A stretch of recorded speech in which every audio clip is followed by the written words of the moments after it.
What is up, one and all? Welcome back. It's Finals Thursday. That's right, the most epic day in the week to catch your Age of Empires action. And boy, have we delivered, as we always do. Double semi-finals live into grand final showdown. All happening today. And folks, it is stacked. Like, seriously, it's like taking every single piece extra you can out of a Jenga tower and building it until you run out of pieces. It's just, I'm impressed. VortiX versus Anatan, Beasty versus B, and then the winners facing off in a best of 7. This is like, we're spoiling you. I mean, this is basically what you'd expect to see on the final weekend of like an S-tier tournament. It's on that caliber. And another Beasty Q showdown. Oh yeah, yep. And B as his opponent's gonna be an interesting one. Last time those two matched up, I believe it was B 3-0ing Beasty, if I'm not mistaken. That was the week where B actually went on to win the KPMM, beating all the hardest opponents you could imagine along the way. Like, it was a vicious bracket. I think there was Wham in there. Who else was it? I'm not thinking about it off the top of my head. It was Wham, Beasty. I'm trying to remember now. Was it season? Was it? Oh, there it is. Yeah. So it was Louis MT. He beat 3-2. Then he beat Beasty 3-0. And then he went on to beat Wham 4-1. So yeah, like revenge mode activate maybe for Beasty. But before we get to that, we're going to be opening up VortiX versus Anatan as our first series of the day. By the way, I can't believe this. I got like another demonetization warning on one of my YouTube videos. Do you want to know what it was? Can you guess which game it was? It's freaking Final Fantasy. All right, so I called it before. I was like, I've had this years ago with Anakin, which breaks my heart because Anakin is like one of my favorite songs that exists in gaming. Like, I think it is one of the peaks without a doubt. But I guess we're just never going to use Final Fantasy music again. You just can't trust it. I feel bad for people that are like playing through their games and like trying to immerse their audience and play it live, and then they'll probably just get slammed with that type of stuff as well. It's really unfortunate. Yeah, hopefully people find their way here. I just noticed as I was going live, I was like, oh, I didn't update the go live notification, so it still said we were in Frostpunk. That was on Friday. If you guys want to catch that epicitude of action, you can go check the VODs. I think it was a decent run. It was kind of intriguing. I don't know if it will get uploaded. If it will, I'll try to make it like really short, like 8 or 9 minutes, I think. I need to edit for the Dead Space stuff. I think that, in my mind, I envision that to be like a 5 to 8 minute video. I think it's like a funny gimmick, but like, that's it. But yeah, need to figure out exactly what we're doing tomorrow. I was talking about like the possibility of like Planet Zoo. Maybe Zoo Tycoon if there's something I can come up with there. I was cooking an idea around like Wolfenstein or Doom, actually, that I really like. Because I don't want to rush the Planet Zoo thing because I'm like cooking up some extra stuff there. I like had some ideas like Halo with melee only, but I don't know. Like, I don't know if those ones are that intriguing. Oh, say the fun stuff in life with me? No, we just keep it secret. The whole idea is like, literally your goal in life is not to be happy, it's to be less miserable than the other person. That's how you win. All right. Anyway. I'll pass on the adding on Discord. It's been a while since we've had those type of messages coming out. Let's go ahead and just remove that. Yeah, I got like used to not seeing like bot or spam messages because I stopped like pushing streams to kick. So I was like, what the hell's the point anyway? I'm not even advertising this. So match number 1, Boardland. We are going to be seeing Chinese going up against Byzantines. So I'll just get it marked in the draft while we got a sec. Dude, this song is so freaking good. By the way, shout out to Nintendo for not being douchebags to their music. They could strike everyone down. And it, like, I'll be honest, considering their attitude in previous years, like a few years ago when they were pulling everyone's content down with playthrough videos, I am a little bit shocked that they're so chill about it. But maybe that was like the backlash in their mind, like, oh yeah, no, this was stupid the way we acted. So now we're just going to be chill about the music. Either way, it's a win for us. All right, so 2 minutes ago, reminder, this is just the first semifinals. We'll have this semifinals into the Beasty B1. And then after that, we'll be into the grand finals. So potentially 17 games today. That's a long day. Thank God we aren't in like the 40, 50-minute meta. Could you imagine how long those days would be?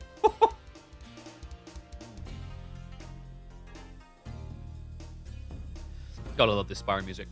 That was one idea I was thinking actually might be cool. It's like beating the Spyro 2 bosses with voice commands. Or using my AI assistant to beat all bosses in Spyro 1. I like that one. I might do that one.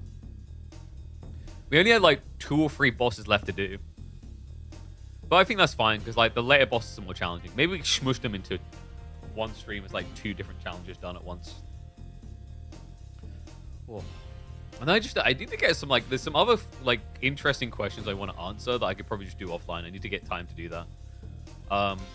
Like one of them was to do with, what was I want to see? Yeah, like one of them is I want to see actually like which city in Fallout can take on the most units. I was like, but I think like Fallout 4 doesn't make it as interesting because there's one city that has like double the population of anywhere else. This game's live? No, I just like debating you with the observer delay here, like this. I just like this is, it's all like pre-rigged.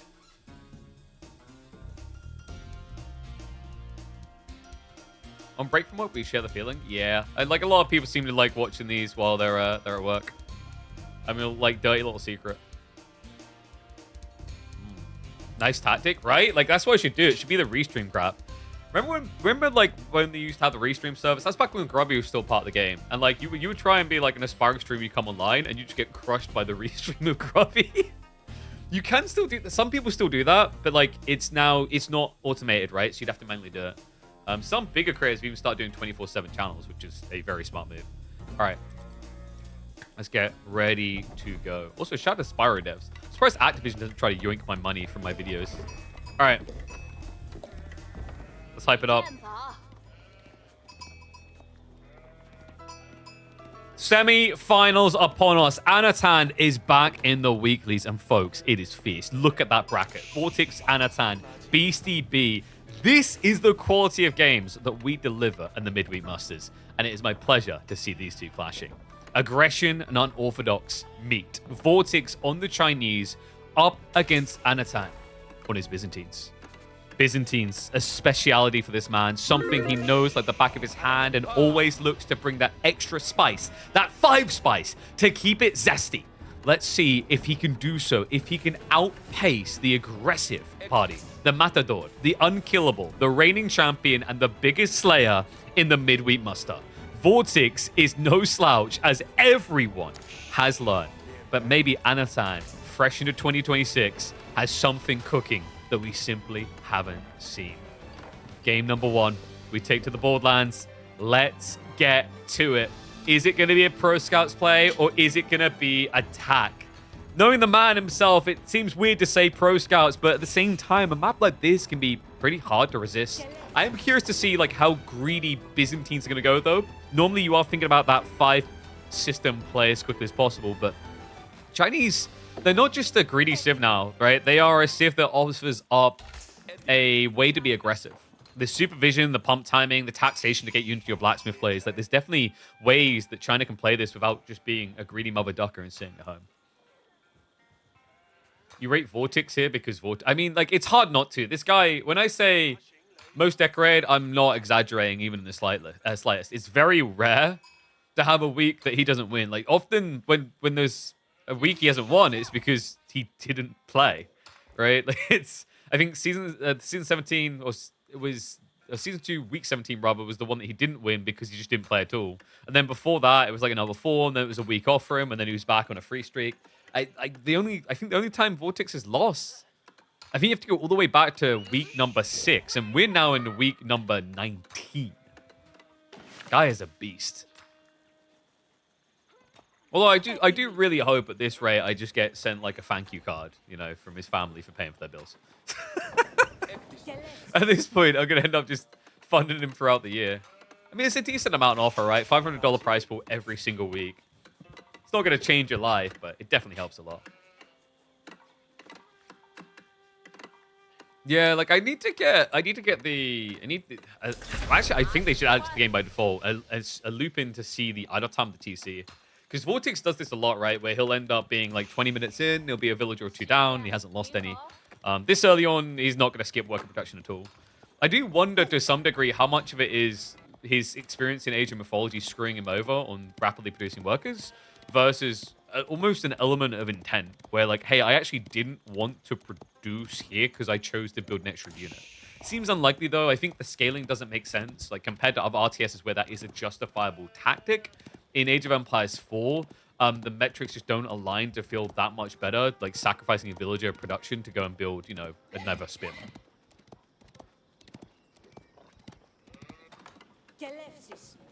So Anno, Grand Winery now coming in. Look at the spawn. Oh my. What? No. Anatan, have you been practicing Marine Lord? What the fuck? Dude. That is nuts. Are you kidding me? This guy hit the jackpot. The double berry underneath the starting system. Hell, he could have like been a bit greedy and maybe thought about Grand Windering out there. Back spawn with the gold and the 8 berry? Even the Ford berry isn't really Ford. And also it's just right next to the relic. I don't really see anything negative about his spawn. His tree lines are retracted, which means you're a bit exposed normally. I debate it the other way, though. Like, this just clusters everything to the backside and creates natural barriers. This is probably one of, if not the best, Byzantine spawn I have seen on Borderland.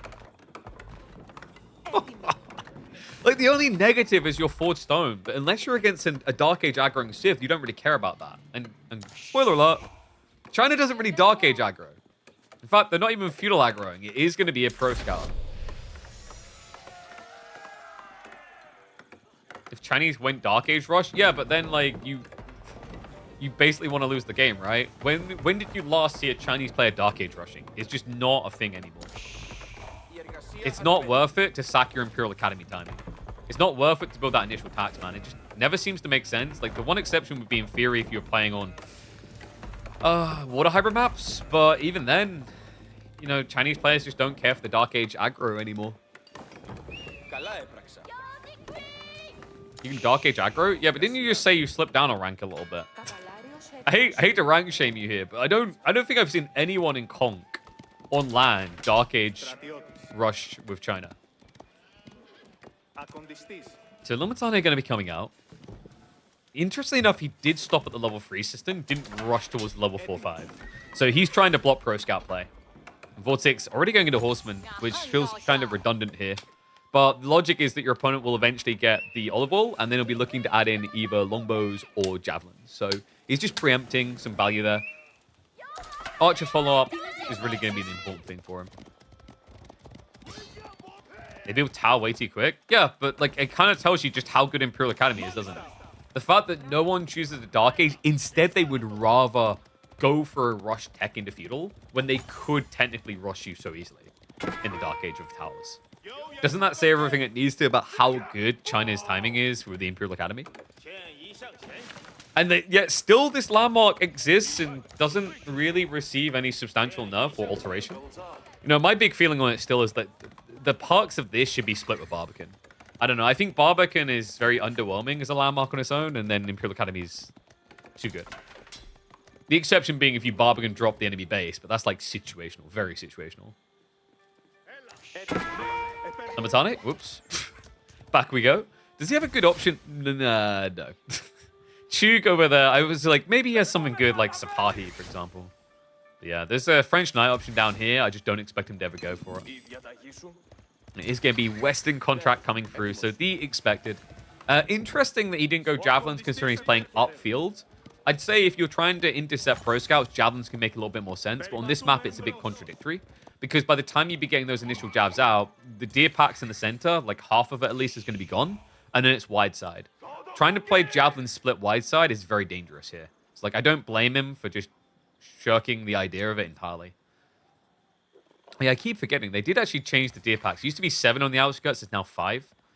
So you end up with, what was that, 30 deer still? It's still higher than your average map. Like Dry Arabia, for example, will be 28.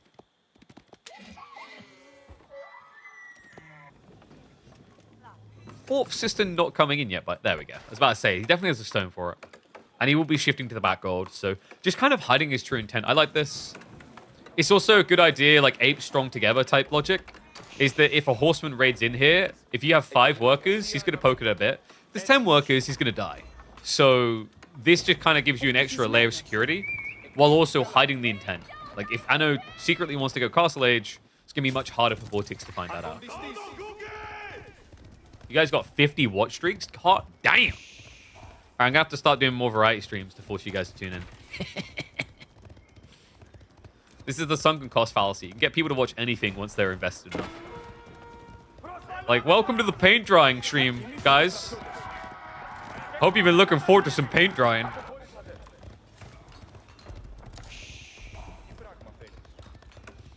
So Horseman just actually keeping him on his toes here. Anatan is going to be adding in the blacksmith now.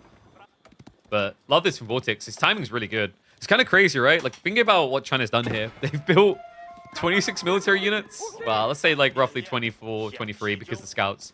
But they're now going Castle Age at pre-10 minutes. Right? Like, he will be able to trigger the tech up, as in start it, before 10 minutes. He wouldn't be far off, depending on how many people he puts on it. He could technically hit it before 10 minutes. Anno is trying to mirror the same idea, just obviously a little bit slower. China's so busted. It really is kind of crazy. Every time...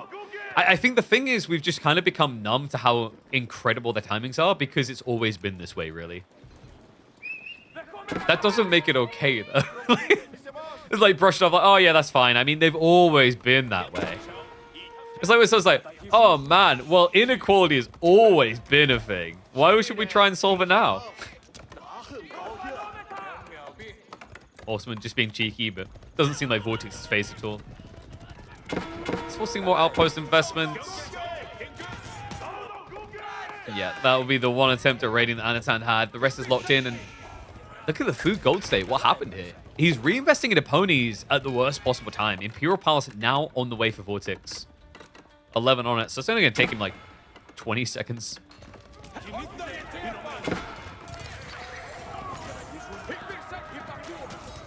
Horseman. Wait, what? Anno? This may be the most lopsided way to guard your gold. Oh my god. Longbows on the front side and a horseman stuck behind the enemy horseman, wasting time. That is brutal. VortiX. He milked that for all it's worth. And also the other time means that Anatan couldn't even dream of mirroring a tech time in there. So VortiX in very good shape now. He's going to be able to start pumping out Lancers momentarily. Just need to recalibrate his gold. He shifted the people from the Imperial Palace onto it. That was filthy. The archers, like, I mean, they're even taking a few horsemen with them despite the fact they do not even have skilled arrow. Yeah, so his archers are definitely getting sacked here. Interesting that he's reinvesting, but he needs an answer to the Limitane.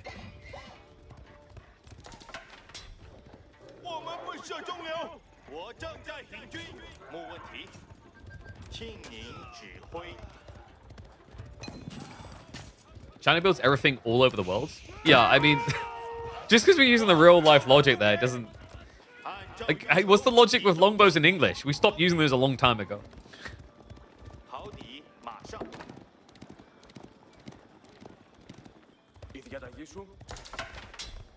Already looking towards relics. I don't know, man. I know he's going to need to move swift and fast here. It's kind of crazy. Like I said, this really does feel like one of the best Byzantine spawns I've seen. But VortiX just unraveled it with 1 or 2 shifts in.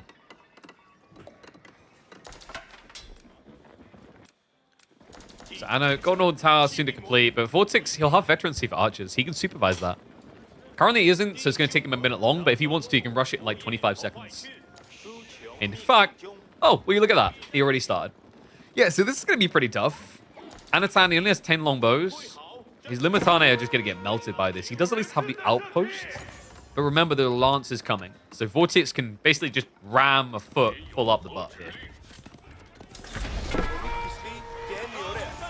Looks to move in straight away for the burn. VortiX, he did garrison units inside here, right? He doesn't have any other time. Ah, but VortiX doesn't, like, know that. So Anatan, like, he's not got villagers in here, but VortiX thinks he has.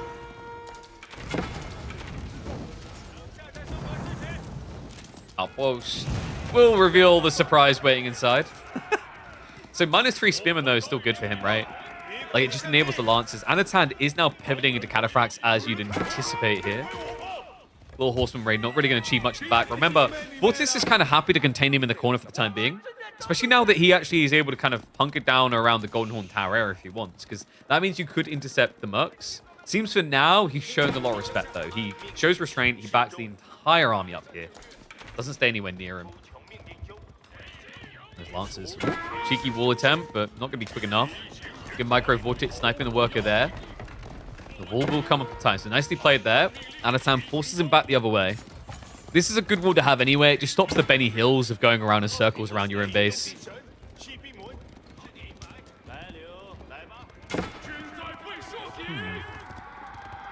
Nano, about to be 20 Lombos. Pretty strong timing for him, actually, considering when you look at the military size. VortiX only has 23 archers. Lombos are indeed superior. Cataphract against Lancer count, very similar as well. Like, the negative is elsewhere, right? It's the fact that your opponent's still getting all the deer from the map, and he's also getting relic time. That's your big problem here. But in terms of, like, raw military influence, Anatan is actually not in a bad place at all. In fact, he's even creeping some relic time. First one coming in. Archers just dive in, look at the Lombos. Just trying to enable the few spearmen he's got. Scaring those Cataphract back temporarily. Does need to be careful of the spearmen coming out from Anatan, though. Enough to make VortiX step back just a moment. Let's go. Before he shifts into aggro gear again. So Lancers left to trade against Cataphracts. That's not a good fight for them. Remember, Catas are the superior firepower here. As VortiX is quickly learning. Yeah, starting to look like a bit of an overextension here. The fact that he doesn't want to go Spearman is natural when you're up against Lombos, but you see the predicament. And this also explains why you don't get jabs over Lombos, right? Like, Lombos enables Cataphract. I think this is just becoming a bigger and bigger game system for them. There was a time where you'd argue, like, jabs for a timing attack, but I think Lombos, if you know the game's going Castle Age, Lombos always feels better. You know, even when you're up against these situations where, let's say it's French, it's going to be Knights plus Archers.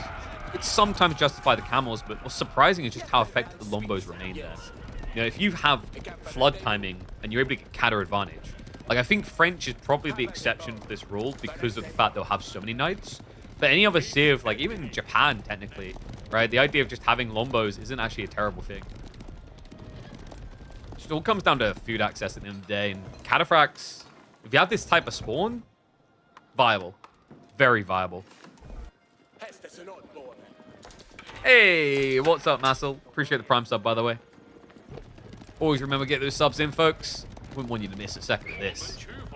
VortiX, could he be in a bit of a sweaty predicament for game number 1?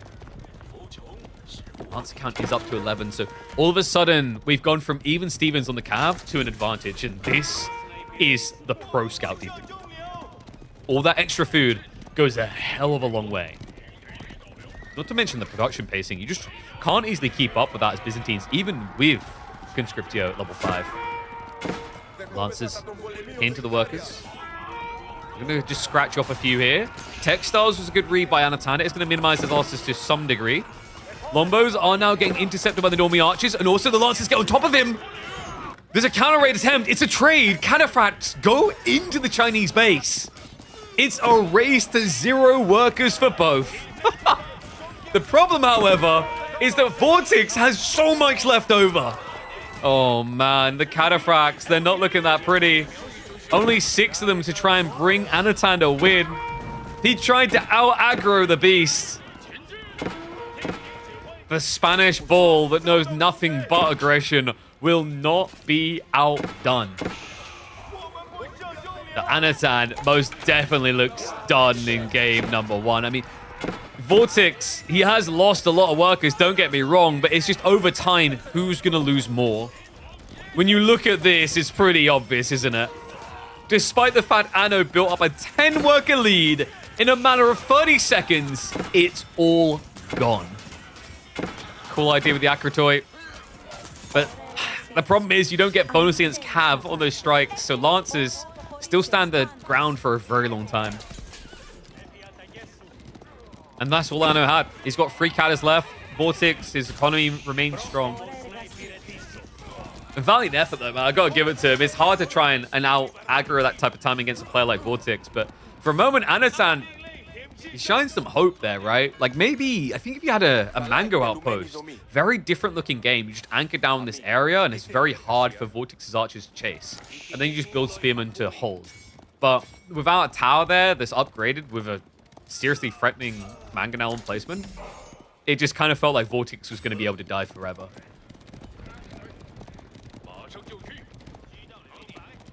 So yeah, at this point, Anno just kind of going through the motions, but I think he'll have that instinct, that tingling feelings like, okay, something's coming. Something big and something scary.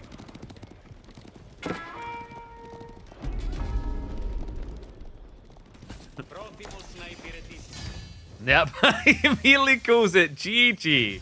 Anatan has one of the best spawns I've ever seen Byzantines get on this map, but it's still not enough to break Chinese or VortiX.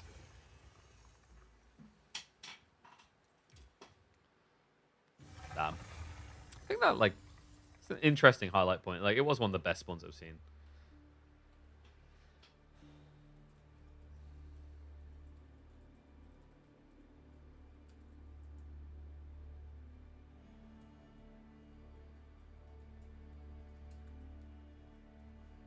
Alright, there we go. Cool. Turn that heater away from me before it freaking cooks me. Alright, so let's have a look-see and see what the boys are going to be up to. So game number 1, of course, going the way of VortiX. Locking that Chinese victory. And they're now loading into game as we speak. Oh, music. It's going to be HRE versus Japanese on Pigeon's View.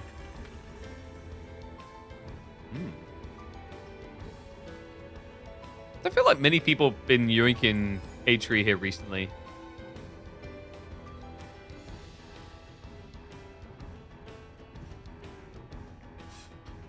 Is this semifinals? Yarp. There's a very easy way to always tell. On finals Thursday, if it's a best of 5, it's semifinals. If it's a best of 7, it's grand finals. Mind equal blown.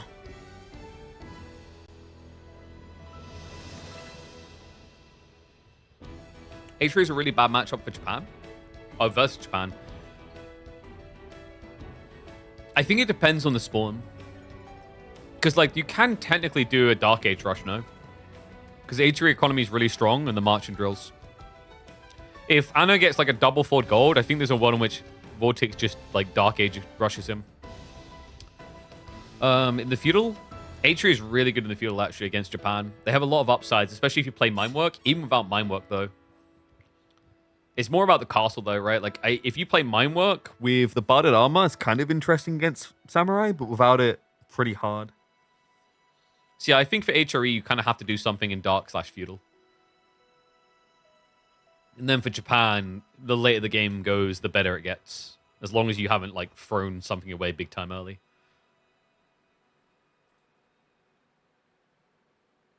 They have sick matches? Damn right. We giga stat that bad boy up. Whoop, whoop. Ugh. Eyes are so dry. In fairness, I did have like this giant heater blowing in my face. Dude, I still need to figure out what I'm going to do tomorrow. Like, partially, I'm like, maybe I just take the Friday off to catch up on everything, which wouldn't be the worst idea. Because, like, part of the goal with, like, the new content arc as well is to not force myself to go live or anything. It's like, you go live when you have an idea to cook.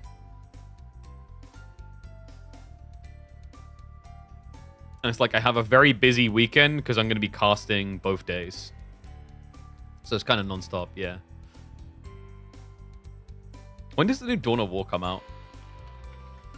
I don't think that's going to be very good for challenge runs, is my theory. They still don't have a date for Dawn of War 4. Yikers. Talking to someone about this, they're like, yeah, I think it's going to be really big. It's like, I would love for it to be big. I just don't think it's going to be huge. I think it'll do okay. I just don't think it's going to, you know, go crazy or anything. It's not going to be iconic. Merlin doing bits? I know he is. I just don't think it's going to hit there.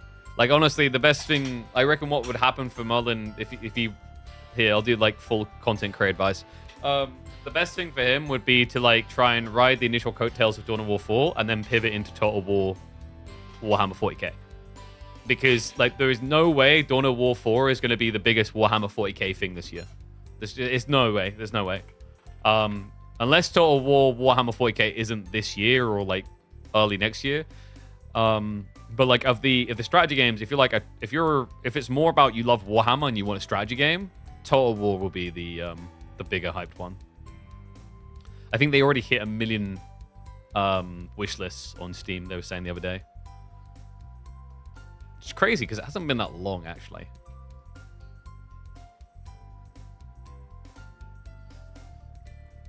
Yeah, and I say this as someone who's loved Dawn of War for years, right? Although this isn't my Dawn of War, so maybe it'll be good, maybe it won't.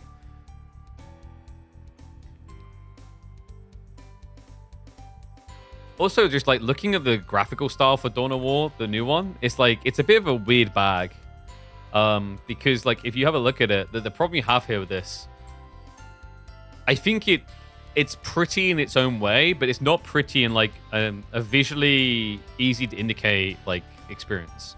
They've had to use the crutch of like these icons like previous Dawn of War games and stuff, right? Because it's like they've gone for almost like a more immersive style with the lighting and everything. But similar to like AoE4, where I've said the weakness of AoE4, sometimes they should put more emphasis on the backshadowing. These guys have put no effort on like backshadowing. So like units aren't designed to pop against their background. They're designed to naturally mesh into it.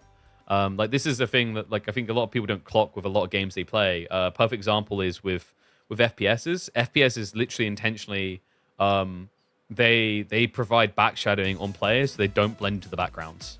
Because it's not like you think it would be cool, but it's not. It's not fun if you can't see anything.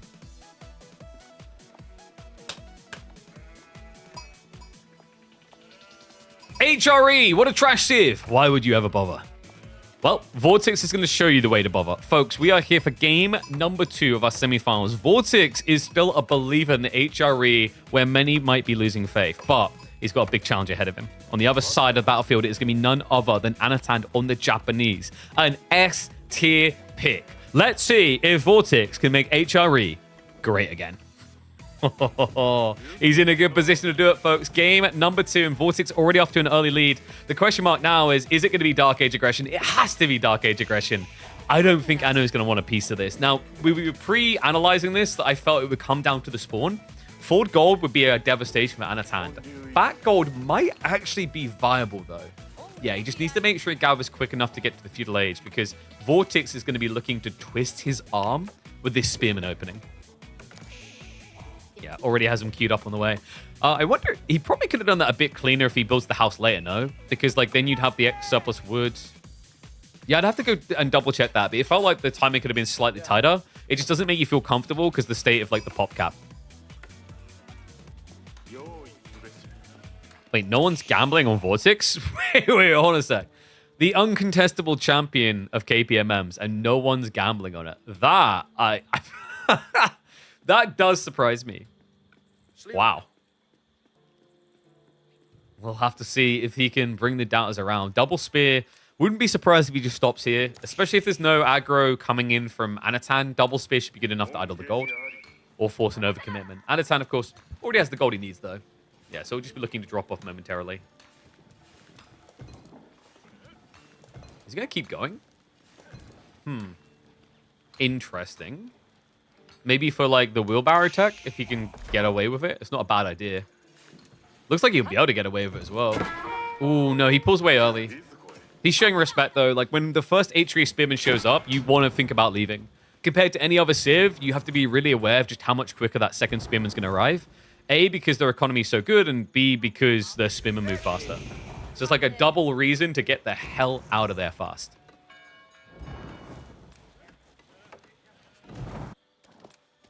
VortiX should just be looking for his own tech up. I wonder, are we getting mine work or are we going to get Arhan?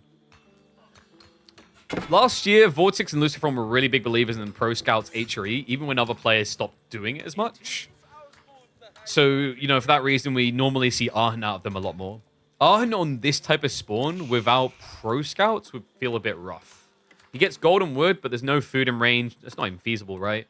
Did he at least get a lot of sheep? Not crazy, man. He's got 12 sheep to work with. Still, it does look like we're probably getting Arhan, right? Because if you were going for mine work, it's probably worth adding in a prelate already. Oh, he is doing it. Okay. Actually, in fairness, his gold was the lacking thing, right? But like adding a prelate now would make a lot of sense. Because you've got how many villages at this point? Yeah, you got 12. So if one prelate comes over here and buffs these 4, it balances out okay compared to just having an extra villager anyway. But I think ideally for VortiX, he's probably at the mindset that because I've got some other workers here, I don't have 16 workers, I actually have 12. And a prelate can buff 9, right? So it's not that big of a skew yet.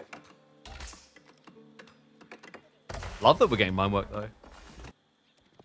I think this makes it pretty tricky for Anno.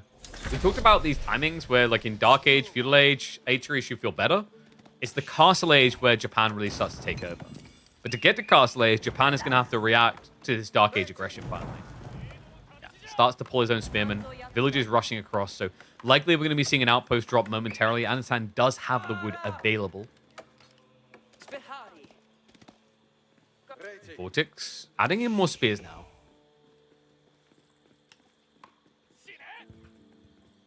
Good to see Anatan back.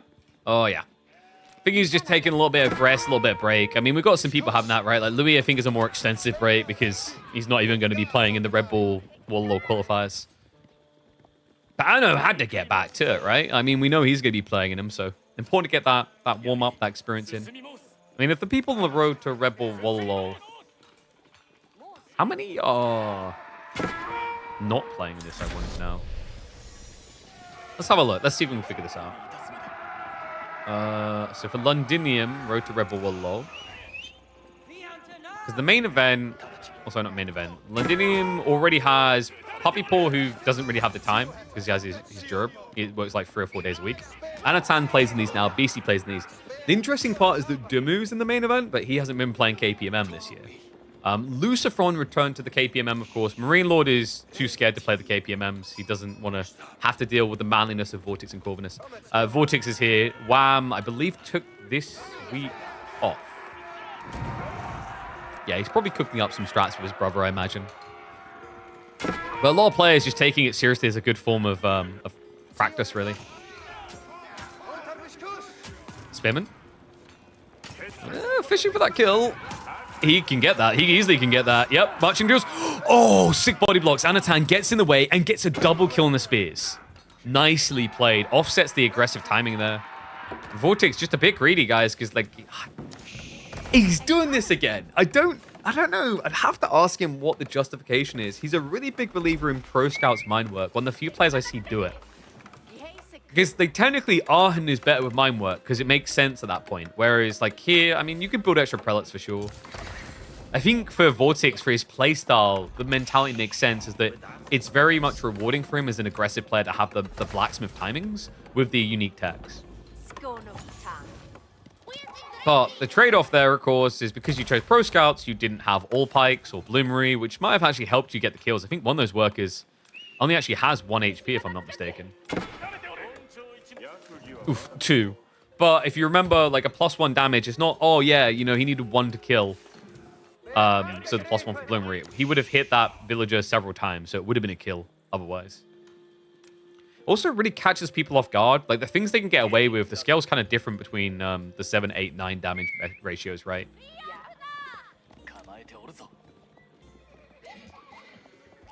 Why doesn't Marine Lord play any of these tournaments? He thinks it's more worthwhile to be secretive and then reveal his big strategies in, like, the major tournaments.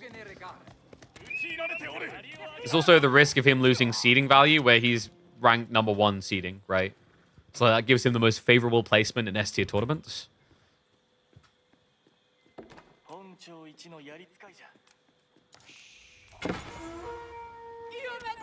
Yumi? Oh, that's interesting. Anatan, he tried to bait a reaction. Look at the macro. He's not investing at all in this age, really.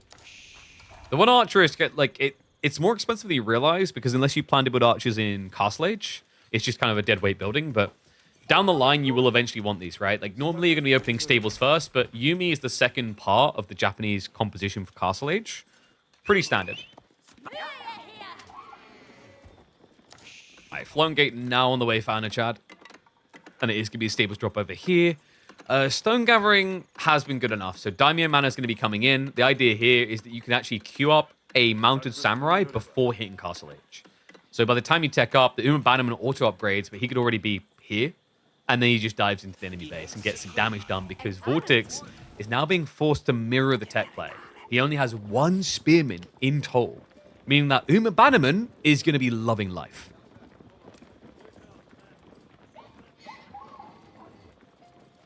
VortiX just, unfortunately, didn't get upfield a little bit quicker, actually. With the placement of landmark, you could have frustrated Anatan a little bit. He won't be too far behind his own tech up, though. Rignit's Cathedral now on the way for the Spaniard.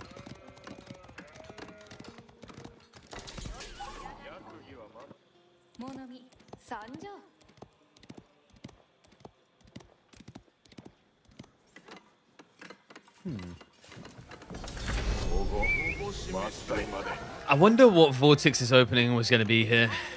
Normally, you're just thinking Knights, and with Pro Scouts, it would make a lot of sense. I like that he's finally adding in a second Prelate, by the way. A little bit delayed. Probably would have been worth doing this quite a bit sooner, actually. At 33 workers, with only one Prelate, you're buffing a third, between a quarter and a third of your economy. So he's been missing out on a lot. Second Prelate, of course, is just going to be running straight onto that Relic. Compadre doing the exact same. So just a race to get the goodies as quickly as possible. Oh, and I think he loses that race, no? Yeah, definitely. With the pathing, VortiX will not make it to that Relic first. Uma Bannerman coming out is going to be able to harass away the archers. The Knights now getting queued up by VortiX. Remember, those Knights are meant to be worse than the Mount Samurai. That's where this comes in. Steel Barding makes it feel better, but that is going to feel painful. VortiX realizes that he's been bamboozled. He'll switch to the central relic now. Pro Scouts is still getting the goodies home, but Mount Samurai can start to frustrate that, and we have an immediate switch into Onimusha. Yeah, I think Anno's cooking pretty well here, guys. Onimusha as a cow play into the Barded Armor is really good. He really has the Onimusha's buff with the Uma Bannerman. So a lot of DPS burst potential here. Ooh, weird timing there. Anno, he pulls away from the Relic. Mount Samurai will make up for it, though. So he catches him out. We'll be able to snipe the Prelate. Mount Samurai going to milk some kills in the back. Does get the first blood drawn on work account. I don't know how VortiX is meant to win with this composition that Anno's cooking. I think it's tight and very micro-oriented if it's like just Knights versus Samurai. Because you'll have the Barded Armor. But with the Onimusha, it just gives you a very easy way of honing in on an individual target. Yeah, instead of spreading the damage between all, you'll be able to basically say, that guy dies, that guy dies, that guy dies, one by one.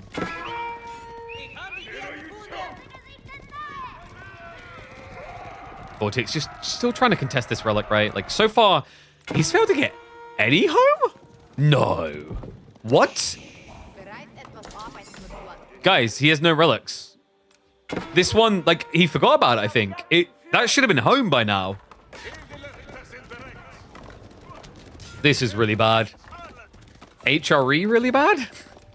Starting to feel like it. Double the military firepower for Anatan. He's winning the relic game.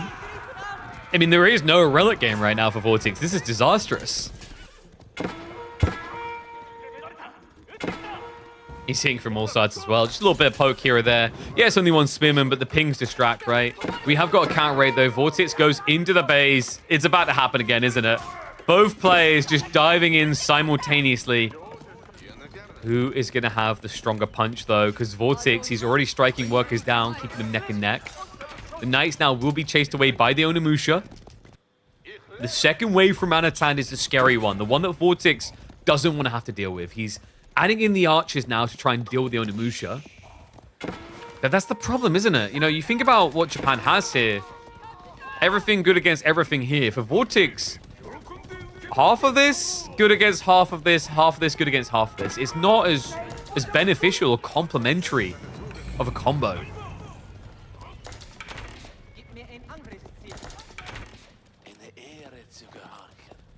He's still circling. VortiX knows he needs more kills. He doesn't have any prelates. Like, seriously, none at all. He doesn't have Arhan because he didn't go it. He didn't rebuild prelates at all. Hasn't picked up this relic. This is one of the worst looking shapes that HRE player can be in. Charge in from the Samurai. Moves the Onimusha back just to make sure the archers can't reach him. Snipes down the injured and gets the GG. That HRE looking like a trash tier Civ up against Japan, man. That was brutal to watch. I mean, especially a player of VortiX's caliber. I don't know if I remember the last time they had it that rough. Whew.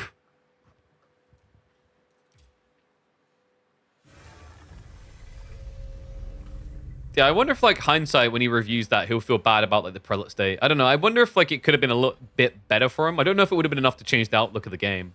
But being a bit more efficient with the prelates might have helped him, like, in terms of buffing his eco earlier, and then even just picking up relics. Like, I'd have to double-check what happened in the replay, but I feel like that southern relic should have been home, 100%. Because he was walking out to it at the same time he's walking for the central one. So I think what happened to VortiX is he just got full ADHD brain, where he ran to the central relic, he couldn't see it anymore. He's like, oh crap, I've got to go somewhere else. And then in that moment, he was so focused on getting to the next relic, he forgot about the corner one. That would make sense. Unless I missed a night raid in there, but I don't think we did.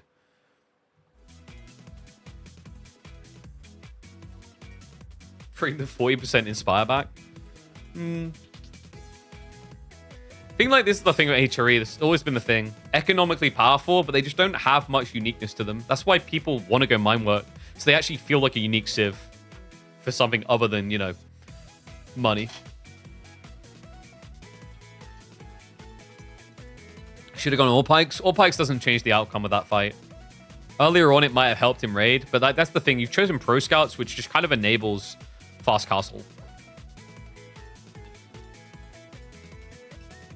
HRE is unique. That's true. They're the Civ that everyone thinks should win and then loses. They're not that unique, actually. Because the problem they have is that meta arms meta is not popular right now. It's really bad. The idea of all pikes is cool, but situational.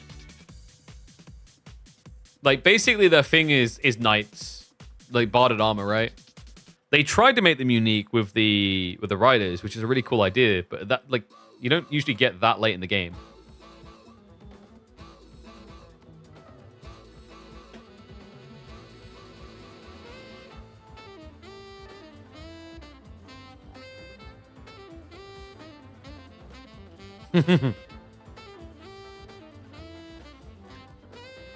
All right, this is going to be a fun one. We have got two giga-stack civs for Phrygian Marshes. VortiX with the Tuk Tuk boys is Elephanto fun time.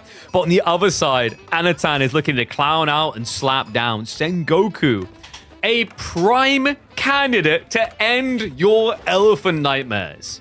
Let's see if it can make Anno's dream come true and give him the lead up against the reigning champion. Welcome back to the channel, folks. It is indeed going to be Phrygian Marshes for game number 3. And we haven't seen this matchup in a while. Last time we did was actually before the nerfs came in to both of these civs. And back then, Sengoku just used Tuklak as a human toilet. I don't think much has changed other than they now use them as an elephant-sized toilet. And Anatan definitely knows the way to victory with that. I'm a really big fan of these Yumi-oriented builds that can be super effective up against the Tuklak. Oh. So, Anno, how is he going to approach this? I assume this is going to be a Yatai spam just up to maximum. This is one of the things that feels really good on this map for them. The food placements gives you pretty good Yatai values. You just go for the central boar because usually you're not going to be attacked there. And then you fall back to areas like this where you can get deer and fish all on one screen. Do you think we'll get news of the first DLC soon? You think my dad works at Microsoft? I don't know. Like, they already gave the teaser of like, oh, it's coming. There's no point rapidly following up. You know, it's not like you're doing what that FPS dev is doing in the former Apex Legends developers, where it's like the game releases in less than 2 weeks and we haven't heard anything. So I think they got some time. I'd rather they find a way of making these announcements feel special and holistic and give, like, you know, some faith. Because the problem is, like, everyone says they want a roadmap, but a roadmap that doesn't have anything in it that matters is like... I still remember when we had the roadmap for Age of Empires 4, where the big hype piece in there was bug fixes. That was the stupidest roadmap I'd seen in, like, the last half a decade. You just don't do that. So yeah, when they've got something big to show, go for it. What's my honest opinion of the latest DLC? Completely honest? I think it was poorly marketed. And that's not really a secret from me. I don't think the marketing around it made much sense. Even the creator marketing side of things wasn't well thought out. like access wasn't really given well in advance, and also there was no attempt, from what I can tell, to outreach to people outside the obvious AoE4 sphere. So, you know, this is the DLC itself has some really cool things in there, right? Like, I think the wording around variant was a mistake. We should have actually had like them call their own unique thing in some way. And then on top of that, there should have been more praise marketing done around the roguelike mode. Crucible was just kind of pitted off because it just wasn't catered to, it wasn't rapidly iterated around, and it didn't have co-op. That's my kind of honest takeaway. Like, I think there's some really good like things there at the skeleton level, but when you look at it from a flesh level as a casual viewer, it wasn't handled correctly. One of the biggest enemies of AoE 4's continued success has been marketing, and sadly, despite my very clear feedback on that multiple times, nothing really seems to change. Let's buy Grubby back. Hey man, it's the Storm Gateway, right? I still remember they paid like content creators so much to just play the game for 2 or 3 hours. But yeah, I really pray that this year we'll learn, and I think honestly you'll see a big opportunity with the upcoming DLC just because it features Vikings. The reason why the Japanese DLC with Byzantine as well was so popular is those 2 civs are so desired. The fact they're doing Vikings is a huge win. If they add Spain in there, jackpot year. All right, so speaking of the Spaniard, we have got some Dark Age aggro coming in. None from Anno. Isn't interested. Yeah, he's just being a greedy mother ducker. He's moved his Yatais out. Sheep game looking decent for him. Got 16 compared to the 15. Which is really good, actually. When you remember that VortiX should be eating less food on land because he's adding in fishing. So Anno definitely won the scouting game.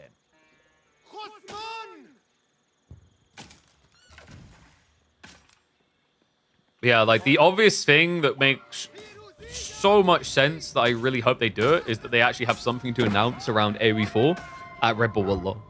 Because that's a perfect example of what I mean by marketing. Like, if you're not taking the opportunity with one of the biggest stages that exist in Age of Empires to market your game, then you're failing entirely.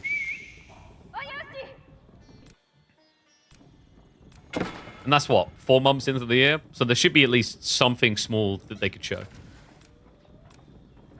If there isn't something small they can show for a DLC intended for this year, then that to me is like a huge alarm bell going off. Alright, so it looks like VortiX was a little bit paranoid Anatan might try to go fishing. Would make sense once he hits Feudal Age to kind of like bloat it up to get your economy well and truly bloated. We have got a Rax drop coming in from Anna now, so his own spin to be produced, Yumi as well. It just makes a lot of sense. Sometimes people like to go for Yari, but it wouldn't make sense to go Yari here when there's Spearman already from your opponent. Spear plus Yumi is still good enough to deal with the healing comp. It's Yatai.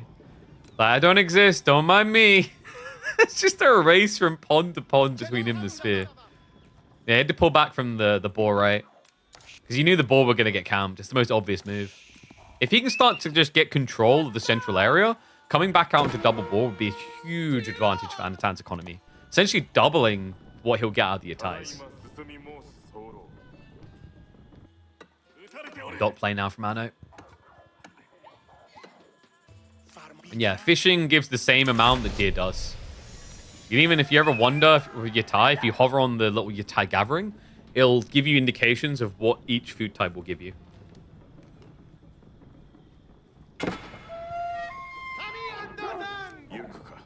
The Big Daddy chat? Oh no, we're not going back to the nickname thing again, are we? You know, I actually was thinking about doing a Bioshock play, like a challenge run. It's so tricky. All the games I want to do things for, and like the challenge runs have kind of been done. Like I was like, oh yeah, let's try and see if we can beat Bioshock with a Skyhook. Done already. Shinobi for a Spearman is...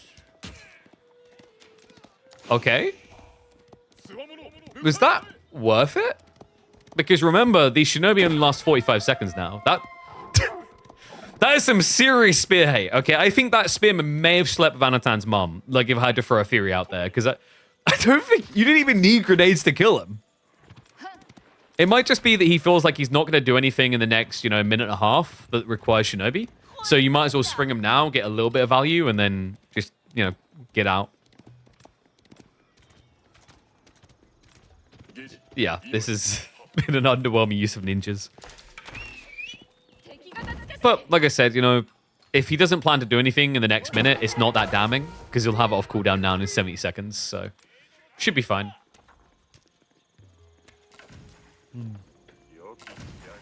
Also, I love that someone immediately identified the intro music as Monaco. They got a good ear.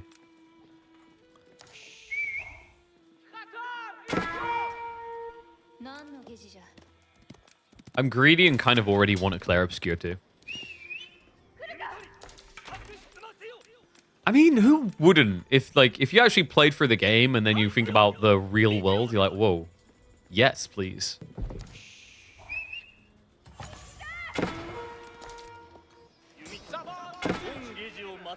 So VortiX is just going to be archers. I'm assuming a delayed play into stables here. Yeah, there it is. So we will be getting the Raider Elephant soon.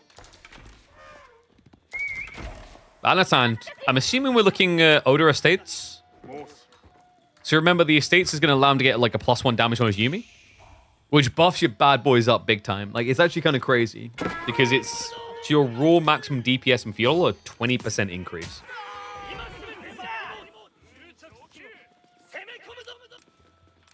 Your tires are busted if left alone. I mean, there's a lot of things like that though, right? Like cow boom. It's ironic for that reason you mentioned beef. Is everyone else outraged that your tire not affected by cow? Where is the team synergy, man?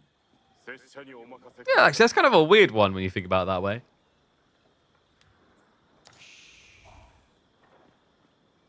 This villager just going to hang around here on the deer.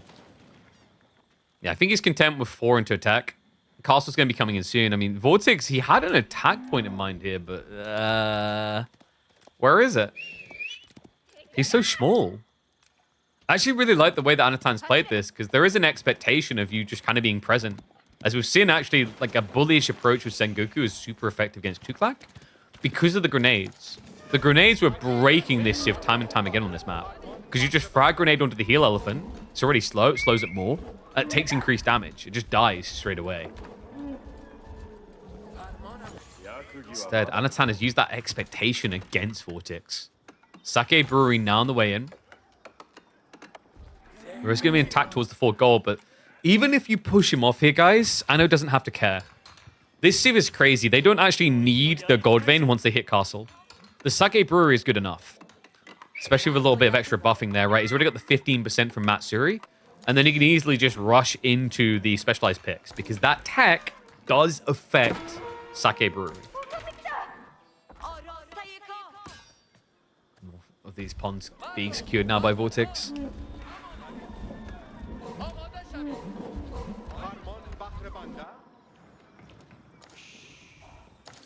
He hasn't really got a quick way of killing the docks either because he went archers. Yeah, a little bit odd. VortiX is going to try to get whatever damage done he can. He goes for the baby buildings instead of the big ones.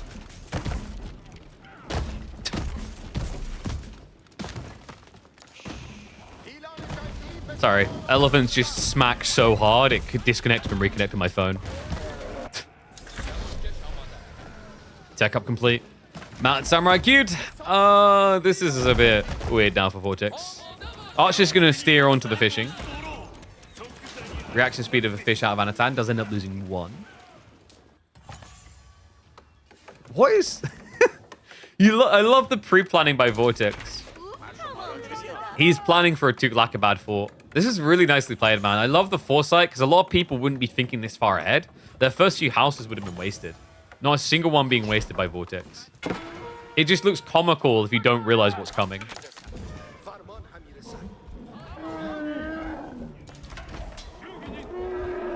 Full ram time. VortiX is starting to prep for attack. But he's going to keep aggroing as much as possible. Kind of needs to. If he doesn't suffocate Anatan here, then there'll be a flood out. Relics will be on the menu for Anno. And then all of a sudden you'll have knights diving your base. It was Oda, by the way. So there is an intent here for Anatan to get towards that Yuumi timing. We'll just use the TC5 for the time being. I don't think we're getting Higa Yuumi this game. Oops. Rams and animal rams.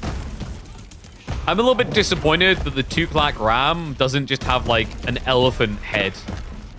Not okay, like that Peta don't come after me. Not a literal animal head, but like a carved wooden figure of an elephant. Same with the sea stars. The sea stars should just be giant elephants. All right, Mountain Samurai gonna look to clash now. It's gonna lose the stables alongside that state. Nice intercept on the reinforcements. You can always bring those troops back soon. Maybe showing some respect to the spears, of course. Another stables to be targeted, but now the ninjas come out for the ambush. Anatan has had enough of this crap. Grenades hold. Debuff does work on rams, remember, so you got the melee vulnerability as well as the damage buff they receive. Now frag grenades onto the archers, not onto the elephants, weirdly enough there. Backside of things handled very well by VortiX. Yeah, gets rid of the scout, almost kills the samurai, doesn't lose anything. He's playing this really well. Does need to just sort his economy. He's got way too much gold now. Anatan's position in this game is starting to become concerning. We'll just look to deal with the ram, cleans it up. Oh, and even intercepts the food trader, so that's going to be a lack of buff coming through. Still locked at the 15%. Additional archer range is coming in behind, but look at this timing from VortiX. House of Learning with 20, and remember, it only takes him 5 seconds to get his veterancies. He's already overgathered the gold necessary to do so.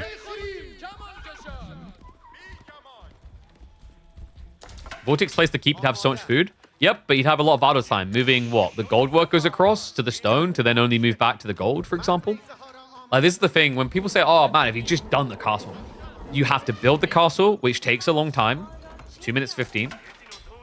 And you have to gather the stone initially, which is 400 stone. It's not cheap. Tech up complete. VortiX will prioritize veterancy for archers. Anno does get a momentary respite here. But this is the difference with Tuklat. We see it time and time again. Where other civs would go home, they go in. Why no heavy hitting samurai? Because people don't respect the cannibals! The bonker boys. I mean, in theory, they're meant to be decent here, but I think, like, you want burst, reliable burst, and Yumi's going to give you that. And then if you're talking about a frontline unit that has good TPS, I mean, the amount of samurai is just as good, really. That's the mentality people have, anyway. Veterancy already in, but what the hell are we doing with that formation? VortiX? Okay, that was a terrible skirmish for him. Ninjas now spawn with the frag grenades. It feels like VortiX is getting distracted here. Daimyo will be able to be sniped. There's a reclash coming through. Weird that he was using the Daimyo on his own on the flank instead of in the fight here. Grenade frags, though. Are they good enough? It looks like it. Mount Samurai line is still looking decent here. There's only Raider Elephants left. The Elephants no longer have healing support. Anatan cracks him wide open. Raining arrows from the sky, baby. Yumi, just so damn effective like this. I mean, he doesn't even have Higo Yumi, but it doesn't matter. VortiX, quite the blunder. Anatan now looking to strangle him with that mistake. He's still got a decent count of Raider Elephants, and the Mountain Samurai aren't that healthy. So definitely something for Anatan to be mindful of. VortiX has also started to pick up relics. He's not switched over to stone yet, so we're still not... We should be back now. We back on both platforms? I think so. I don't know, man. So it randomly disconnected, and to fix it, I basically just I was like, okay, it's not reconnecting. So I just pulled my Ethernet cable out and put it back in again. That's a bit weird.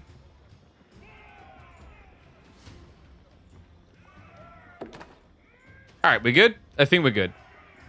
Sorry about that, guys. I don't know what the hell that was. That was very weird. All right, let's get back to it.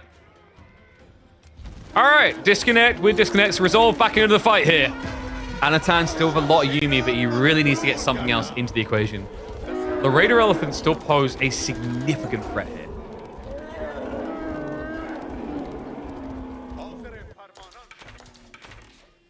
Anatan, he has got that Higiyumi on the way. Reinvested into the Oda Estates. Few knights slipping in, though.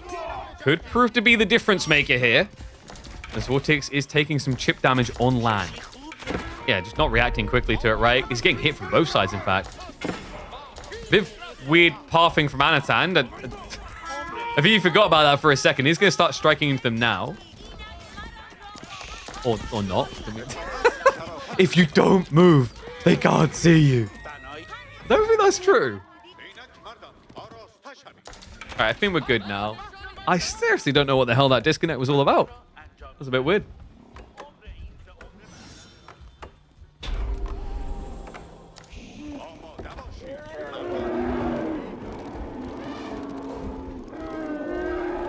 VortiX now getting mass lancers going. What's gone wrong here? Because it feels like Anatan should have more Mount Samurai. Then again, he's had to sack some of them. And what is up, cool? Appreciate the raid, buddy. Just in time for a banger of a series. That was a Yatai. There we go, guys. Turns out Yatai is not very tanky in Castle. Okay, I'm getting away from these. They hurt my ears every time. We do have a switch on the way, by the way, into Tanegashima Ashigaru. Now, the funny thing about this unit is everyone pegged it as trash, but the last 3 times I've seen it built in a pro game, it has won the game. No cap, no exaggeration. Like, they actually do seem to be winning games with these. Yeah, I just think it's not a every size fits type situation. Or one size fits all, rather. You have to really think about when it would make sense to the game. And considering your opponent has gone 13 Lancers, there is a justification. Also, even the higher penetration damage actually up against Raider Elephants. Compared to a crossbow where a lot of your damage is just going to get stuck on the thick hide, right? Like, at least you're getting some damage through there. We do have the Takeda Cavalry increase on the way, so horse training coming through soon to give that extra little vavavu. Double Sacred Sight has been locked in. VortiX is currently winning on the Relic game and looking for more. Meanwhile, Anno looking for a fight. Marches in. Has the frag grenades. Gets it stacked in there, but now the trample through. Gets deep in the formation. What a move, VortiX. One button and go. Does not stick on top of the target with the trample for long, though. Most of the elephants already gone. This is the trade-off, right? Like, you send the elephants in like that, nothing else is going to absorb shots for them. They're just taking the full burst. So Lance need to keep carrying this fight. A few Raider Elephants left over being dealt now with by the Mounted Samurai. It feels like VortiX may have just actually overextended into the Heavy Sams. And will get pushed back. A good start to the fight for VortiX, but Anatan in the second half now looking to flex. And this is the thing about Raider Elephants. Part of it feels like it's feigned posturing, aggression.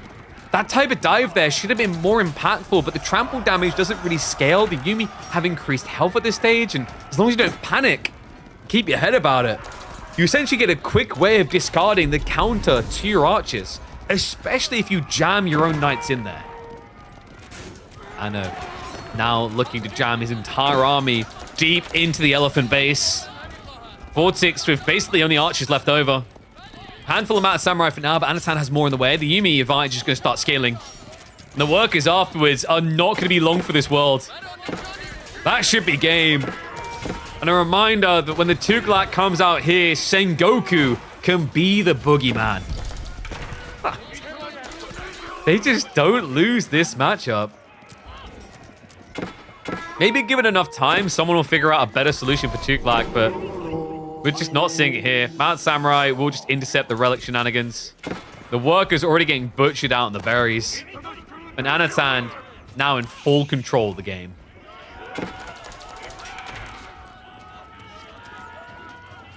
Yeah, there's just not really much left this to VortiX. Other than to be in a very uncomfortable situation now that you think about it. Our reigning champ, our unstoppable, is at risk of Elam going into that 4th game, unless he can somehow rally a miracle defense here. Anatan still with the military lead, and now with a lofty worker lead as well. And he still has additional pawns to play into, so extra food inflate if he wants it.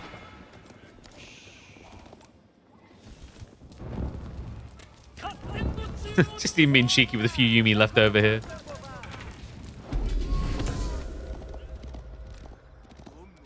People still complain about Sapahi. That's because Sapahi is literally the best light cav in the game.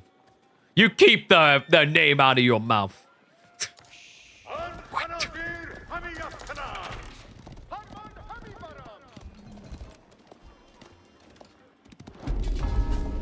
Funny part is some people made out like Raider elephants are really trash when they first came out.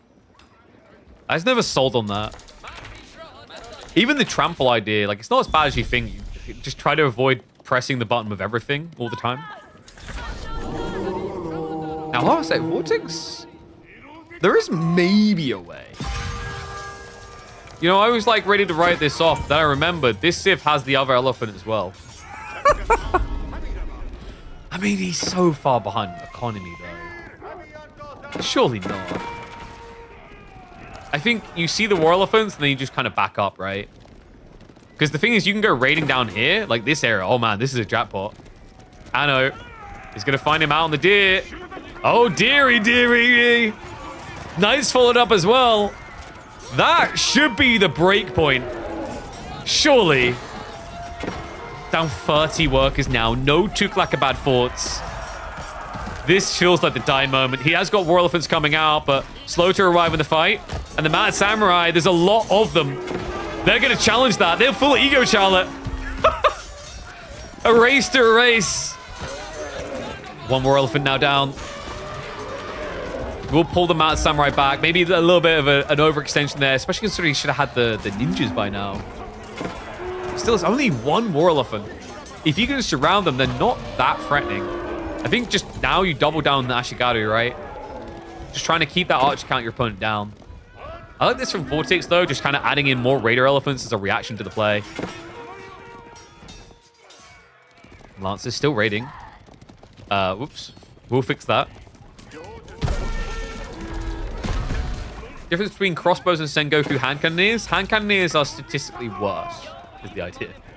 They have a slower attack speed while having slightly more damage. They are more tanky as their upside than crossbowmen. But the trade-off is you're paying more. You usually pay 120 for a crossbow, you pay 140. The balance of resources is also different. Ashigaru don't cost as much gold, they cost a lot more food. The good thing about that, though, is with a civ like this, you're meant to have an extra abundancy of food from the Thai play. I think that's why they designed it that way, to make it not feel like a bad play. Where they do get really interesting is if you can get to level 2 on the estates. Level 2 Oda will give you Tate, which gives you extra range. And when you're in a more static fight, that's a huge boon. In fact, Tate here would be a sick play by Anatan because the archers wouldn't do much damage. Archers have extra damage against Ashigaru. That is incorrect. They do not get bonus against Ashigaru. Archers only receive bonus against light gunpowder infantry. This is a range gunpowder.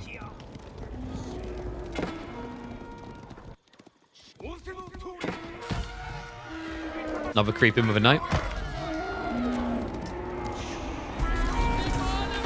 Knights. We have to charge in. It's an ambush. The difference maker is meant to be the ninjas here. The war elephants, look at the damage they take. They get burst. Even without the Ashigaru, the Yumi do noteworthy damage due to the grenades. And that is going to be him dropping like flies. Morbidly obese flies at that. Close game flips completely against you the moment you throw a hand grenade into a medieval fight. Do not mess with the grenades.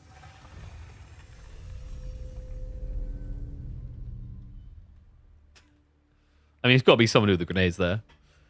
What do we call that one? Holy crap.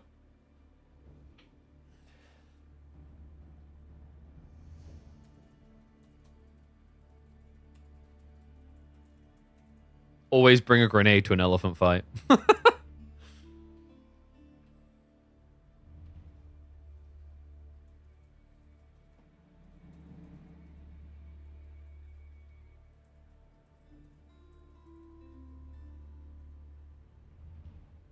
Actually, I'm gonna go do war elephants beat grenades.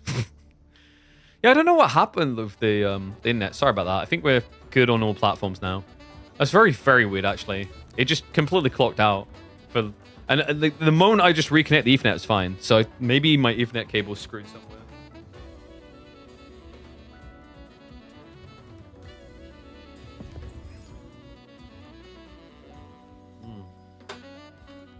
Let's get it all updated, rather. Anatan now with a lead. And we're heading into Arabia. No, it's not even the internet is the worst. It's just a cable issue. Because otherwise, my PC would have went down as well. Come on, Johan. You're a developer. You should know this. Actually, that's not true. Usually, developers are very bad with tech. I know. Firsthand. Yeah, guys haven't noticed that, like, people assume, like, a game designer knows, like, even a game program, they assume they know hardware very well. That's not true. That's actually, like, a bait. They're usually terrible with hardware. All right. Why is... There we go.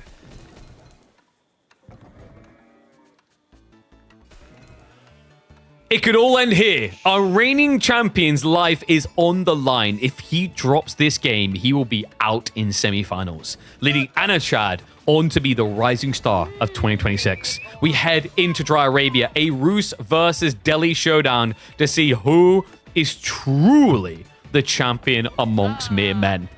And Anno, he does so with that lead. The Tuklak slayed by his Sengoku. He now looks to use the Delhi, another Indian Civ, but to get revenge this time. To flip the coin around, to see if VortiX can stand the test of the Elephant Nation. And with a spawn like this, he actually might. Double forward tree line, double deer back, gold reserves. I mean, this is just a trade-off. After Anatan got one of the best ones I saw in game number 1, VortiX is getting a pretty damn good one for game number 4. Then again, Anno kind of got a nice piece of it too.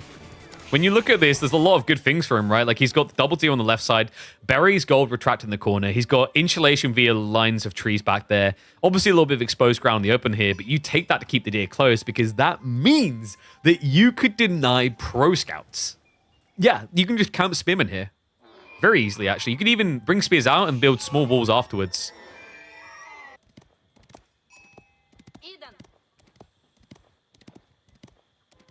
The real bait are game art people knowing any tech. Oh, dude, like, I swear, so many people, they just assume because someone's a game developer, they must know, like, operating systems and hardware. I learned this very early when, like, I was talking to one of my lecturers, and he had no clue about the basics of, like, hardware. And then I remember another lecturer I thought is very intelligent hardware, and then when I dove a bit deeper, I kind of lost him on it all. He's like, that's not really my area of expertise. But I think people just get like this, right? Where it's the same logic of like a policeman knowing the law. Like, really, that one they should know. But technically, like, a policeman is not a lawyer, right? They are different skill sets entirely.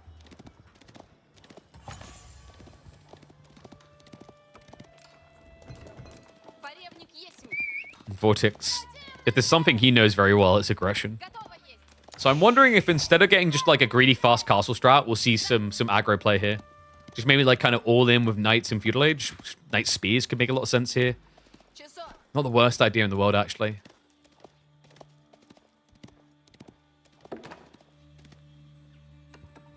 Dome of Faith. Of course, just your standard play. Man, can we just change Dome of Faith already? Is anyone else there with me on this? It's been too long now. I just want Delhi to get some respy, some rework. I'm hoping the devs aren't really forgetting about that with all these new things that add into the game. It's like going back and then fixing a lot of the older crap. Like adding new stuff in. Changing the way that stuff functions. Because it's easy to forget, especially with power creep. Like, yeah, we see some minor updates, but I'm thinking revamps of like old, outdated and undated systems that just don't really make sense anymore. Because you do get that sometimes where it's like, okay, this is just a worse version of what X has.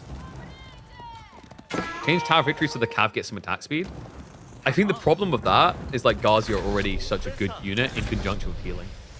If I could maybe like get behind that from the logic of like, if you're not getting the discount on the scholars, it's very hard to actually use healing that well.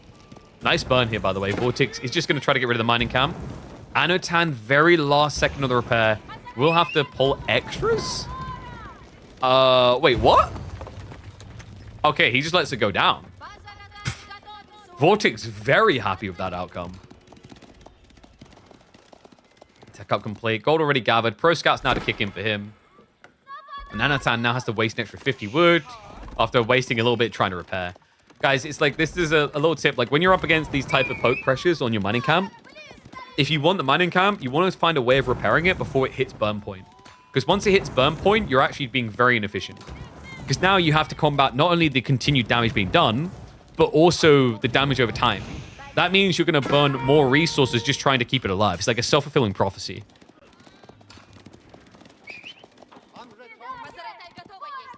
It's like, you know when your parents tell you that shirt is really way too far gone, you should throw it out? You're like, I could probably fix this. And you're like an entire pack of duct tape in. You're like, it's still not really holding together that well. It's that type of feeling. If you really want to repair it, you probably should have started earlier. And maybe not with duct tape. If you're repairing your shirts with duct tape, like you've probably got some bigger problems. Okay, so VortiX already hanging out on the deer near Anna's base. He did go for the spearman as expected, so we'll just be looking to shift across and block out these deers. Should have his timing coming in soon. Yeah, Sanctity a minute and 15 away. VortiX, what is going on though? Okay, he's going to take the enemy deer first. Yeah, because normally you want to be on point grabbing these just so you get the better gathering rate sooner. Interesting choice, by the way, that he went for the eastern deer instead of the southern. The southern's closer. So you might be worried that Anatan's going to block the home deer. Fixing shirt with duct tape. Hey, anything is possible with the right attitude, okay? And also enough desperation. Well, there's enough idiots out there that have tried to fix their cars with like gaffer tape to confirm this. Like, oh no, the exhaust pipe has come off. Well, I mean, if I just add a little bit of tape.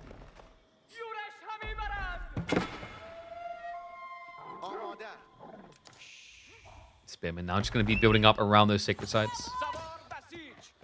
Yeah, I like this. It just secures your objective. Especially important if you're worried about Roost playing a feudal all-in, which involves a lot of knights, because then they can play wide and actually snipe the objectives easily. Whereas if they now encounter walls, it's very inefficient trying to break through those. The time investment is bad for heavy cav.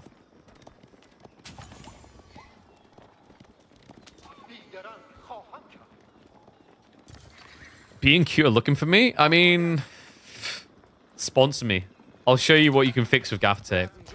That'll be like the meme. It's like, well, you can see like this build, you know, Anatan had a mine a little bit broken, really, not repairing the mining camp. But if you just stick this bad boy across your monitor, it can make all the problems go away. You can't see them anymore.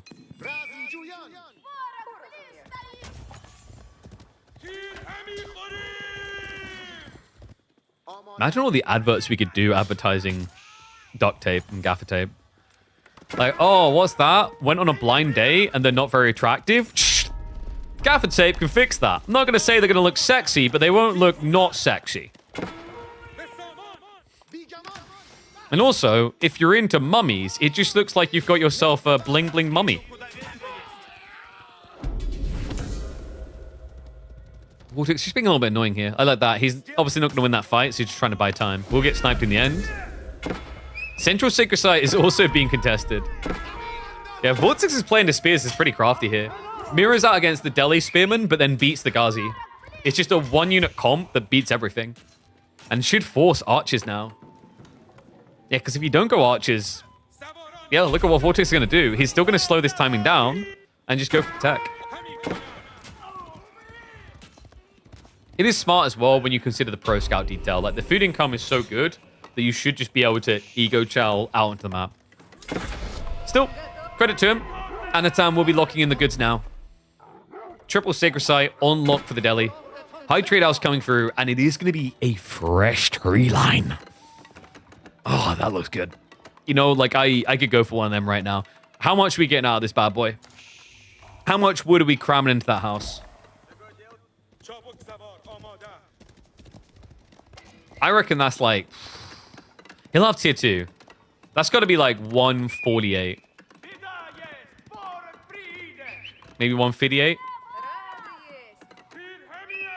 Let's go 150. 158. You watch, he'll be 162 now. Moving on the deer, Anatan is looking to rush that age as well. VortiX, it is going to be a horse archer beginning. Yeah, because there's not many Ghazi. Normally, horse archers would feel a bit questionable here, because Delhi blow a lot of Ghazi. But, you know, you're not looking at 10 plus, you're looking at 3. So horse archers can beat that back and then pose a threat on the map. Another Sacred Site decap.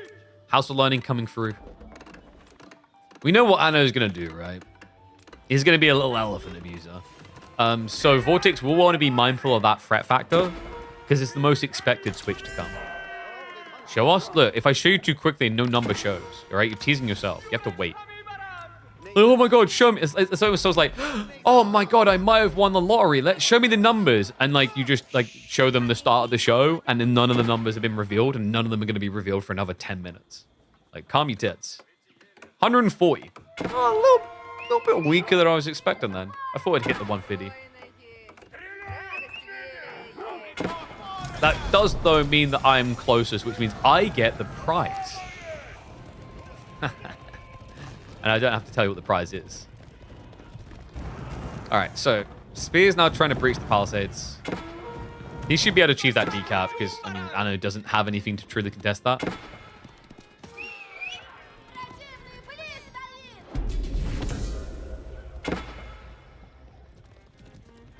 We should have relics coming in soon as well. Yeah, Monastery already down. So VortiX is hitting all the correct timings here.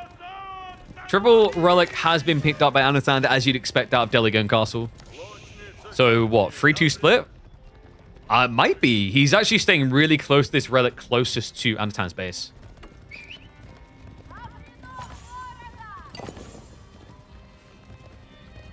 Horse-Archer count does look decent. Remember, these units don't have as much base damage, so they are going to fare really poorly against Knights and War Elephants. But Villagers, on the other hand, they kill quicker. Even Scholars, actually. Just going to go in for the poke. Don't mind if I do. Notice the respect being shown. A wide berth being given to the War Elephant. The War Elephant is like a lorry on the freeway. When you see it, you really want to give it a wide berth. Don't be that idiot that like, oh yeah, I'm going to get really close to this. You know, I have right of way. That person is what we call a Dark Age Spearman pleb. Dark Age Spearmen die to War Elephants very easily. Seriously, why do people insist in their crappy little hatchback on getting right up the arse of a lorry anyway? It makes literally no sense and never will in my brain. Like, that thing could crumple you up like a piece of cardboard. Lorry driver ain't gonna slow down. He's like, oh, we have to. He might kill me. He doesn't care. Like, what is another body on top of the several ladies and knights that he's probably slaughtered in the last few months? Okay, like, this has gone dark. Let's get back to the game. Horse archers coming through.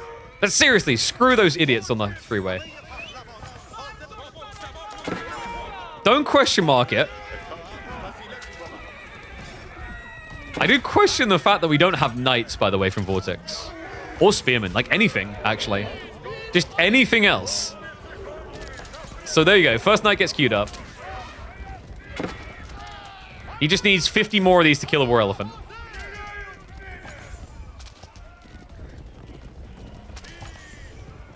As a lorry driver, I have to say we slowed down because it was always our fault. Yeah, but why would you risk them not slowing? That's what I mean. Like, even if you like confidently believe they're going to slow down.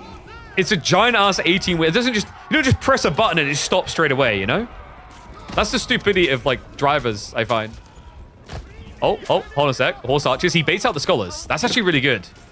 There's still a lot of text that Anatan hasn't got yet. Yeah, now might be a lot harder to get. Only 8 scholars in total. Only 5 of them on active research duty. And he needs archers. Archers should be a decent solution to the horse archer play. He doesn't really have the food to think about cavalry, right? I like the knights have finally been added in. It just buys time for your horse archers to stand still and... Get the 18-wheeler! Make him hit the brakes! That's right. Now take out his compadre. A full traffic jam incoming. Horse archers actually beating War Elephants? Nani? No, surely not. Well, he has to die for it now. Expensive fight, but he does get the kills. And well, lol. Whoops. That scout is no longer your friend. I like how it keeps Saint's Blessing after it betrays you. That's like when the person leaves you, but they're like, oh, I'm going to get married, but I'm going to use like the wedding ring you gave us, you know? We'll pick up the relic. So finally gets his shiny bauble. It's got to play now onto the ball.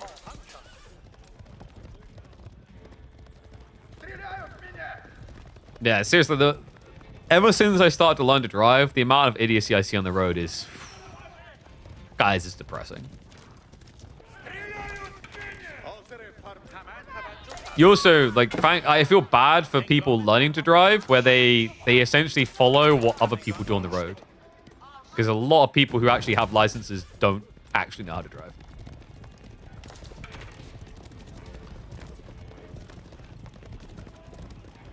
Driving in a metropolitan area sucks. Yeah, like getting on a motorway or whatever is not too bad. I do find like in the motorway though, people just break laws and they don't even think about it. Like a perfect example is staying in the right-hand lane. Happens all the time. But I guess it'd be left-hand lane for other countries. Nice. A little bit of a dive in. Full yeehaw. But yeah, I'm gonna insult some people because I know you're all like old people with Zimmer frames.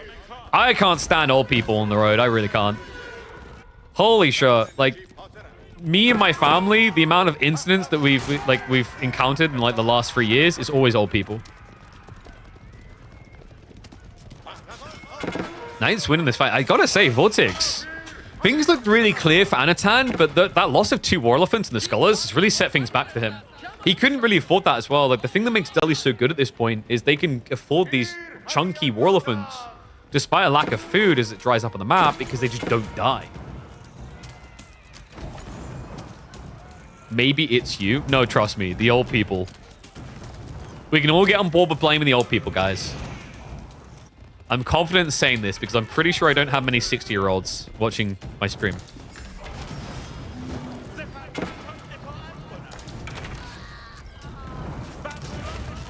War Elephant is just going to get ignored again. Oh, no. Anyway. See, what VortiX is doing correctly here is this is the equivalent of being on the motorway and understanding that the lorry may exist in lane 1, but you can just dock off to lane 4 and get an advantage, you know? Like, very, very clear, calculated approach to the highway laws from VortiX. Stay wide, get away, and win there. It's much easier to run over that person in a little Kia than to try and beat a lorry.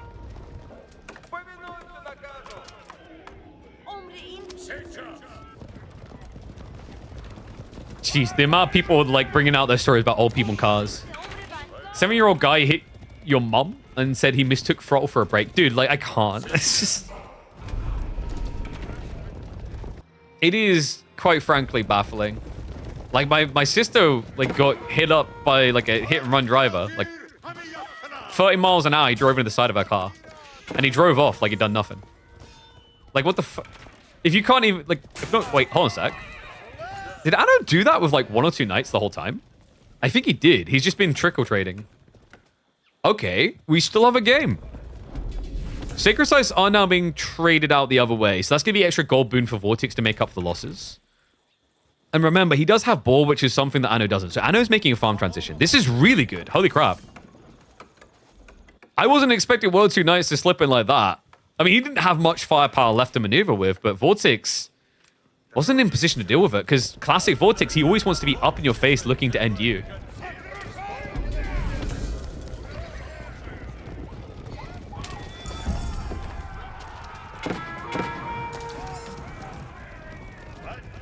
So VortiX now will just try to punish this.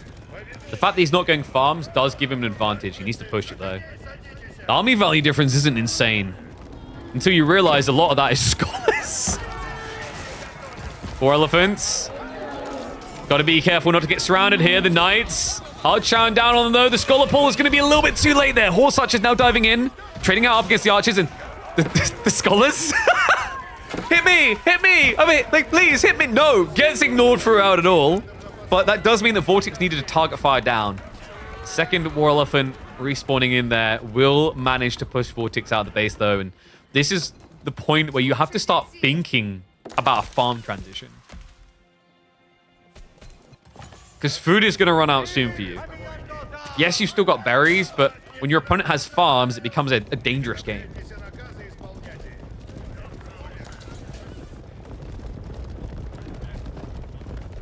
Talk about, like, mum drivers? I don't know, like, mum drive. I get...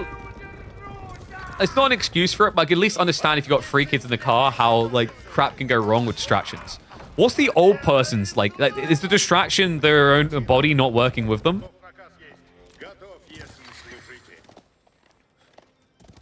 Is the distraction like the senile nature kicking in and them thinking that it's 1985?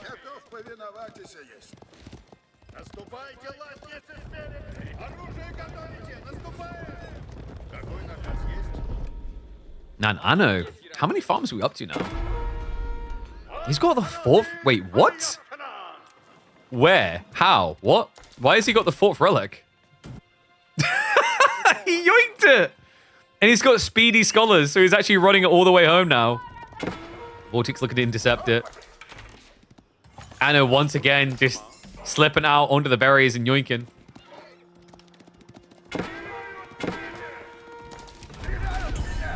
As you get older, your brain and body turns to sludge. Yeah, but that's not like a justification for letting them still be on the road then. Does snipe out the attempt to get the relic home, but I mean, this is close to a 4 relic game for Anno. I can't believe this. These old guys ain't feeling all. This is like the Buddhist monk in his 70s that just manages to knock the crap out of you. Nimble just doing like leaps through the air. It's like the Jackie Chans of the religious sects in AoE 4. Actually, I guess that would be the literal Shaolin monk. But speed-wise, it's kind of crazy how fast scholars get. So, imagine if he now gets sniped on the other side and it just comes all the way back again. There's a debate about seniors having to reapply for driver's license. Yeah, like the administrative cost is the problem. So like I'm aware that there's a good chance I'll have to wait like half a year to get my practical test to pass, right? So imagine you have all these old people having to do that. But there needs to be something. Like the fact that there isn't an obligatory eye test every like 2 to 3 years when you're past 65 or 70 is crazy. They're already now thinking about bringing that in the UK. That's insane to me because there's definitely not an administrative like stacking issue around eye tests. There's plenty of opticians. Never pass a normal exam? Good then, they shouldn't be on the road. Sorry, but that's the truth of it, isn't it? I mean, you can't like hold up a new driver to these certain standards and then not hold up a person who has 40 years of experience to the same standards. It's like so dumb. Wait, it's Anatan build a trait. He always does this. I don't know why. It always happens at some point in longer games with him.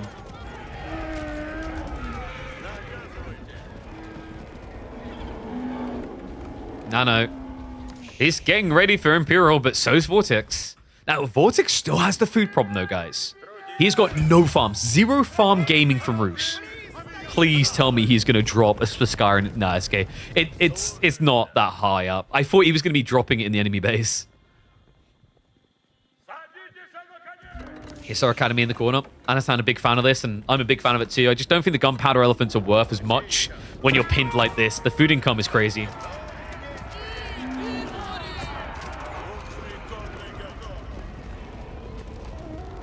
For such a count at 50 total. Problem is the archery. We've got what, 23 scholars, 15 on active research. He'll have veterancy or elite tech pretty fast here, right? At least he should. It says 2 minutes 24. Does he have them actively researching? There we go. It was weirdly refreshing. So minute until elite tech. And he paid nothing for that.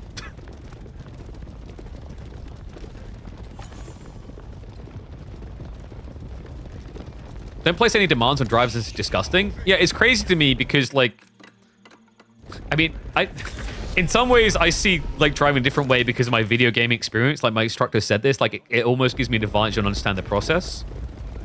But I am at least cognizant of the fact that, like, you are literally wielding a weapon. When you drive a car, it's a weapon. Most people just don't actually realize it. It's crazy. Like, dude, it's a weapon. And you know what? Maybe I appreciate it more because GTA running over old ladies throughout all my childhood gave me the understanding straight away. We need everyone to play GTA to respect and appreciate just how violent a car can be. That's just now part of the exam. Just have to answer like 20 questions on your theory about GTA. Also got to tell us what the Konami cheat code is, or you can't have your license. Okay, so Trip Sacred Site locked in for VortiX. Drivers only want one thing is disgusting. Yeah, a high score and old ladies here. You're at the pub, you're just discussing. It's like, so how many old people did you hit today? It's just something so right about how Roos Horse Archers look in Imperial.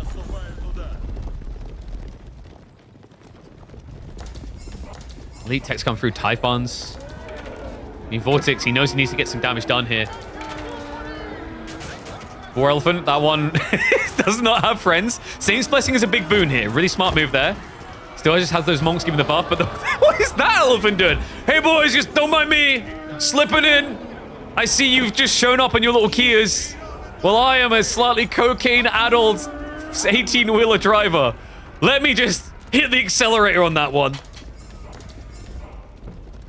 I think we can all agree, even if you think you can, like, the lorry's gonna have to slow down, if the guy looks like he might be coke adult, you should probably get out of the way.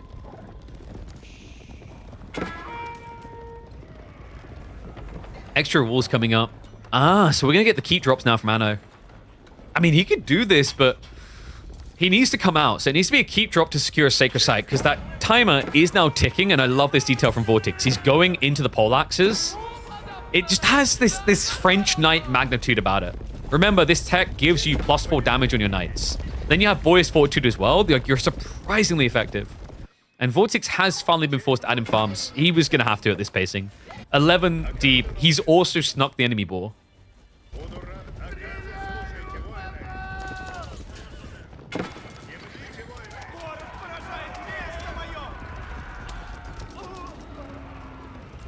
No, you're not American, but saying car as a weapon is kicking a hornet's nest right now. That sounds like a fundamental issue, the amount of weapons you guys have. I'm sorry, that's going to be a bigger controversy, but also, like, you can kill someone with a car. It really can. Here's another funny fact. You can have the most noodly arms and fail to kill someone with a handgun, but kill someone with a car. Right? You can be like the idiot that, like, tries to shoot, like, a 40 caliber and then hits himself in the face with the gun. But a car, you can just floor that bad boy.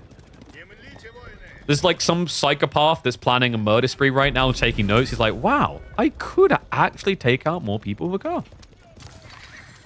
Also, don't need to reload a car as often. I don't know how this discussion got here, but this sounds like a me stream. 64 archers. My god, Anno. He's looking for kill point.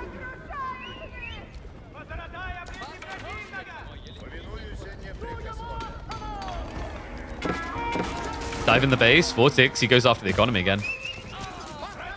War Elephant is going to get sniped down. The castle drop, like, wait, has he made it yet? Yeah, it's here. Okay, yeah, he's fine. So this is difficult. VortiX can't really dive too deep here. Meanwhile, in the Roos space, their castle's nowhere near home. Oh, no. I know. He might have him. Just needs to get a little bit deeper. Incendiary Arrows is about to kick in. It's going to make it much harder to fight back against this. Farms now going to get idled out. War Elephants dive in deep. And the Horse Archers, they're wasting so much time underneath the castle. Look at the bodies!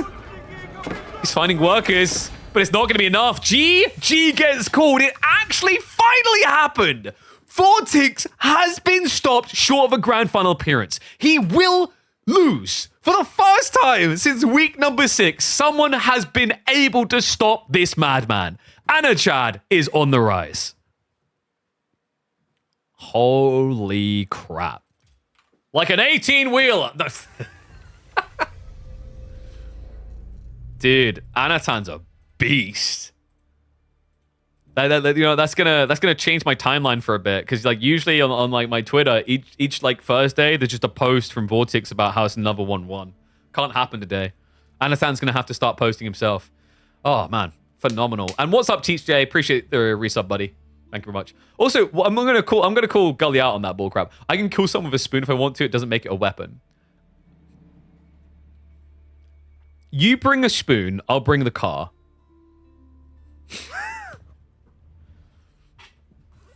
That's like the shittest comparison. You could have at least scaled it to a point of like, oh, I can kill someone with like a drill, but it's not seen as a weapon. Oh dear. I've now just got this picture of Gully standing there with a spoon, and you're just like driving, even just like a little crappy Kia, and he was like, come on! Come on! Just doing the full Joker, like, I want you to hit me.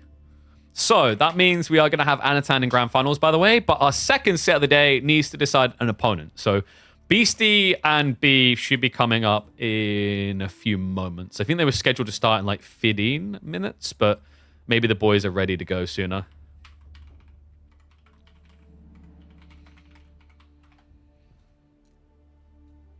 Main purpose of cars to kill? No, that's not the point. Like, actually, it's like the opposite of like, it may not be the main purpose, but the ease with which you could kill someone without meaning to. Like, if you don't mean to kill someone with a spoon, it is incredibly difficult. Now, I haven't got oodles and boodles of experience with trying to kill someone with a spoon. But I think it would be fair to agree, attempting to kill someone with a spoon versus accidentally killing them. There's not many cases of accidentally killing someone with a spoon. There are many cases of accidentally killing someone with a car.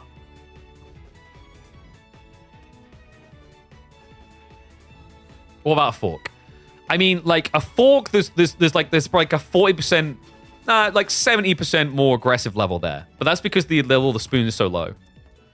A knife, however, I don't know. I feel like you could kill someone more easily with a fork than like a butter knife, right? He's got you there, Gully. Yeah, you bring, Beasty, bring the fork and bring the other fork. You can double fork, and we'll see if my car can fork you up. We'll have to. You know what we'll do? It'll be a survival thing. We will eventually kill Beasty because what we'll do is he'll have his forks, and we'll start off with like the smallest car, right? And we're like, can it kill him? Whoa, Beasty actually beat the little P50. You guys seen this little P50 thing? There you go. Wow, he actually beat the little P50. And we're like, okay, what about like a Kia? Like, we just bring in a little Kia. It's like, oh. Somehow Beasty's beating the Kia. And then you're just like, okay, but now we're like... Now we bring the Range Rover. Oh, no. Oh, dear. Red Bull London show match will be a fight between Beasty and KP with cutlery. No. I'm gonna bring a car and he's gonna bring a knife, but it's gonna be a fair fight because I'm gonna bring a car in London traffic. So there's a chance I lose that fight. Just being real about it, you know. Is the Cybertruck? No, the Cybertruck's not like the final hurdle, right? It's like there's just Beasty at the end of like a 5-round bout. He's like, Jesus Christ, I think I got him all. There's nothing left. He's definitely done, right? And you see me go, I got a T90 tank. Fuck. The P45. I think I remember them doing the P45 car. Wasn't that one that like they could get it? He pointed out you can get it in the garage, but you would not be able to get it out of the garage afterwards. Like you'd be royally screwed. Jump through the window and stab your foot so you can't brake and jump out. Okay, but like, joke's on you because if the car doesn't have a high speed, we'll just keep turning. I still have the handbrake, baby. Like, joke's on you. I put the little computer in and I disabled the handbrake assist, so now I can drift. I just like pull out all of the like Fast and Furious Drift King music. Tokyo Drift music, baby. You fall off a cliff. The problem there, Beasty, is like you're thinking Serbian mentality. We don't have that many cliffs unless we're near like the ocean here. And you're talking London. There's no cliffs. You could have chosen building. Like I mean, if we done this fight in Serbia, there would be cliffs and landmines as like the number ones, you know? We'd have options. We go on top of a building. Well, how did this turn into Matrix? That doesn't seem fair, because as we know in Matrix, spoons are OP.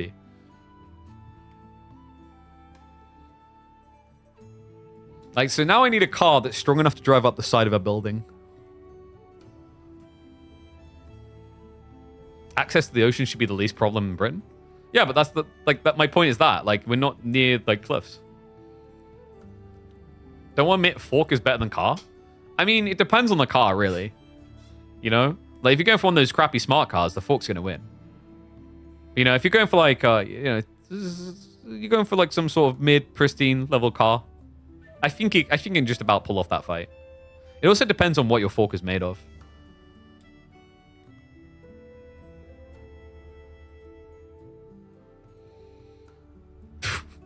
I was asking someone about someone on TikTok because one of my creators has a problem. And the response I got... Because, like, basically, TikTok kind of has some problems with people copyright stealing content. Hi, TikTokers, by the way. And one of my creators had this problem. And I asked him, he's like, well, yeah, I'm not there anymore. And to be honest, they wouldn't do anything. And I was like, Jesus Christ. Like, legit. We live in a really shitty time with the way that people can use your face for anything, right?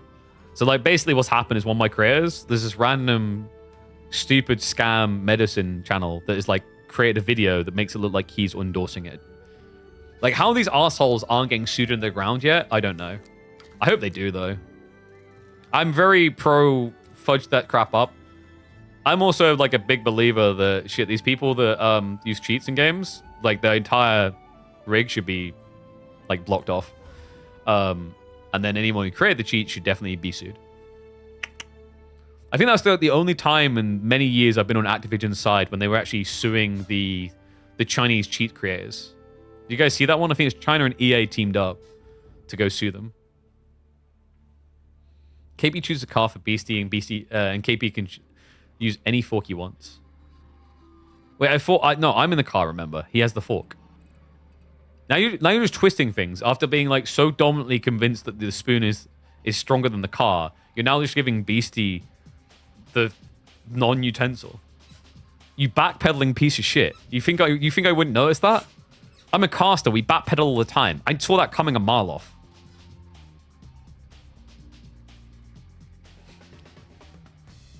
Depends on the car. Yeah, if you got a toy car. Also depends on how good you are at throwing a fork. If you can throw a fork with enough power to smash a front window, you could probably, like, catch someone. You know, like, you also chose the wrong tool. Do you know what's more effective than a fork? Fucking seagull. Seriously. I'm not even exaggerating, by the way. So a seagull's more effective than a fork in that fight. Because what you do is you just need to basically throw the seagull very straightened. And as they accelerate towards you, like, the seagull is going to penetrate the window. And then it could kill them. I know this because this almost happened to my dad. My dad was driving and guys, I'm not even like, this isn't even a meme story. This is a legit true thing. So, like, he drives one of, like, you know, he's a builder, and he was driving, like, one of those, you know, like, trucks, so it's a little bit of a higher window. Even easier for this shit to happen. He's driving along a motorway. And he's just early mornings driving, and then this bird just full on just freaking flies straight into the car and smashes through the window, but, like, doesn't smash the window, like, it just cracks through. And, like, the beak of this bird was, like, this far away from his face. If that mother ducker had a little bit more weight distribution, he basically would have killed my dad. That piece of shit bird would have been 2 kills off a UAV.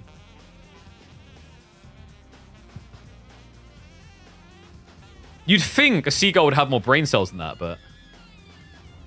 What's that car? That's a truck.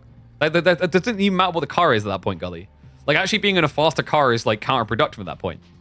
Like, kiddo, we're going to teach you things about the world. Because, like, in that situation, all that's required is speed. Because then, like, when 2 forces meet, like, the impact is going to smash through one, right? So the bird's beak is going to be good enough to, like, crack a screen, and then it just gets through. I can't remember if he said the screwed up part is it was still alive. But I've seen, like, cases where that happens, and the animal is still alive. Somehow. Killed a gull? Damn right you killed a gull. Seagulls are vicious pieces of shit. I remember one time I was walking down the street and there's just a seagull attacking the crap out of, like, a pigeon that was mortally wounded. Thing was going to die anyways. Like, I'm going to attack the crap out of this. Seagulls are fucking vicious. If you ever want to see how dark it can be, but also how hilarious simultaneously, and you've got, like, I don't know, you've got, like, some sort of fish and chips or whatever at the beach, chuck them at the nearest little kid and see what the seagulls do. Okay, don't do that.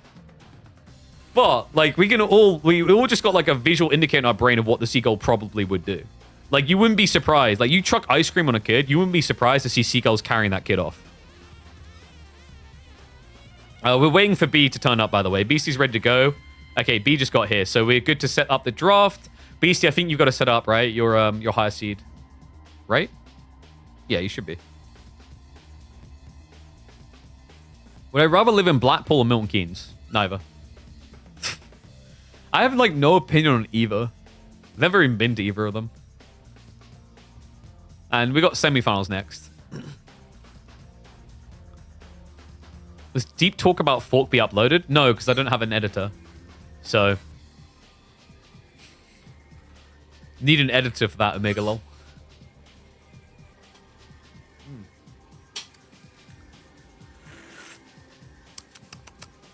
Anyone notice what this song's from?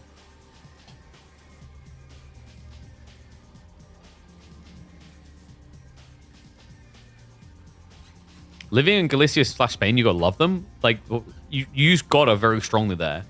You cannot hate them. You've gotta love them. Like, you've got to love them because, like, what? Otherwise, they would kidnap your firstborn.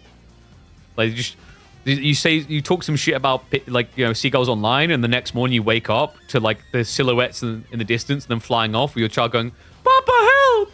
Like, gotta is a really strong word there. Either that or you're eating them. Tune the song up. Here you go. It's not Matrix. Matrix isn't even close.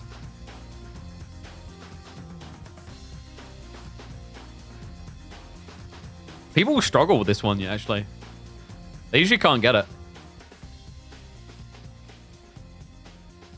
For me, when I first heard it and was added to my list, I was like, oh, damn, this takes me back. I remember this.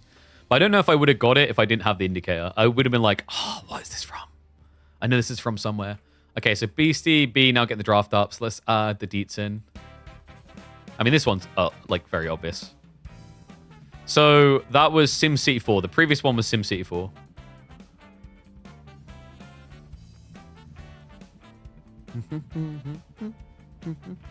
VortiX rip. Yep, VortiX got ripped asunder.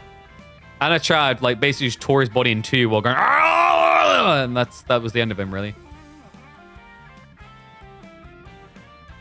Okay, I'm just waiting for this to update, so it adds them in.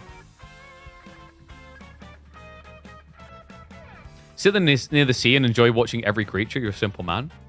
Yeah, but, like, you got, like, even if you don't want to hate them, you got creatures you prefer. So this one is from Mario. I think this is, pretty sure this is Mario Kart.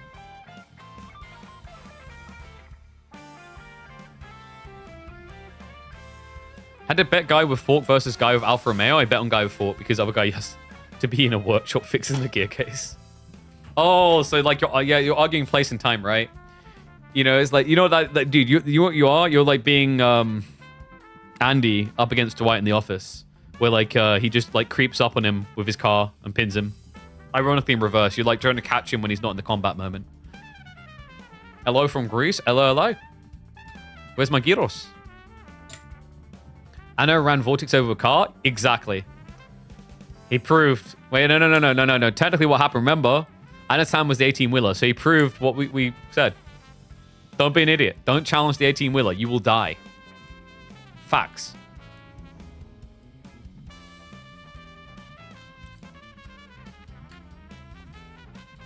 So... Let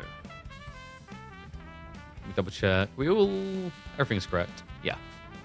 Actually, yeah, I'll take this moment to update the bracket because we did just see that it was a 3-1 victory for Anatan. For once, I'm not talking about VortiX in the finals. It's a shocker, really. Can you make a song request? Probably not. I don't take song requests because, like, it demonetizes videos.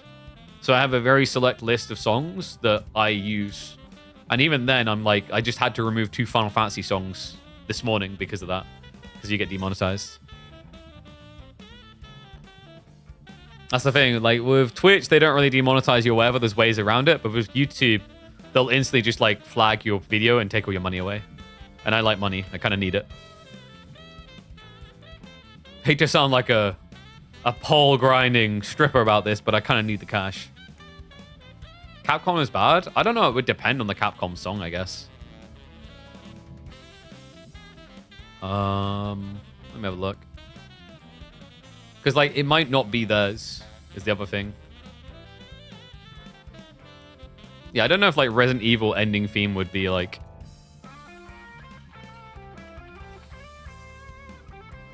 Because, like, some of them they don't have. So this one. This is different than yours, though.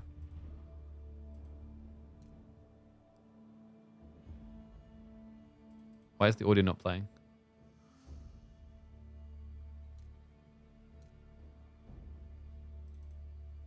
I'm trying to play it through Spotify. It's just not working. All right, let's reopen Spotify. Drunk driver alert.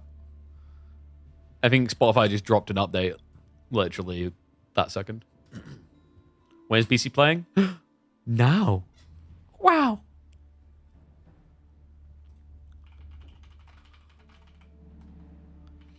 DMC. I didn't like. So I wasn't as crazy in DMC. My friend played the crap out of them. I didn't. Which is weird. I should have, because like I absolutely love Darksiders. Like Darksider, for example, freaking iconic game in my eyes. Okay, why is... So Spotify has just basically stopped working. In all cases?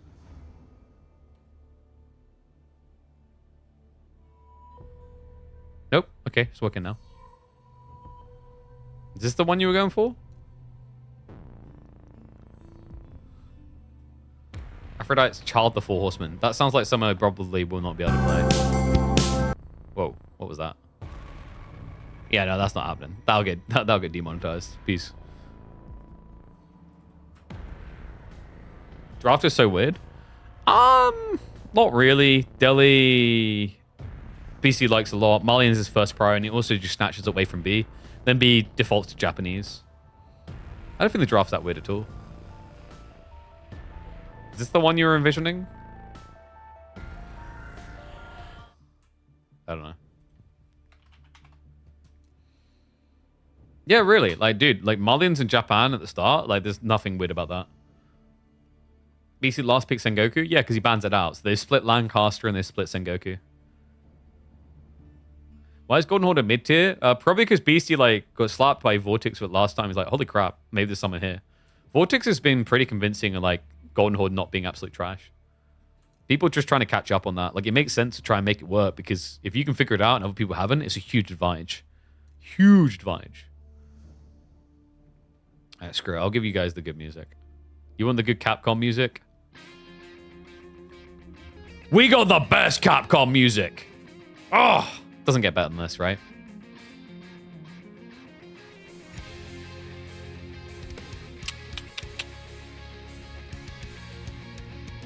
Let's go!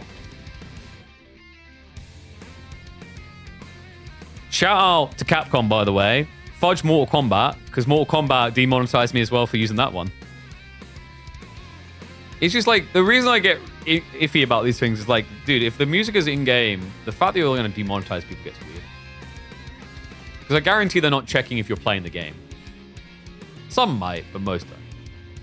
Right, MK1? Yeah, like I'm talking about that song, the Test Your Might one.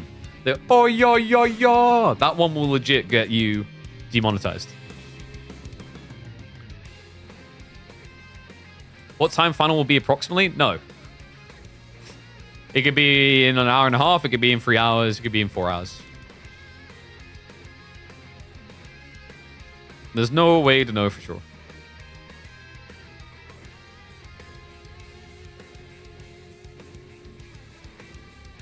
VortiX got Unitech last game. It might have just been like he just didn't have the gold initially because he was getting all the elite techs around things like knights and horse archers. Golden Horde appears to have quite good later feudal and later castle.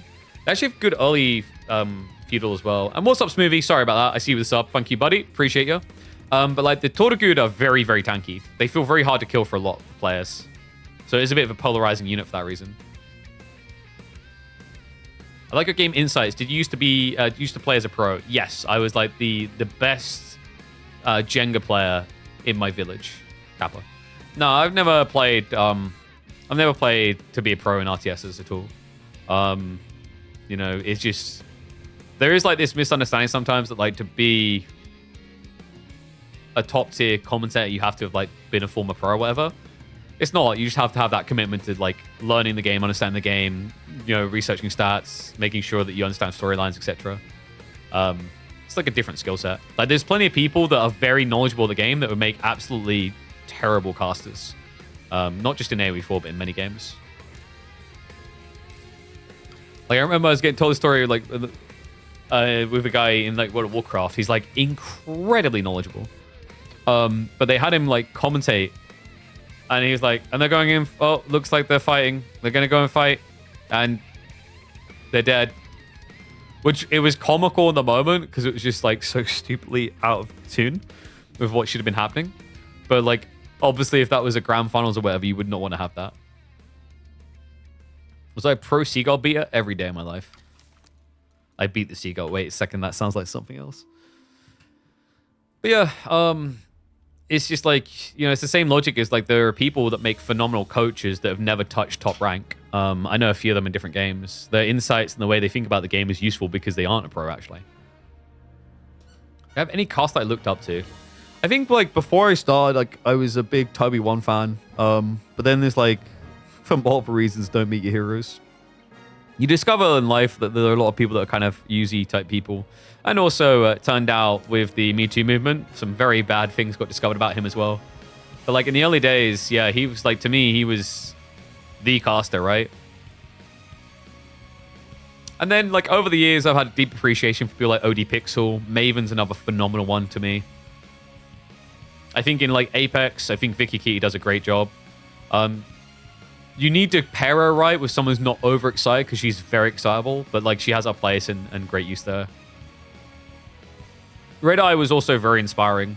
Like, when you think about the way he would command a panel, but not everyone needs to be that. And Tastosis is like probably the iconic combo. Like, not many people have been able to match what Tastosis can do together.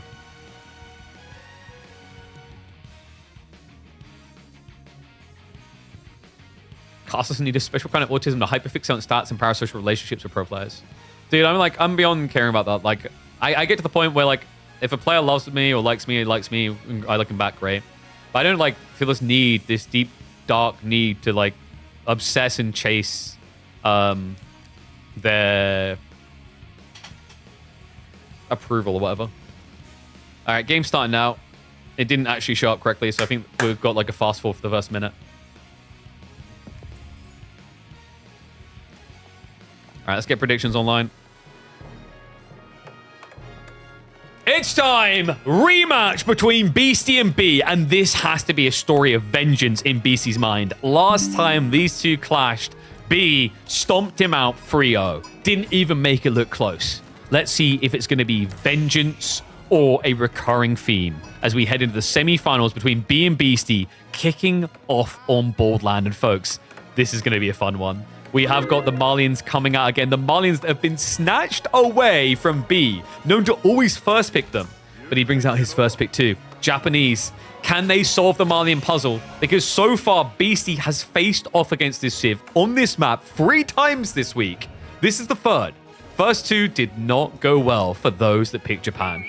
But maybe, just maybe, B has got a quicker, cleaner way of executing this, especially when I look at these golds.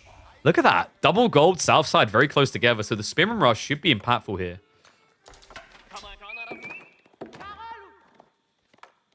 Your cheese has mold, should you eat it? I like, maybe just like lick around the mold. Like, just like tongue the mold a little bit and see what it tastes like.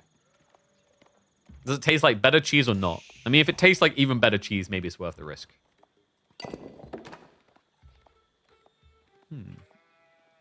Have I ever cast CS? I have never cast Counter-Strike, no. I'd love to. I've like hosted 1 or 2 small things on the side related to like a major for it. And it's a game I occasionally find myself watching. Got a lot of love for that. I think like Counter-Strike is like, it's very hard to argue with a statement that Counter-Strike is the greatest esports scene with the way it's built itself up, especially with like no dev support. Not many can brag that. Outpost coming up as expected. So B has got the appropriate reaction, and it should be a stop at double spear. Doesn't look like he's interested. Oh, no, he is. He's going for the outpost rush. I guess you could jam it in there pretty deep. Like maybe here? Okay, no, he's going to be a little bit more reserved. Yeah, so he just wants to keep it protected, because if he puts any closer, the villagers can try and burn here, and then you can have people garrison. But here, there's no play where they can burn, and the spearman can't attack them. How do you know it's Boldland if it doesn't say in the bottom corner? You just have to understand like what all the different maps are. Like that, you know, are you a real fan if you just don't instinctively straight away know what all these things are?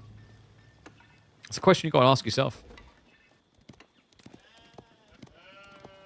Yeah, like Tastosis is always like Tastosis. I think Tastosis is proof you don't just need to yell at a game nonstop. Tastosis combo is a perfect example of how it's actually more important to spend time listening and talking to your co-caster. Sadly, like with the nature of freelance casting, it's something that's very hard for a lot of casters to digest. Villager pull though. Spearmen need to get in the way now. This is going to be snug. Is B committing? Spearmen, they're going to absorb the blows here. Outpost getting targeted down now. It is going to go up. So B, he gets it online. He gets the garrison force in. No repair coming through, mind you. Gets the snipe on the low HP worker. He's going for a second. Okay, this is big. He can get free. Goes for repair now. That forces some of the torch damage to turn into shifts. This is not looking good for Beasty in game 1. B, getting insane value. That's going to be -3. He could have actually garrisoned for a 4th there. Wow. Free worker lead for B pre 5 minutes. And look at the difference in tech timing. Beasty, he pulled all of the food workers. So B, not only does he have worker lead, he's going to have tech lead. Good God. B, I mean, I think I see where Beasty's coming from. Like, when you see that, you're like, okay, he's just going to let me intercept the worker. Because B was so late on pulling the spears. But I love the way he done it instead. Instead of cutting the villagers off here and having them run past you, he hugged tight on the worker. Beasty could not target him. It looks like Beasty went for a classic A click instead of clicking the worker. And it's understandable, right? Like with pathing, sometimes you just find yourself do weird stuff if you click on the unit. Phenomenal play for B. Now 8 to build up the Kura. Only 3 on the Mansa by comparison from Beasty.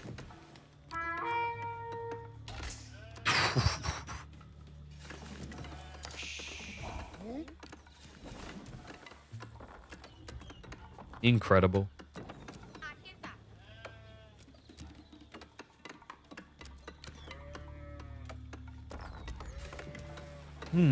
So, what now? Could B go for, say, a fast tech, or does he look to just double down on feudal? Because it is a lofty advantage. Like, at this stage, it's a 15% eco advantage.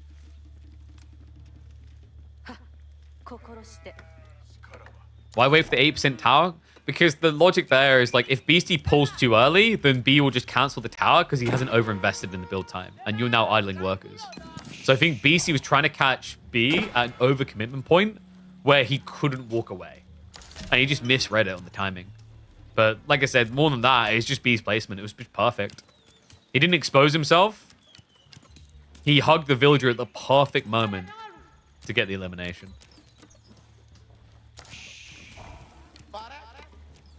Just think about how wasteful this has all now been for Beasty. Building an outpost that just didn't really matter that much. I mean, sure, it stopped the village, the spearman from burning on the house, but it just feels like in this type of position, it slowed you down even more when getting this play in place. He has got the ranch play to follow up. Does need to build the ranch, actually. And it is going to be a Rax beginning. Yeah, he knows what's coming. B is just taking the fast castle route. I think this is the correct call. The damage you've done to your opponent's economy, like it feels... It has a kind of an exponential effect at this stage of the game, right? Like, obviously, over time, free workers is going to be a small part of the bigger picture. But in terms of critical timings around, like, cow blow and eventual castle, it's hurt Beasty a lot.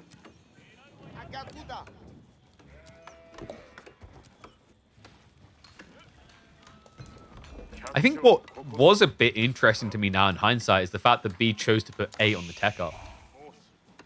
There's no justifiable cause for that, right? Maybe he didn't want to leave Beasty with an option, but like my thought process here is you've got lots of sheep. Like, look at it. He's got 17 sheep. Maybe speed up a bit. Yeah, we're slightly behind. I guess actually there's nothing going on right now. I forgot to do that earlier because it was a crazy opening. But the thing for B is like he could have basically just made it like 2 or 3 on Kura and still been lean on his timing into castle.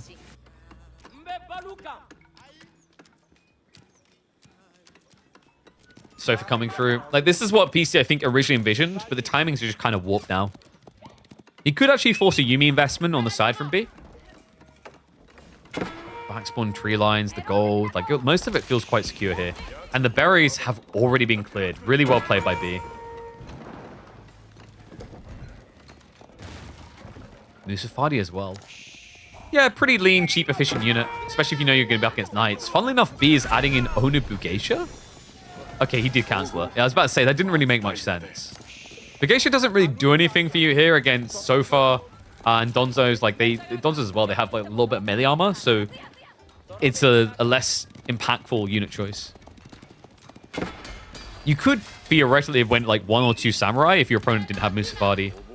But once again, it's like the investment cost to even get those upgrades first is pretty rough. Villages. Shiv's out. Wait, B what? He's like, I can afford it. I got a free worker lead. Okay, make it 2 worker lead. Sprue emplacement is nasty. What? That's actually a greedy but sick read if he can hold it. Because that eviscerates the Sofas. What's weird is you kind of want to go for the Donzo kill so your knights can just win. Does get the repair out now. So in the end, it costs him 1 worker. But remember, Beasty, he invested a lot in this. It's not like he's bloating crap loads of cow behind this. He has at least got double pit mine. Gold access re-obtained by B. We'll just do a tiny bit of fast forward because I think we're still like 20 seconds out from live. This looks pretty rough, man. Beasty's just going to try to pop block him to slow him down. Probably the only thing he can really do right now. Wonder if we'll be seeing Yumi. No, just looks like it's going to be Raw Knights. I mean, in fairness, you can kind of get away with just Raw Knights here, right? Like against Donzo's from an age behind. As long as you keep gathering gold. That Sprune placement, just a pain in the ass. There we go, up to live. Because like the other thing here is like Donzo's whole damage is not that high. It's only 7 base. Like you end up doing, was it 49 damage? You don't even insta-kill a worker, which is a problem because remember, B does have the monk, so you can always heal them up to full. And there's the archery. So it's going to be Yorishiro drop archery range. Mass archer is going to be on the way.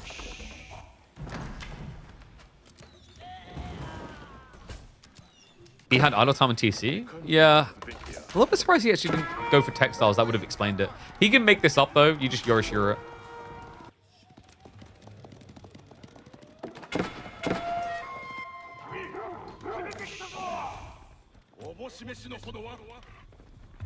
That's the other thing I think that's creeping in BC's mind is like if you just try to go for Fulani too fast, you get flooded. But if you wait too long on getting your Fulani online, then you have to deal with the fact that Japan will have more workers more and more gradually. And Samurai, not the best of trades there. Did he kill anything? No, so he ends up losing 2 knights for nothing. I think he just needs to calm down a little bit. Like, at this point, your best move is to just raid. But I think he's just hyper-fixated on this idea that he's going to get dove. That's going to relieve the pressure. Double outpost very strong here. He'll have enough soon to get double springboard. And that's going to make Beasty spin and crap his pants. Like, it's not really an area you want to dive anymore. Beasty still only the 1 ranch. He kind of has to. With the way the numbers are inflating, he doesn't really have that incredible lead just yet. Especially with snipes like that. Double Sofa just insta-dead. It's weird just how easily you can lose the advantage you build here. Like, yes, the Donzos can eviscerate a few Mounted Samurai, but at the same time, your Sofas are made of plastic. Or cardboard, even. Wet cardboard, it feels like, in these type of fights. And even this is now going to hurt. Veterancy on Yumi. Remember, so far, they can only have a maximum of 3 ranged armor in the feudal. They will begin to melt. Fortification first coming in from B.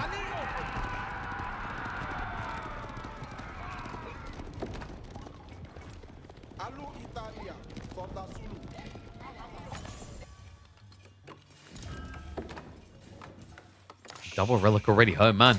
That's the other problem for BC here, isn't it? Like, he's had to be very linear in his approach, so he couldn't block the flanks. And the reason we sped up a little bit is because there wasn't anything that was hard to track happening in that very moment. It was like player getting tech up, player trying to build for pushing. If it's too fast for you, there's always a half-speed modifier, so you can counterbalance it. Knight's now creeping in. Beasty on berries. Wait, is he trying to go for Farimba? Nah. Empty Fulani makes sense, I think, and just scale it over time. The Knights do catch him gathering the berries. Shows the desperation a little bit. Only a few Donzos here. No undermesh means the TC does sting a little low. Mount Samurai down. Some idle time being achieved, and he does find the gold workers as well. Sofa blocking the relic retrieval on the flanks wider. These Mounted Samurai, man, they're still going. Pine in the base. Going to cleave down a few more. So that is now B with a 7-worker lead. Will lose the Knights to the Donzos because I believe he's got Javelin Recharge coming in time. The B. The thing is, there's just so many Donzos. And the Yuumi count is very high now. 18 Yuumi. Like, B is very much lacking on the Mount Samurai after that. But I think he has the firepower to kind of, start to approach these engagements now. Trade-off, of course, being that Beasty could think about a tech. He did just eject the cow. He ran out of food. Whew. Quite worrisome there, actually. So even if it is Fulani, you're even further away from achieving like a positive food flow there. What's up? Wait, did I say funny smooth? I think I did. Don't know why it looked like it came up fresh.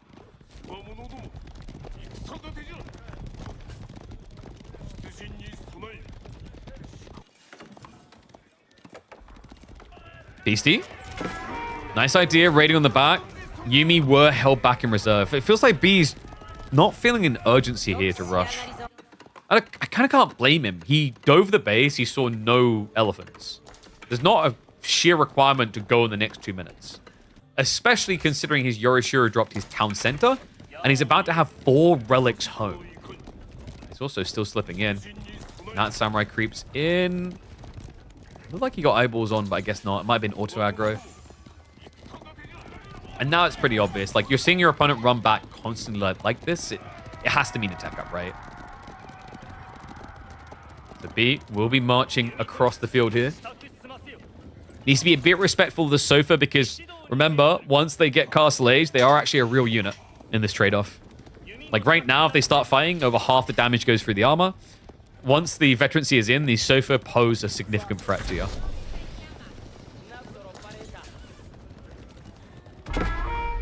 B still creeping at the back.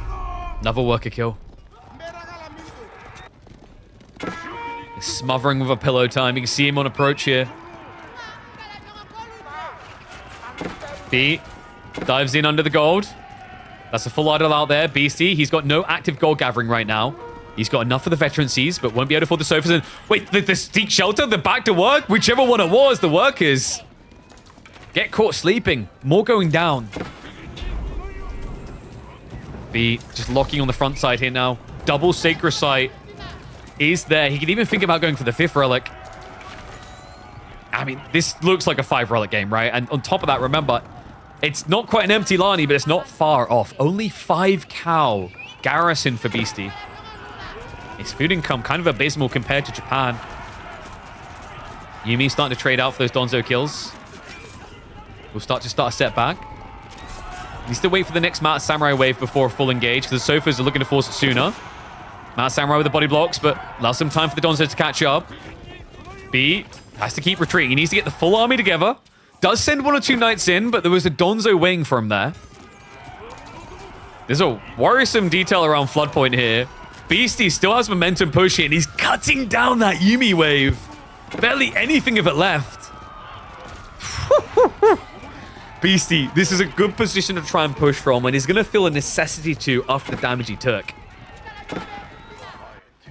Knight's still just trying to creep in, but reinforcements will address that. It's still idle time being achieved, though. Can Beasty now find the counter damage he needs? His army does look scarier for now. Problem is, like, if you bring it all together, the Mountain Samurai count is pretty ferocious. It's like at 12 up against 13 Sofa. It's really the Donzo that are the game changer here for him. Yeah, this is a bit ballsy. Like, BC splitting up the army. It makes sense because you move faster, but this is the type of fight that B actually needs right now. And he already knows it's coming. Check this. Knights shifting across. Sends the Yuumi upfield. He actually has the perfect matchup. Archer versus the Spears. Samurai versus the Sofa. Gets eyeballs on them early. Can use that advantage on charge speed to try and gap close. Good peel there. Beasty keeps 1 Sofa away. That slows down the rest of the army. We'll steer onto the gold. Chivs out the body blocks. B, you madman. It's what he needs to catch up with the Mount Samurai, the Sofa. Not moving away. They're looking for kills, but they're not getting many. No, the textiles is making the difference here. Oh my god. He got 1 kill? Absolutely butchered. over a double up and heavy cav advantage from B. Exactly what he needed to re-dictate terms here. That was sick. Just the step back slightly. You saw a moment of panic where Beasty's like, maybe I can get the Sofa away. Like, hold on a sec. Actually, maybe I can get the kills. But B dragged him along, baited him hook, line, and sinker on that one. Import armor's now coming in. Gonna feel like import armors. Only 5 Sofa currently that can take advantage. B. Not a crazy number of Yuumi, but the nice thing is like when there's not that many Sofa, you aren't threatened to full commit. You aren't compelled to that. You can just kind of trickle trade. Because Beasty's not going to hard commit with 5 Sofa into 20 Knights. That's a death sentence.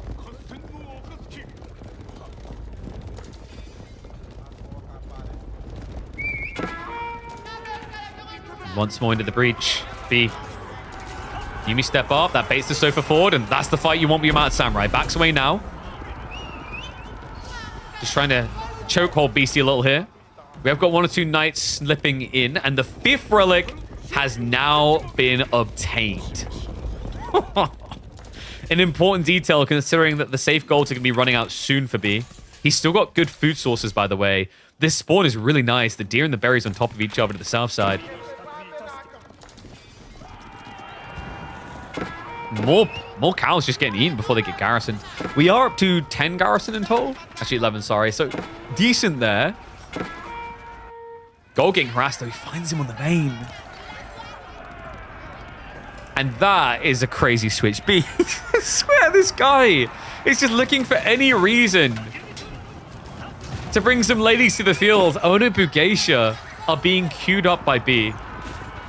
It's a bit of a weird play up against Marlians usually because the Donzos, they've got the +1 armor, and then the Sofa have important armors, but it's not a bad idea. Like, you're struggling to clear the melee quick enough with Yuumi, so he's just trying to mirror melee blob for blob. Could turn around right now, by the way. This is, yeah, bait him in a bit. Beasty. Whoa, bit of a weird steer there. I think he's trying to intercept a few Yuumi. Speaking of Yuumi, now frontline against the Donzos. Mad Samurai creep in, though, and this is weird. Beasty, he's stuck on the archers. The Donzos don't matter like this. The Knights get the chow down and tear him to pieces. Oh my god. The Yuumi may have died, but they've done everything they needed and more. Game number 1 goes to the Buzzard B, and what a way to do it. A sick game. That clutch defense for the workers to beat the Sofa mass down and dictate terms again for B after a dominant early game. Damn, that was crazy.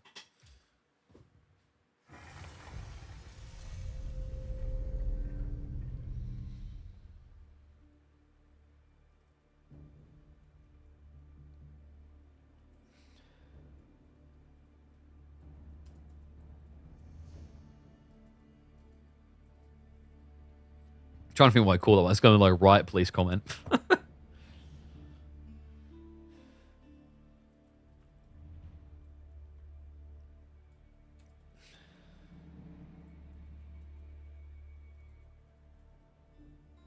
Like, I'm trying to think. It's got to be about the spears at the beginning, right? Like, a lot of things happen in that game, actually, but the spear in the beginning is kind of crazy.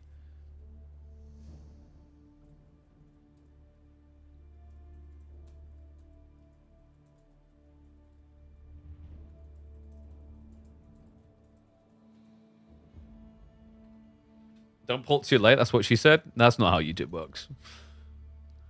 All right. So, game numero 1 will be a victory for B. He's on the board nice and early with his Japanese pick to beat the Malians. So, both of them putting strong picks forward immediately here.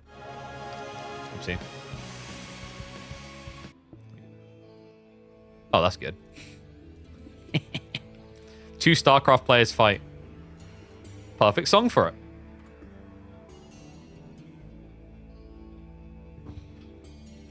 A bug where B killed cows within a ranch, did he? I don't think that's a bug. I think that's just his cows failing to garrison, no? Is it because he didn't click a garrison spot? Like, is that bug more just the wonky behavior like what you get with tree lines? Like, you guys have had that before. You know, where like, I don't know if it's the same with the cows it is with tree lines, I mean. Like where, you know when you go to click on a tree line, but you actually click the ground? Maybe?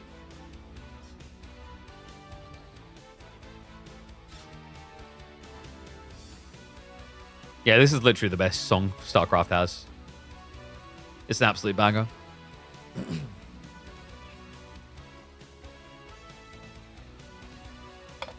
Oh, damn impressive opening game from B. Cowbox is center? Yeah, exactly. It's like trees, right? Because trees has this way. If you don't click right in the trees, your guys will walk next to trees. I've had it constantly. I was like coaching a guy last night, and he had that as well. I was like, your workers are hiding in the trees right now.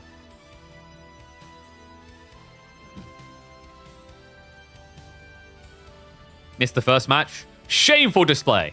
That's why you got to be here 24/7, baby. Change my lighting. Your desk looks warmer. I changed the camera around. I'm using like a different camera. I've been like, I need to get some lenses for the Facecam 4K that I got. Because like, by default, I think that it benefits from having some lenses. Because it basically has a proper camera scope on it. So you can put like full lenses on it. Best of 5? Yup. So 2 more wins, and that would be B through to a grand final showdown up against Anatan. Still plenty to play for.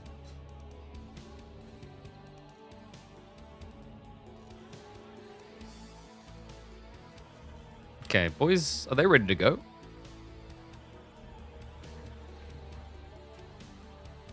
Just gonna get a gifted sub for my birthday is what Jesus would want. Okay, I'm pretty sure. Yeah, I agree. Jesus would want this. So what you want to do is you want to like open your wallet and use some of the birthday money you got to gift yourself a sub. And that'll make Jesus happy, I think. I think that's what Jesus wants. God bless. Do you know Destiny 2 soundtrack, The Journey? I don't remember the Journey one. Like, I was thinking about this the other day. Like, Destiny ones I can't remember clearly off the top of my head. But I imagine it's got some bangers in there because like you got it's the guy who done the Halo soundtracks. Hey, sup, MK Carrillo or M Carrillo. Thank you very much, buddy. Appreciate the gifted sub. So wait, if you guys just all say it's your birthday, someone gives you a sub. Is that how? Look, this is fine by me. I mean, I like money. So if everyone... This strategy. But like every month when you say it's your birthday, right? They might get like, hold on a second.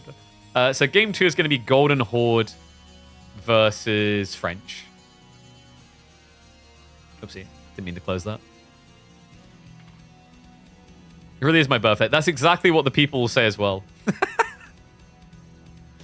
It's a strategy. Like, damn, I'm impressed that worked so quickly.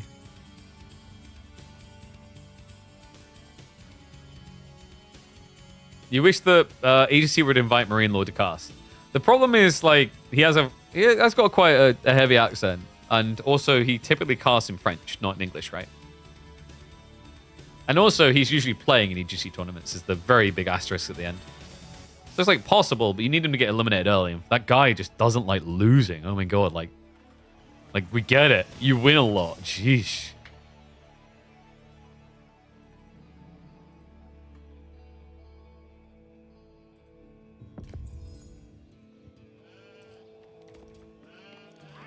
All right. Are we aligned on the right sides? No. Let's flip it around.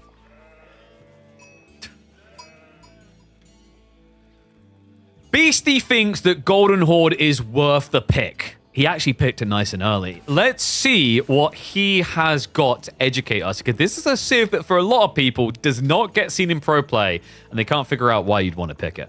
Game number 2 in this best of 5. And Beasty, while behind, trusts the Golden Horde to deliver him a little summon. But B has gone for a powerful pick. It is going to be the French making their appearance on Dry Arabia to try and extend this early lead in the semi-finals of our weekly tournaments. Not a bad matchup, right? Like, in theory anyway, because like Golden Horde's biggest weakness is Dark Age rushing civs. French aren't a Dark Age rushing civ. They very, very rarely. There was a time against Malians occasionally they do it, but they'll always just choose Feudal first. So that does give you a little bit of safety boon there, because the problem you have as Golden Horde, you're so good to Dark Age rush because your gold is out of TC range, your Uvu's out of TC range, and your outposts cost double that of any other civ. Your Rax production rates really suck as well because you have to wait for double pump. There's a lot of negatives towards trying to contest Dark Age for them. In theory, the one way I think that can be good in the future is going to be Karash, but will not be needed here. Yeah, so what's the overarching goal? Because I'm thinking like how you want to play this. A lot of Golden Horde players have been leaning into this kind of feudal all-in timing. Like they'll just neglect castle entirely. It's surprisingly effective because as you scale, you get to a point where the Karash with the +1 armor, it's just your meta. It's a very effective type of armor installation. On top of that, things like Tortugud, passively just producing more of them thanks to the stone generation over time, gives you a very tanky knight. Not sure if it's worthwhile here though. Against French, it's a little bit different. You know, most civs, you go Tortugud because they'll eventually die, but they're so tanky on the route to dying, they do a lot. Problem with that against French is with a play into chivalry from knights, it doesn't matter. Gradually, you start to lose out unless you can somehow keep incredible pressure up.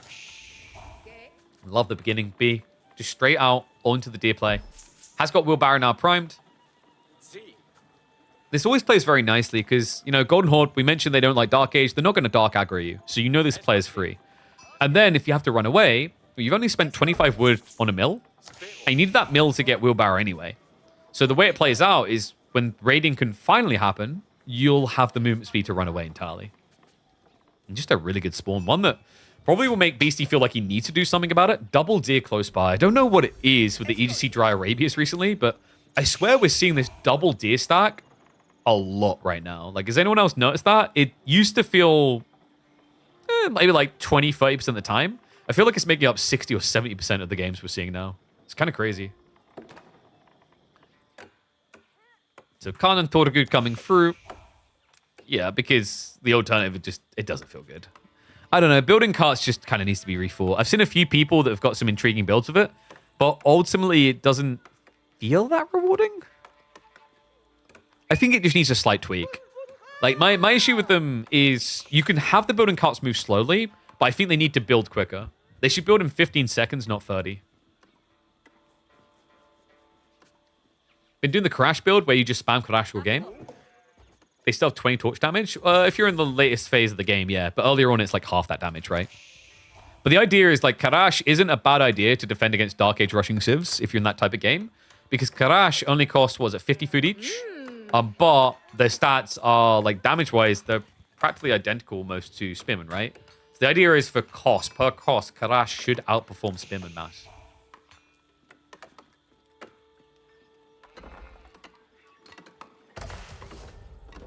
School Cavalry almost complete. I wonder, B might just hang out on the gold, the food rather a little bit longer. Might even be worth like building an outpost out here, just because your gold locations, like it's kind of interesting. If you have an outpost here, you can garrison these villages and then pull the gold workers back if a raid comes in. It also just informs you later on because your golds are back here and your deers are over in this area anyway. So the vision is pretty invaluable here.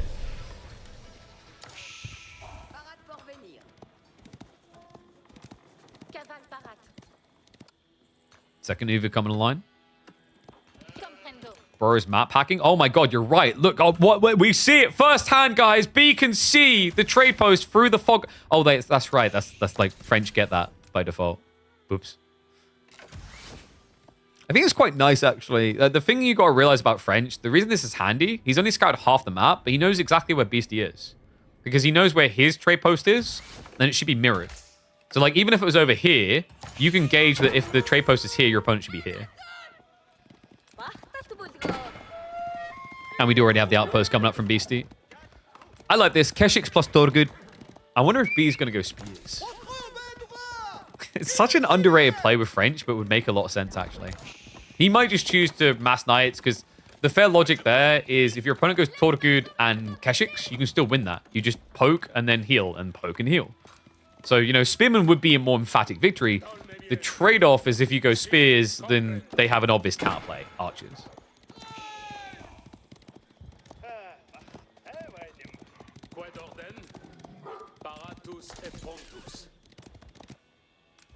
Oh, we have walls. Yeah, so it doesn't go for the outpost, just goes for some cheeky walls. This is... Whoa, that's actually kind of insane value, actually. Because it protects the gold and the deer.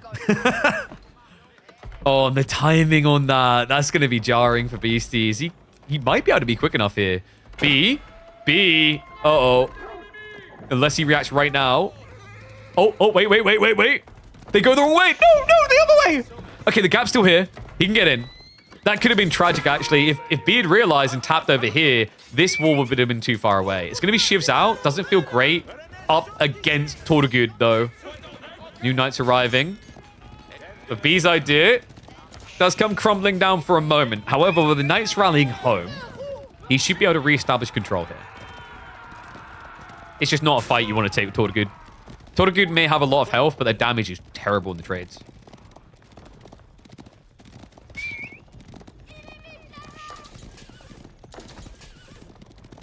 Your first AoE game, you're like, oh, trade post. Yeah, I wonder how many people like default to that. Because I don't know, for like new players, I don't imagine trade is first on the mind ever. And wait, is MoK really banning that word? What a racist. He doesn't like the way we say a word that's not English. Spear follow-up. So Beasty did blink first.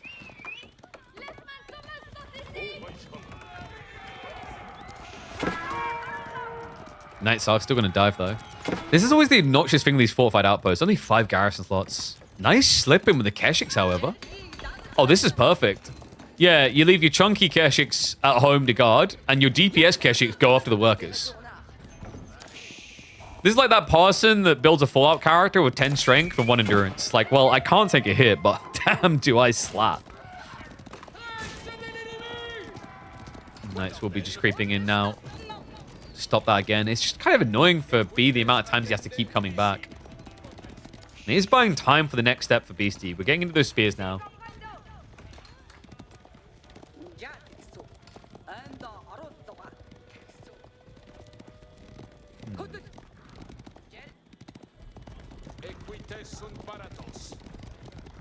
Survival techniques now on the way for Beasty.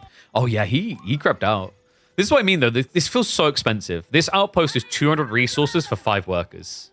It just feels so sucky with Golden Horde sometimes because this... It's not too bad when it's like the deer on the way to the enemy base because then it becomes your production line. So you just add in Raxes and stables and get your units out there. Has already got some stockyards coming in. This is one of Golden Horde's big boons. Very efficient trade-off here. You only pay 250 wood and you don't ever have to move. So it's actually better than farms in that way. Has 1700 HP. Irregardless, right? Like the logic here is if I send 1 knight in, I can hang around here a long time. I might not kill your workers, but I'm not going to die easily. If you had, 8 garrison slots, I don't even think about diving that, right? That's way too much arrow damage too fast. And the trade-off is now, because you can only accommodate 5 workers, if I'm willing to dive that, you can't really put more than 5 workers out here, or you'll lose them. Oh, look. Another dive. More workers. And the tower damage kind of irrelevant. He does aggro into the spears, but my god, the amount of knights from B. It's going to be a counter dive again. Knights will just look to hold in the choke point. PC has to be very careful about this. This is prime chivalry time. Like after that type of dive, the injured knights, just rejuvenate them and keep going. It's just a classic French knight dump.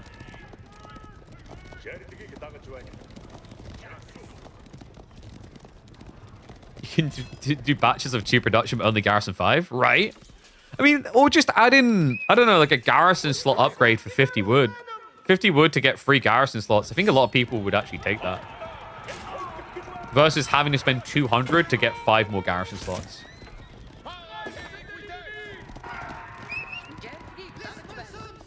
Now remember, Golden Horde playing cavalry like this at least allows them to keep breaking away, but, the issue is at this rate, like, what is your answer? You need enough spearmen to truly deter the knights. You have to be really careful overall about positioning as well. Because if you step up too greedily, like Beasty tried to defend there, you just lose tempo. Like, you're trying to scale to the point that the spearmen actually have a real threat here.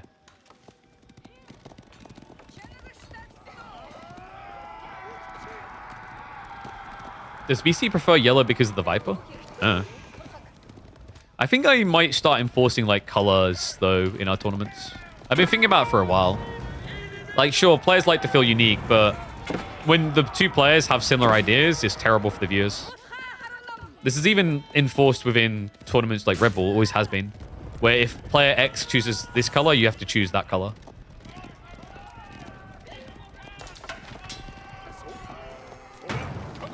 B, now just going off the Uvus. Yeah, just kind of trying to force Beasty out into an open area. Needs to be careful, though, because the spear count is pretty high. Sometimes B just continues night production non-stop and tries to raid you.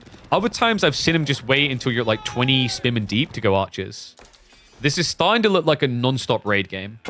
Can be a bit tricky, though, because Golden Horde is a decent civ at condensing their food eco in base. And Shivery finally on the way. Yeah, no signs of a switch. Just more walls. So he's just trying to give himself an insurance policy here. Because the problem before is like B could have won these fights if he didn't have to go home to defend the dive-in from Beasty.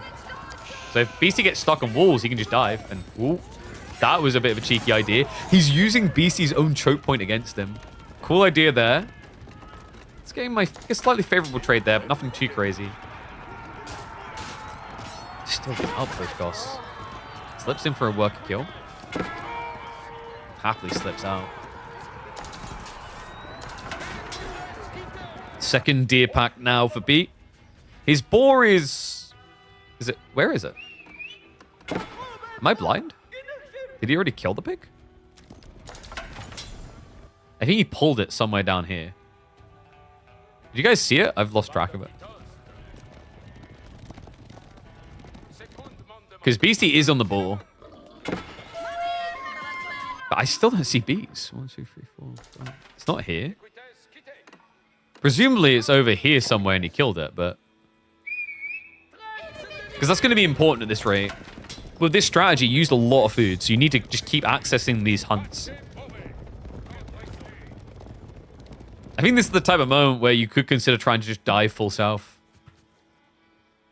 Close to the North Deer? Maybe. I don't know. I feel like it was down here because there were knights here as well. I just don't know where it's gone. Either that or Beasty pulled it somewhere and now you just don't know. Because remember, if you attack the ball, even if you don't kill the ball, the icon disappears from the map. For some reason still. I don't know why that never got fixed, actually. Then again, we have a game where you can tell when animals die through fog because, as you know, Pedder needs to be able to react to it straight away. And the hesitance from these spears. He understands the maths of it. Like, this is not a good fight. 29 spears versus 23 knights, you just get decimated. Keshik's, ooh, good find. Caught him going out towards the berries and could even dive here now as well. B's getting ready for attack. The question mark is, what can BC do about it? Because this Civ does not mirror fast castle plays at all. They suck for it. Because their timing can't be accelerated at all. And on top of that, remember, veterancy for these knights is only 30 seconds away once you're in age 3. So if Beasty is too defensive, B's going to get everything he wants. On the north deer to the right. Ah, thank you. It's up here then? Beasty. He could actually find the tech up here. Walls from B is a smart move now that he's about to be revealed. Beasty. He'll even use the worker's position to charge away from the enemy knights. Does steer on the goal. So he has confirmation what's happening. He needs to attack, right? Like, if you just go for a castle play now, you give a huge window to B. Because remember, for him to then get his spearman upgrades, it would take him 3 minutes from the point he starts castle. Because you upgrade takes almost 2 minutes, and then spearman veterancy another minute. And a weird backstep there. No, I don't think he was expecting B to have the second group of knights. So full sheepdog motion. Relic Uvu's now on the way for Beasty. Just 1 minute and 50 out. The veterancy of knights only 30 seconds away. And remember the golds. Like, B is not exposed there anytime soon. He did not get the wall up. Beasty keeps a gap open. That's going to be raid onto the workers. B, no reaction yet. I mean, Beasty has cut through that worker lead. You have to remember that Golden Horde produce workers a bit quicker, not as quick as French. So he needed a few kills to keep them even. Relic Uvus? Yeah, because the alternative does nothing for you here. There's literally no point in getting Musky Yasak against Mass Knights, because you don't benefit from the 2 ranged armor at all. And the wood, it's nice, but if you feel like you can get a few relics, Relic Uvus is crazy. Also, I think part of the thought process here for Beasty is like the stone application. Batch production goes pretty hard. Yeah, overall, I don't mind this idea. Arbitrary switch up already from B, despite the fact that Beasty only has Spearmen. Guys, is this not... Are you not just dead to this? Like, it's a lot of Spearmen, but you're an age behind. Well, let's test the theory. B goes in, tries to bait him forward. Showing a lot of respect to those Spearmen. Interesting that he actually does retreat like this. Oh, wait. The Batu card. Arbitrary will deal with that. That's going to be more worker losses. I think he lost 1 there, almost 2. He's being very methodical about this. Knights in choke points isn't a good idea, though. Yeah, you want a quick strike, not a slow grind. A slow grind will give time for Beasty to get upgrades through. We do already see him pivoting straight away into crossbows. B will start shuffling to the north side. In fact, the crossbow production is here. Goes straight after the outpost. Good idea, because actually Beasty could optimize this and just pivot away from production edict into the extra health. Looks like Beasty has survived correctly. 30 seconds away on the veterancy.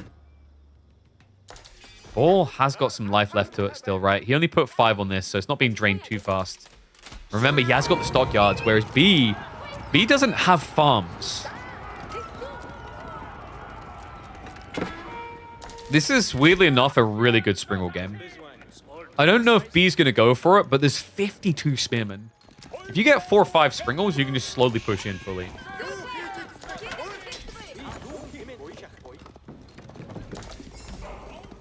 B, second relic on the way home now.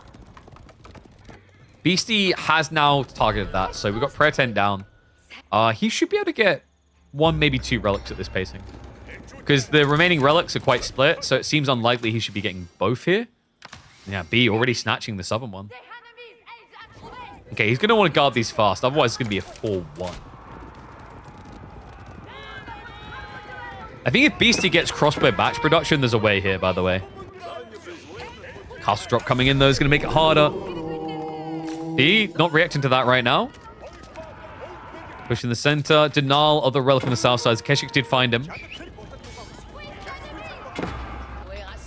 And the arbitrary will eventually kill the Keshik, but it comes at additional prices here. Remember, we've got a guild hall trickling resources up, by the way. And oh, Beasty. B, he's in the mid-map. So B, he sees an opportunity here. He baits Beasty out and dives into the base. Seeks shelter to get him away. Clubs down a few workers, looking for more. That is not safe. If he just A-clicks right now, the stockyards, remember that you don't garrison inside there. Beasty with the clutch switch there, shifts out to the north side. Good dodging so far, but a critical amount of idle time being achieved. And Beasty's reaction is to come all the way home. He's got the stone for batch production. Batch production for crossbows does make a lot of sense here. Might count for B. Feeling weak, by the way. I mean, Beasty, the other time hurts, but the military mass, a bit scary. Great intercept there, finding the crossbows unguarded. Even finds the spearmen split up. So he's taking out the small groups. It's the only way the knights can feel favored here. And remember, he'll heal that all off now. Chivalry, just tick those boys back up. Another knight slips in. The fact that he's got almost double the military, but B is just dancing him around the map so well.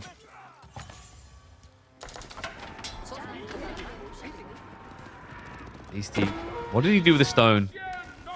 It was batch production, so he's getting 3 crossbowmen for the price of 2 now.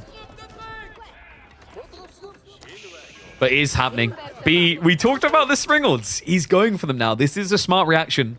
It's 64 spearmen. The crossbow count is not very high.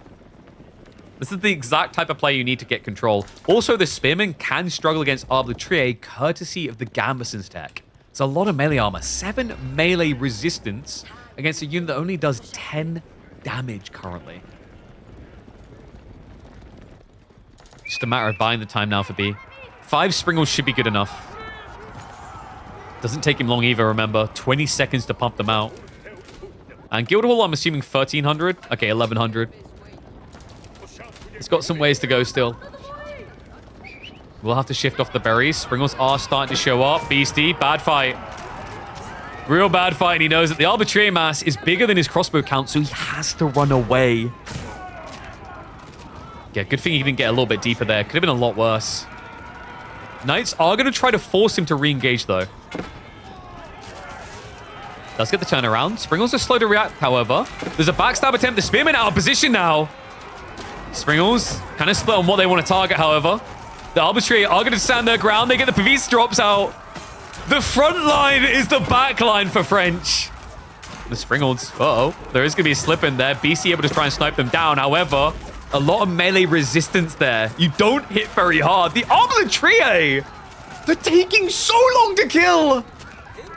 B, a phenomenal reaction to the backstab. The decision to use his backline as his front line. A classic move, showing that sometimes running away is actually running forward.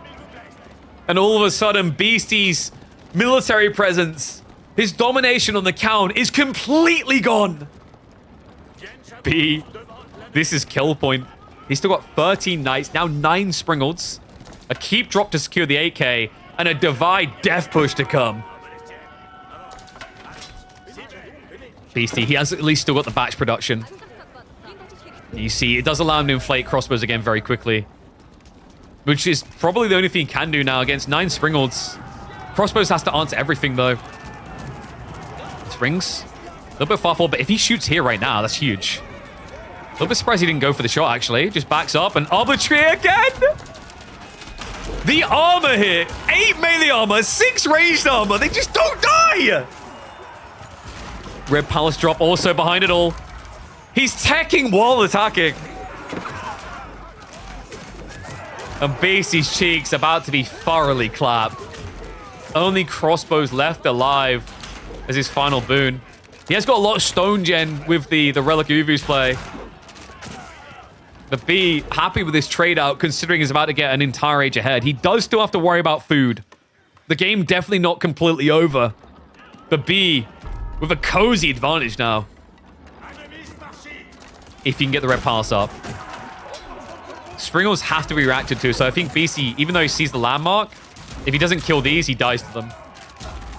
Yeah, so he makes the correct call. Just sweeps through the Springles. That does enable B to get the 4th age online. And yes, it's 3 Relic Uvus. They've all been placed out here. I think he brought 1 back to the main base. So you can see by the stone gen, pretty good. 450 stone a minute.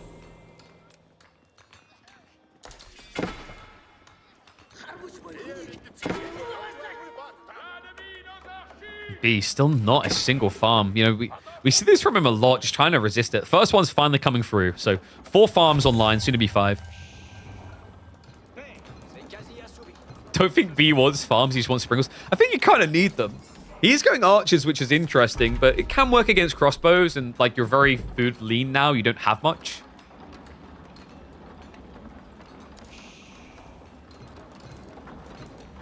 Beastie actually trying to attack. But remember, the true goal now is to try and find your way to Imperial. Probably stone armies with 3 Relic Uvus, right? Yam network trade is pretty sick. But I don't feel like that's the way he's going here. Because, like, what else is he going to spend that stone on, right? Like, better to use it to just kind of pump out Tortugud or other unit types. You can even get Trebs, actually. Remember, you get double Treb out of the golden tent with stone armies. And there you go. Stone armies now on the way. 1 minute and 50 out. And I said, game not over yet. And, you know, B, I think this slowdown in the farms is pretty brutal for him. Like, that's the difference. BC's game may look bleak, but when you look at the stockyard count, it's kind of crazy. It's got 10 of those bad boys online, so 40 food workers. Whereas B, by comparison, you know, he's got maybe infinite food-wise about 15. So it does give it a bit of breathing room. There's still big upsides here for B. He should be able to achieve his elite techs first. He also is going to have the guild hall pull down the line. And this is the first time, I think, in the midweek musters we get to see Stone Armies in action since it received its nerfs. Yeah, they slowed down the production rates because Tortugud, getting 45 Tortugud in like 1 minute was a bit crazy. Now it's more like, I think, 25 or 30. You can see he's prepping for it as well. Uvu gathering techs coming in.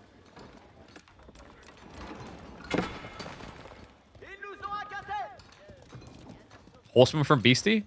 I mean, it's definitely a fort here. I don't know if he's confirmed the archers. You're seeing them now. Outpost creep from B just to get vision. Will be stopped. B has got elite archer upgrades on the way. 45 seconds out. I mean, the fact he's still in this game is impressive. It looked like B should have had the killing blow a few times, right? But holds on despite the brutal trades. I mean, the destroyed value actually has them neck and neck. Just the way that the fights have gone wouldn't make you believe that for a second. Especially when you consider just how much value this arbitrary got being a front line. Stringle's just pushing in.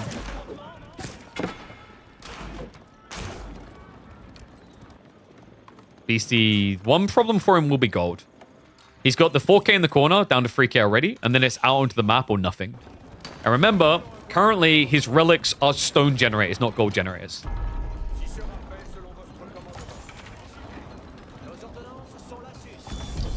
Hand cannoneers from B. Not the worst idea in the world. I mean, right now your problem's food, not gold, so it's a 50-50 split on the resource investment. And your opponent hasn't gone horseman, your opponent has only got crossbows, right? Which you don't have to worry about the range difference on. I think if this was like a mass archer Golden Horde army, then hand cannoneers is a bad choice, right? But I can see the sense of it. Just needs to make sure he's got enough meat to frontline too. What are we producing out of this? It is going to be just flooded Keshik. So remember, you can produce units for just stone. Yeah, it doesn't feel strong enough to step up with a traction treb just yet. Actually going for a bombard instead. No one wants the Kipjaks. Ever. Wait, is he... Did he misclick? He's upgrading veterancy for horsemen, but he's building feudal Keshiks. Huh? Rogan?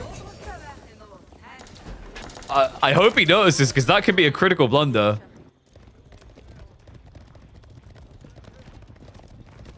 Remember, it's going to take him a whole 2 minutes to actually get them up to elite. I mean, it's the type of thing that baits you sometimes, because like Keshiks already look so heavily armored. I think he thumbed the wrong thing. Like, we have got literally 0 horsemen. It could be that he's preempting, because I know Beasty's a big fan of horsemen in the late game, but it looks like something else right now from a spectator standpoint.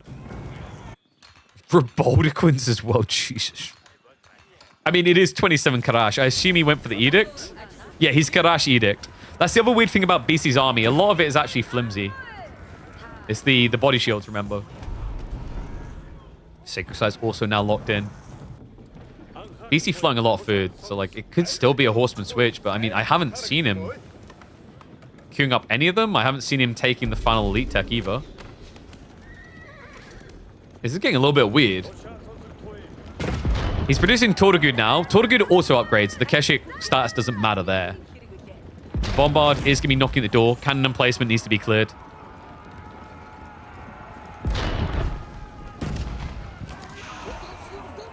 Will be easily cleared. Yeah, no attempt to save it from B. Gold, he's almost tapped an 8k dry already. Sheesh. 7 more hand cannoneers in queue, though. The quality difference in these armies is day and night. Horsemen to counter the crossbows. Hand cannoneers as a general all-arounder. Springle's going to feel really good against the Karash men-at-arms mass as well.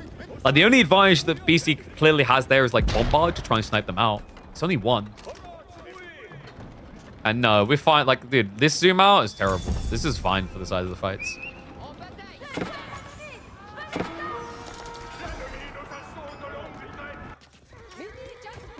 Horseman. Oh, he did get the decap. It's actually well played. Beasty relieved some of the pressure. Elite Army Tactics now on the way. Another outpost coming up from B. He reveals the Reboldiquin. The boogeyman. Villagers all on the flank. Beasty gets found looking for gold. Worker lead that is extending now for B. Remember, he also has that guild hall. He just pulled it. Horsemen go for the dive in. Not quite able to achieve the bombard kills, though. Horsemen are reacted to on the south side. He keeps trying to slip back in here. Beasty pushing forward. And the full revelation comes in. And Sidera Aris is there. The hand cannon is ready to brawl. Beasty keeps on pushing with the bombard. But remember, the Red Palace, it can reach. You can't outrange it. This is why most people go trebuchets instead. Reboldiquin now. Bombard trying to snipe it out. He's going to get a few shots out. And look at the clash. Look at the numbers. Beasty, what happened to that lead? It's the deception of Karash. B once again just front lining with a back line. Spring on placements or Spring Arrival on the backside are going to be good enough to clear the threat in melee though. Beasty behind on the count. Maybe about to get tapped out. He has got a switch coming to Horseman now. He's finally starting to remember some of the text. That's a sick one. Padded armor. He's going to get +2 armor and health on the Horseman, but it's not going to be quick enough. Despite his best efforts to make the stone armies come in big and strong, B will remain uncontested. A second game now locked in by the 3D clan member and showing you that he really is turning into the Beasty Kryptonite. That was a sick game. Trying to think what the focus point for that one is. It has to be the Arbitrator, right?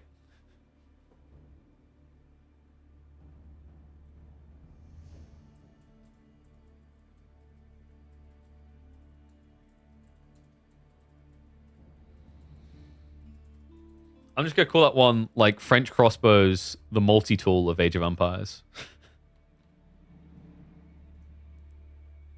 It really did feel like it, right? Like, the Arbs was sick. The amount of work they done. Like, they should be punching their cards in for overtime pay for the way they played. All right, so let's see what Game 3 has in store. I think they haven't actually drafted yet. Because remember, we are live.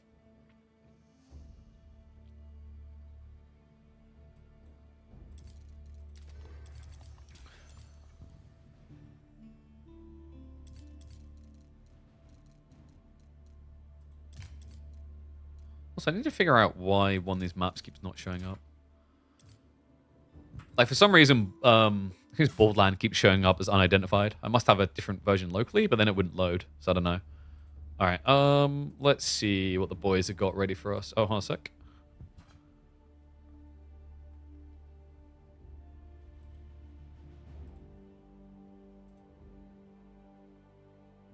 BC's complaining about map. What about it? What, Dry Arabia? He's complaining about Dry Arabia?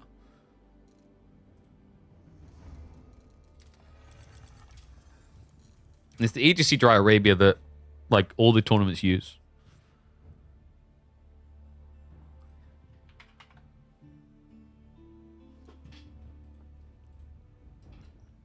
What would the complaint be? Like, the spawn? I mean, I said, like, I have been noticing a lot of deer spawns like that.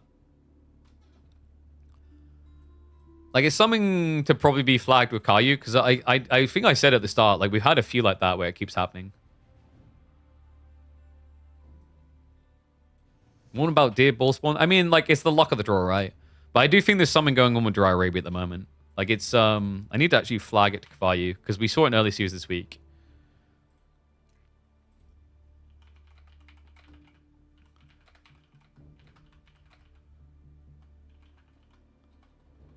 Spawn issue at the Mo. Seeing a lot of double deer. Clean sweep or reverse? I mean, no room for errors anymore for Beasty, right? Game 3 is going to be Macedonians versus IU. Let's see. What map is that? That must be Is that Pigeon's View? I don't know about front range. So I haven't seen many Macedonian picks there. In theory, like Macedonians is not a bad idea on that map, right? Because of all the forward food you play onto the ball and whatnot. Like it's a map that requires aggression, and Macedonians love to be able to brawl. So I can maybe see that.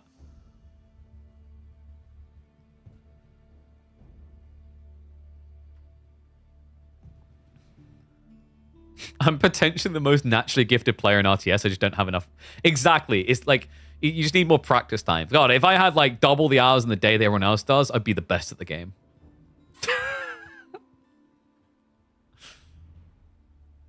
Reverse sweep would be crazy. It'd be impressive. Like, Macedonia is an interesting place to begin. Like, some people have been cooking up a storm with that. He also still has Sengoku. So, like, Beasty's definitely not dead on arrival. He has picks. I think the game 5 is going to be the tricky one, right? Actually, is our draft the wrong... No, yeah. So, because he's got, like... Actually, he's got his deli as well. There is ways, for sure. And Macedonians is like a tricky civ. It's not just an insta-win... insta-loss, rather, like people envisioned before. All right, looks like we're ready to go. Yes, give me Pigeon's View.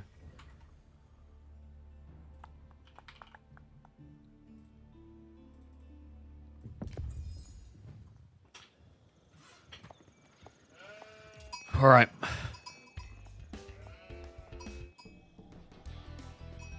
We need the right music.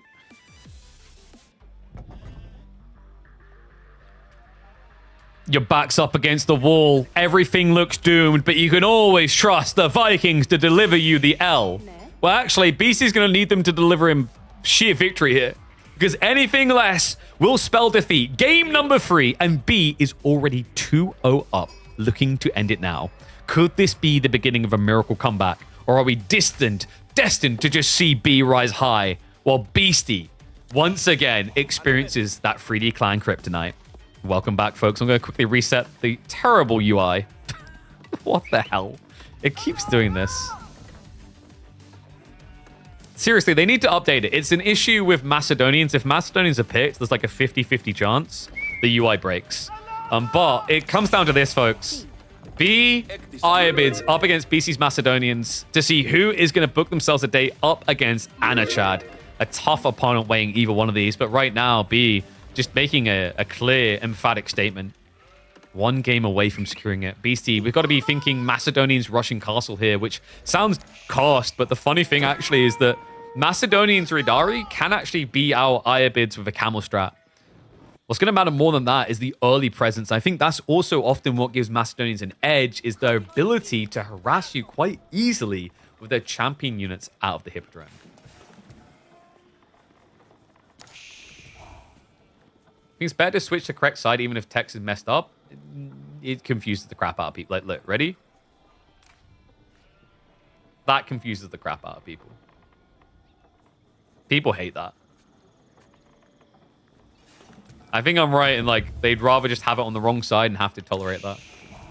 You can never dive Macedonians, not once they have the Golden Horn Tower up. But it comes down to the spawn, right? Like, you need a decent spawn to drop a Golden Horn Tower on. So you start on the back deer. He could think about Golden Horn towering here. That's actually not bad. Kind of secures the berries and keeps the gold safe. Deer, maybe you go even deeper, but then your gold isn't safe, right? Why does Beasty struggle with B so much? I mean, it's a small sample group, right? Beasty only recently started to play in the KPMMs. But obviously, B, last time 3-0'd him. On course to do it again. I think B has a lot of creativity that has to be respected. He's very good at just finding different strategies, different ways of playing. And also, the thing that we highlighted before is with KPMMs compared to, say, you know, an EGC Finals or whatever, EGC Finals will announce their maps and the players will grind them meticulously. We shift a map in and out, or 2 maps in and out, every single week. So there's a lot more iteration going on there compared to like an S-tier tournament. And some people just, they thrive more in that environment. There's the argument of iterator versus innovator, right? Is Beasty really has a great reputation as an iterator. And he said this himself. He's not necessarily like the guy who's going to find the really cool, funky builds, but he's the guy who's going to min-max it. Whereas B loves being off the beaten path. B is probably one of the best players at adaptive gameplay. If we're talking about you getting into a game and not knowing what to do straight away, but discovering and reacting in the state of the game every minute, there are not many people that rival B's consistency with that play. And he gets to the point that he's incredibly polarizing. Like, if you are a meta setter or you have a meta idea, we've heard players who play that way hate B because the way he plays the game contradicts it. You know, it's like the laws of, oh, you shouldn't do this when you're doing this, and he'll just go and do it. Oh my god, he needs to get good. I mean, most people feel like that when they play against B in these. So Loggy Wing's going to be coming in as expected. Is Hippodrome as well on the other side. This is the correct play, right? Like, Grand Winery is way too greedy here. Loggy is necessary to potentially aggro or deal with aggression, because those champions that spawn for free are ridiculously powerful. Watched a lot of Beasty matches. He seems quick on his feet, but against B, he freezes up. I don't know about that, but like, even if it's the case, it once again comes down to the way that B plays. Like, B just does unusual things. You know, like the problem is you can be the best player in the world, but there is always going to be an element of like expectation, an assumption of like what makes sense that they can do. B, on average, compared to most players, if not all players I've seen in AoE4, is probably the best at taking an expectation of what you're meant to do and then flipping it. You know, we've seen it before where he'll lose a feudal fight and you're like, well, that's it. The only recovery play now is to go Castle Age. And then you march over to his base and all of a sudden he's reinvested in feudal. It just doesn't make sense, you know? Like, we had this the other day with a Malian game where it just ended up being like mass Musafadi in the weirdest way, but it was incredibly effective. So B with the back gold and berries. Like, I'm assuming this is going to be a fairly fast tech. He is at least going to lean into 1 or 2 horsemen. Beasty is leaning into a lot of ponies. Yeah, we're going 4 cav units now.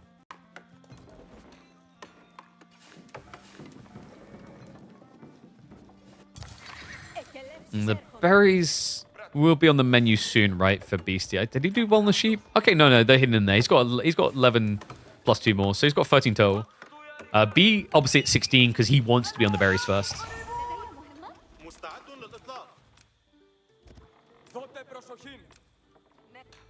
And also, if people are just going to like throw out blind accusations on either player, just get the hell out of my chat. I don't know like why this always has to happen. B, like, I'm going to blow your mind. B and Beasty are very good at the game. What? I know it's controversial to say, but hold on. They are very good at the game, shocker. I mean, even at B's worst, he's always been seen as like a top 16 type player. At his best, you know, people talk about him cracking top 8, top 4. Harassment on the gold is going to be annoying here. Yeah, so B, he was expecting this to just be the greedy fast castle player. I think Beasty maybe caught him off guard with this. Normally you expect just 2 horsemen, and then you get the Hippodrome champs. And that's just enough to get you to castle. Because if B was anticipating this, there would have already been an outpost.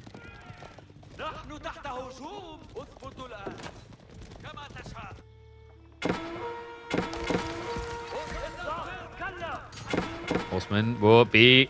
He has got the dervish, just needs to move them over. A little bit surprised they're actually staying so far back, but I guess he's respecting the damage burst that can come through from the cavalry. Horseman slipping is going to fail B there. New champion has just arrived. It's not an age up, chill. But this is a strong one, guys. Hippodrome Horseman is a +2 damage factor. Even with the debuff, like, you're still getting about 1.4 extra damage. Or 1.6 to be accurate. I think Beasty, if he just keeps spamming Horseman, he could just kind of flood B, no? Maybe he's worried about the trickle trades because the healing. So yeah, he's going to take the tech instead now. But this is screwed B's timing. He was meant to be prepping for castle by now. Like, he's sitting here with 300 food income, 0 gold income, and being forced to add in outposts after Beasty stopped aggroing. This is looking really good for the Macedonians.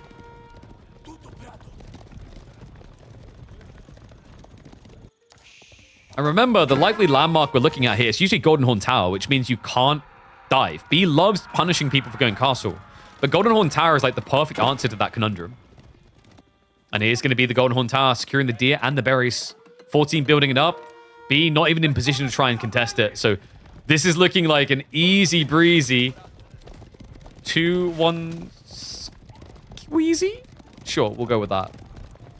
B being forced into Spearman. Mastodon's so favored against Ibids? I think so. Like, even if you just fast castle and build Bridari, it's surprising how effective it can be. This is going to be like a true test of B, by the way. We talked about how this guy is polarizing because where most people then just tech up, he'll go in. But the Golden Horn Tower stops that. However, there's a lot of economy that will not be guarded by the Horn Tower. Over here. Look at these guys. It's 18 villages that would not be safe. He can garrison 15 though, so like I think B has to somehow find a way to castle.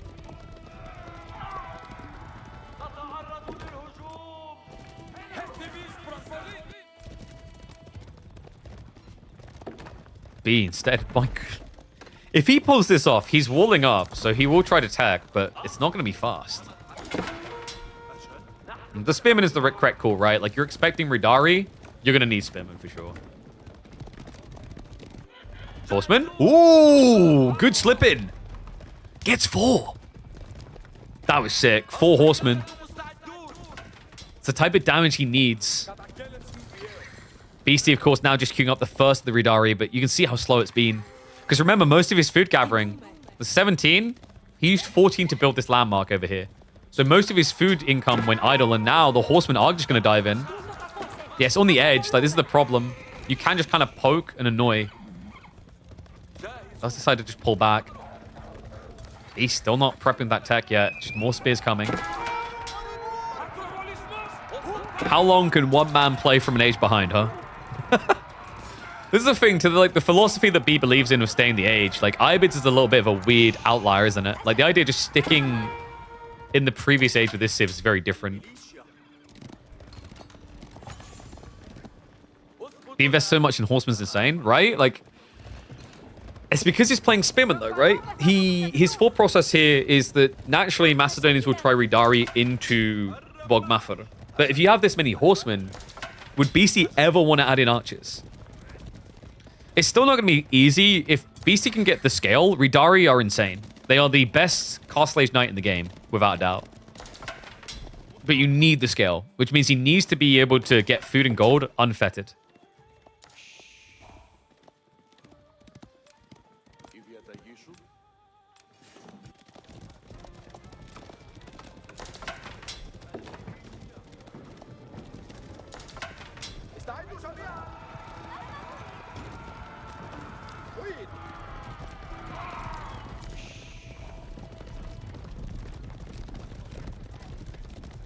Beasty. He's keeping B off of food, by the way. Like this, you have to go deer then, right? Does he have enough food underneath the teeth? He's got 4 sheep. There's a growing risk that B's going to run out of food, but he has at least secured the walls. And he's pinned the wild wolf in the pen. Yeah, Beasty can't leave. And now the horseman, he can get the body blockers there. That's a good shot down. So Ring a Rosies to occur here now. Beasty doesn't immediately lose all of them. That means he can use this breadth to go after relics. In fact, already has monks on the way. Yeah, because you have to stick so many units in here to finish these guys off, right? Otherwise, they just keep kiting around you and getting annoying. So, he is going to send the Spearman forward to try and guard in the center. And this is a little bit tricky because the scouts there, they're slower than the horsemen. So the horsemen do catch up. At least you got the champions. These guys won't die easily. Ridari do not die easily either. B, that step up the Spearman. We'll just look to seek shelter. Spearman are going to have to come home. Beasty. The Ridari count still doesn't feel that crazy. I mean, it's because it's not, right? He's got 4 Ridari. He's got 3 more in queue now, though.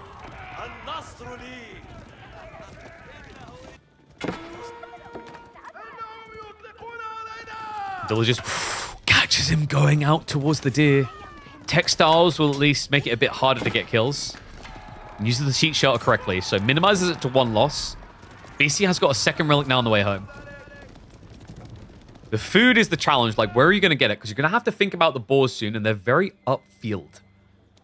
Yeah, remember, centrally locate between the 2 players' bases. B with 26 spearmen now, 15 horsemen. Horsemen that can still raid towards those boar locations when you pull for them. Not the worst idea, right? Just leave the spearmen at home, horsemen head up, because Beasty, you know, he's still not building into anything like spears to deal with the horsemen or archers to deal with the spears. He's trusting fully in the Ridari.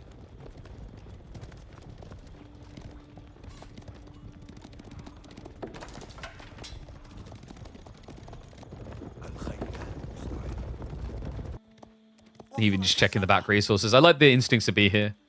The assumption is if it's mass Ridari, the gold's going to run out soon. So you just want to try and catch him on the flanks. Beasty should be also leaning east side if you think about it. Like, his vision has dictated that he feels safe there. You even see him setting up the berries now. Good forward outpost to make sure he gets eyeballs on an ambush. And a momentary panic. He's like, oh, crap. Not more. It's just a scout. And instead, B, a crafty 1-2 maneuver as he tries to dive in on the tree line now. We'll have to pull away due to the Ridari, but that does keep Beasty on the defensive. B is gradually now stockpiling resources for attack. If he pulls this off, when you think about the state of the game, man, this is exactly what I meant by B plays unorthodox. Who stays feudal this long? The amount of unbelievers in chat are like, yep, now that's GG, that's game over, that's done. Even pro-level players were feeling the same, like, this looks really bad for Ibids. Now you reassess, you're like, hold on a second. Is he GG'd? Because you have to remember that it's not just pure Ridari strength, they've got the debuff to worry about while being countered by Mass Spearmen. Mass Spearmen that I believe, yep, they already have the Spear Wall. Beasty. Warlord to buy some time. He has got a lot of relics to play with there. Eco-Wing Industry just got queued. Backstab attempt means you're going to have to sack your crossbowman, though. It's just such unhinged B gameplay. Crossbows for what? They're free. They come from the Golden Horn Tower. So it's just extra sprinklings on your defensive landmark. Ridari count pretty damn high. He's going to go for the throwing axes. Beasty, he has still got that scout alive, so he sees everything here. Could have thought about maybe trying for like a Dervish Knife. That's the real value play. We have got Rumfire coming in now. This is a big boon, remember. It's going to give him +3 damage on all of the Angry Vikings. At least all the ones on horseback. Relic game is also in a good place for Beasty. 4 relics means he can keep affording this beautiful balance of like almost 50-50 between food and gold on unit production costs. Really needs it as well, because food is drying up, at least those you can access. Yeah, hasn't been able to pull towards the pigs. That's really important for B as well. He can't allow that because he can't get the boars himself. And B, look at, what are we up to here? This is, oh my dear God, it's going to be a lot of lancers. Quadruple stables on top of the 2 he already has. Yeah, it's not a Fim, guys, chill. We're not seeing Fim. Because the problem is, like, the moment you tech, your opponent's going to want to attack, right? But it looks like it is going to be mass lancers. Or horsemen? Yes, let's build more horsemen against the Ridari. I can't see how that would ever backfire. Imagine if he just does mass spearmen instead. Oh, the irony, like putting B in a position, Beasty in a position where his only counterplay would be Springolds. There's no way he clicks it twice, right? Fimp would be nuts here. Because there's 21 Ridari. Time to find out. There you go. He queues them up. It's Desert Raiders. Mass Desert Raiders. I love that read. Like, I wondered if it was going to be Cam Lancers, but, like, for a brawl against Ridari, Desert Raiders feels pretty good. They've got more melee armor. They do a lot of damage. 26 instead of, like, was it 24? And then you have the hybrid attacks, the poke from range. Also, Ridari throw axes suck against Desert Raiders. Spearman. Whoa, boy. Careful where you walk, son. There's vicious killer bees in these forests. Ridari are going to creep in. B, even though he has an outpost, neglects to garrison it quickly. Does get in now. B with a lot of scouts for some reason. Surely at some point BC switches. I mean, he's gone for ranged damage too. Archers can win him the game. Like, B, it feels like he's gone for a timing attack here with the Desert Raiders. Because if he waits too long, Mass Bog Mafro kills everything. Bog Mafro is your worst nightmare. That's exactly why Beasties queued the veterancy for them.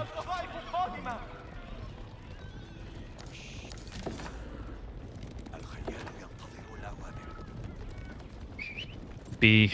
Only one relic can grab. He does go for the second TC with the industry wing, by the way. So Hunger's down the corner. Has a potential to scale a lead now. Desert Raiders. They are worrisome. Like I said, look at the damage. It's 31 per strike against the 24 rob fire. Actually, less than that, right? Down to 24 from 29 originally. And yeah, Ridari, their advantage. Like, the crazy thing is Ridari can sometimes just beat mass Desert Raiders because of the raw health and DPS. But in this situation, it looks a bit awkward. Beasty needs about, like, what, 20 Bog Maffa to start feeling safe, maybe? Even then, the veterancy on Horseman's there, so that's always a pending threat. B starts to approach the base. Be knocking at the door. He already sees in, actually. He could be sniping right now with the Desert Raiders. Chooses not to. Axe throws, like, okay, look at the damage. Like, it's 6 melee armor. You only hit for 12. It's really bad against Desert Raiders, this hybrid attack.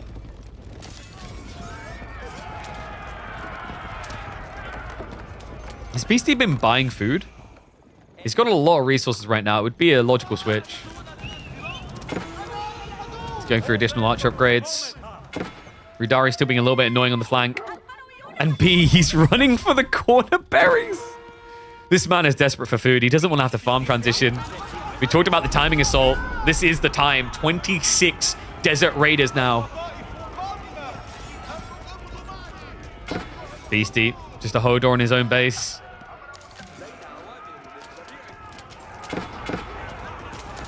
Desert Raiders in range, not really that impactful. This is the weird thing against, like I said about the Ridari. Like, the other thing is, like, all that armor they have means that your range shots are pretty redundant. How does he win this? How does the spears get the fight they're looking for? Because you're seeing this as well now. The runestone's coming through. The chase is real. Remember, he's still got the Ridari champion. These Bog Maffa are insane. 1.65 movement speed. Seriously, they should have lines behind them. They move that fast.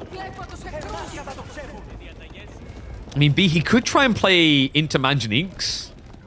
Manjaniques might be his one saving grace, but you kind of have to be up in your opponent's face to make it work. Otherwise, he'll just flank rotate first. Like, B does have this eco lead, but be mindful of the farms. They don't exist. So it's not a real eco lead just yet, because we're seeing Beasty. He's still pulling out now towards the berries. He has some food. Goes in for the clash. It's going to be a brute force. Ridari do engage, but have to be careful of the spear wall. It's turning into a concave. Beasty. Ridari are tanky, but they have their limits. Backs up a little bit to try and buy time. Bog Maffa still is MVP. Activates the weaving focus, so he doesn't have to worry about as much of that armor. Both of their armies are getting melted through here, though. Still 20 Desert Raiders, only 10 Ridari left. B, with the A-click bludgeoning, able to force a retreat. Beasty, he knew it didn't look good. He even tried to hug the gold to prevent the surround. Now B, able to push and pummel. Gulam switch up on his mind here. A good idea. Right now, he's double countering the Ridari. With a double up on Desert Raider count, he just needs something to deal with the archers now. Ridari will just stand their ground again. B, not sticking any of these bad boys in melee mode. Beasty just trying to keep the distance for the extra range. But the melee line is gone. He has nothing left to front line here. He doesn't even have the champion, and the villagers are also in the front line. Mangonel placement. There you go, the classic. I've won the game. Oh, this tower has an upgrade. Fall back away, but B now with almost a 25 worker lead. And the farms are coming through. This man is a psychopath. The way he plays this game. This is what it meant about people get tilted by him. Because it spits in the face of how you think things are meant to play. Oh, he's teched. I should tech. That's how most players think. Not B. He's like, I'll tech on my terms. I'll tech when you don't want me to. And it's so paid off. I mean, I don't think he would have been in this game if he didn't bloat 30 spearmen the way he did. And who thinks to bloat that many spearmen as Ibids? It sounds like a bad thing. You're a camel civ. If you're up against cavalry, just build camels.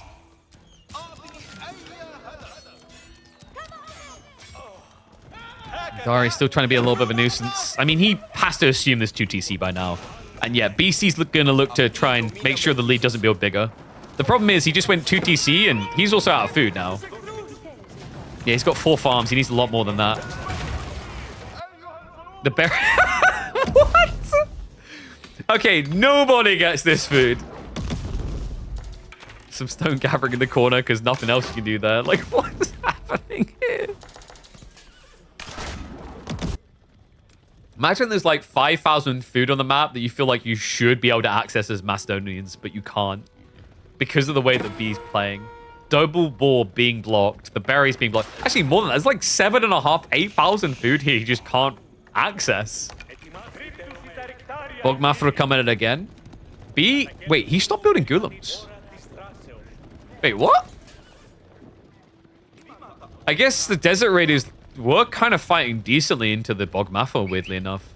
So maybe he just doesn't feel like he needs it. And Beasty, he does have wheelbarrow, right? 1.29. Yeah, it's just bugged UI. He can't expect capture age to work.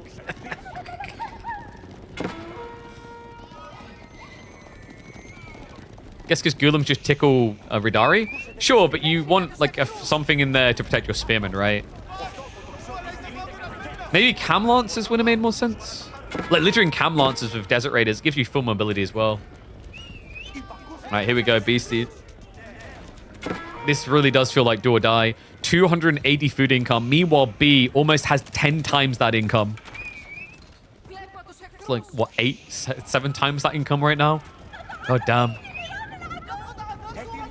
Pushes in deeper. Camel Lancers have now been queued up. Berries also found for B. They were both looking for it. I mean, at this point, just take the ball, right? We've got a mill on a gold mine there. I think that was a bit of a panic reaction as he pulled back because he's got a lot of things to focus on right now. Hopefully he realizes. Otherwise, that's going to be a long walk.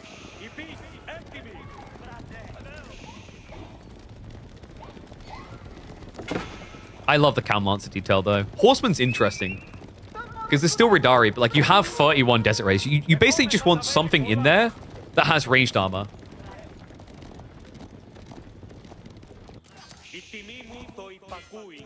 And yes, I do believe in a bit of zoom in because I think the game looks like crap like that. Much better here.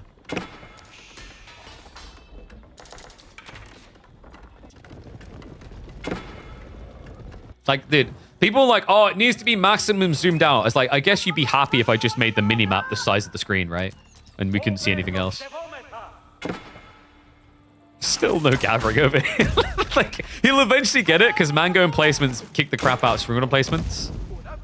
But still, it's just the lack of raw food access. Beastie has found a big booster, though. 3 TC, 22 farms deep.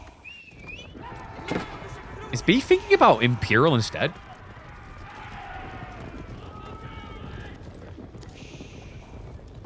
Why should I see more when I see less? Why should I enjoy what I'm looking at when I can see like little microscopic dots?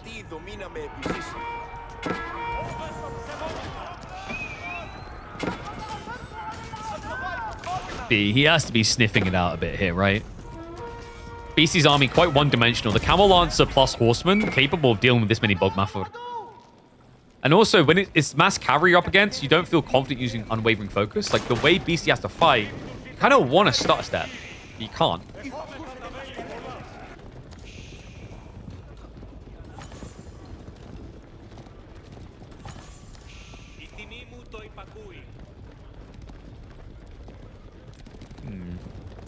Let's be... I think he just goes for a technical, right? I mean, he's got reserves built up. Feels like a pretty good position to do it from. Desert Ray is still creeping in to be a bit of a nuisance. It looks like Beastie's planning Imp as well. He's not capped, and oh boy, he steps up at the wrong moment here.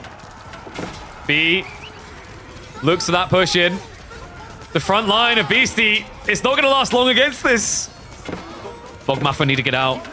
Runestone will allow him to kite away a little bit here. The crossbows are going to get sacked for it though, and B now with a noteworthy military lead, it's only archers to defend against this. And the problem there is you're often going to overkill against the counter-type units anyway. And also just have no answer to the raw camels. He has to keep holding, though. Otherwise, it's going to be a break in. You can see Bees looking for that justification. Those farms on the backside are begging to be murdered. One final pump of Ridari. Some others coming in from the reserves on the backside of it. A dive into Mango placement is ambitious from B, though. He's going to have to reset. Seriously, this Mango tower is doing everything. A deterrent against the dive again. Beasty still holding on with the Viking archers. Castle drop is coming through as B looks to lock in the 8K on the other side of the map. Remember, Beasty already took the north side one over here. Yeah, I think that's pretty convincing with the amount of mango in place. 4 free mangoes. Free mango emplacements. Yeah, we're never fighting here. Ever. I'm a little bit surprised we haven't seen B go Manganiques, actually. People arguing about Springles? Nah, but Manganiques, that's usually what Ibids want to do. Get 4 or 5 Manganiques here, and this army just gradually disappears. Daria just going to split up. Look for clues. Is Beasty recovering? He is. The archers are stopping B from really ending the game. It's just leading to like unfavorable trades in the second half of the bouts. It's going to find some workers out on the berries. The Bogmaffer are just like taking this opportunity to snipe away. And considering that Beasty's on free TC, those losses aren't bad. As long as he's like killing 1 or 2 units while losing a worker. Runestone just back away again. It's so obnoxious, man. The 1.44 movement speed. You get kited so easily. I think that's a big part of why B didn't gravitate towards the Golems in the end. Is like he'd never be able to reach the Bogmaffer. These Bogmaffer, look at the damage. They have +4. He's capped them out as much as he can in the castle. They're ridiculous. What is up, Michael Burr? Appreciate the Prime sub. That's not ridiculous. That's just smart investment. Armies all of a sudden neck and neck. Beasty. Oh my god, B. He needed some time to start getting siege on. Instead, he's just A-clicking in. This is never a good idea. Not with the numbers as they stand now. How do you get siege into this? It looks like B instead is trying to go for him. Definitely not a fast him. They're both going him. Beasty.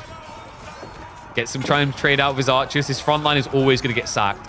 Both of them simultaneously going for Imperial. But B, he switches last second. He was thinking Desert Raiders is going to be Master Smiths. Palatine score coming in from BC makes a hell of a lot of sense. Honestly, it's the better. Getting Cataphract for silver is crazy. He's already got 2.6k silver saved up. Meaning he can think about getting maybe 1 or 2 extra techs. But most importantly, starting to get Catas out. I think it's like 500, 600 silver for 3 of them. It's crazy good value. I mean, what else could he go for? He could immediately think about, yeah, the next tier. It's only 2,000 on the armor. It's like 2,000, get more armor here, and then you just start getting your Catas out.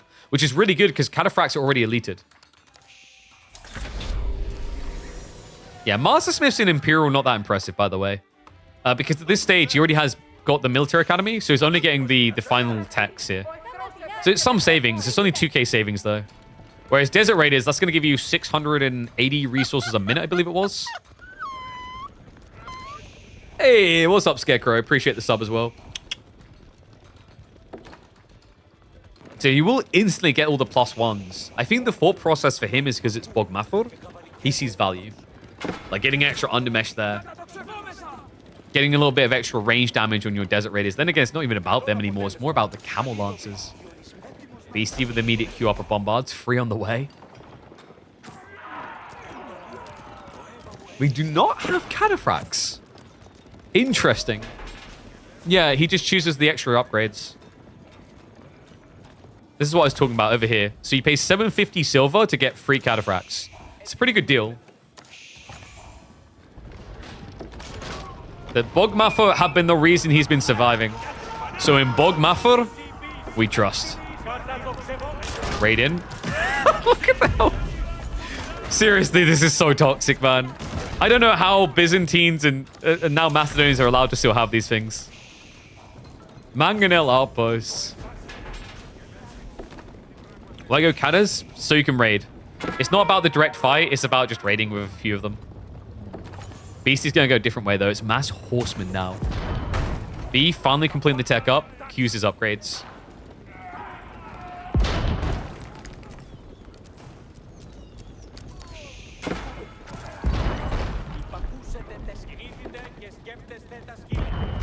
Beasty. We'll be able to knock that castle down easily, but the gold's already gone. Keep in mind, though, B has a gold problem here. Beasty has the relics, remember. Mac and Helen place. Seriously. I feel like these mango towers have been so critical to his success. Look at the damage! That was one burst! Oh my god. They are by far one of the most infuriating things. It's just a tower. I don't see the problem. It's just a tower, guys. A tower that for some reason gets ranged upgrades. Because, like, here's a thought for you, right?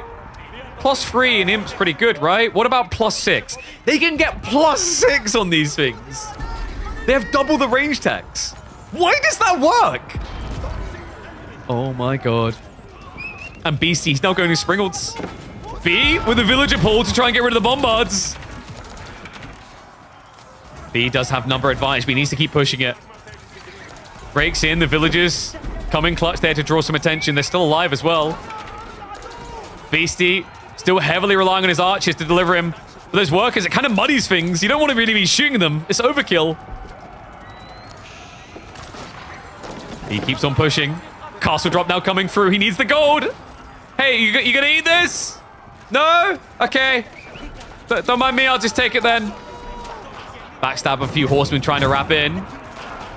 Springles, though, they're in effect. And he's got the flaming Springles upgrade. What? Reminder, this provides a burn patch on the ground where they shoot. Springles also benefiting from the extra ranged upgrades. Almost at 20 damage on the base. B, what is this game? Holy mother of Pearl. Archer numbers still looking fairly solid, but has shrunk a bit down to 45. Decent number of Springles. Problem is the horseman. He has got bombards creeping out. Long term, he still has the advantage because of gold.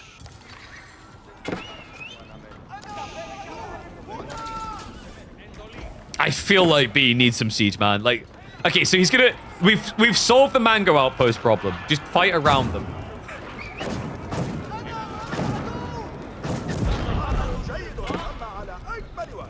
And the first cataphracts.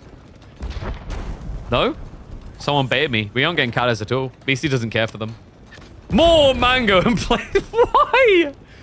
Oh, for God's sake. I mean, not why, because it's bad. Why are these a thing?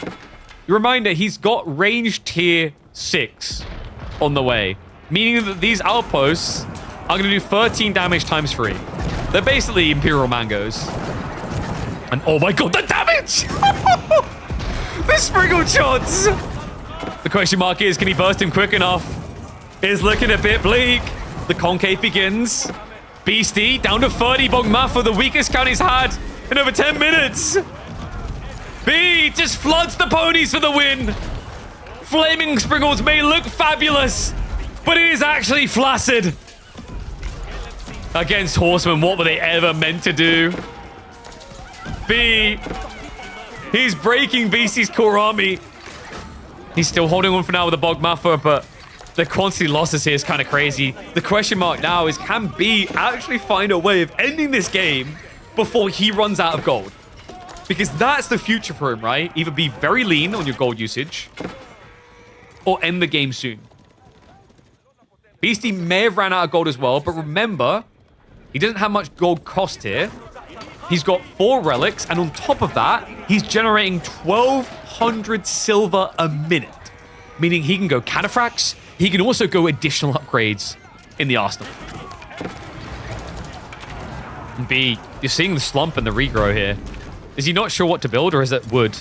He's got plenty of wood access if he wants it, he's just not using it. Beasty back up to 40 Bogmafor. This time we will not trust in the Springles. They look cool, they've kind of done nothing. It did look sick. I'll give him that. Reminder, Mangonel outpost with 13 damage times 3. Just going to keep highlighting that thing. Yeah, turns out Macedonian ranged upgrades affects everything. B, losing a lot of workers. This wouldn't be bad if you just produced more units. And wait, was that... I don't think that was intentional. The Desert Raiders were garrisoned. They come out now. Horsemen scared the Bogmaffer away. This game is absurd. How is this not over? The villages. So many going down. Endless shrug. Just build more. There's going to be a horseman creeping out. They're now fighting each other over the stone because he wants more silver. Yeah, remember, like, it doesn't matter. Gold, silver, like, you'll still get the Arsenal effect there from dropping off. Villages, they're just going to get shivs out. They are slightly outnumbered. Rudari is still creeping into the farms. B, how does he keep the pressure up here? Horseman in again. Good God. Villagers getting sniped down. Castle not long for this world.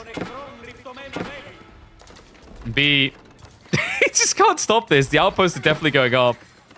He's got military on the way. More villagers as well. The castle on the front line for B isn't holding on at this point. He has to garrison, just try and allow the Desert Raiders to trade out here, but this is just insane. It's just too much damage. And also, keep in mind, B, he never got incendiary arrows. He's essentially up against incendiary light here with a +6 damage. That's why he's losing. He'd have a chance otherwise. He will at least stop the gain on the stone. B wins the fight for the northern corner. But he loses the fight to keep Beasty off of this gold. Surely, I mean, well, there's not much left. There's 500 here. How does this game ever end? This is just ridiculous. Beasty going back for Springles again. Which, weirdly enough, isn't a bad idea because actually B's going Ghoulems. Gold struggle is most definitely real for the two of them, though. More silver upgrades here. He's going back for the cavalry.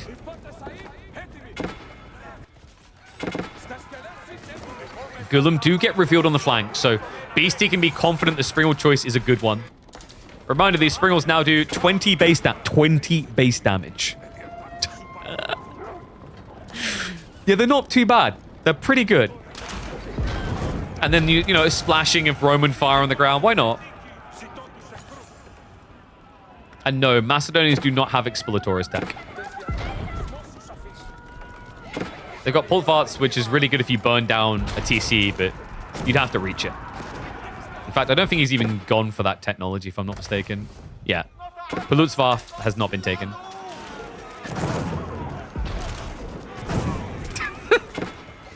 It's such an absurdly over-the-top kind of kapow effect with the Spring Waters, isn't it? Like, wow, watch that damage. It's not a quick killer. We'll get him soon, though.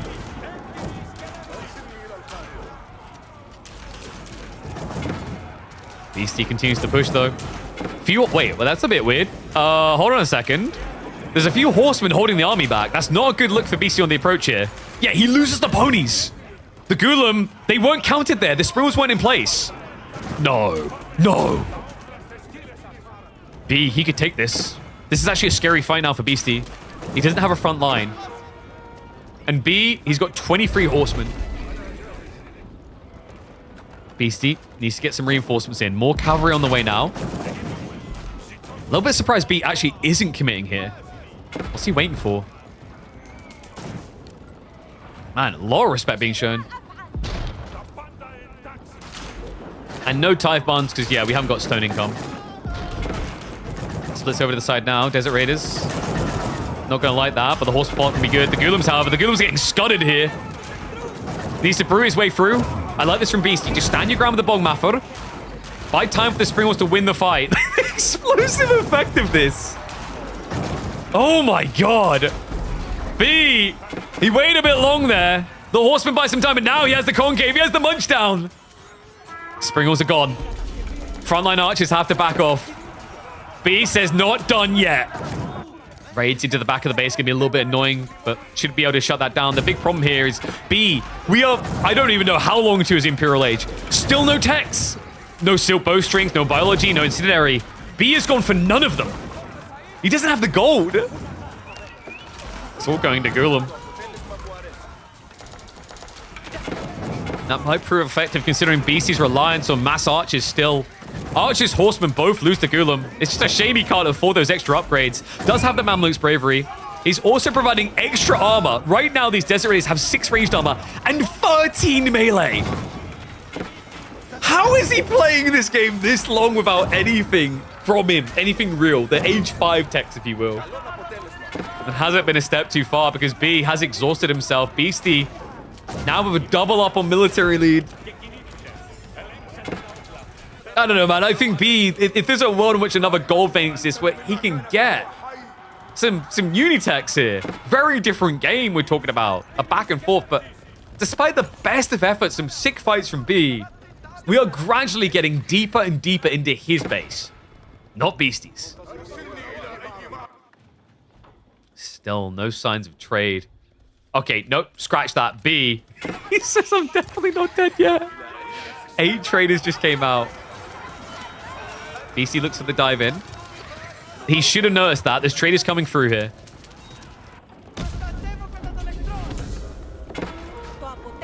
And now Sacred Site's being decapped, as well as toxic outposts being built. These are not enviro-friendly outposts. Best faction in late game? Macedonians, of course. Just build outposts everywhere. Seriously, why are these a thing?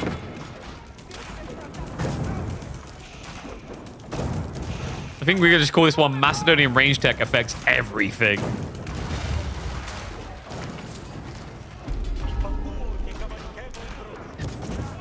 Everything that matters anyway. Beastie now breaking into those farms. Meanwhile, oh, we've got a wall off. He's trying to stop the trade. What the hell is going on in this game? Villagers just getting their shivs out. They're going to have to stand ground on that choke point to buy time. Gold is coming home, but he needs a lot more of it. Bees. His army isn't very good against Ridari. If Beastie can afford those, like, he can brute force everything B has left. And oh my god, the damage! That is not reasonable! Those were textiled villages. They wore cloves! Flammable cloves! Beastie now camped in the production line. The walls are gradually going up. The ships are out. No! That's it. There's no comeback anymore. B. What an insane man. The way he played this. Age behind. And even Imperial Age fighting this long. Technically an age behind. Oh my god. No university, no bueno. And finally, Beastie can get a point on the board. The 6 range damage. I'm just focused on that. I cannot believe that Mango Towers are allowed to ever be that strong. I mean, props to Beastie in the way he played this. Absolutely insane game. Oh my god. What in the clownery?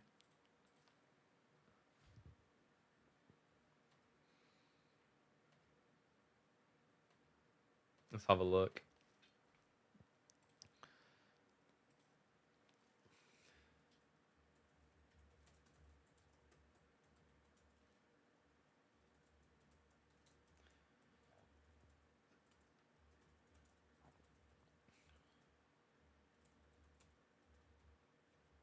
Let me just type that out. Oh, some premium quality games, folks. All right, so he's still alive. What a freaking game. Yeah, I think Mango Towers need rocket launchers next. We just need to keep going. It's not enough.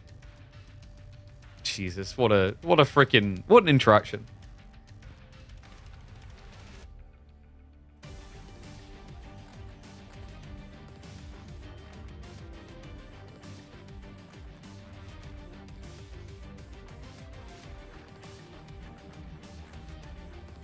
Oh, 1 sec. I need to bump one of my creators on something while we wait for them to make their picks.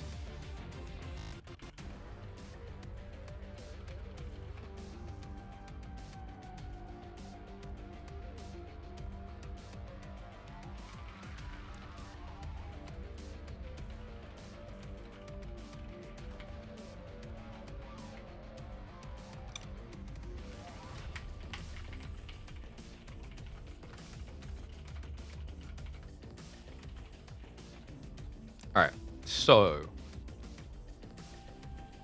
I love this song, by the way.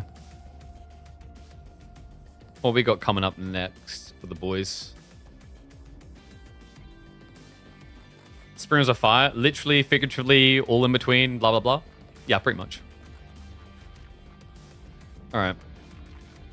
They're not even drafted yet. I think he's taking a bio break or something. Needs a big PP break after that one.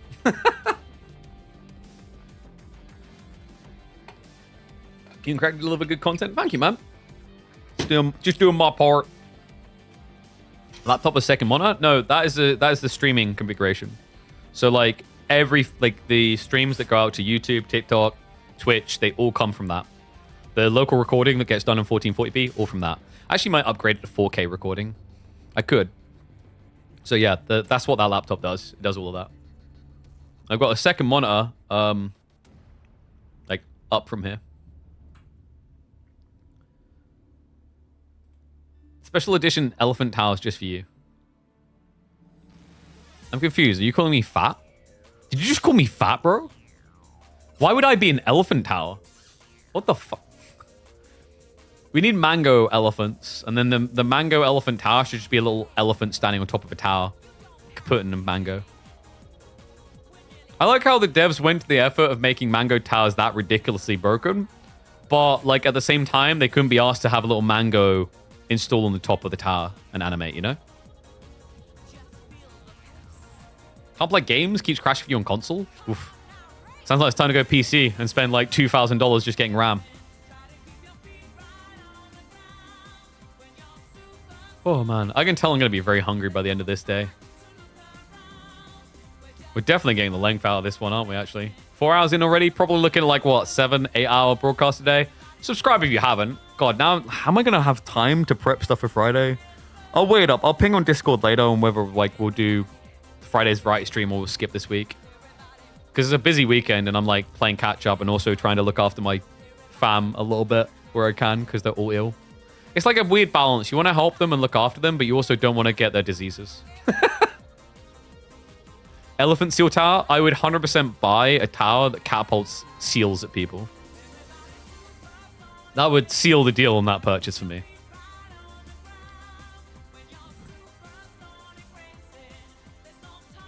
Witnessing Beasty's greatest comeback, I mean, it would be bloody impressive from here. Like, what did we say? Like, pick-wise, he's got Shushi. He's still got Sengoku. Sengoku can theoretically be like an easy dunk if you get the right matchup. Ace of Nitro? Hell no. No, we got sent this from PC Specialists. We were sponsored by them for the last 3 months of 2026. 2025, rather. Haven't renewed that, though. Yeah, they sent out basically the top-of-the-line laptop. Specs are below the stream in the panels. And then you basically see the specs there for both things I've got. Some of them you're screwed on, like, guys. These are like liquid gold. You can't get these anymore now. Well, I think there's a few left in like stock that are going out of stock. Because when we done the PC build, we collabed with Crucial, but Crucial no longer they no longer sell. They pulled out of the consumer market entirely, which is kind of sucky actually. I'm bummed out they done that.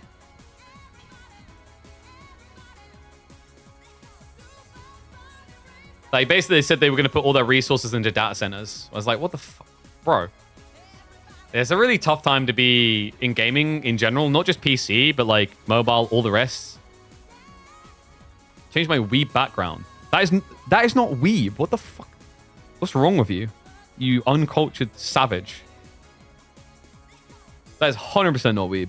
If you think that is weeb, your childhood was crap. I'm just going to say it. I'm going to call it as it is.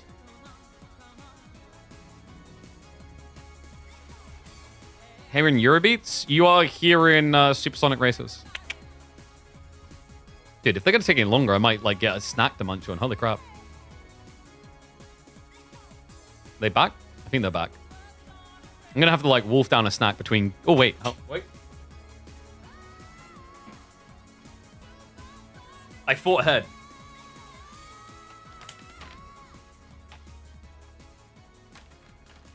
How much was it? I still have all the Milner replacement stuff. Not that those guys sponsor anymore.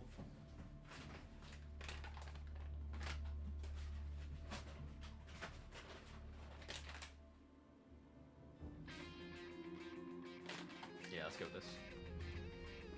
Next game in Texan accent. Don't know about that, horse. Weep anime? Bro, Heroes of Might and Magic is a game. You call yourself a gamer? You should be ashamed.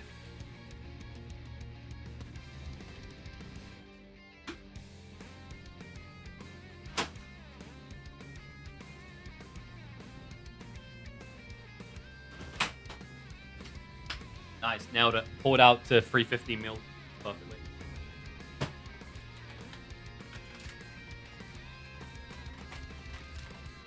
Heroes Free is the GOAT? Dude, Heroes Free is one of the greatest games they've ever created in gaming.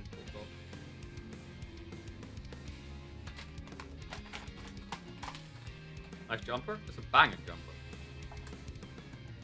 What do you mean by that? Is it a seduce your mum jumper? I mean, what?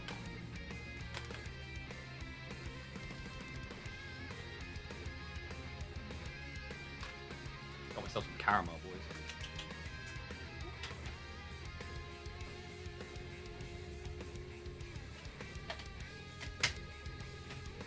Doesn't know about home free? Yeah, I know, right? Like, imagine that. It's like, dude, everyone's gonna be playing Old Nero. It's like, what is this game? Why are we doing it?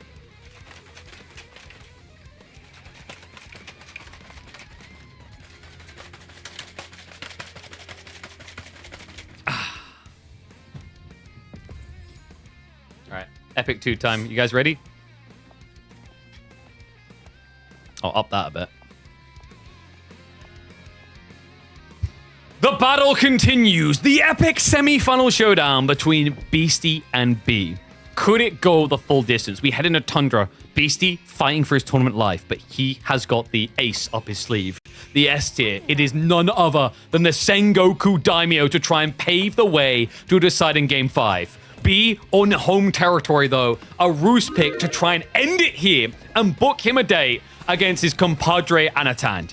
Can we get that 5-game series? Could we be looking at one of the greatest comebacks in KPMM history? Or is B gonna lock it in before requiring it to get that sweaty and close? Welcome back, folks. Game number 4. We head into not Pigeon's View that we just had. We are going to be going into the Tundras to try and resolve this. An interesting matchup, actually. Sengoku have looked pretty solid on this map. Curious to see what B has in mind to try and slow things down, considering Roos is not a Civ that does anything about the Yatai play on the opening. But B does something crafty. I love this. Hunting cabin around the back of the primary tree line, straight on top of the deer location, giving him a peachy and pristine deer gathering spot already out of the gate. Damn. Okay, I am intrigued to see how this one's going to play out, because that's quite the difference in terms of early gathering coming in for B, compared to what you normally have access to. Beasty, of course, is going to be moving out to the ball. It's free real estate, after all. And after that, he's got a good spawn here. Deer and berries overlap. Deer and berries overlap. So yeah, like Beasty got a pretty nice spawn for this as well. It's very rare you don't get this on a map like Tundra. And let me flip the UI. There you go. So remember, it's B on match point right now. This is not bad for Sengoku. Agreed. Sengoku hates civs that are very aggressive at the start to try and stop the Yatai's. Like, I think Mongols could be an interesting one against Sengoku for like a double horseman opening in Dark Age. We just never really see it. Because you kind of want to get towards the ponies. If you can get towards ponies, you can body block and kill. Knights can actually be good for Roos, though. I don't think this is like a, oh my god, A20 matchup. I think it's like probably 60-40. It depends on what the Roos do. Like, if you're too greedy, Sengoku could get away with a lot. But if you go for Knight opening, you can snipe these things. And you want to, because remember, this is infinite food gen.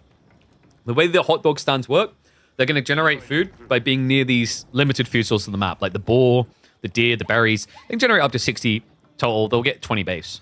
So, you know, in the feudal age, you can add an even fourth and be up to like 240 food income, potentially, if the map allows for it. Infinitely, as long as you don't eat those food sources. So it's a really nice boon early on. Sniping them is really not nice.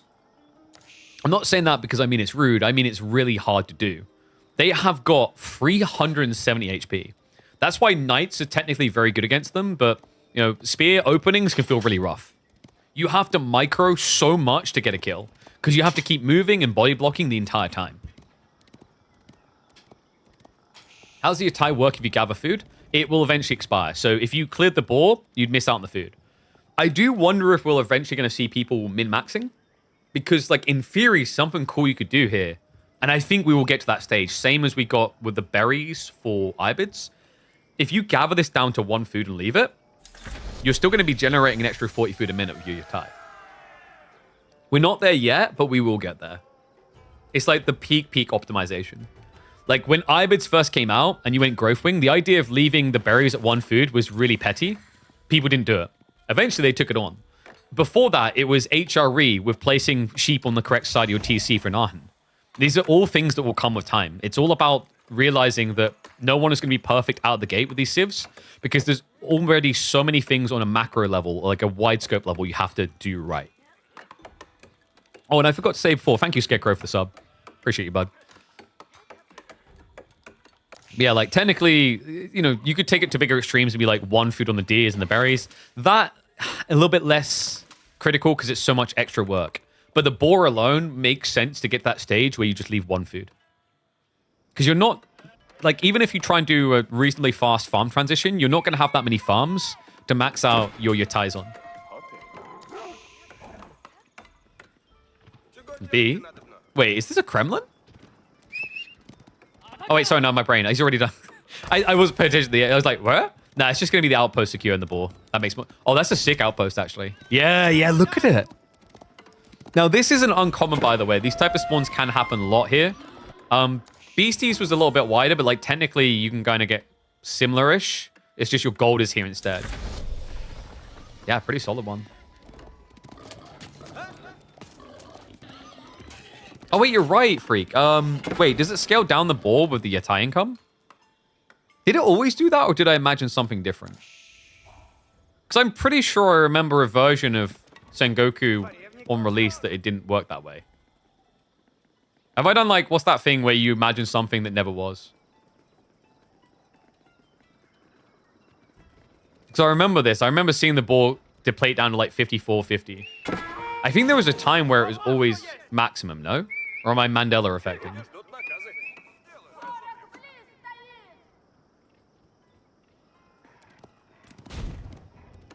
Wait, what?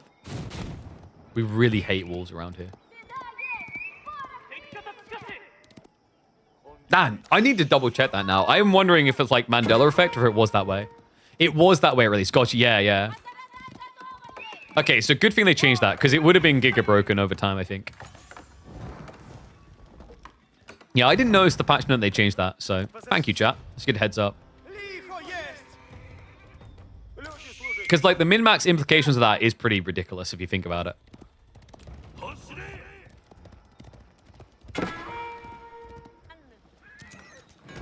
Beasty is going to be a mass Yari strat, but he's up against knights. B has got really good gathering here. I love the way B played this. By not going pro scouts is a very smart call. Nope. Scout is going to try to block the walls from going up, so Knight will be able to address that. That's going to be Beasty riding blind if he's not quick. Yeah, does react just in time there. Because remember, it's not just the one strike you have to worry about. The sword strike after a lance hit is really fast. I think if Beasty wants to go this line with just Yari, he's probably going to need a forward farmhouse or a wall tile.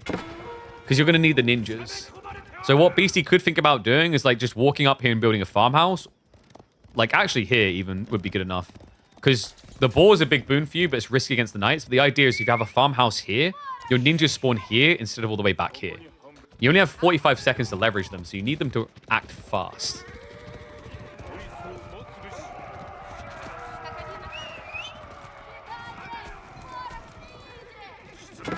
Wooden Fortress, very difficult to dive.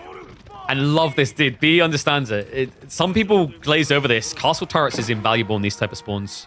+2 damage on every garrison slot makes it hard even for horsemen to go in.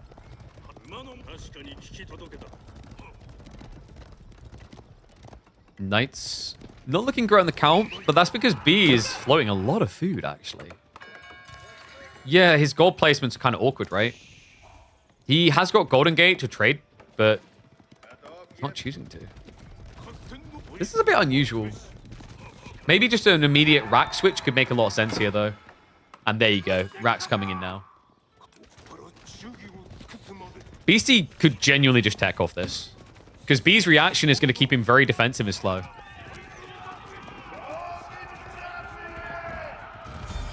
And it does seem that Beasty has identified that. Look at the macro. I think this is the thing that's making Sengoku so oppressive right now. It's very hard to gauge whether they're all-inning you or teching. And even if you suspect they're teching, the punishment opportunity is big. Because if you dive towards them, that means ninjas get involved in the fights. And that's where the fights always turn against you. It's a tough civ. Like, I'd argue maybe there's even a fair point to be made that there should be a cost to at least one of these two abilities. Just the thing is, even if you're not attacking, you get so much value out of Koka just because of the Shinobi scouting alone.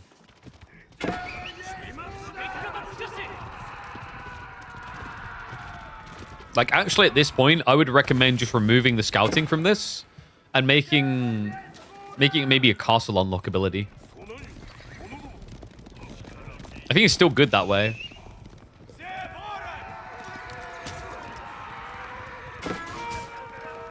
Either that or buff Ryokan for the love of God. B with a raid in. Connects on the one night kill. We'll have to run away. Yari are quicker, so it's going to hurt him a bit. And Sake Brewery now on the way. It may sound a lot like Saki, but anything but. This is easily one of the greatest landmarks in the game. You can cap this bad boy out with a Matsuri buff and get 500 gold off of 5 workers infinitely. B, reinvesting. Now, usually this is an advantageous position from B. He loves these all-ins when his opponent goes castle. Sengoku's a bit different. You need to do more than just block their gold, because the Sake Brewery keeps them alive. So this gold vein on the forward isn't a killer for him. Like, he could fall back to here and still survive.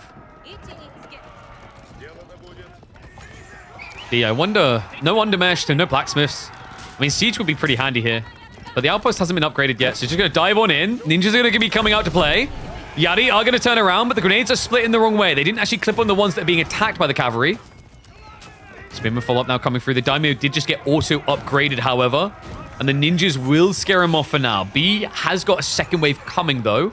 And keep in mind, you now no longer have the ninjas for the defense. Beasty's food income's pretty abysmal, too. That can be fixed, however. He's got access. Just right now, keeping quite a lot of people on wood. Probably because Yumi's in his mind here. He's got Samurai, but he also needs an answer to Spearman. In some ways, Sengoku's Mount Samurai are better. In some ways, worse, because they don't have deflective. So the first Spearman hit does hit. It's just the trade-off is instead you get more health. Spring outpost. Needs fortification timing. B, he's going to try to force the attack. Villagers being pulled for a repair. It means that you have to jam yourself a bit deeper. B will get in the way, though. The fortification's almost in. B. Is this an overdive? It's starting to feel like it. A lot of units lost on both sides. Fortification successful.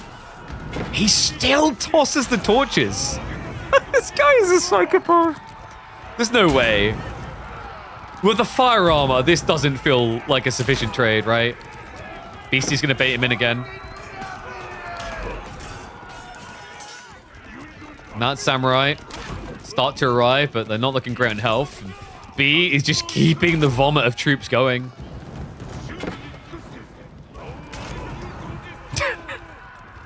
He does have a 5-worker lead, but he's nowhere near going castle. But yeah, he's realized he's running out of steam fast here. Has to back up.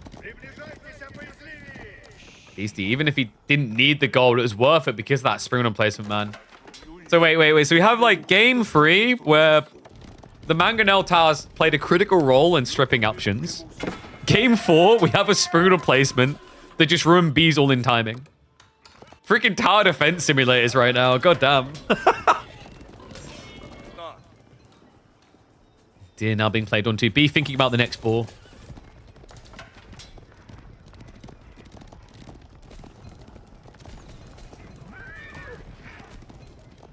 Knights.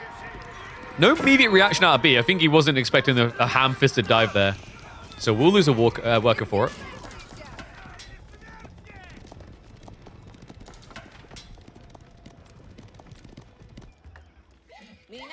And we do have another one of those Matsuri buffs coming in. So this should be taking him up to what, 20% rather? Yeah, 4 in total. It's gradually getting there. I mean, just look at the gold gathering as well. These guys are just so fast. I think B made the right call slowing down, by the way, because the other problem is once the Sake buffs start to come through, villager kills are harder as well. They get the extra 20 health.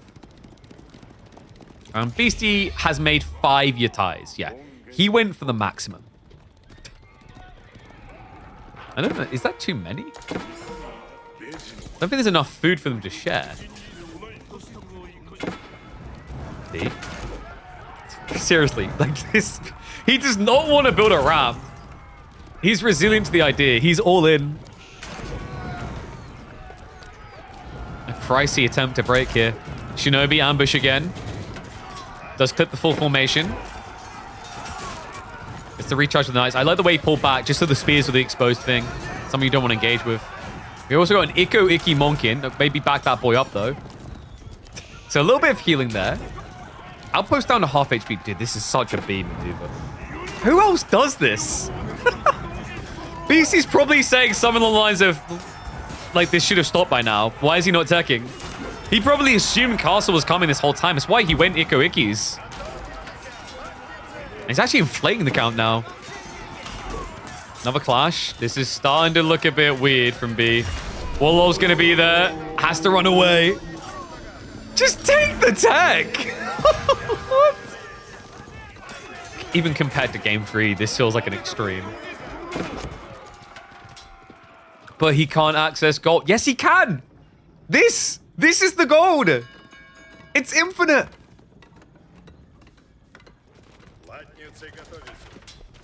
Food income also now looking pretty good for Beasty. Almost 1,000. But he's getting rid of those permanent resources with that play. B. I think he either wins this game in Feudal or he GG's. More knights being queued. But BC has got 3 more in queue, and I love this Ikko Ikki detail. Yeah, he probably was originally thinking about relics, but it's a sustain. It's the only way you can actually heal these Mount Samurai is by fighting with these guys. So you get a frontliner, or like a pseudo frontliner for a bit. Someone to like absorb spear hits into your samurai, and then remember the way Ikko Ikki works is they heal you while fighting. This is the only way you can heal. Like, you can't use a standard monk healing process here. Oh, great grab there. And yeah, the Tanegashima Ashigaru is an interesting switch up. A tankier version of the crossbowman at 95 HP. And also a sheer outright counter to Nightmass. Which I think Beasty's starting to sense what B is about here. The way he's cooking. He's just never going to stop. Dives in again. Ikko Ikki are getting that rejuvenation buff out. Ashigaru just target firing down the knights. Knights are going to switch onto them now. Does snipe out those early crossbowman variant for the Sengoku. B still with the 10 knights. 20 spearmen. Come on. He's going to run out of food. Yeah, the deer's pretty much gone. It's berries afterwards. And oh, they're gone too. Oh, wait, he might have glanced this. That is like one of the jankiest spawns of berries I've seen on this map. What? Ninja's available again. I can't see how this works anymore. If he had a ram, maybe. But this Sprudem placement has been killing him.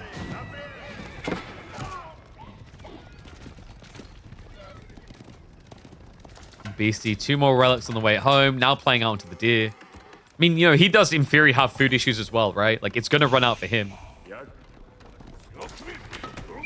But the destroyed value is crazy. B's burnt 3,500 more resources in these fights. Nice opportunity, maybe, but it's just. Oh, sorry, were you eating this? I'm just gonna... Let me just lick the side of your burger. That's mine now. Oh my god. And now they dive in towards the center. Does find the gold workers. That's a big hit. Beasty can't hang with it the whole way, but there's workers everywhere for B.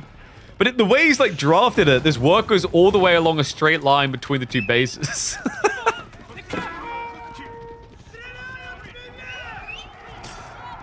God. Oh, yummy! Half-eaten deer. Just put a little bit of ranch dressing on that. It'll be delicious. Castle Turret's also coming in. A smart call here. Otherwise, the Mountain Samurai don't really feel the sting at all. Like, you need farms, right? BC's gonna have to farm. He has got the berries still here, though. And the deer. So, like, in theory, maybe not.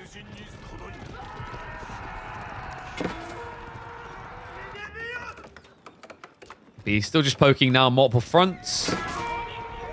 Mountain Samurai's still outnumbered. He has got Takeda Cavalry, though, so the upgrade of movement speed makes it very hard for Knights to gap close.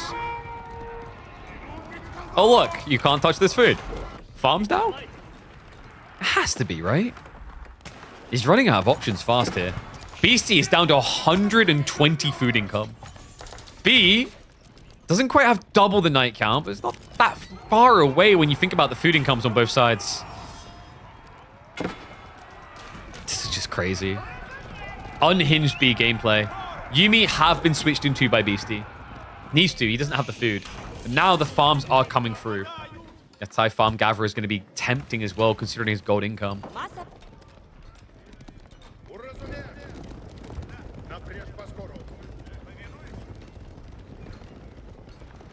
And B, it's time. He's going castle.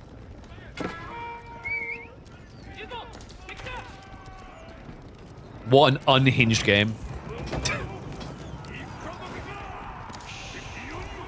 See what I mean about the damage? Like, you actually do sting a little here. Because remember, every single garrison slot does +2 extra damage. So, Beastie going into Yuumi. B, I believe, saw that. Raw Knights is still a good answer. Like, you just melee blob and go. It's very hard for your opponent to kind of shift away from that. Yuumi are fast, though. Like, it's an exception to the norm. But the Ashigaru is the thing that concerns me. That slows you down so much. Easy snipe. Check that. 2 knights down. None lost for B. High trade house coming in. I mean, at this point, maybe we should just build on this. Let's not talk about this. Just get your numbers in and be depressed. He doesn't know about the berries. Does he have farms? Yeah, he's got a few farms coming in. So B's making the switch too. He's 10 farms deep so far.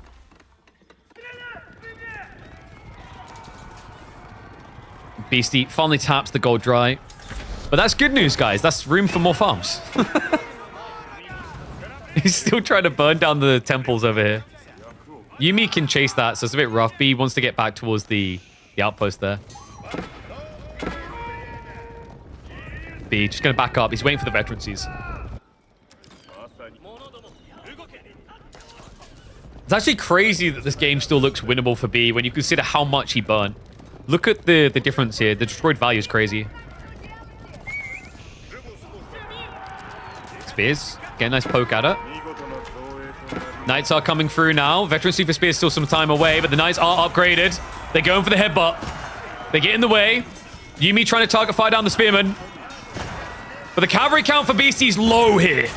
Non-existent, in fact. They've all been decimated. It's only Yuumi left. Knights going in. B with over a double and up in army value. Choke point hold from Beastie. Just trying to use those sweet, sweet Ashigaru to buy some time. The Knights are going to slip around the flank, though. Yuumi shrunk in size. There's only one Ashigaru left. The Knights already have +2 ranged armor. The Spoon emplacements are the worst enemy. But they can dive past that. What the hell? How is this paid off? Being like, oh, your pussy's going to castle all the time. Being like, oh, this is an imp strat. Long feudal, boys. Springald will scare him away in the end. Both players practically reset to zilch, but look at the switch up now. It's going to be Knights again and Horse Archers. The food income. B still maintains the lead there. High trade house, 130 gold, by the way. And remember, there's still relics grabbable for him. Only one should be grabbable. Actually, no, sorry, two. Yeah, the one's here. So a 2-relic game, realistically, for B. Also, because it's against Yumi, you want to go for a Warrior Monk because that Saint's Blessing is very advantageous. Beasty now taking this breathing room to go into the barriers. A great read there. If he just camped in the corner, it starts to look a bit bleak. More outposts. Oh my god. I wonder at what point, like, B reviews this game and thinks, maybe if I had a ram at that point, it could have been a lot easier. Because it does have a whiff of that, doesn't it? Like, if he just rammed this moment, god damn, what an easy finish. Yeah, it's a deceptive dive from B because, like, he lost a lot of health on the Knights initially. And then that fight, like, a lot of them are half HP. And then just Springolds. It's like double Springald in place, or triple rather. It's so hard to dive this. So B is now going for relics. Beastie still trying to clear the nuisances at his doorstep because he's going to want that gold later. And it's going to be 2 TC now out of the Sengoku. Interesting choice at this point in the game. Maybe just assume that B's gone full macro because of the failed dive.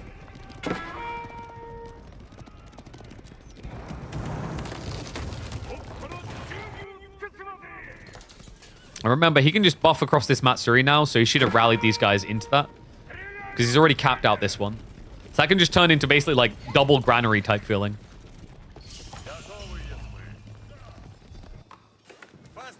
This is always the nice thing when you play Roost like this, by the way. The hunting cabins are just so complementary.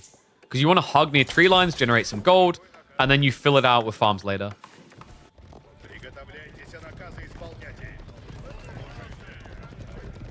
And no, the Matsuris don't stack, but they have limited range.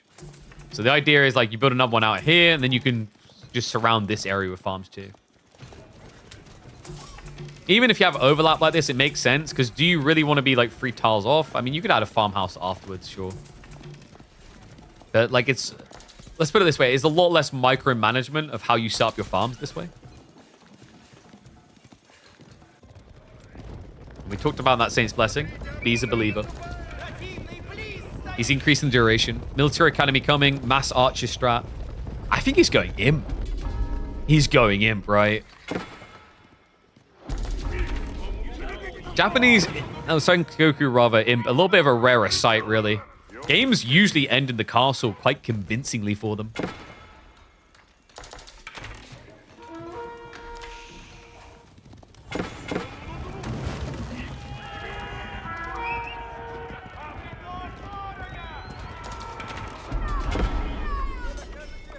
One Knight slipping in. Not going to be able to do too much.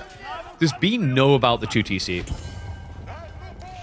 Okay, he's going to reinvest. His gold is just so high. Like, was this an 8K? It's a 4K, right? Yeah, the other 8K is... It's such a weird location. Neither player knows. Horse archers will get intercepted. It's so tricky to try and trade out against these knights with horse archers because of the movement speed.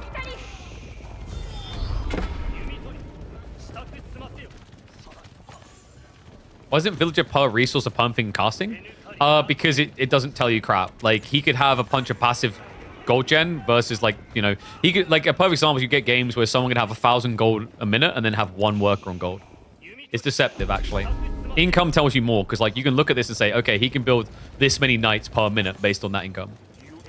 You just have to change your mentality. The problem is your brain is locking in with build order logic, which makes sense for, like, the first 5 or 10 minutes. But once you're past that, what the hell's the point in, like, that raw number? Like, your game, you're 26 minutes in, how often is your game going to be exactly a replica of what's happening here? So that it matters that you see this. It's very rare. I'm starting to get worried for B, guys. This is powerful for Beastie. Sword Hunt statue is brutal. It's a double up on your attack speed buff. Remember, right now he's getting 15%. Inherently, it goes to 20% in Imperial, but Sword Hunt statue will double that. 40% attack speed buff on mass knights is crazy. Only concern right now for Beastie is it's not exactly mass knights. No, it's a sprinkling. 13 in total.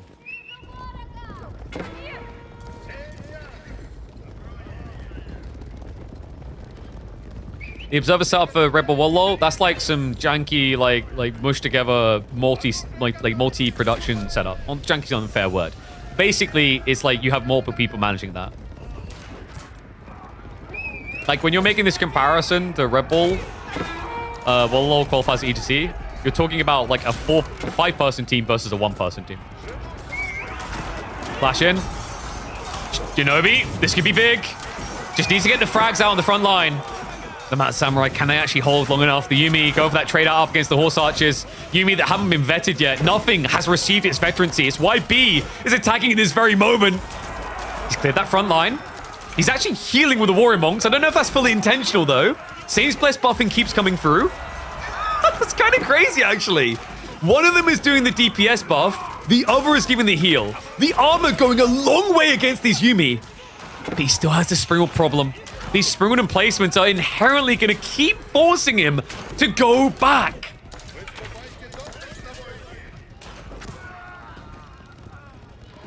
Oh my god.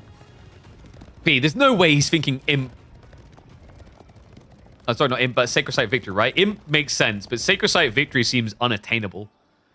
That is intriguing. He goes high armory. Yeah, I thought he'd try and gamble on it and say, you know, Spaskaya here, and then Castle Drop here.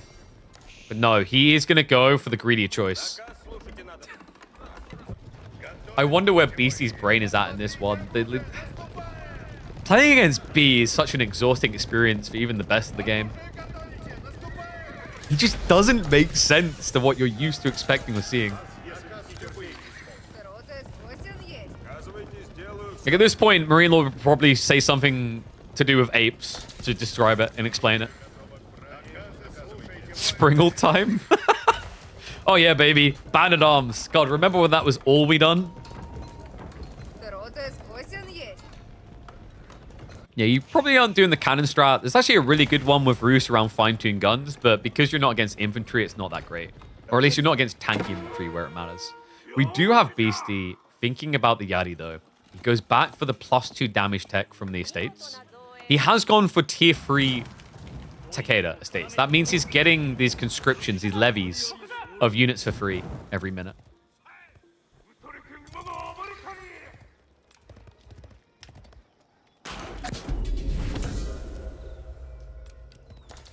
And weirdly enough, Beasty reveals that he's doing Yari. I mean, it's probably not that crazy of a reveal. He loves his cavalry, light cavalry in particular. And yes, Yari do get bonus damage against Horse Archer, so it's a pretty crafty play with that.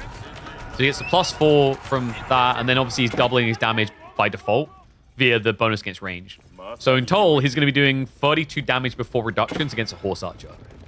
And remember, Yari move quicker, 2.06. It's actually nuts how good they are against Horse Archers. Now, the Gallop does give B a breakaway, but it's only like a one-off breakaway. And you need to make sure your micro is on point, because if you, like, for example, grab the Horse Archers with Knights and Gallop, the Gallop isn't going to change your movement speed because the Knights will still slow you. So you've got to be very careful of that. And we do have the Mount training on the way, which will give that Gallop ability. Trip Sacred Site down to 6 minutes. Stops the decap down here. A shift towards the gold workers. Okay, we've upgraded from Springald emplacements, but I don't think it's going to be as effective. He goes to the Shinobi ambush. Horse Archers will just go for the worker kills. Not really finding much of it, though. No, that maim screwed him. These ninjas are always so good. He didn't have the movement speed to keep chasing. Nice. Dive in. Bit of a weird pathing there. Counter raid now coming in from Beasty as he sneaks into the base. Yeah, uncontested, actually. Like, there's no one home. B has mass cavalry and no one here to defend. He is switching Streltsy, but they're not in position to immediately counterplay this. They'll move across now. But that's info gained. Beasty now knows it's against Streltsy, which means sticking Yuumi is a good idea.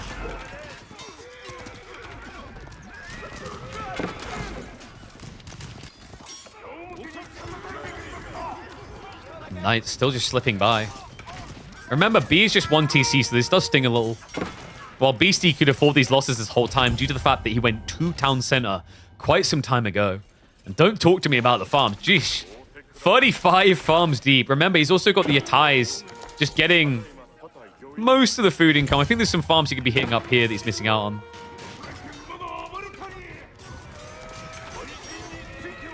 Yumi's scaring back.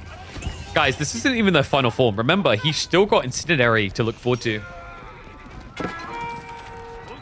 It's so hard to fight into these daimyos. Like, you kind of have to get rid of them straight away. Easier said than done, however. Secret Sight timer down to 5 minutes. B, he's pulled onto the stone. So this for him has now become a realistic win condition. But he needs castles to achieve it. Does get scouted doing so. Beasty knows. Beasty's playing this correct, by the way. A direct fight is dicey. Even with the attack speed buffer, look at the army value difference. It's not a good look on him. He only has 9 knights. So he's just trying to kind of splinter raid and split the map to keep B away from that all-in. But the problem is, with this timer ticking down, he's starting to get a lot more desperate. Beasty, he does find the vein in the corner. B is still none the wiser to this. So Beasty with an 8k boon out of gold.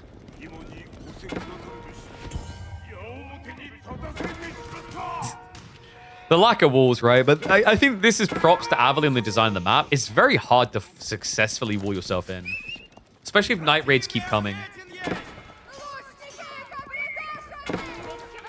These slip-ins definitely beginning to sting a bit. B's nowhere near max pop. Like, it's not too bad. If you've got like 50 knights, but you're losing these workers, whoop-de-doo-dah. But he needs the extra income. Flash coming through. Pole Axes is there, so the knights hit hard. He's still getting those Saints Blessing buffs out as well. It's just so much armor. The archers struggling to stand against this. The Mad Samurai just get obliterated. Yumi now in retreat. They've still got the leftover effect of the Rallying Cry, but the Daimyo is dead. Shinobi spawn is going to come out, but is it going to be quick enough to turn a fight is what I'm wondering here. Horse archers are just clustering and going in after it. They don't care, but the knights now, it means that they never got hit by the main. Final grenade out. With the decap. Oh, he got it! He got it on the north! Beasty got rid of the timer. So B has to keep the push going. It's looking good, though. Streltsy count pretty competitive. Yumi tried to go in for the trade. Just a few of them left over. Mad Samurai just trying to clap cheeks. Beasty has got more heavy cav. I think he wins this. B, his economy just isn't really keeping up. His mouth just writing checks. His body can't cash at this stage. And a caster drop that now feels, frankly, redundant. If he only knew about this gold, that would have been a clear target. Would have been good enough. On its own, maybe not, but probably would have been able to chip down 10 worker kills plus, considering there's no runaway here. And this is blocked. Like, you would have been cornered and killed. That would have been minus 30. Instead, Beasty. He keeps the gold gathering alive. B, he's still got some gold access himself. He's going for Tithe Bans finally. Food income is still lacking, though, even with 47 farms. He's just not really able to hold a torch, a candle, to the Sengoku food economy.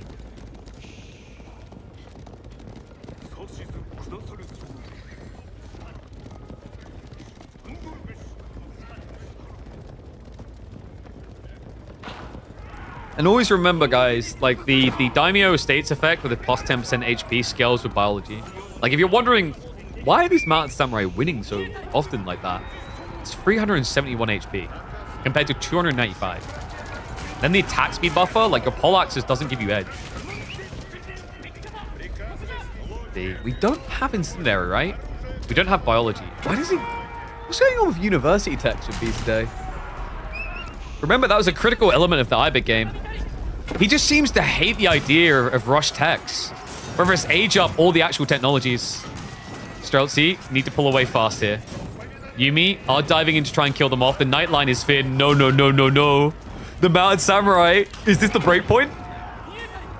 They're flooding in. Shinobi, they get the clip again. The grenade to slow it down.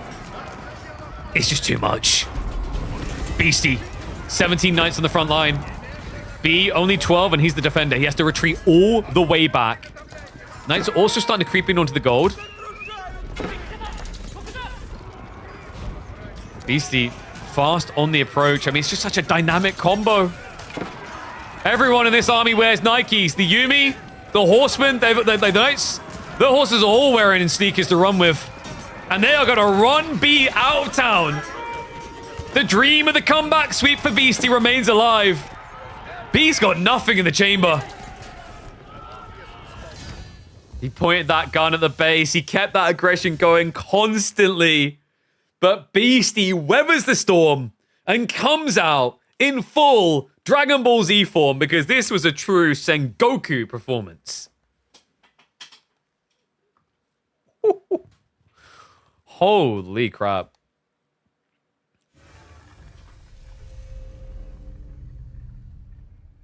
The never-ending dive, man.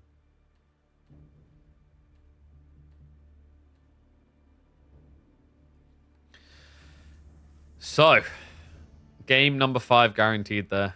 Oof. Comeback reel.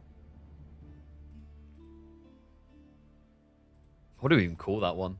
Where do we go with that one on the title? And I don't know.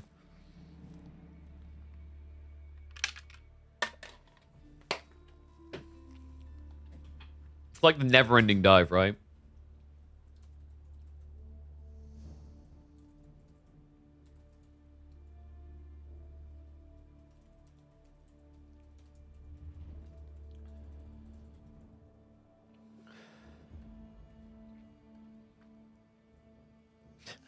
How long is too long, feudal? Or something like that, right?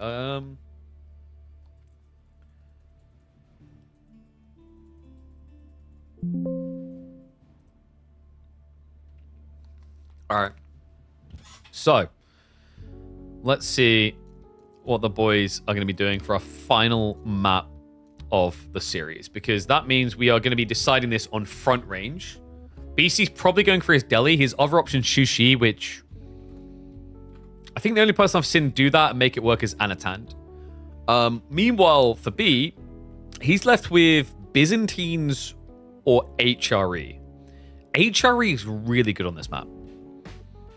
In fact, Beasty show how good they can be even against Delhi, if I remember correctly, because I think it was him who had an HRE Burgrave game that was pretty sick. Probably HRE, I think. I think you go HRE versus Delhi here. Is it the snipe system? No, the snipe system starts tomorrow. So, because like I asked a few, like I remember I kind of gauged some players' opinions on the EGC finals, and some people thought it made the game too complicated. But then like a few weeks passed, and apparently a lot of the players love snipes now. So I was like, okay.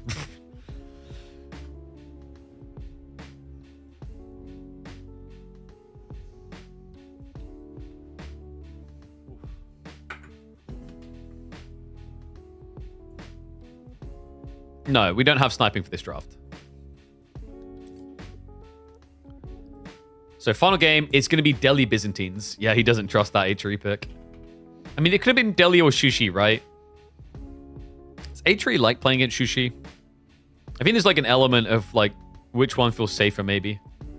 Also, the nice thing is like if you expect this Delhi, like you as a Byzantine player aren't paranoid about the boar at least. So that's like one less threat point for you to worry about. Because the boar is usually a pretty big deal in a lot of these matchups on front range due to how little food you have. What delay we have from the actual game? None. Although when we go into grand finals, it needs to be on a 5-minute delay. What lost draft style? I think we're keeping ours slightly different. I don't know how I feel about their pick ban order. But like we are implementing the snipes at least. What's the snipe system? Yeah, basically like you have to play the best game of your life, and if we think you're choking at all, like a trained sniper shoots your mother, and then your father, and then your siblings. Like it's really dark. Yeah, so basically you'll like draft 2 civs and you'll be allowed 1. Your opponent will be like, I don't want you to have that civ. We do 5-minute delay even with player streaming. Yeah, it's like always been that way for grand finals. We confirmed this in like season 1. It was really important for it because like literally it's in the Microsoft handbook. Their rules have that. So like we basically like originally it was for more of the week, and I went and discussed it with Nilly and Microsoft, and Nilly's really understanding on it. And I was like, we came to the understanding that, you know, everything but grand finals could be played on no delay. Basically, like whatever the delay is of if there's a player streaming, it'll be to that. But then grand finals, because it's the most the biggest part of money involved, it just makes sense to like have that insulation there.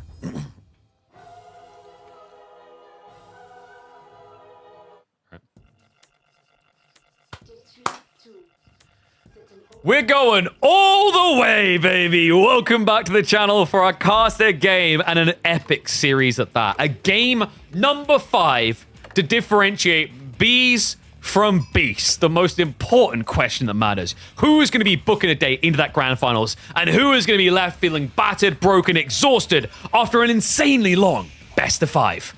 Front range to decide it. Beasty with the Delhi Sultanate to the west side in the yellow, while B takes to the field with the Byzantines, where he clearly means business. Great map for it as well, folks. Front range 1, a pure, unadulterated aggression, unfiltered. There's only one way to think about playing this. What am I going to do on the map? How am I going to get on the map? And how do I stop them from being on the map? The Delhi making a lot of sense. They play around sacred sites that's almost become a toxic and oppressive element of Age of Empires 4. And the Byzantines, the mercenary power booster, allowing them to aggress most civs and always fall back to the safety of that big boy Golden Horn Tower. Who's it going to be matched up against Anatan? One game is how we decide it. A best of 1 barn burner. Is there any better way to get the outcome than this? This is going to be a fun one. With Byzantines on this map, I'm curious to see like what approach he goes. I've seen a few people play towards Hippodrome. Others go for the Grand Winery. Beasty with the Delhi, probably going to be looking at a standard Dome of Faith. Now that's an interesting opening. Survivor Techniques comes in fast. So instead of going onto the berries, he goes onto the deer to get an inflated gathering rate. Yeah, that's interesting. And it's on the way towards the gold, so you can just shift over easily enough afterwards. So it's kind of like a very complementary 1-2 tag. Because you're going to have an inflated gold. Actually, no, he's already in gold here. Scrap that. Did he not see the back gold? I guess he just wanted to take the safe resource secondary. Here's the second berries feel very far away. That's because there's an 8 stack. This always happens. The berries spawn on the south side and it's 8 stacked. Unfortunately for B, the negative for him is that he got the berries north side. Whereas, like you see, Beastie got south side, so it's more congested. But it does look like we are going to be getting Hippodrome Horseman play coming in. I love this. I think on a map like this, Grand Winery can feel a little bit slow, especially against Delhi. They're going to force you out of your base. But the cool thing about a map like this, one where you're kind of required to be very aggressive, very back and forth, one big clutch usage of Triumph can win a game. These are the type of maps you dream of. You know, when you play Hippodrome Triumph, where you get scared is when you're on a map where your opponent has good defensive play, like a hill and dale. Like, what if he just hides on the high ground? Here, the tree lines are small. The sheep count is small. The golds are small. The deer is small. I don't want to talk about what else might be small. Like, you know, the scope to be greedy quite often feels small. And yeah, this is going to be a long day for me. We're now, what, 5 hours in as we kick off game number 5. And then we've still got a best of 7 afterwards. So, you know, if you haven't subscribed, why not? I still need to sort the editor issue, like getting someone in to help on the editing side on YouTube, actually. I just realized this day alone, we got so many epic games that deserve to be on the channel. Gosh darn it. So switch onto the wood now for Beastie makes sense. He's going to want to open up with a production building. Likely looking at Ghazi here, usually is your kind of go-to. You could theoretically do Spearman just to easily secure the sacred site.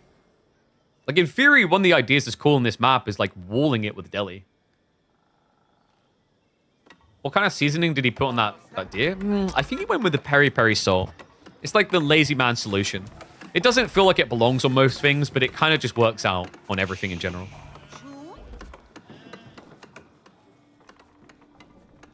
And good read there, by the way. You always want to adapt towards these outposts quickly because we've seen what happens. People kind of just forget about them. You get 50 minutes in the game, realize you have to go north for gold.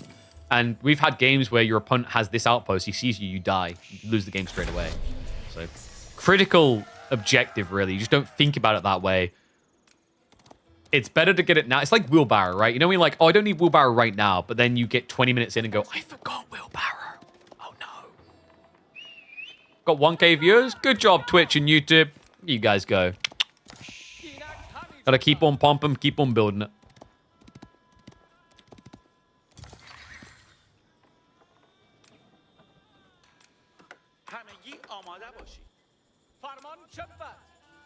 So, do we get spears? No, he's going to go for the Ghazi. The problem with going spears, right, is like your opponent can still go longbows. Like he's going to have the olive oil to do so. So B just kind of wants to kind of hold off on pulling the trigger here. Just add in horsemen. Don't feel an urgent rush to immediately add in longbows because you want to have a reason to first. Pumba being pulled around here.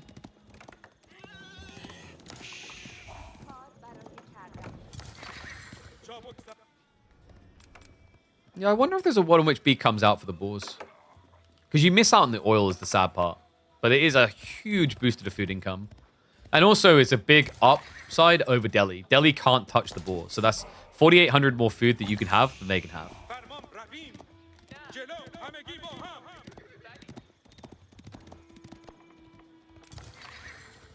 It's kind of weird with the funky ways the last few games have opened.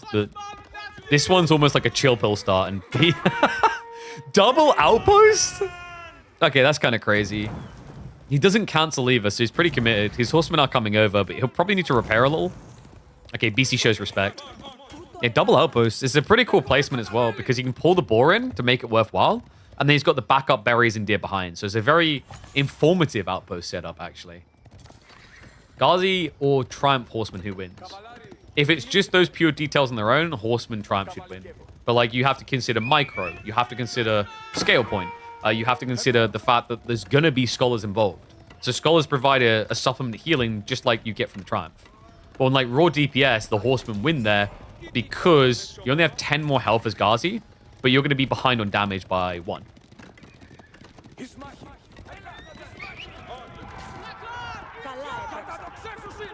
And then, of course, there's the increased attack speed compared to Ghazi slightly, as well as movement speed.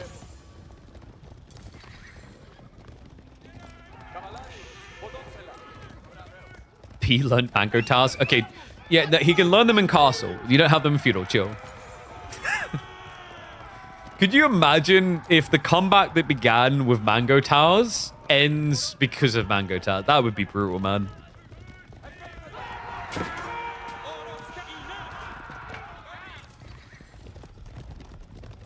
Just looking to inflate the horseman count as much as possible. He did switch. He was going Western. I love this. He goes Keshiks. Yeah, because he was expecting Beasty to transition towards Spearman. Like, most people would, right? When you see this many horsemen already. So he's going full cavalry comp. It does leave him vulnerable to Spearman play, but if you think about the olive oil gathered for B, he could be up to 6 Keshiks before Beasty can start reacting. That's pretty scary. Horseman will get poked out. Nice, Mike. I love that. Last second just pulls it through, threads the needle. Quick reactions out of Beasty, though. I mean, he could have went with Magadai this game, actually. Magadai or Knights. Yeah. I mean, it would have been an idle worker, but the idea of having Knights access here is pretty dirty.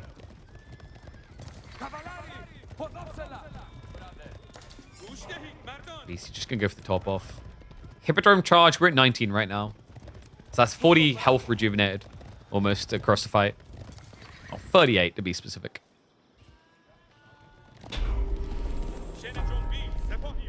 Second Sacred Site now being locked in. We do have 1 horseman going up, so B was aware of the play coming. First group of Keshiks. Why is B fighting? I think he's worried about revealing his Keshik details, so he wants to keep it secret. And it's worked, because look at what Beastie done. He added in archers. He's assumed there's going to be spearmen. And the Keshiks do get sprung into action here. There we go, immediate rejuvenation. The Triumph for the chase. He's faster now. Just needs to be careful to micro differently, and he's doing that. You see that? He split the Keshiks from the Horsemen, because Horsemen can chase here. Keshiks will fall short of the mark. That's a few snipes. Needs more. Triumph is about to run out. Can he keep this push going? Limitane also now getting littered in by B. It's going to turn for the fight. Beastie. An ambitious choice here, actually. The positioning may be a little bit odd. The Keshiks get the 2-for-1-er against one the Ghazi. But he's just trying to milk those health bars down to the absolute minimum again. And then top them off. Yeah, B, he knows he has to keep the push going, but Against these scholars with 40 more health, like how do you do anything about that?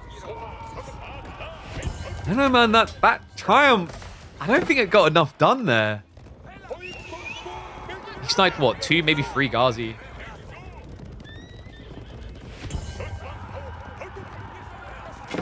So keep coming in. Triumph activate again, but it's only for like 3-4 seconds. That's a fake out. Yeah, because Beasty doesn't know the exact length, so he has to show a little bit of respect. So backs off. Gives B a recommit initially. More Keshiks on the way. He's starting to lose a few. The Ghazi, they're becoming a problem. Limitani are now moving in though. The workers have got textiles. And he's got the healing. Remember, this is mass melee into healing, which is usually a big no-no. He does have that concave effect though. And outnumbering in the melee. Shifts have to come out. Beasty's gonna have to participate with the workers. Brings the stabbies out to get the resecure. Now the Keshiks are a little bit more annoying, but with the healing there, B knows there's no win to be had. Has to back off. Triumph charge is up to 15 though. And he's still blocking the berries. Charges in again. Yeah, it looks bleak until you realize there's actually not that many Ghazi. And the Triumph is a long one now, if B uses it. And there we go. Activates. Keshiks need to be sniped. They need to be finished off. He needs that coup de grace. Not going to find it. The Keshiks survive. The Horsemen dive in deeper. It's happening again. So many players would have backed up properly there, but not B. He dives deeper. You know, rumor has it, before he attempted to be a pro StarCrafter, he was on course to be an Olympian diver for the Russian team. Okay, I may have made that up, but with what you're seeing here, it's actually believable. A painful food blocker. Beasty, he only has 3 sheep at home. The rest of the food is out of the base. This is rough. Beasty now has to go spears. Hashtag only B would do it.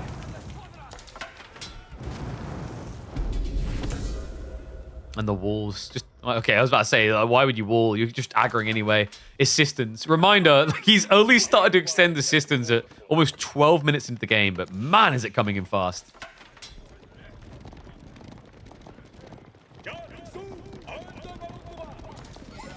Beasty. Only a handful of spears now. Remember, the Triumph is low again, but that's dirty. He's going Expilatoris. Yeah, this is a cool counterplay into the realization your opponent has textiles. +2 damage.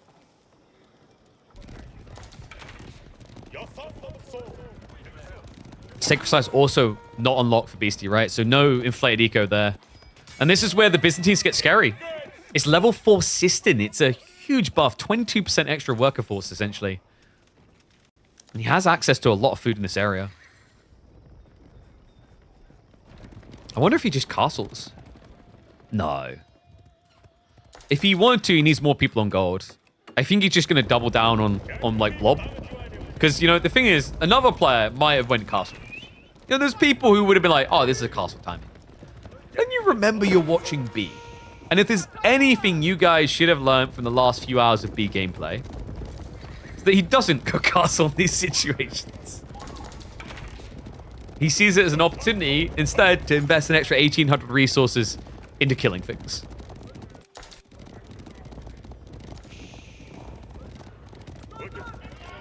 B just creeping north. There's attempts by Beasty to try and get the Great Wall of Beasty up.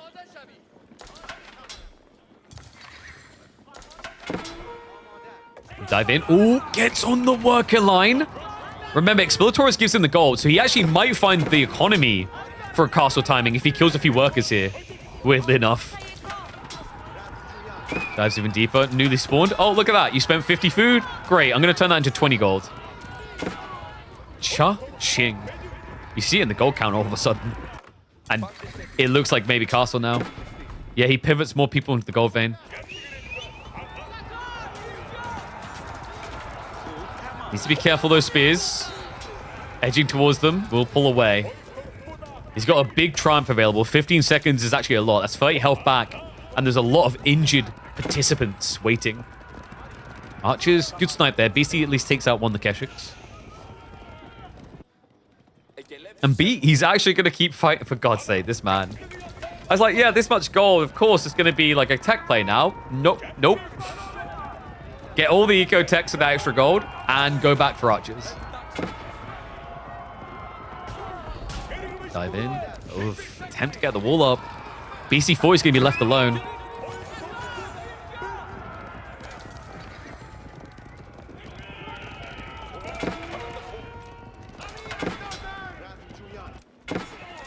Yeah, I've got an attempt to at least get rid of that vision threat. I like that because BC's aware. He'll eventually have to creep up there, probably for the deer, if nothing else. And with Delhi, at least, you do get the pro scouts for free. So that's going to be some food coming home. Much needed at that.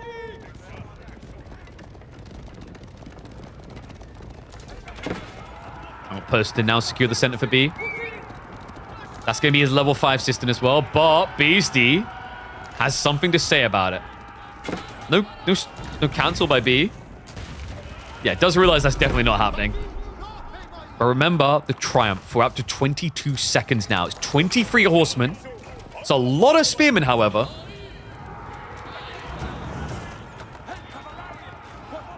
Only 8 Keshiks to B's name.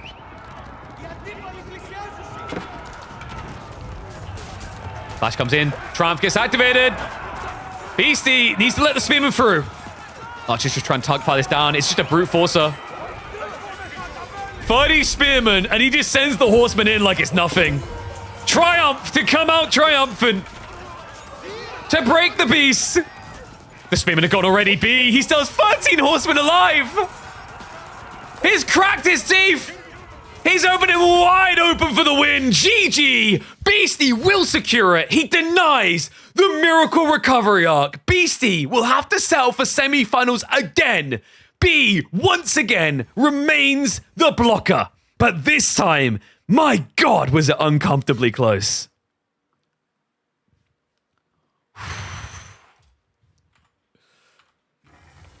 Insane between the two. That is going to be B with a 3-2 victory. He will be your grand finalist going up against Anatan, a series that should be kicking off in a few moments. I imagine B's probably going to want maybe a minute or two to chill pill.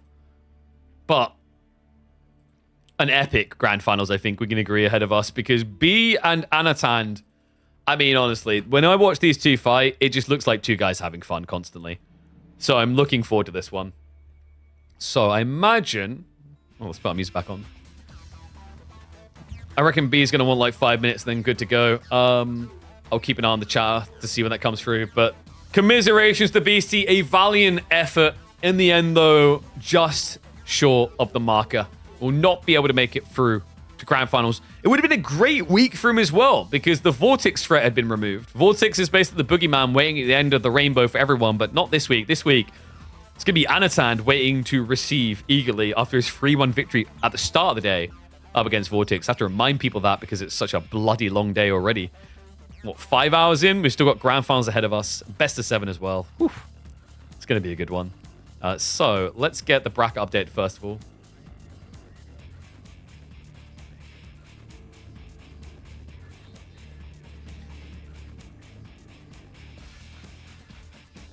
BC shook off the freezing up problem against B.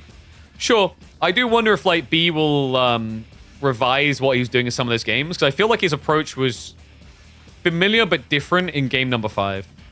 Like if you think, I think game 4 is the most clear indication. Like B was insanely non-stop, right? And it, in some points, I think it hurt him a bit. Thinking back to like that gold dive. But BC, it did feel like he adjusted to it and understood exactly what B was up to in the later games in the series, which is good.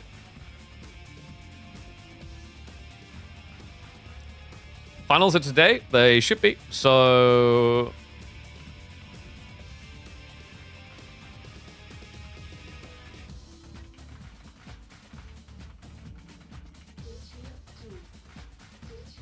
I'll just ping them now. Ask them when they're ready. So...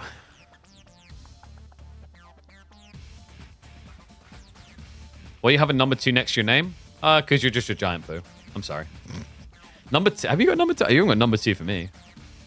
Unless there's like a most chatted. Yo, is that Emerald coming through? What is up, my friend? Bonjour. Bonjour. One and all, welcome to the place to be. Grand finals ahead of us. It's already proven to be a long day. Marine Lord, like, you know, he's like, oh, I'm tired. I must rest. He just you know what it is? Marine Lord probably just wants to go watch like the latest episode of Fallout or something. So we'll be taking over. Best of 7 is coming up next. The boys should be drafting in probably like 2 or 3 minutes. I'm quickly going to grab a refreshment because I'm out of water. Good old water. Gotta get myself some more water. Get yourself a snack and whatnot. Because in a few minutes, we should be underway with Grand Final Showdown between B and Anatan. Be right back. Gonna take some of these cans in as well to like stack them up.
Bonjour, mes amis!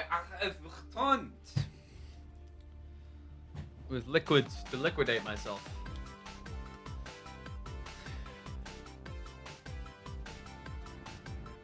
All right. I think the boyos, have they begun the draft? Yeah. So B just asked for like a 5-10 minute break. So we've probably got like 10, well, less than 10 minutes to go. And then draft will be on the way. Am I going to be a presenter for Warlord Londinium? I am indeed the caster for Rebel Warlord Age of Empires 4 Londinium. Wouldn't mind doing some of the stuff with the two crew, actually. Wouldn't be the first time. We'll see in the future, though. I got a lot of love for both. Like, I think both communities have some really cool people.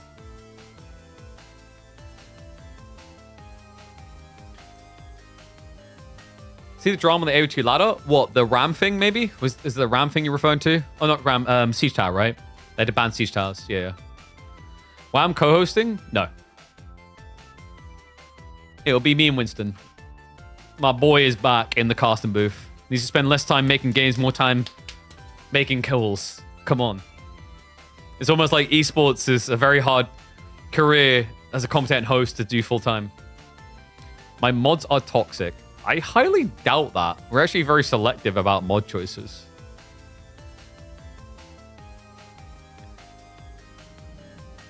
Overcooked music? What song was it? It's not this one, right? You can't hate. Can't help this. That's blasphemy. Should both semis have at the same time? Potentially 12 games back to back? Yeah, I mean, like, in fairness, these players kind of, to be blunt about it, get used to it because, like, EGC days can be just long, right? In theory. And I'll be real, like, ideally for my channel and for the growth of the scene so that we can bring in sponsors and, like, can actually, like, increase prize pools, etc.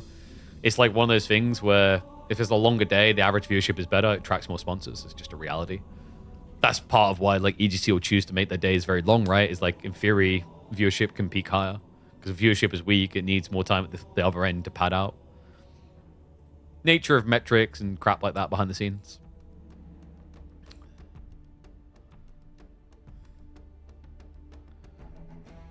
Winston's still a full-time dev? Yep. So if you don't like someone about Age of Empires 4, you can blame him. Okay, probably shouldn't have said that. Yep, just... You know, just like when you're watching the broadcast and someone you don't like, uh-oh, Winston again. Nah, I love that guy. I've missed him. Hasn't been on the casting crew for a while. Winston from Overwatch? No, that's his mom. I'm sorry, Winston. But we had that mum joke today, so we had to fix that. You need at least one. You know, just like at least one mum joke, right? Okay. Oof. I like how, like, this is what I mean as well, like, usually the flow as well is you want to avoid breaks as well when you're trying to do these shows. Because some people just tune in for the games, and the moment they're off, they're gone. But that's the, like, there's so many details that go into, like, how you want to structure a broadcast to get the bang for buck, right? To how, like, why we prefer, if we can, to have semis in the grand finals. Because also the other thing is, like, I could do one semifinals and grand finals, and both of them could be stomps, and we'd have a 2-hour broadcast. And from, like, a trying to attract sponsor standpoint, that's terrible. And most players have been fine with being on the same day, because, like, I'd say the series on average haven't been that long. This is by far I think this is the longest semifinals we've had in quite some time, actually.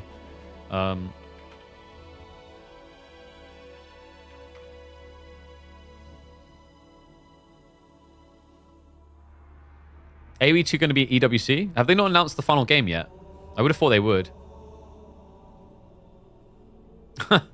Okay, that I didn't quite expect. An interesting choice. Did you guys see Team Vitality are now in Age of Empires 2? Hera, Hart, and Leary have all been picked up by Team Vitality. Yeah, that's it. So what happens to Viper now, I'm wondering? No way does someone just leave Viper ungrabbed. I mean, I don't know. Like, no offense, I love Viper, but the problem he has is, like, Hera's winning everything. It's not that the Viper's bad. It's just, like, for Team Vitality, it's an obvious choice. If Viper can, like, crack one or two of Hera's events, I think you can, like, make, like you could try to slide into getting him in on a similarly sized org. Liquid to AoE 2, maybe?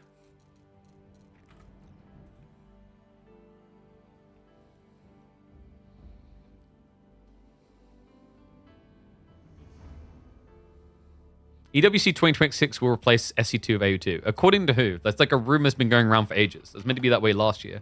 We don't know. Like, we literally don't know.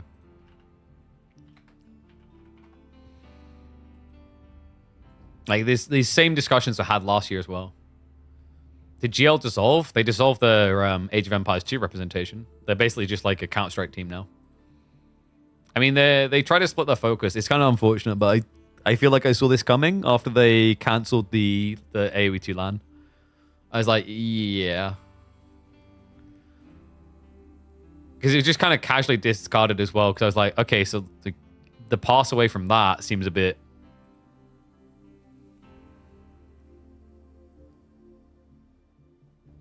Vitality suddenly going to RTS and choosing AoE 2 is telling. I mean, I don't think it's that telling. I think it just makes full sense. You know, Leary and Hart, I can't imagine they command a big paycheck requirement. But they want to have like a team for team events. Hera is the main pull. No offense to the boys, they're really good at the game. But in terms of like, if I'm Vitality, Vitality is going through the same thing that like so many different orgs are going through right now. Which is, man, how do we make money off these esports pros? Oh shit, Hera gets like 2,000 plus people watching his live streams and his YouTube videos do really well. That would explain it. Right? Like this is it's just a logical pickup. You go pick that up because you get your branding everywhere, you get the classic esports, you get to say you dominate another title, and then on top of that, you as an org can then go sell ad slots for your brand on his channel. This is why I keep telling like different pros or whatever, they basically need to build themselves up a platform. The problem is like most people hear that and they think, oh, you mean just go live on the Twitch? No, I don't. Hera is very smart because he understands it's more than that. He does his YouTube, he does his TikTok. He's like, you know, he's very active on his social media where it needs to be. He tries to do more than just go live and play the game. You know what I mean?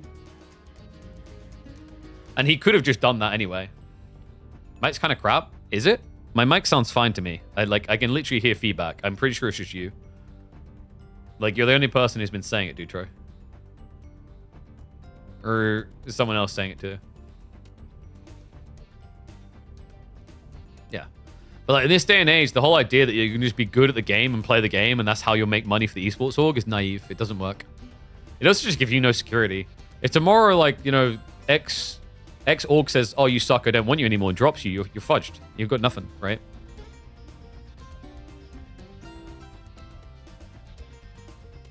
There's too many noob events, though. It's turning into a noob fan base instead of actual good player base. What do you mean by that?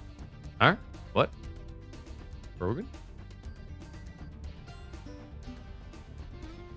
You mean my mic is great, okay?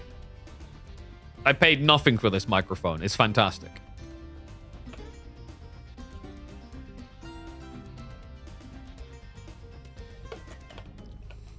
Well, that's a funny station, Pineapple.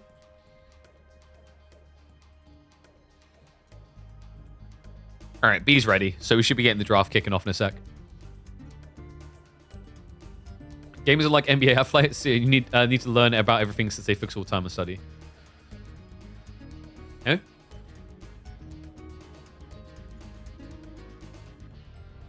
I mean, you're trying to make like some sort of scholastic comparison or whatever. Yeah, but basically the point is the amount of scenes, like in the next 5 years, the amount of scenes that are going to be able to financially support 50, 60 plus esports pros full-time on its own is going to go down. Esports money isn't holistically going up. Cost of living is going up. You can't, like, it's just kind of grossly, like, it's grossly naive and also, quite frankly, at this point, negligent to your self-existence to just try and do that. People just don't want to hear that because they want the dream. They want, like, yeah, like following what the other guys before me done and trying to be the best. Like, yeah, but like if you just follow what everyone done before you, they do. If everyone just followed what we all done before, we'd still be watching only the same guys we watched on Twitch in 2014. You got to evolve it. Got to have the next step in the strat. Like, what can you do different? Like I said, that's what I think. You know, Hera's done very well. Even leveraging like outside sources. Like we talked on another stream about like working with Atrioc and Ludwig and doing that content. It's very smart.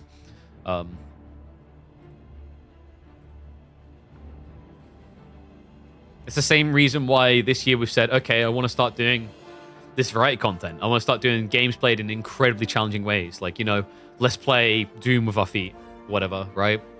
Let's make let's do something expansive, because how do you get more people? How do you grow your audience, right? Like,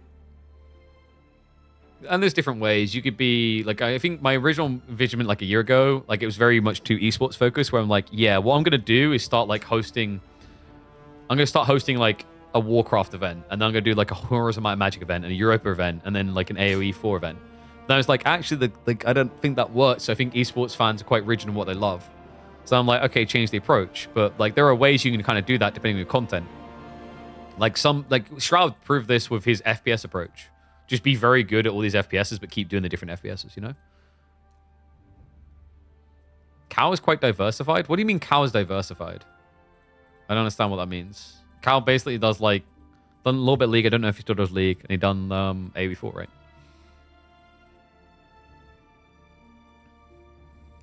Not saying when everyone's a content creator instead of just a good player, when you can tell they've been practicing their mic voice and stuff. Huh? Their mic voice. I don't know. Like, I mean, well, you're talking about personas. Everyone can have that. Even people who don't stream much can have that. He's pro Minecraft. Like, do you mean he hosts the server on his own and he's the best in the server because he's the only one in the server? That's Gigabrain.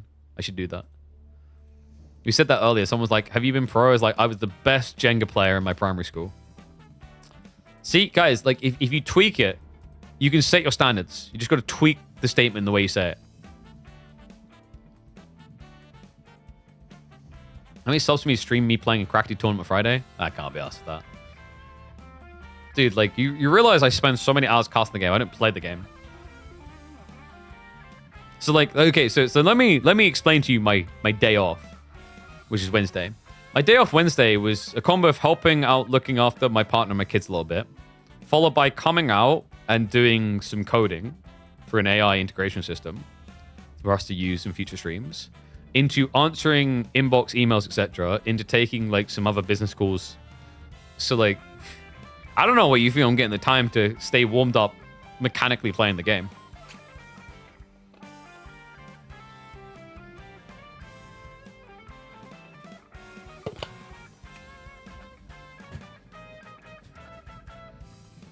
KP can't play the game?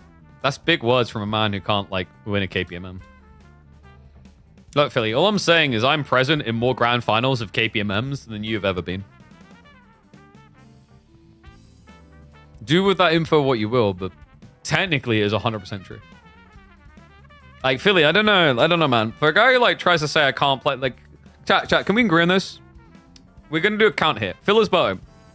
How many Red Bull Wallow banners proving that you were at Red Bull, you know the things they give to players that qualify for Red Bull, do you have?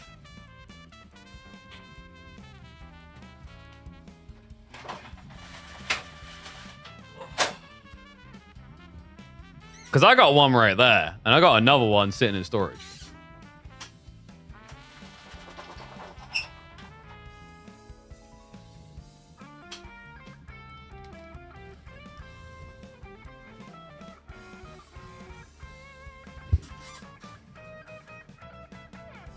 Where's Strongo?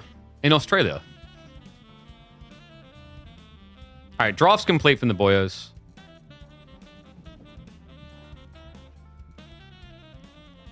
I'll restart my game. B's still showing us in game for me. I think he maybe left it there. We'll see. Played an ST tournament, make over $1,000. Okay, I cast an ST tournament and have made more than that. Definitely not a millionaire from it, but that goes back to my point about diversifying beyond esports, Lamau. Start the game already? No, dude. Casters like to drag it out so they can talk about themselves more. Background's fake? No, dude. I just teleported. You an idiot? Of course it's not fake. I just teleported from one location to another. It's just the voodoo magic stuff.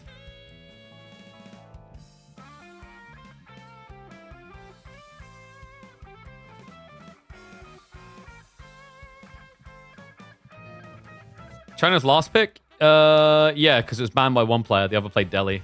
Banned Delhi. That's like, this guy does some respect for Anatan because he loves his Delhi. Like, Anatan, big Delhi believer. Alright, boys should be getting in lobby in a sec. So we should be ready to get underway shortly. Who are my lovers?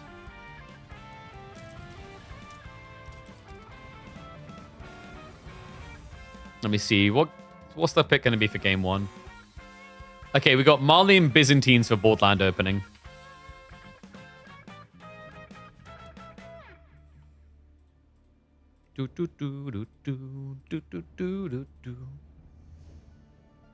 Beasty chat accusing B of cheating. I mean, there's always going to be the people like this in different chats. We had to tolerate this crap in like our chat, where there's a guy's like, he's glitching. Like, he's not. It's kind of funny how you can just say anything you want on the internet and not have to back it up. Like, these people, like, there's people that make these kind of claims. They don't back it up. They probably can't even back up a fucking phone.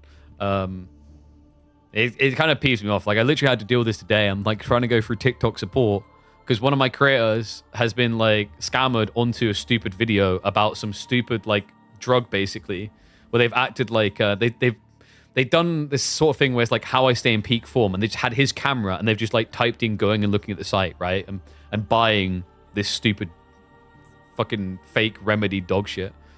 I don't know, like we live in an age where people can just say anything they want without truly backing it up. I mean, shit, the level of the quality of reporting proves this. Like if you look at some of the gaming reporters that you get on sites like Twitter, they actually don't even bother to confirm anything. It's just like them rushing to get their saying out as quickly as possible because they're worried about like being irrelevant instead of being authentic. And it's hard to find good sources for information for that reason. It's not even just a Beasty chat thing. It'll literally happen in any chat, to be honest. It's up to the creators how much they like balance and maintain that. I just try to shut it down and prove it wrong, but like sometimes you'll every once in a while you just get an obsessive person who just won't shut up, and then they just have to get the ban hammer.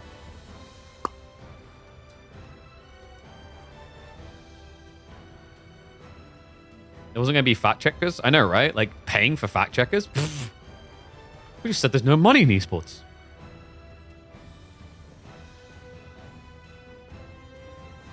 Like seriously, what I find comical is like people don't realize there's been those tournaments years ago after all that crap went down, where an admin literally would watch the player's POV to make sure nothing else was happening fishy, just to keep things authentic.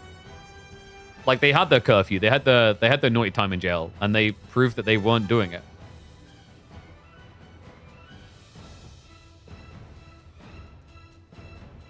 Drongo joining you for Lindium? No. It'll be me and Mr. Winston. Boys are taking a bit of time to get into game. Let me see if they bumped a message. I don't think they have.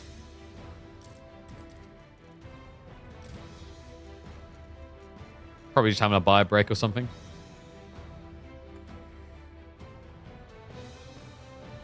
Chip chop? What's a chip chop muffin? Am I missing out on something big?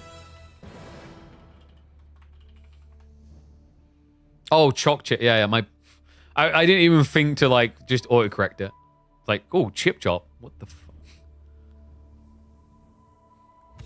Yeah, I was cheating in the last series. You guys see how I could see the whole map? Piece of shit.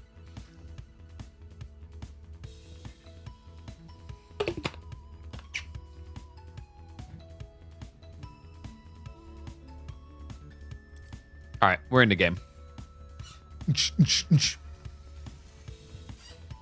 What is apolitical? I don't know. Probably focus on the academia and stuff like that.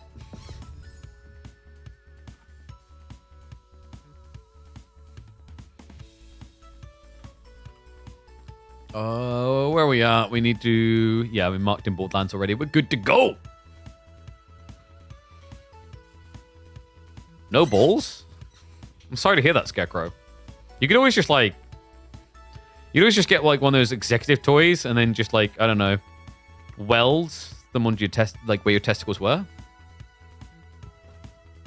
And then you can pretend that like, you know, then you can just like knock them side to side. Yeah, I like how we got Rainbow Road playing as we talk about the fact that Scarecrow is missing testicles. It's like, you don't know if you can take it seriously anymore. You're like, oh, that's sad. Anyway.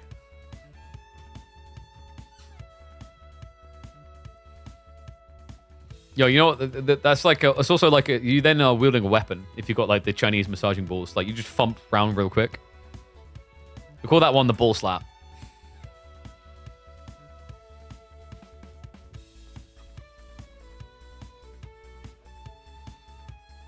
I like how you had to clarify that we're not being serious about being the GOAT of all time. Which is like it kind of tells you where we're at.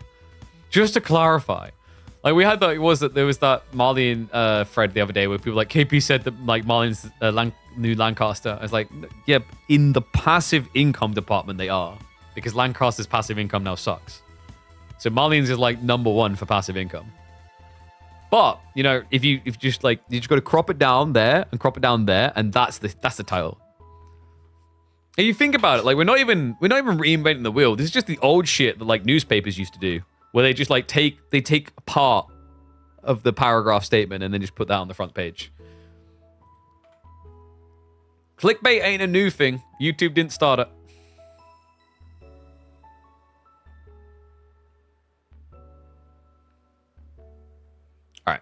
Can I run ads? Let's go. I'm going to be generous and run 2 minutes ads. But, you know, people moan about that earlier. Subscribe. It's 5 buckaroos. It's less than you spend on Starbucks coffee. And my content takes longer to consume. Probably not as tasty, though.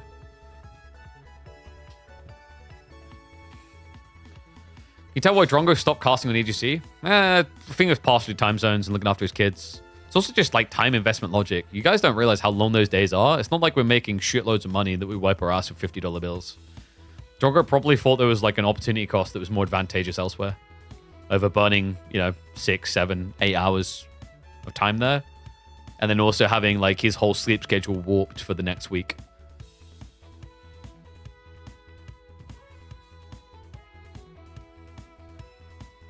Freaking love this song.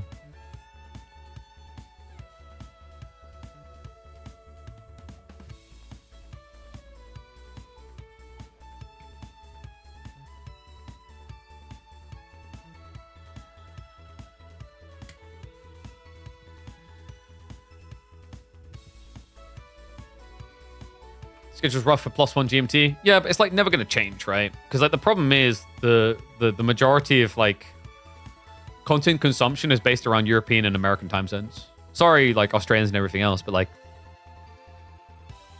shit, you know, it's not like someone's going live at 8 a.m. my time and they're hitting 800 average viewers in the directory. So there's not even an audience there to potentially like entertain the thought of switching the scheduling.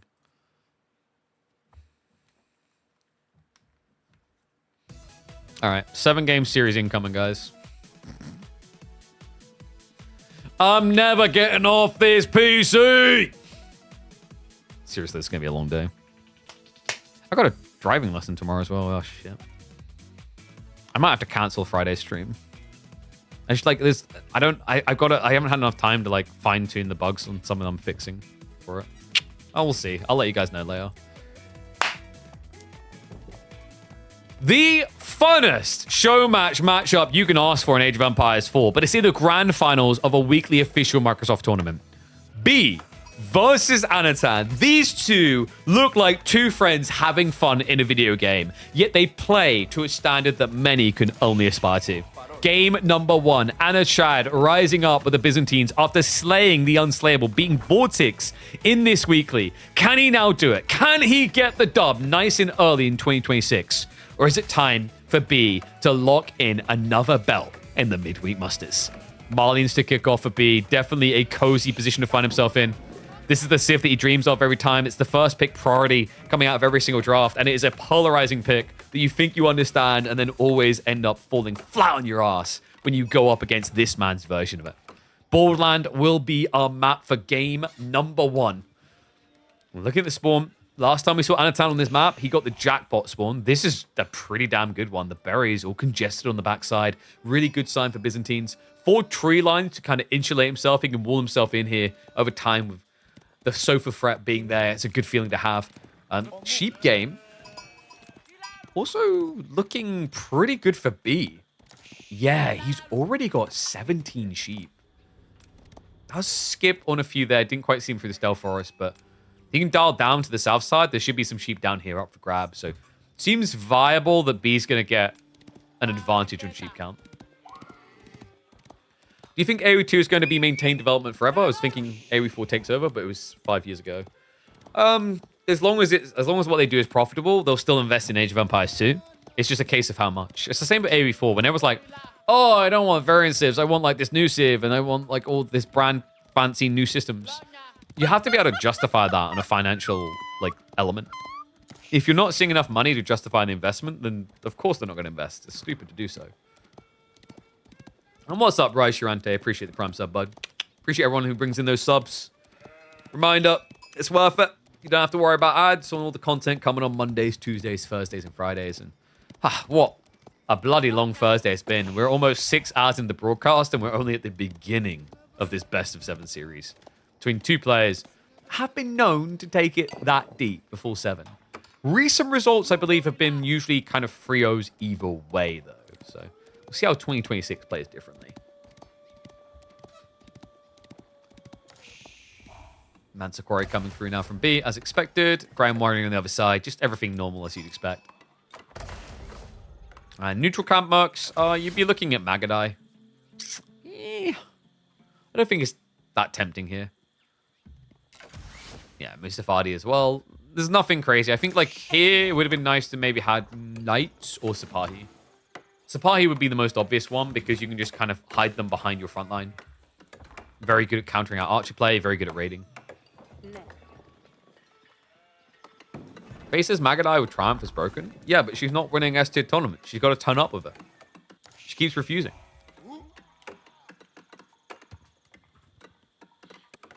Like, Magadai with Triumph is an interesting situational buffer, but it's not, it doesn't win every game. It ain't your bread and butter for everything, you know?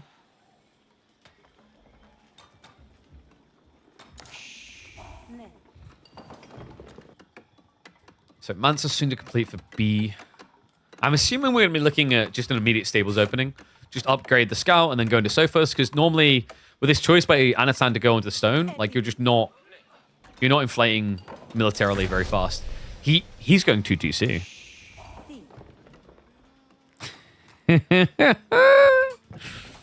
Oh.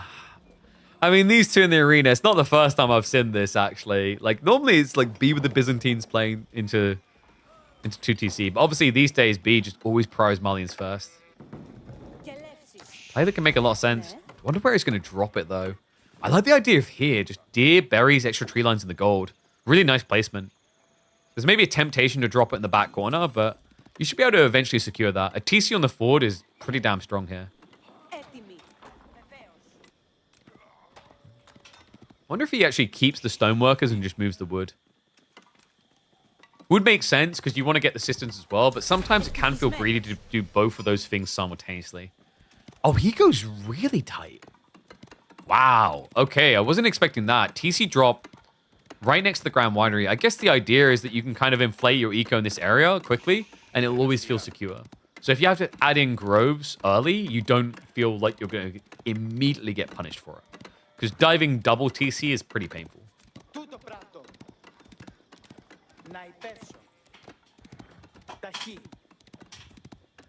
AO2 is very hard and not noob friendly? Yeah. Well, the older a game is, typically the harder it is to get into. It's very difficult to get new, fresh players into old games. Because the skill ceiling is already so high. You're playing against someone who's played for 10 years, you know? It's the same as a player as a content creator, right? Like, if you look at people trying to get into AoE2 to be content creators, you know, where's the audience now for someone who started now versus years ago if they're T90 mem, etc.? Oldest game getting the largest amount of new players, don't say chess. Oldest game getting the largest amount of new players in like the last month or two is probably Total War Attila. Because the mods.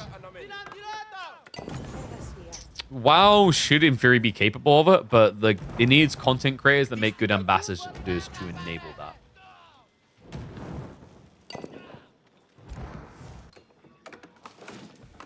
Double stables. B, all about that cavalry life. I mean, he scouted out the TC play, right? So you just want something that can dive fast and hard. Because Anatan's already at a point where he can't save all his workers. He's got Garrison spots for 23 out of 28. So you could kind of blow up to, you know, 10 Sofa. By then, Anatan's going to have, what, 36, 37 workers? A lot of exposed eco, to be frank with you. And that's interesting. Anatan going into the stables. Yeah, I was about to say, like, you need spears here, surely. Might have been suspecting B would balance it between Archer plus stables. I don't think... Did Anno scout that? He must have, surely. Well, he would have only seen the one stables, I think, maybe. Because this was an early scouting point, right? So there's a possibility that he thinks it's stable archery.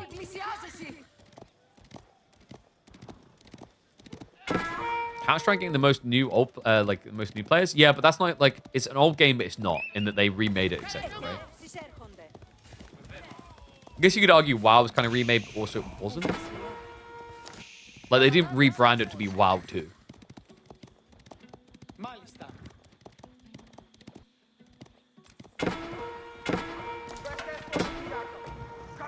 A lot of pings flying off at once there.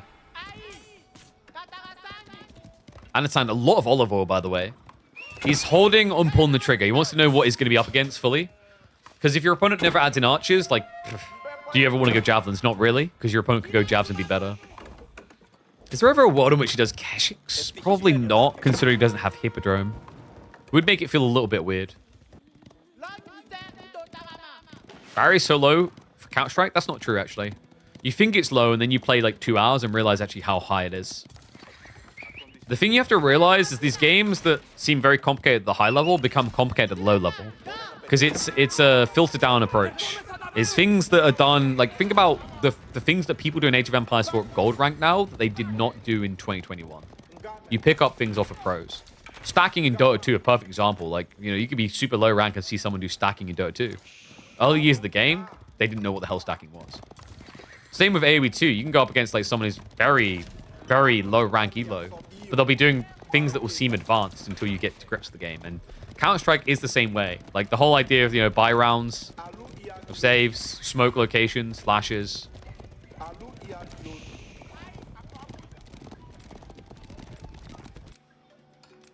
And because it's a competitive game by nature, it does make it a bit more tricky.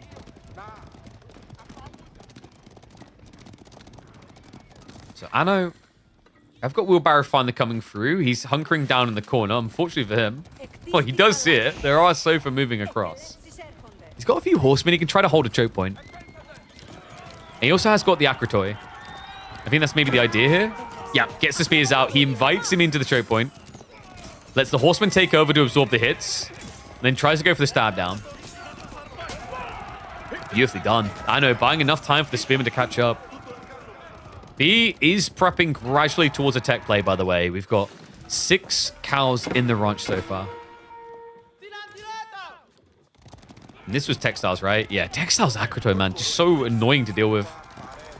Anno queues up the longbows. B already adding in the archers. I don't know if this went the way Anno wanted it to with the comp. Like, you have to expect so for archers.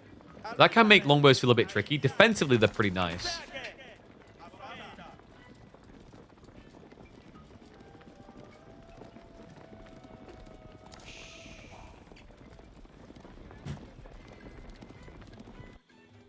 No farms, by the way. I know he's going to be running out of food pretty fast now, though.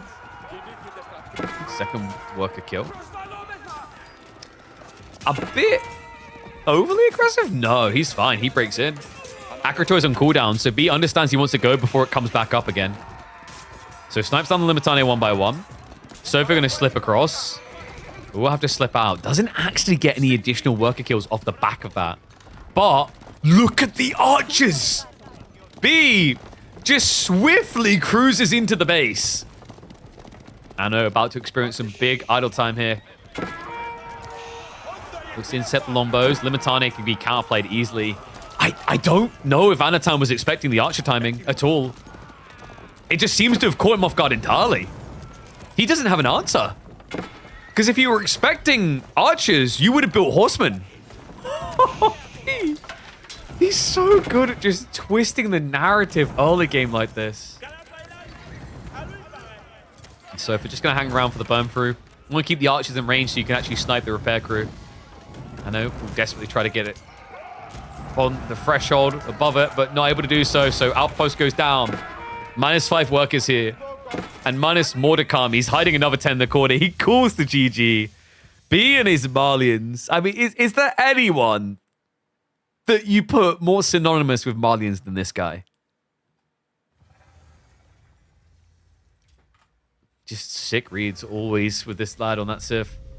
So Marlian win on the opening. Hand too deep in the cookie jar. Yeah, I think he just kind of got caught off guard on the choices as well. Like, he was preemptively ready for it to be Archer Sofa, then only ever saw Sofa, so he just reacted to Sofa only. And then gets caught off guard. Just a great read. Game 2, Macedonian time. Macedonian versus French, though. There's, like, weird ways you can play this.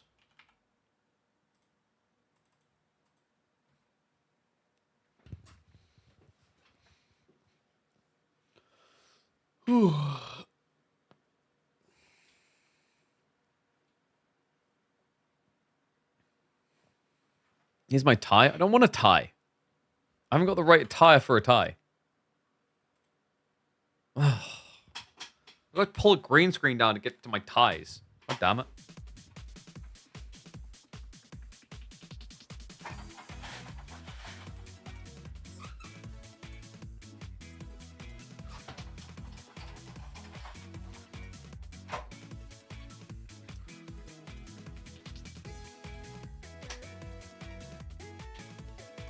You hate the bands in this game? It's kind of the whole point.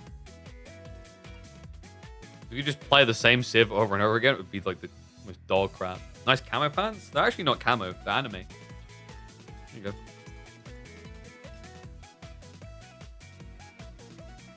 Ugh. Anime. Wow.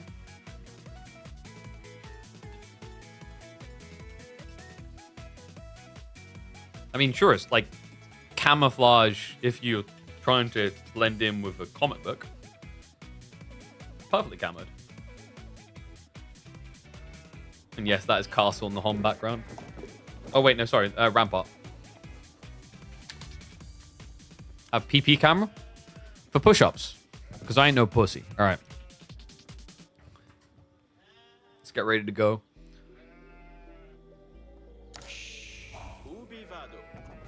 Macedonians. A Civ that is either S tier or F tier. But it's in the hands of a world-class player. Anatan taking to the field in game number 2. The Macedonian dynasty to get him on the board. Or is it simply going to be the beginning of a roll over and flop dead? B, game number 2, an early lead. He takes to the field with a mighty French. Can he extend that lead and prove dominant this week? Or is it time for Anatan to give him a punch back? Oh, welcome back to the channel, folks. Game number 2, and this is going to be a fun one. A deer opening from both players. No hesitation and no fear. The question now, anything cheesy in the arsenal, Anno? Because Macedonians is probably the most cheesy viable Civ in Age of Empires 4 currently. There's a lot of crazy strats here. The Ridari ones, we've seen the Master Engine, the Outpost Rush, but it's not an outpost, it's a Rax. There's also, in this matchup, an Atvian Maffa strat that I have seen the Canadians doing. I just haven't seen it leak into Europe yet. Had some banger series in the semis? We did. Look at that. Anatan got here by free-1ing VortiX.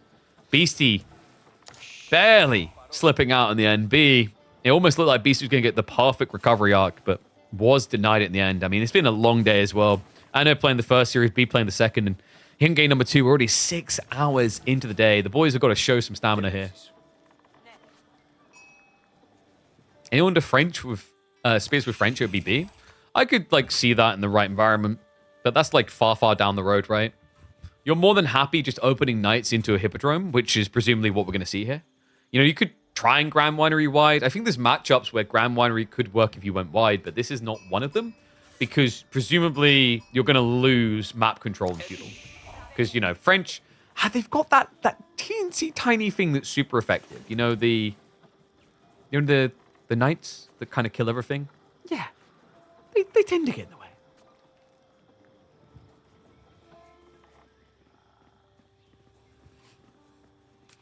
And no, stop with the D's knights. Like, okay, you went from like, haha, you got us, good, nuts, and then you've gone too far. Like, you know when you're like, get it, guys? Because it's like it's like, haha, you know, this is where you're expecting like the whole Twitch to be like, haha, that was a very funny one. Haha, I get it, nuts. But they're not going to do that.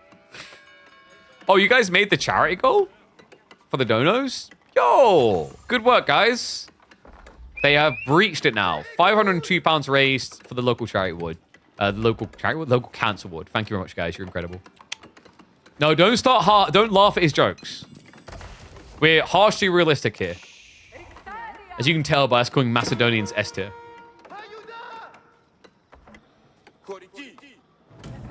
Okay, so Dig Gathering has been scouted out by B.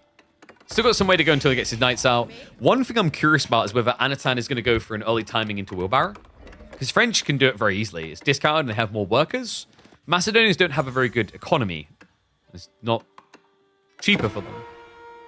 But you know you're going to have to pull back, right? Or, alternatively, you go for an outpost. Admittedly, an outpost where one villager can die. Draw straws. Figure it out. Because I wouldn't be surprised if B counts that and just says, okay, that's a dive.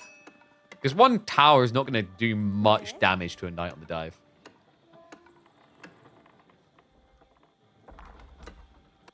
Think glass houses? What do you mean? My jokes are hilarious. Look. Watch. Ready? Hey, guys. How do you feel about Macedonians? Macedonian nuts being dragged across your face. Come on, chat. That's funny. Go for it. You guys... If I don't get more ha-has than the random Twitch chat... Sorry, Smoothie.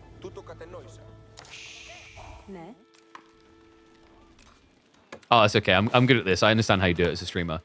I've been live for 6 hours. If I don't get some ha-has, I might not make it. There you go. It's all about the emotional hostage situation. So we have got the horseman coming out. Only going for a single one. Yeah, it's got a lot of wood. So pivot here. Probably going to be adding in the spearman. You're unsubscribing? No refunds.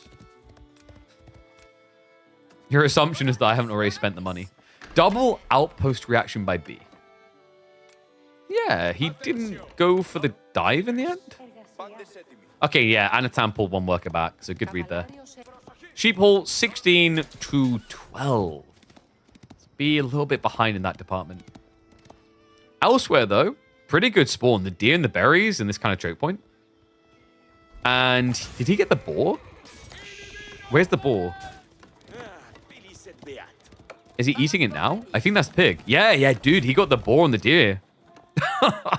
It's a damn good day for B. Anatan could have done something similar. The boar would have been about here, though. Yeah, I need to talk. I've already messaged the guy who created this map because this version of Dry Arabia seems to have a lot of overlapping food sources at the moment. They don't seem as wide as they were before. I think they updated something.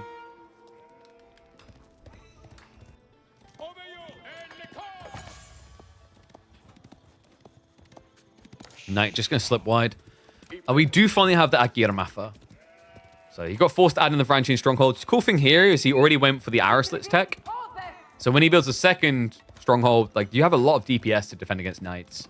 Only trickle knights though, if it's a big dive, the trade-off of this, it doesn't protect your workers against consistent diving. It protects them against one or two slipping in. Because there's no garrison spots in these strongholds. Imagine how broken that would be. God, that's just reminding me of Dawn of War Imperial Guards. So, Dawn of War Imperial Guards, they could garrison the guys in their buildings to attack. But they also had a crazy teleport ability where you could send them between their different buildings. And garrison and ungarrison them. So basically like a tunnel network to use. That crap was crazy strong in the right situation. Seriously, this scout. It's so tanky. You'll eventually kill him. Basically, distraction, the attention. You have to remember that you have to kill him, otherwise the damage you've done means nothing. Because he heals. Every champion unit heals. Just looking to take kind of a raid-oriented approach for the time being, but he's prepping for a direct engagement, while Anatan is looking for a castle play. If he can get into Ridari, he can wipe the floor with this entire army. Yeah, and like knights can struggle against that, but it's all about count and hitting your quota. You know, like building 10 knights and then fighting 2 or 3 Ridari, you're going to win that fight.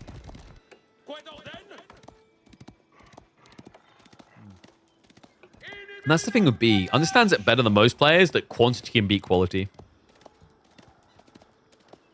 Especially in this type of game, I wouldn't be surprised to see B just relentlessly attacking. Because the idea of what Macedonians can do requires extra food. So you need to drop a Golden Horn Tower on food. How do you drop a Golden Horn Tower on food if knights are up your nostrils?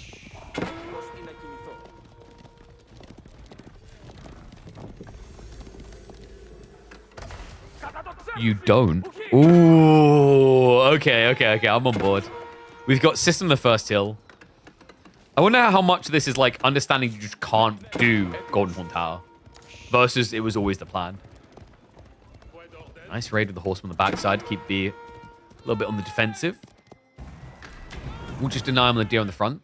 Now remember, the play usually here that's pretty good. You can go for like triple farm drop and just moisturize. I don't think that's what Anatan has in mind. We're probably going to be looking at a buff up on the Varangian Stronghold to increase the production rates. But I wouldn't mind seeing him just drop a mill for the berry play to then moisturize and adding a farm. And there you go. Because remember, if you use the system ability on a farm, you'll get 160 food. Right now, food is going to be his limiting factor.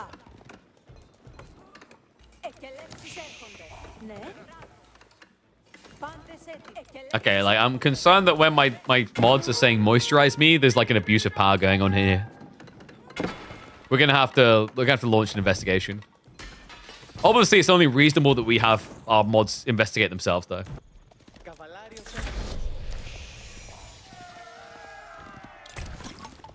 Moisturize begins. So there you go, extra 160 food for the first minute. And we are going to moisturize production. You're probably wondering, how does this work on a building and why? Well, it's very simple. You see, the problem is, you know, your big challenge is teaching, like, the knights to run out of the Varangian Stronghold. But if you just lubricate the hallway, they just go sliding out. It's like they're on ice. It's brilliantly effective. In fact, it probably is ice, considering these are Viking warriors.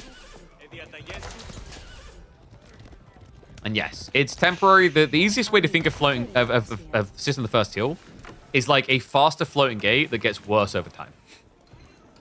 Doesn't really paint it in the best of lights, but like that's really how you have to think about this.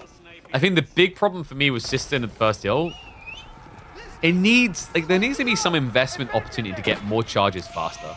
Getting one every 60 seconds isn't crazy, but for a tempo-oriented civ, very good. Don't think the count is very good, right? Wait, he went axe for him. Oh, God. Luckily for him, B is teching, and the archers aren't here. Because otherwise, that was a really good fight for him. When Anatan went into range mode, he halved his DPS, which would have been a great opportunity for B's knights. Ridari now chasing, for some reason, a faster unit than French knights. I'll never understand that. I think I'm meant to. I don't think any of us are. It's one of those things where you called out, and it's like, don't think about it too much. Grim Horseman sniping a kill, nicely done. He knows the guild hall's coming. Knights, ooh, they get blocked. Ridari get behind them. Just trying to edge the fight, but love that from B. Microing away the injured first, so they're not at the back of the formation. Remember, Ridari are quicker. This sets up nicely for Chivalry. So Veteran C Chivalry should be getting triggered momentarily. We have got Ridari sneaking in for a raid attempt, but B has full vision on that. He could even snipe that. Yeah, I think you just chase into this guy on the retreat. Every heavy cav is going to count here.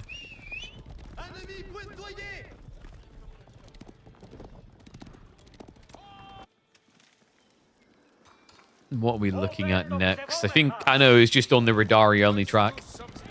And B will be reacting directly. He has got Albatria coming through. Nice snipe. And a play now for relics. This horseman, seriously. It's just infuriating. 13 damage. Look at the armor as well. You can't shiv this. It just doesn't die. That's the crazy thing about the complementary elements around cavalry play, especially with the Hippodrome. You're going for the cavalry upgrades, which means your horseman already has some base armor, just doesn't die. And oh, wow. Speaking of things that die, Ridari, find a freebie.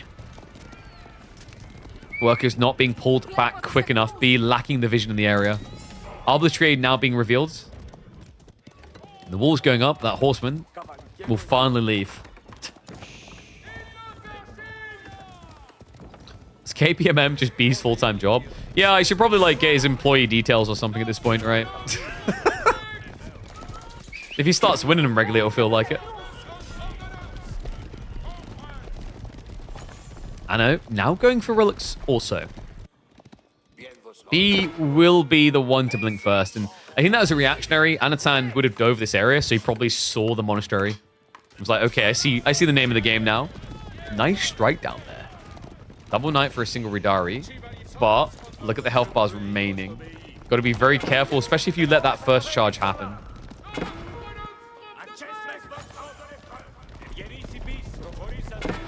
It's so frustrating to chase these stupid things.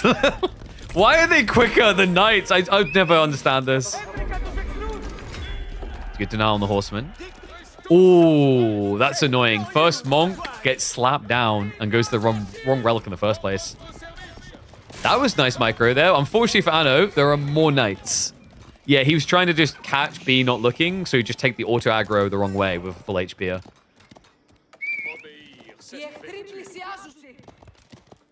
Is it good game? I don't know. Let me lick the screen quickly. Yeah, it's pretty good. Is that elderflower? Can highly recommend. Good game. Scout will die before he gets a kill here, but there's maybe a kill to be had for this Ridari. Rom fire prioritized, by the way. Anatan went for the DPS. No, definitely finish.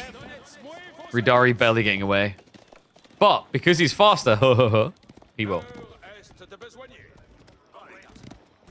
They don't have the charge. Yeah, but the problem is, over a long kind of trek, I think this will always feel better. It gives you more flexi. Whereas like charge makes you reliant on being able to connect to something. It's just more broadly applicable. I get the idea they were thinking, but yeah, Ridari, most people have just agreed at this point. Ridari are overtuned. Hey! It's a Beasty. What's up, buddy? Appreciate the raid. GG's, good efforts in the semis up against B.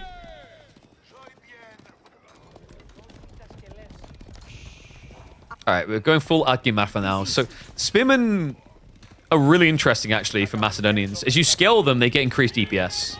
Trade-off here is like Arbitraire can actually front line, so you have to be careful of that. Nice. Ooh. Cheeky surround attempt. Remember, you have to finish anything you touch. Trickle trading is really bad for Macedonians here. You have fat health bars, but they never heal. Meanwhile, B's smaller health bars will rejuvenate, and it takes very little effort.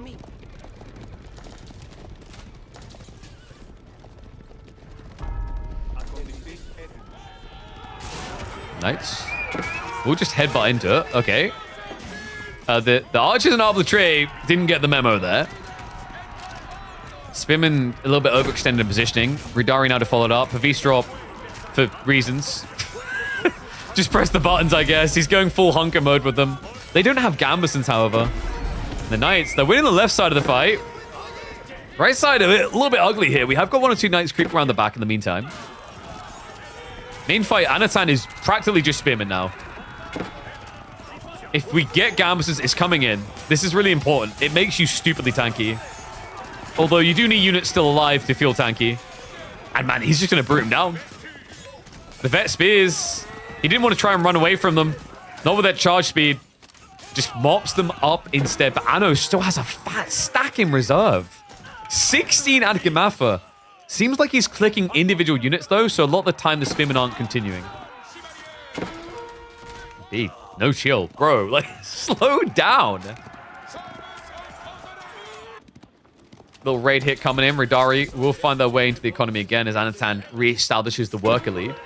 Arbitraire do now have that extra armor. So 6 armor against 9 damage. These Spearmen tickle.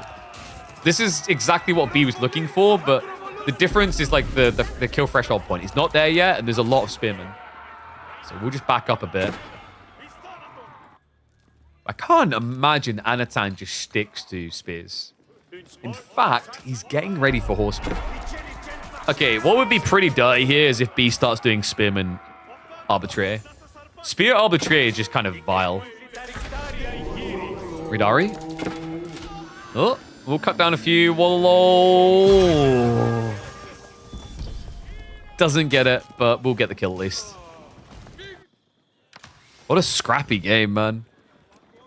Anatan, with that move, also just securing a huge food boon here. Onto the boar, onto the deer. Also secures the additional gold. Remember, these are just mini outposts for fire anyway.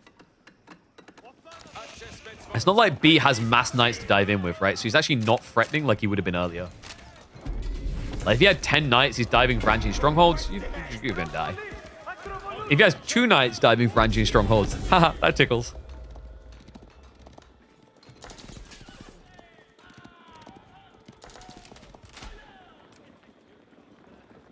I love that we're seeing more and more spear play, by the way. Like, it seems very obvious against French, but the scaling point is intriguing. You can skim like an extra 20-30% off your attack speed. Like you see, normally you're at, what, 1.88? This small group, nothing, but this ball here, already down to 1.28 attack speed. The challenge is keeping that attack speed when the line's spread out there. Oh, coming on the surrounds. Does get the runestone drop. No new champion, by the way, so he doesn't have that constant movement speed burst.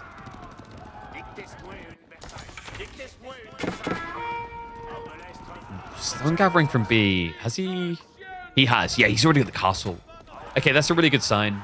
The discounts are critical here, especially if you're going to be using Arbitrary as a front line. Technically, they're very tanky, but they only have 80 HP.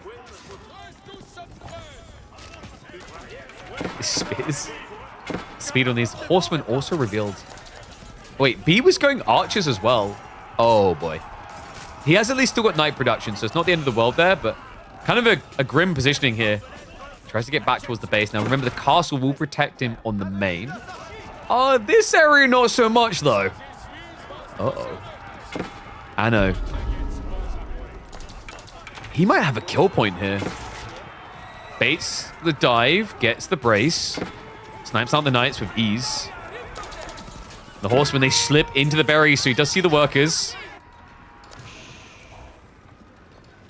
I know, also starting to stockpile a lot of resources here. I don't think there's a fast imp build to be had. Macedonians is a weird civ for the idea of fast imping. Like, they're not a very good fimping civ, even a simping civ. They're more of a limping civ. Castle's really your boon. Spears go back in again. Archers littered in is going to be a problem. Horsemen are going to rotate wide. Knight's health bar's not looking so pretty. He's starting to get access, but I love this steer. B just moves the crossbow archers in the way. Moves the knights over onto the horsemen.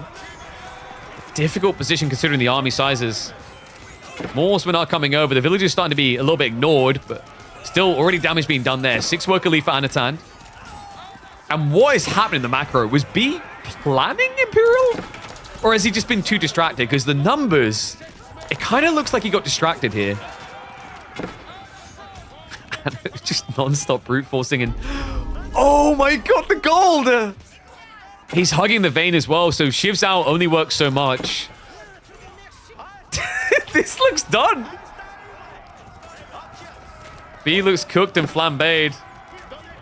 Ano's just not going to stop, right? Is he running out of food anytime? No, he's got farms coming in. The food is running out over here a little bit. The ball. He's still got the 4 deer for a little bit longer. And then there's berries in the corner. So he can just keep spamming spears. Is he actually going Imperial? What on earth is the idea there? It has to be, yeah, Cataphracts, Palatine. He can afford, at this pacing, 2 groups of Cataphract on A-Job. I kind of see the idea, because it beats archers, and they are insanely tanky against knights. And also, the Cataphracts will be automatically upgraded to elite variant. That's wild.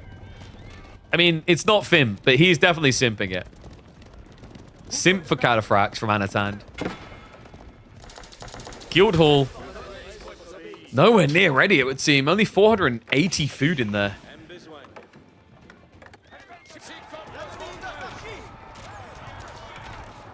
Yeah, B does have the 5 relic galore, but the food just nowhere near where it needs to be for attack. You know, what Anna's done here is technically dangerous.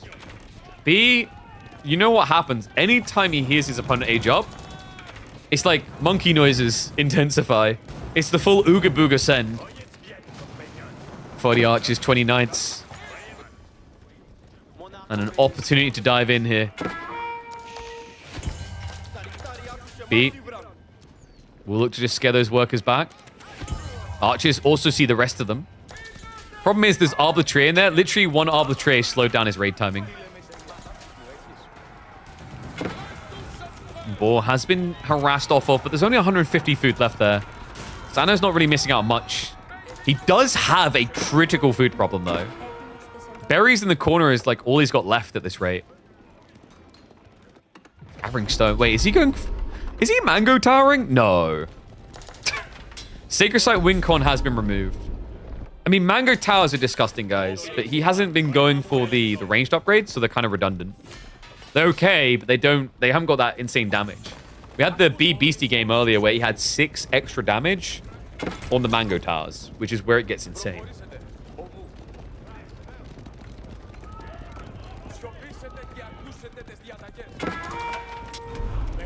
He does see the Caddis. No way of easily healing these outside of the one monk. Horsemen are going to find the workers. What on earth are we up to now? He's coming towards the front line.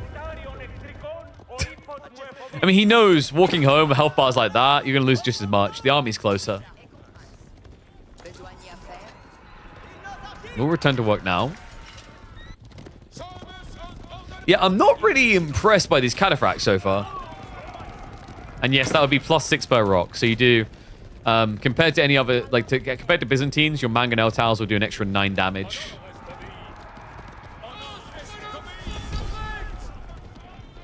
He's corralling him around here. Another group of cataphracts on the way. Mango towers also from Anatan. And the farm transition, it is happening. That's an extra 10 farms. Still, the size of B's army. Dragging this long isn't crazy as well. Remember, the Guildhall will eventually get him what he needs. Archers may be out of position, though. An elite Atgimafra upgrade is in. Knights. Really finding a dive point here. Archers now having to contest with the cataphracts, muddying the fight. Has to be target firing down the spears. Good micro there. B splitting it between 2 different groups. Knights is the second line. He's going to forward with the archers. And Anatan the backup. He's just trying to get the brace, but won't be able to find it. Knights to just chow down. Cataphracts dive in to try and make things messy, but it's not going to work. The spearmen disintegrate. What? Anno, even with elite spearmen, no match for a mass knight archer. The cataphract count doesn't really impress, does it? No. It's crazy when you look at the worker kills as well. 21 workers lost across the course of this game. It's still such a scary force militarily. Almost 4x the army value. We're moving now just to burn the mining camps. She doesn't hang around for it. I think he realizes, wait, was that your army? Okay, time to go deeper. Because if you wait too long here, spears are cheap in theory. In theory, the issue is if Anatan actually has enough food. He's got 26 farms, which should be good enough. Anyone getting the feeling B is going to like drop his base with Red Palace? Knight's creeping on the flank. He wouldn't Red Palace drop his base, right? Right? I mean, when in Rome? when in Eastern Rome, I guess? Knights. They're slipping in. Anno. He does see it courtesy of the buildings, though. And B is none the wiser right now. No, he's just going to take his time burning the front side.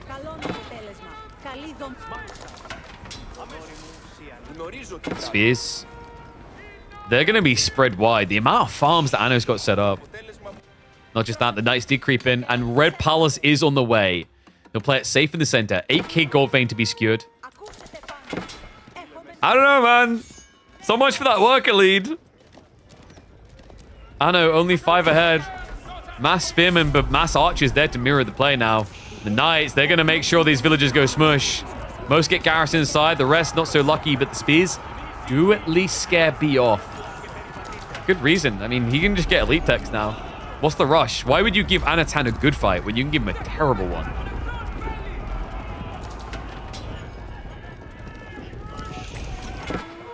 The walls as well.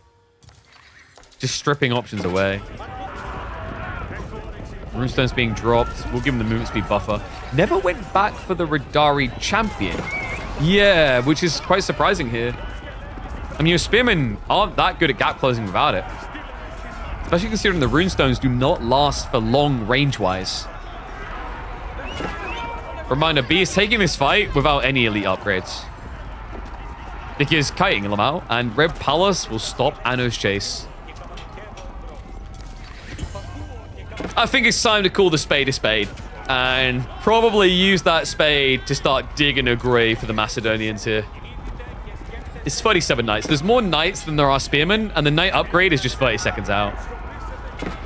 There's not really much that Anno can do with that. And the problem is he hasn't been scaling anything else. Remember, he keeps choosing cataphracts. Every time he chooses cataphracts, he's missing out on valuable blacksmith upgrades.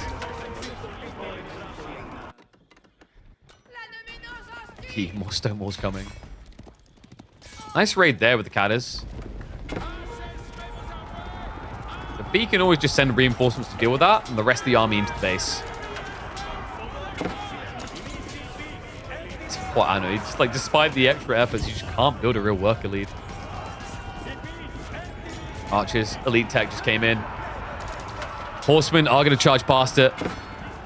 I mean, bees kind of at a point where you could probably just A-click this. Nice, now go for the charge through. Girmaffa do have the Radari champ with them again for the movement. But not enough damage being done with these flank raids. The main fight is going to try to concave up. The archers, the knights, they bite back in a fierce way. Main Macedonian force to be melted. And after that, should be a cruise through into a win. B still has 28 knights. I mean, Anno does have a food edge, but for how long? It's weird, like, this fight looks good, right? When you think about the amount of like, archers he removes, but it's weird to see this many spearmen, and the knights are the thing that he's just not able to kill.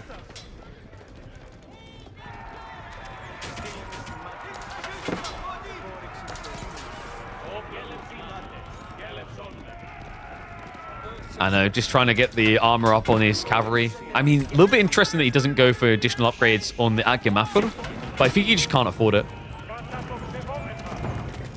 Tithe Bonds, man. Tithe Bonds is dirty in these type of games, guys. Remember, each relic, instead of giving 80 resources, is now going to give 90 extra. So he's doubled the value, and he already has 5 relics. That's also going to supplement his food issue in a big way. Give me an extra 25% increase there. I know.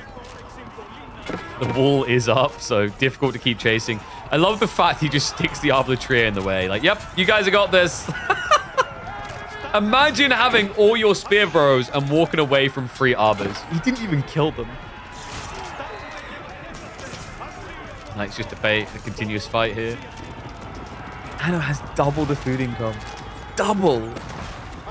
And yet it all counts for naught. GG. Second point on the board. B's like, I've had a long game. Can we speedrun this?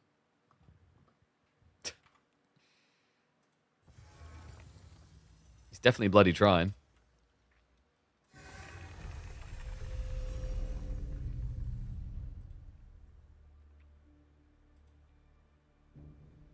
All right, let's see what the boys have got for us next. So...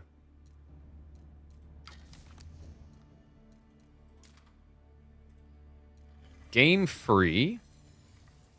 Oh, he's going big boy. I don't know about this, though. House of Lancaster on Socotra. What? That's a little unusual, no? B's pick makes more sense, right? Mongols can be quite strong here. House of Lancaster. All right, be right back 1 sec. Just need to grab something.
Bastards ate all my biscuits.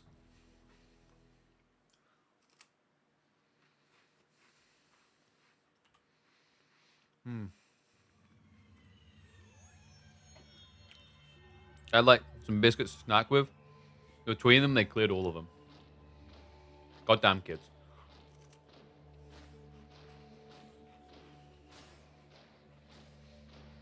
One sec.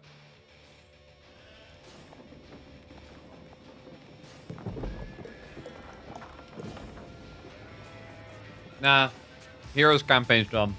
No point in that link.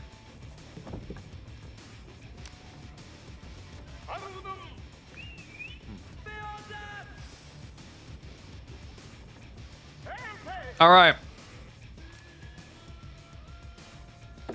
Your back's up against the wall. Your cheeks are getting clapped, but there's one thing you can trust in.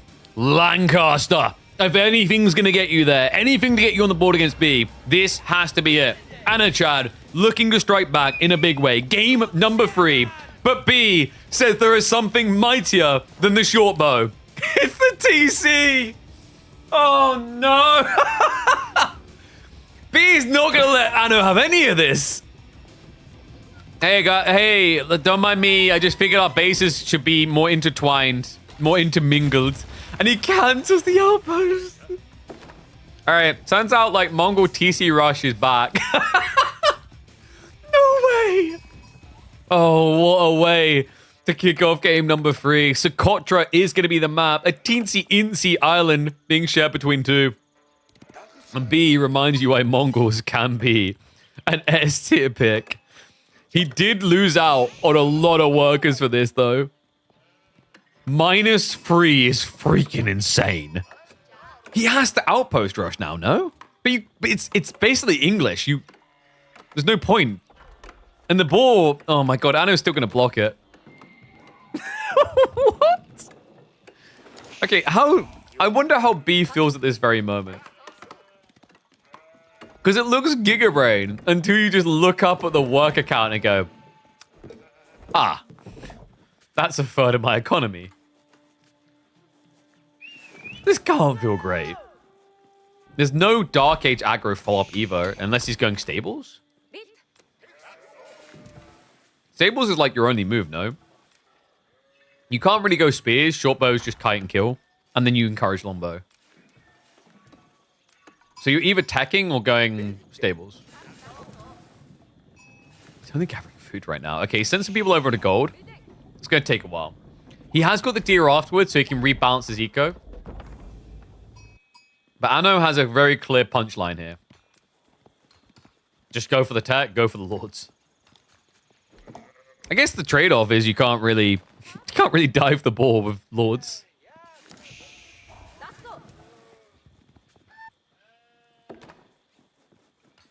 Damn, I was really hoping we were finally going to see Lancaster Castle. That would have made this the best game ever. It's like, oh, he tried to TC rush me, so now I'm going to mana rush him. Because remember, the Lancaster Castle now gives like all manners arrow slits. The opportunity to meme being passed up has disappointed me greatly here. B, just securing with the outpost now. Even getting the deer shove in. So remember, the nice thing here is like after he's done with gold, if he's planning to go for like an aggro rush, he probably doesn't want more gold. He can just pivot onto these guys. I wonder if B will try to add in a few Keshiks, though. Like, the idea is pretty cool against the Lords, but obviously, that just inherently lets them go Lords plus Spears. I would assume B is thinking Archers, if anything. Especially considering his economy is so much worse. When your eco's a lot weaker like this, you kind of get forced into ranged trade. Because if you go melee, you're building something that is inherently likely to die in a fight. Even more so when you have to worry about the healing your opponent has.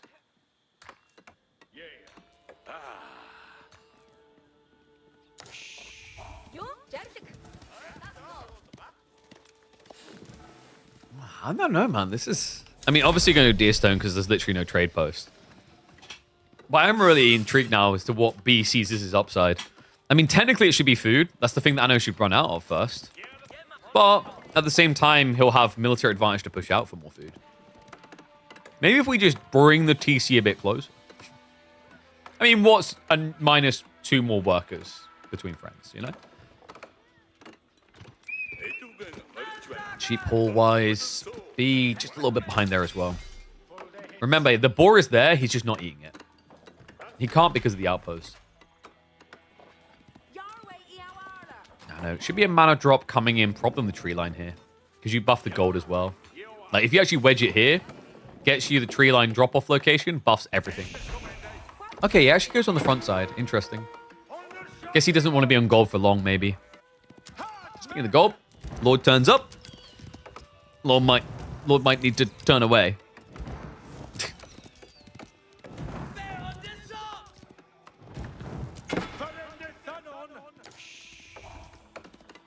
Be a lot of wood now to be gathered up. Oh, he already has it coming in. Yeah, stable's at the back.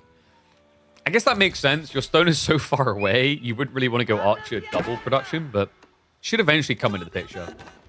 It's just like initially you're against these lords, so you want someone that can burst them down. But that should encourage spear play. Anatan already adding in the racks.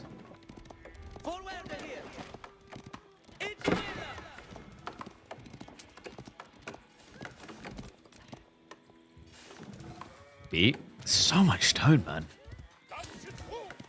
So it just gets vision on. This mana is giga stack, by the way. You'll watch the number go up. Normally they are by default just 40 resources, but Anatan on this screen has got, what, 18 workers in range? 18, giving an extra 6, so... I mean, he's getting... Was it 108 extra resources? So 148 resources mana. That's pretty damn good. Double Lord now turning up. Keshik should be showing up soon for the trade, but the problem is, where's the archers? Okay, so range is coming through now. He does have a very clear defender's advantage. And also the Yam, it's really cool for kiting. That's the weird thing, when you think about it that way. Between this double Yam aura coverage, I mean, right here, he's buffing himself on, like, what, 20% of the map? 20% of the map, roughly, he's got Yam aura, which gives him the increased movement speed. And it's a critical 20% of the map as well. Because it's where about 70% of the fight should be happening. Still, he does need to find some kills soon. Hobbler switch Mano. He did already scout what's coming. But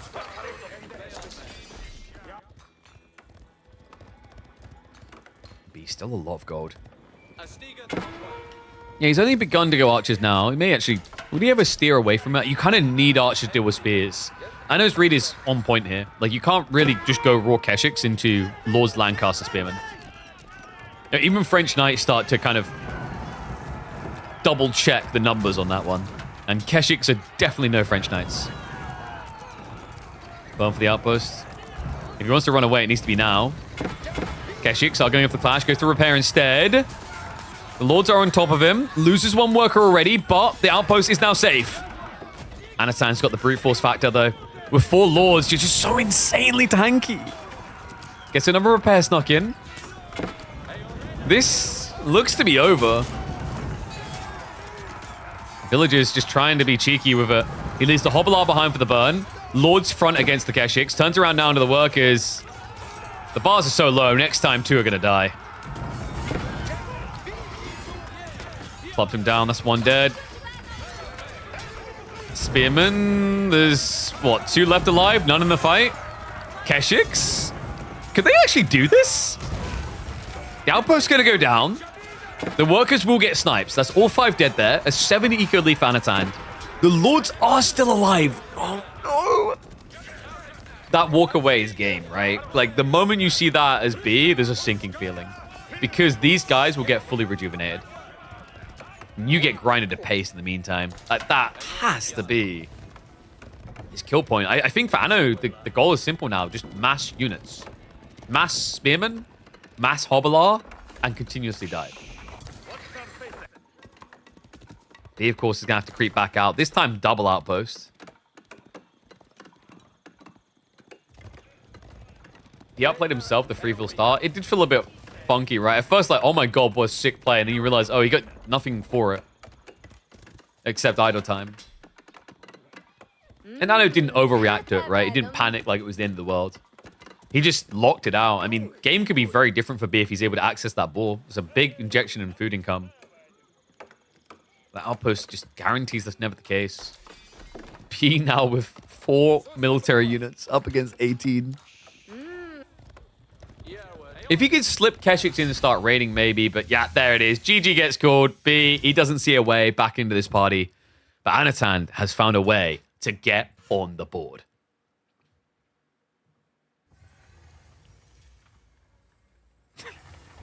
A very memeful game of Socotra, as per the usual.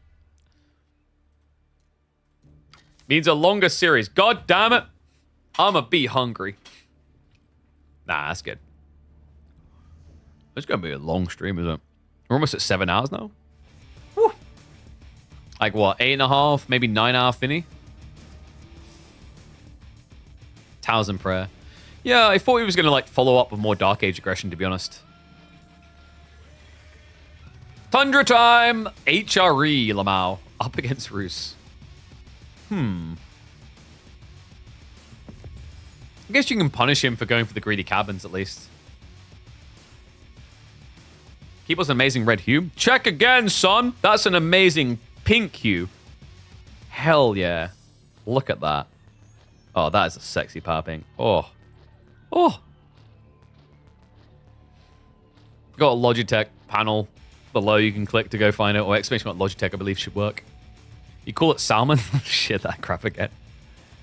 It's fuchsia. All right? It's good old fuchsia.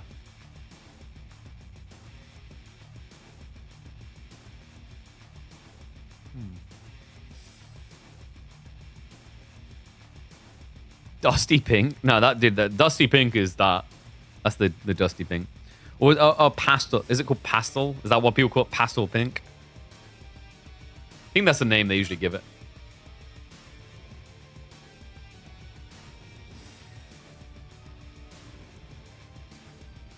Red Alert opening? Oh, not just Yuri's Revenge. This is from like Red Alert 2. Your grandma's dildo is the same color? How do you know it's your grandma's dildo?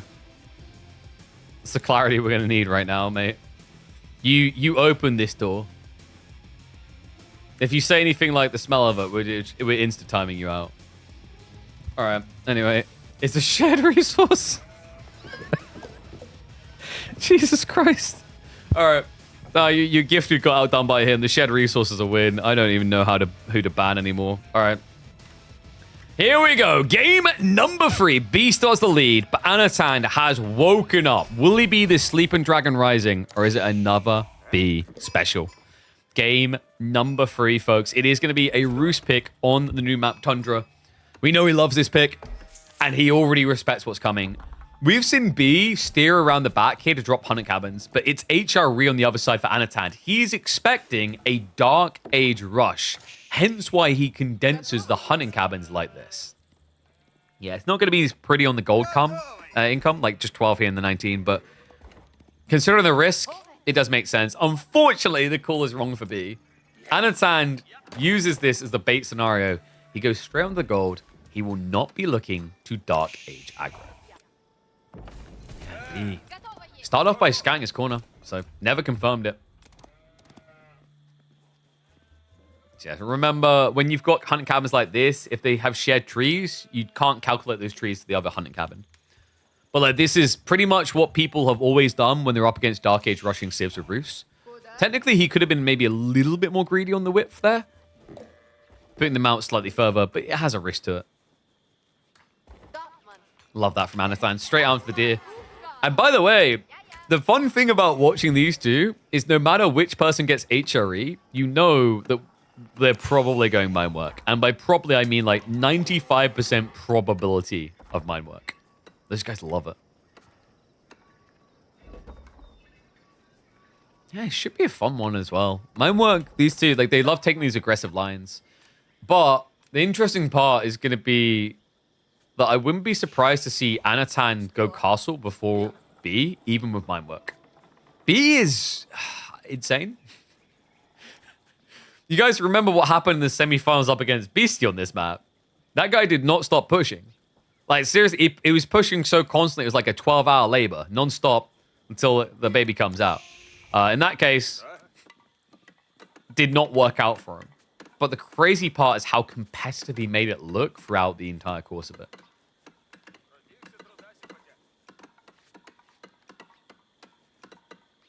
Golden Gate now going to be coming in. So B just going for the standard play. I know it's mine-worky time. Yeah, on this map in particular. I mean, the only alternative is you could maybe in the back. Not a bad idea, actually. With the deer, the berries, etc. I was about to say, I was like, no way is he switching landmark. Just location. Yeah, Ano's timing he's got in mind. He needed the wood gathering, not the food gathering.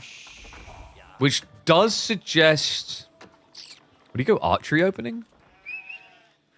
Does sound a bit weird when you play mine work, but like the idea is you can get into a skilled arrow very fast. You still have the marching drill effect. Could just be a double complement though. With 5 on wood, he should have enough to get a stables plus a racks or stables plus archery. B. Is this going to be a pro scout game? Has to be, right? Not necessarily. He hasn't added in any extra scouts. If it's going to be pro scouts, it'll be down the line. Yeah, and he always has the safety of the corner. You can just wall this in. B is also a big hater of pro scouts. He doesn't like it. Even before the pro scout meta got nerfed, he was trying to not pro scout quite consistently.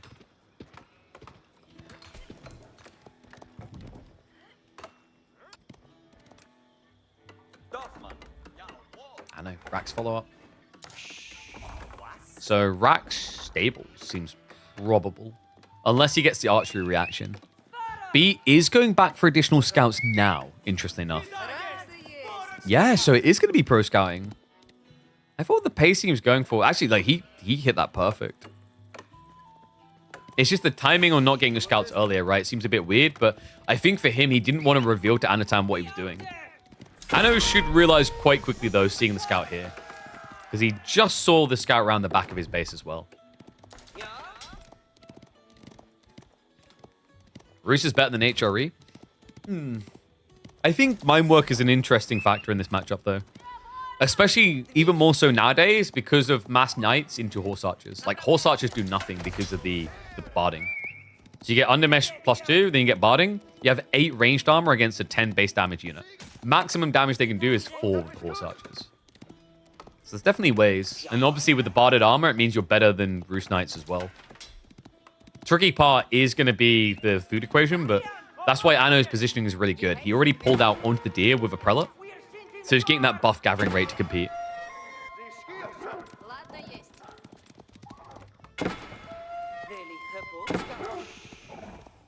600 destroyed value. How does he come back?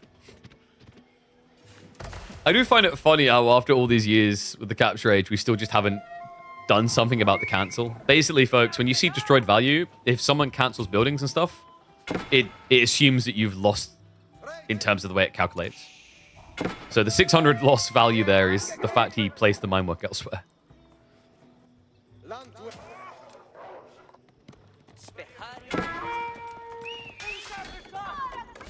Okay, racks plus archery. The appropriate reaction. Stables follow up from Ano. Is there a world in which Anatan just tries to snatch the age up? I mean, he'll start off trying to block the greedy pro scouts, but wouldn't be surprised to see him prioritizing it just because night spam is so powerful. Also allows you to just go for relics with Regnets. Because B, like this type of comp, it's not a mobile comp. You're playing Archer Spimmin, you're staying at home. Unless you're damn well sure you're stronger.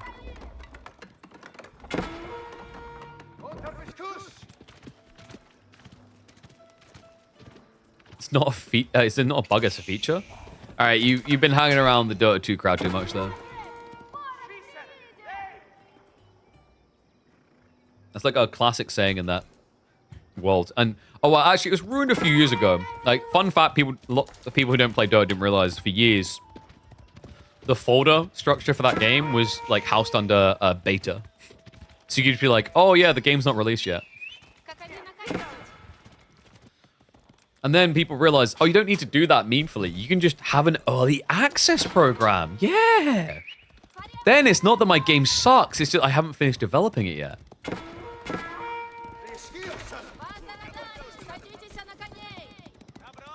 P. Kind of having a hard time now on the 4 deer, but it does have the archers. Well, Anno will most definitely have that timing. Just the deer gathering. It's just so powerful for these fast tech builds. 7.5 minutes, and it's bug rate. Hold on. That is an unexpected turn. I would deeply respect the irony of him just spear spamming B to death, but presumably this is going to be men-at-arms. Which, I mean, if B just spams knights, he will have a potential answer to. The problem is H'Ari are built diff. They've got the heavy maces that you have to worry about. That +6 damage goes a long way trading into knights. The problem is, like, if B just wholly invests in aggro, which is not uncommon for B. What is becoming uncommon in this series is the fact that he's choosing tech, so he's going castle too.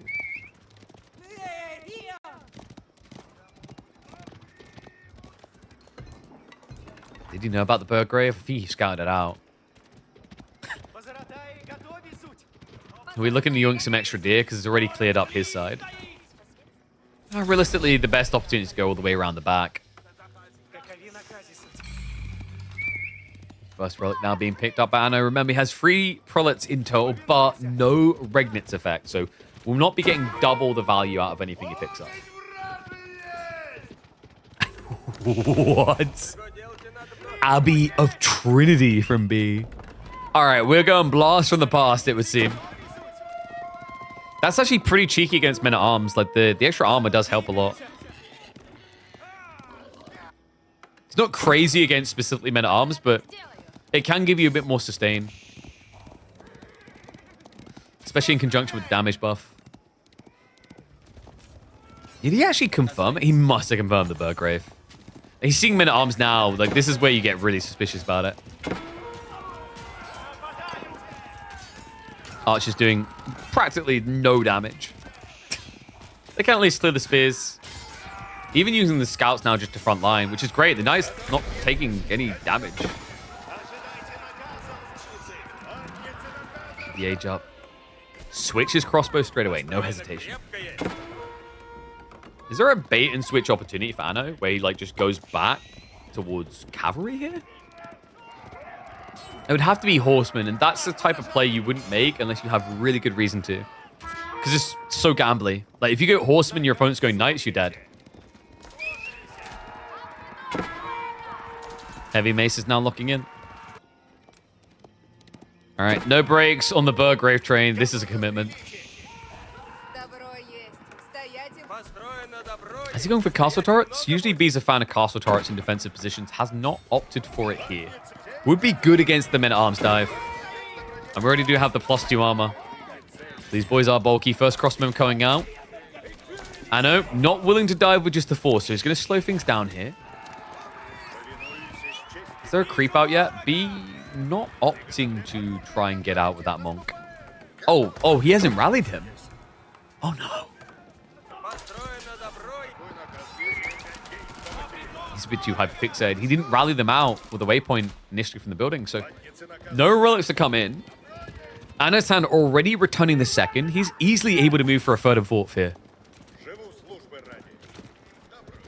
Okay, he just realized. Yeah, he queued up another monk. Remember, the Abbey of Trinity, they changed it now so that all monasteries produce monks at half price. And you also do get some unique decks, most notably the Saints Veneration for the bulky distant health, and then obviously Fervor. You know, they made Fervor default, didn't they? I swear there used to be a lot more unique techs for warrior monks.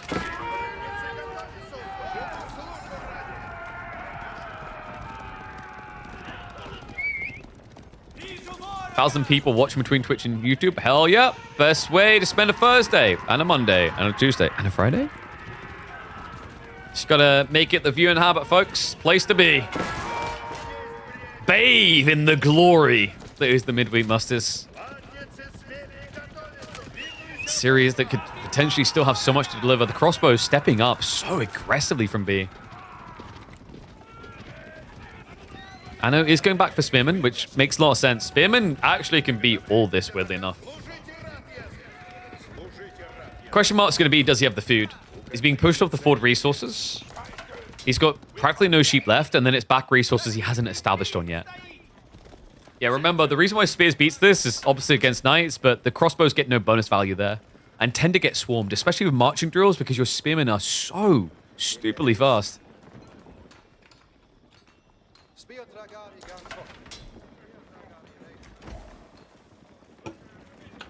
Oh, that's right. Yeah, I think duration was no, it was range. I think range and the damage buff used to be separate techs, if I remember correctly. There was definitely more in the OG days, I think. Kind of a weird position now. I don't know. He has at least got the second relic home, right? So looking like a 3-2 split in favor of B. Needed that as well, considering he did not go for the high trade house. Yeah, another weird thing about that choice is like by not having high trade house, sure you save a little bit in your monk timing, but what you're trading out there is not just the gold gen, it's the food gen as well. High trade house tends to just be the optimal because it just gives you so much life to your economy before you have to add in farms.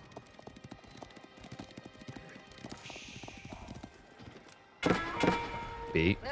Now looking to secure even more food. Moves to the ball.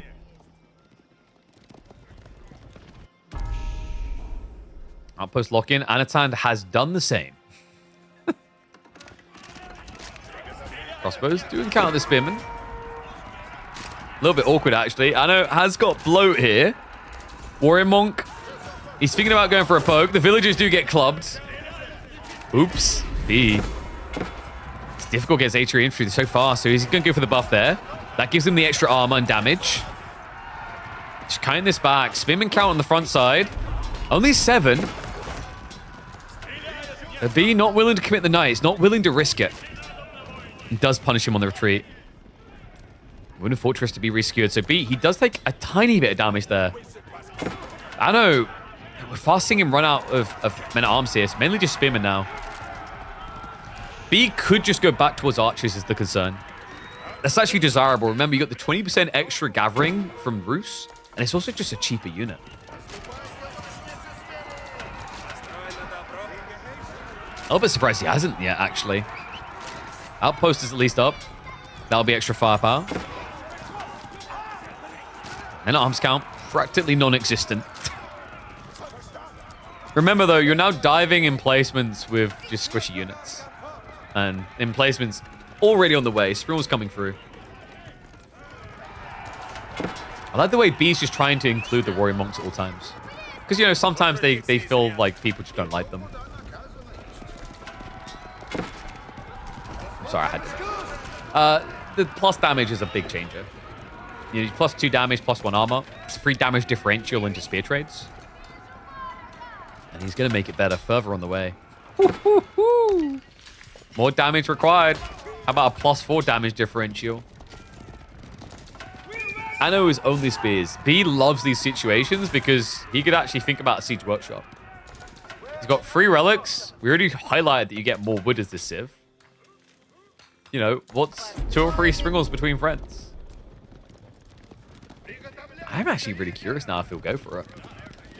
It can feel a bit tricky against speedier civs like H3, but there's 31 spearmen already.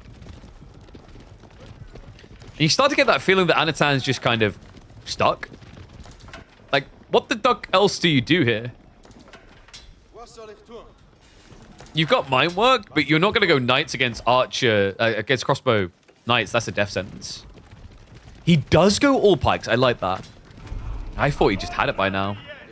That's going to offset a lot of the Saint's Blessing factor.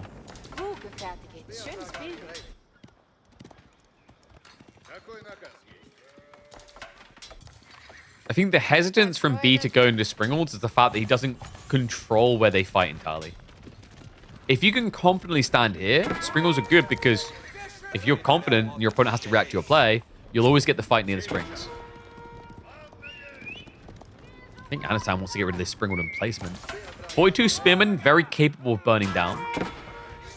Spearman, oh, he dives into the base. Sends the splinter grip off. The workers rallying back.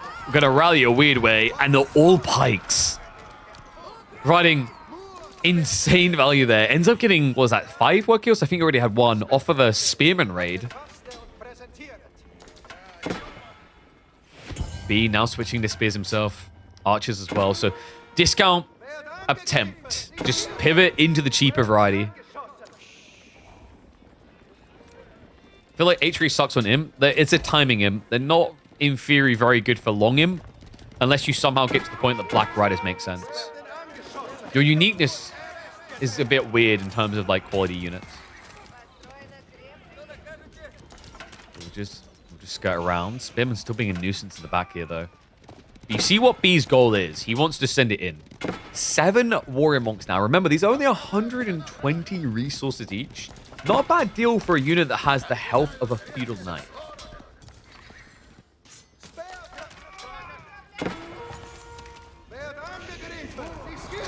Spear.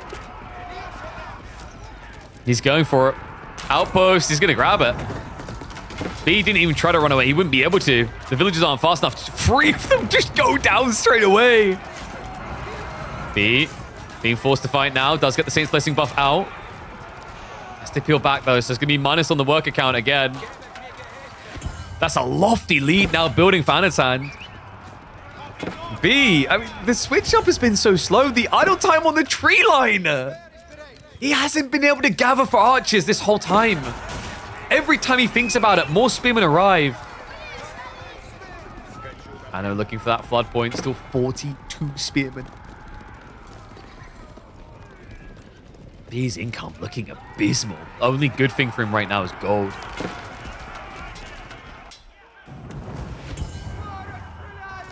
Villagers, no, the gold! Finds him there too. All right, that has to be breakpoint. You can't even rally troops over there. The spearmen block him out. B, he doesn't realize. Textiles may slow it down, but it will not stop the inevitability.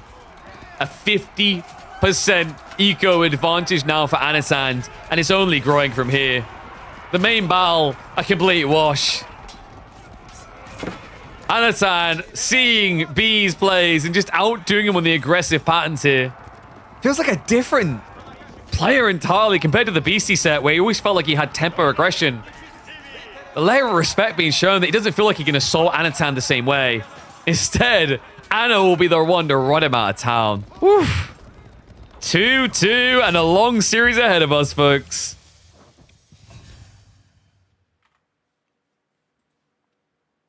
Jeez. What was that about H3 sucking? What was this about H3 sucking? Just give it to Anatan. Anachad built differently.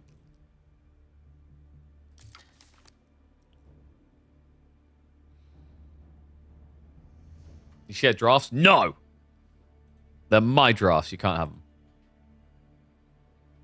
Actually, like, I literally can't share you the map draft because it doesn't exist. There's the Civ draft.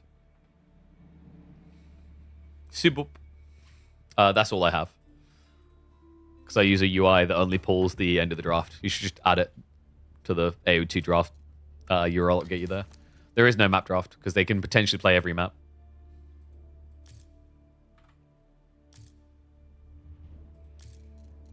All right, are they in the next game? They are. Tuk-tuk time? Hyabid's reaction's intriguing.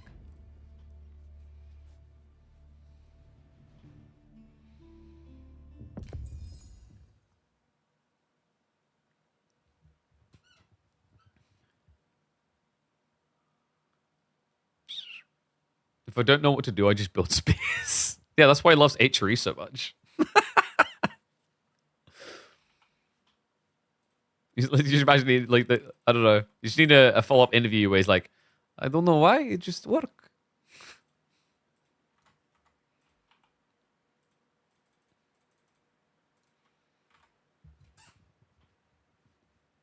Except if it's Macedonians. Yeah, but Macedonians' issues, like, the spearmen are actually really good. Their economy is just not. So Eco wins games, lol. Camels do not debuff elephants. They specify that they debuff horse units.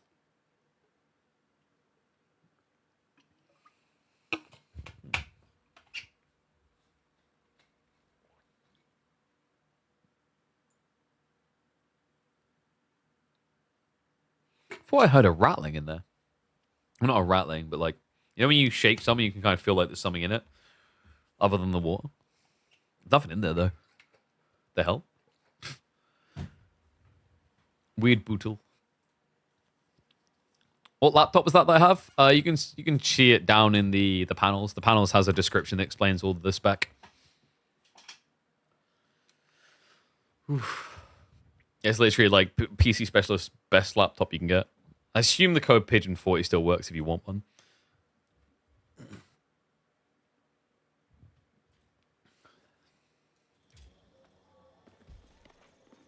Dude, I feel really weird.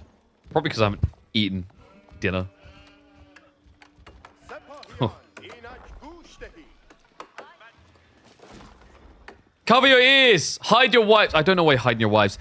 Elephants! Elephants are coming. They're very loud. You should be worried. Folks, it's grand finals time. B takes the Tuklak for game number 5 while Anatan scurries his way into the swamps. A horse, a camel. Is that the correct use of the word a horse? Well, it's what's happening here. And it is going to be a Dark Age opening coming out from the Tuk-Tuks. But check what Anatan's doing. He is going to be a greedy mother ducker, but he skips the starting pond to try and avoid the Dark Age pressure. Crafty little detail. Not sure if it'll buy him an immense amount of time here, but could slow down B on the opening just enough. Interesting that B is going to be going Dark Age Rush instead of going pond play, though. Because, like, realistically, it's free real estate here. When have you seen an IBID player open Dark Age Rush? Whereas Tuklak, I mean, you don't have many upsides to this. So you have 5% more resource on drop-off. The other advantage is what you're seeing now with the elephant. The elephant means that you're actually a lot more lean on the wood gathering at the start compared to other civs. But you're paying full price to the racks, and you're paying full price to the spearmen that are just bog standard spearmen. Like, yeah, this guy right here doesn't even have a name. No one named him. That's how ununique and unspecial he is. You guys can try to name him, but every single one of you is going to put in a name. There will be no unison on names. He will get 15 different names, and it will just prove how irrelevant he is. That none of you remembered his name. Let's just call him Failed Dark Age Rush Guy. I know, only one on gold, though. So, like, there is a pressure point to be had there, actually. If B just spams spears, he can stop you teching. Just park here. Lol.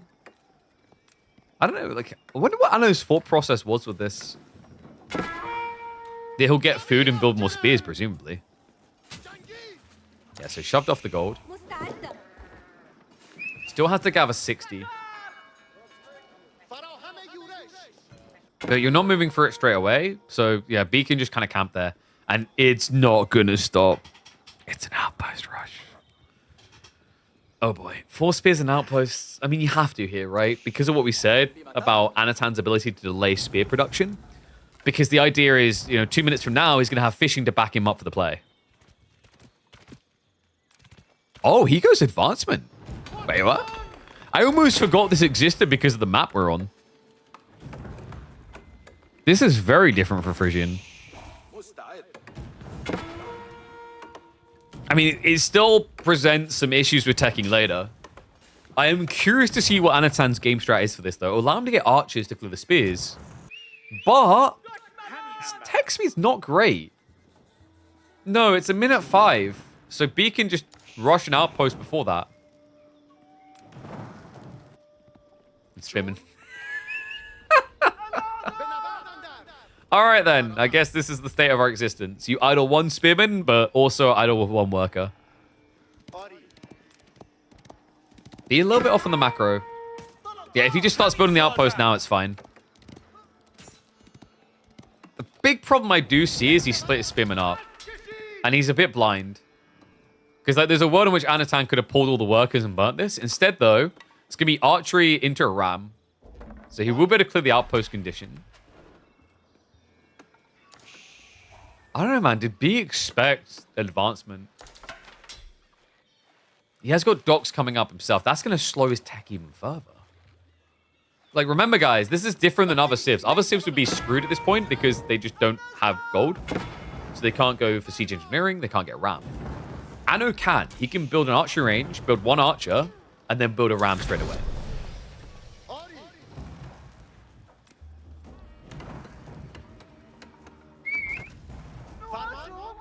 Does mean you're probably going to lose the dock, though.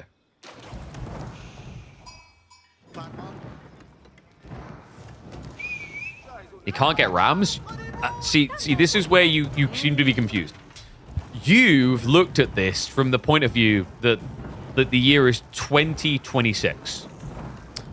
And the price of RAM is way too high for anyone to afford, realistically.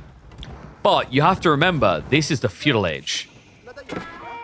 16 gig of RAM was pricey, but still affordable back then. So yeah, we will be seeing rams coming in. Archers to begin with, because he just wants to try and have some counterplay. Because he could technically, yeah, B's moving across the gold at the right time. Because the problem now is you could actually get blocked out of your own tech with just an archer push across to this side of the map.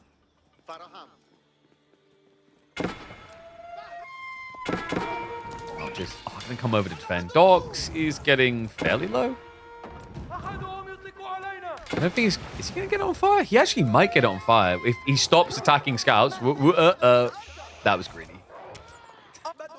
Yeah, so if he sends both spears to kill the archer, that works. If he just commits on the dock, that also works. If he splits, not so much. He has got reinforcements coming in, so presumably he just wants to keep the archer count down while he can before more arrive. Gets the scout as well. That's a big one. Awkward kiting happening here. The villager was creeping out. See, the problem here is you have an outpost that literally has no one inside it. He's going to walk back across now, so finally we have some DPS out of this thing. This game is weird. Anatan versus B, this is pretty much the best way to summarize it. Like, you're just getting like, okay, this game is weird. Next time, okay, this one's also weird. They're weird men. Got a lot of love for the gameplay they provide, but they are also weird lads. I'm done with faith with 8 now. Not just that. Wait, B has actually gone and taken a pond from his opponent's side. That villager might have a problem, though. Yeah, because he did just get scouted. So technically, you want to pull back now.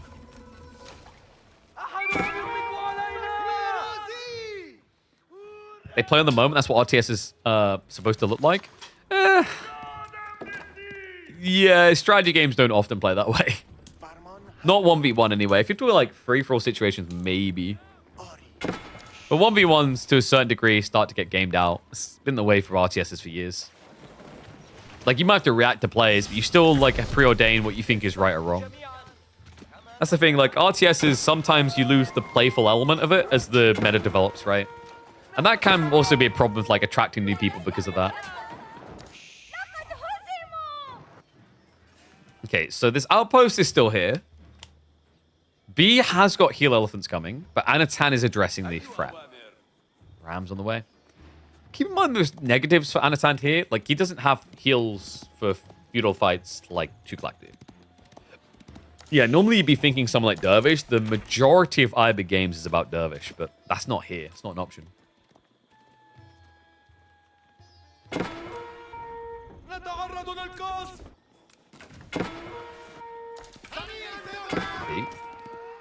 Still fighting spear against archer.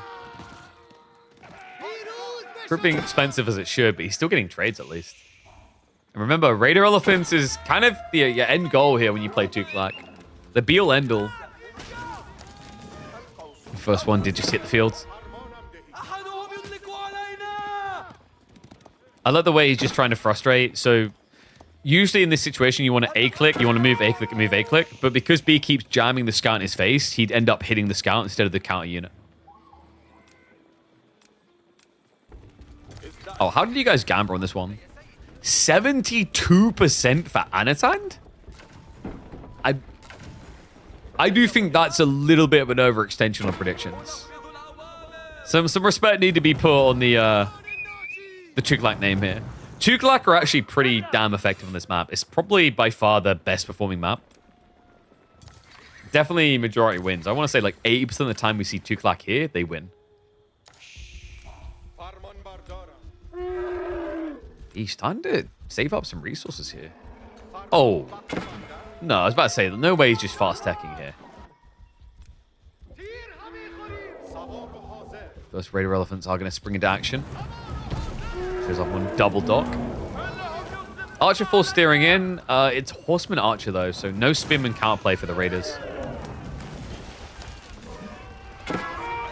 Raider could just kind of headbutt in. Interesting that he doesn't go for it. Maybe he's paranoid there's more behind this. Have we got Steeled Arrow? No, we haven't. So you are fairly tanky with the Raider. Interesting choice to go for the Horseman instead. Ram getting more value now. Archership is on the way. This could be kind of a sick fight if you can actually get Raider Elephant plus Archers. Plus the Galley rather. Stampede activated there. He tries to get in. Nice damage done there. Remember, it spreads between multiple units. However, a Raider Elephant going down is an expensive loss. Archership is now into effect. Ram kind of just too far along, though.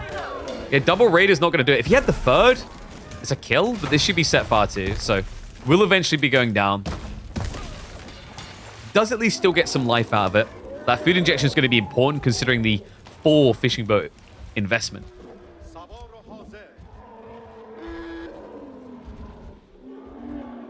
Chuklak seem broken on hybrid. They are very powerful for it. Because like on land, Raider Elephant spam is just so ineffective because of the timing. How do you afford 180 food per on these bad boys? Considering they are basically a premium horseman. Like, can they be strong? Absolutely. But does it feel like you have to remortgage the house? Absolutely.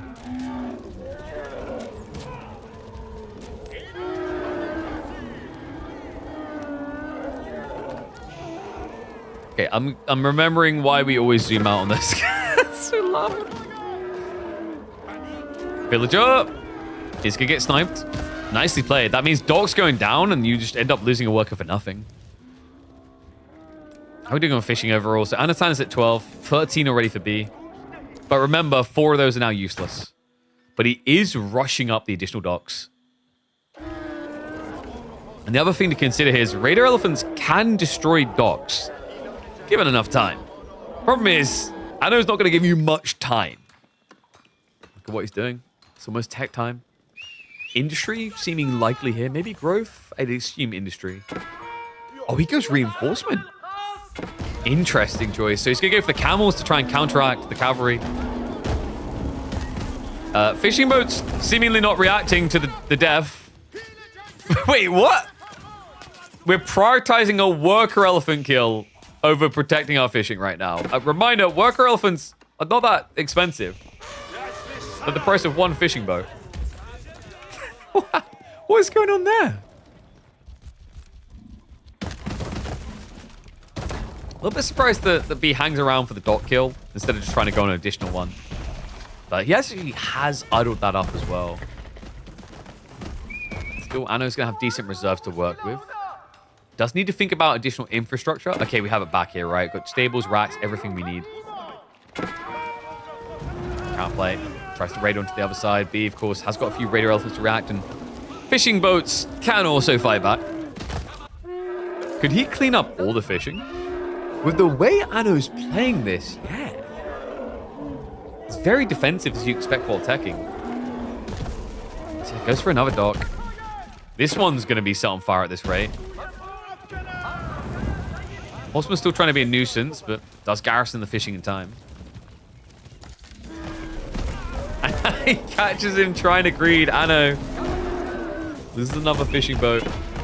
Demo ship coming out. Detonation. We're going to need a few more of those bad boys. Remember, B also does have healers to deal with that damage done. 15 Raider Elephants. B's like, I ain't in no rush. Do you not hear? I'm the king of Fuel Age. Does pull the elephants back just to not risk another demo ship coming through. Minus one more dock. Can you even think about quickly sniping the fishing before pulling away? Exactly what he's going to try to do. Sinks one of them. But we'll want to get running now. Whoops. Oh, wait. 2 braces caught 4 there. I think. Yeah, that wasn't a trample or anything. He just got stuck. Does get away with it, though. So full pull back into a heel now. I know it has got camel lancers coming. Yeah, and weirdly enough, B started adding in archers. Oh. Okay. He has to address the spearman. I bet spearman's subtly super effective. He already has the spear wall. Maybe a defensive dot play option for B if Anatan can be baited into a feeling that he needs to stop the economy. Oh my god, this small group of the raider elephants was never dealt with. They dealt with this dog, they're dealing with a second one. This is actually ridiculous. Anno is slowly just being stripped of his food income. We'll have to finally walk away with those elephants. And I love Beast Prep. If he goes for the tech up, all those prices, not going to be more premium now. They're just going to be your standard, really.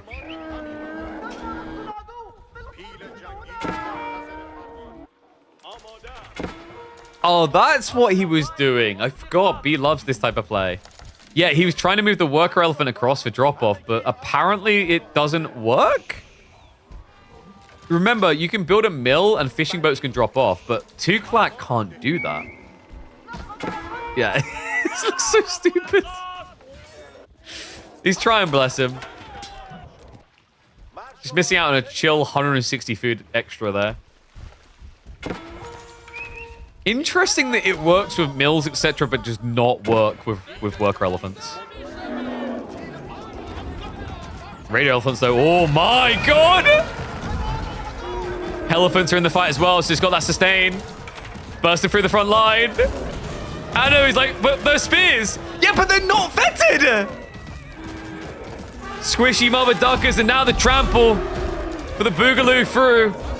Manjanique invested in is going to be a complete waste. Goes down. Unbelievable. I know, without the veterancy on spears. Doesn't hold a candle to the raider elephants. Desert Raiders flop dead as well. Archers can easily be sniped. The camel lancers are being left until last. They're the only thing that can stand. Archers will scare away the few spearmen there are. Now the elephants to follow up. You have the chain heal to rejuvenate. Remember, these raider elephants hit damn hard. 19 damage. Camels only have 4 armor. To make matters worse, camels have 20 less health than a standard knight. It's like a double kick to the nuts.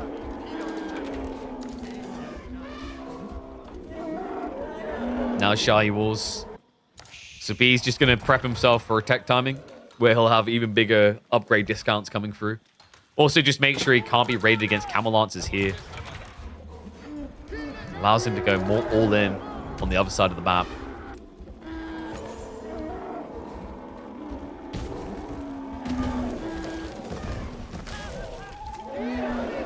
B looking to block out that food. Remember, Anatan, he lost a lot of the pond play. Now, he has started to reestablish in some of these, but he also lost fishing boats in some cases.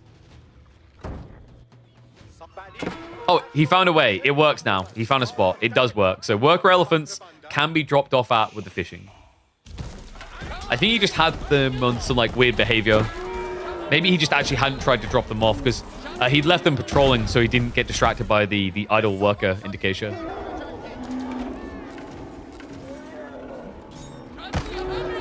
Camels just trying to cut the reinforcements. Smart play. The weakness here is that elephants take a long time to get up in your face and then you want to stay with them. Man, this is really a long way. Another doctor now. Is he still gathering stone? Yeah, he is. So he's going for the full upgrade.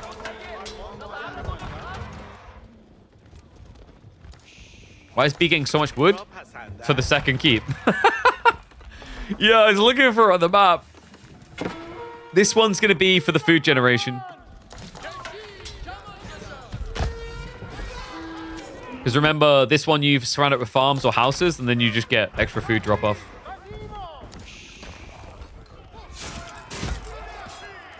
Cam Lancers. Just still trying to buy that relief of pressure for Anno. I mean, this is surely the point where Castle's free. But B doesn't believe in that. He thinks everything has a price. Time spent teching is time that could be spent killing you. It's not like he's in a rush either. I mean, the elephants are denying the food. And there it is, Compounded Defender now on the way. Hilariously, after he's already built 2 castles. But remember, this enables him to upgrade to tier 4. Damn Lance from the back is at least going to force some damage there. B with mass spearman switch coming in. This is pretty effective, actually. Like, your opponent's got an archer cam. So with your raider elephants, you just stampede and run over onto the archers, and then your spearmen take over. It's super effective. Think like what you've seen with, you know, cataphracts plus spearmen in the past. It's the same idea.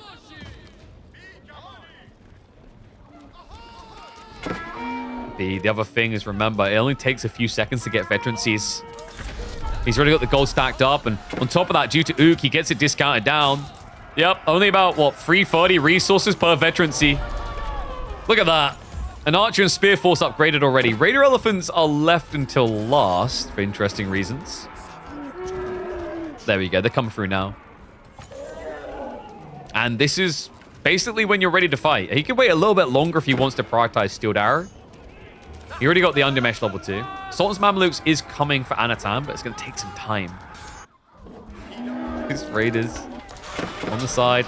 And it's almost like you just invite him home to show off his castle. We've all got that friends like, hey, do you want to come over and see like my new console? They never let you play it. They just want you to see it. Like, wow, look at this console. I had a friend like that who had a GameCube when I was a kid. They were expensive. I was like, oh yeah, that's really cool. Can I play? Nah, you can watch. Okay.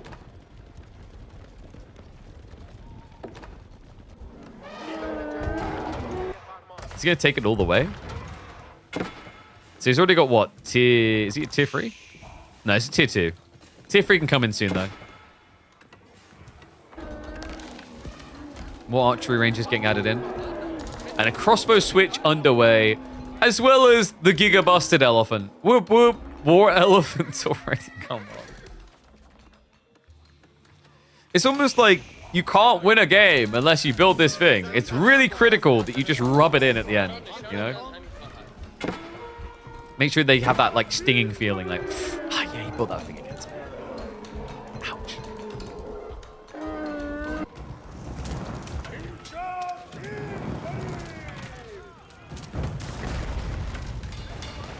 Can't believe he actually took this dog.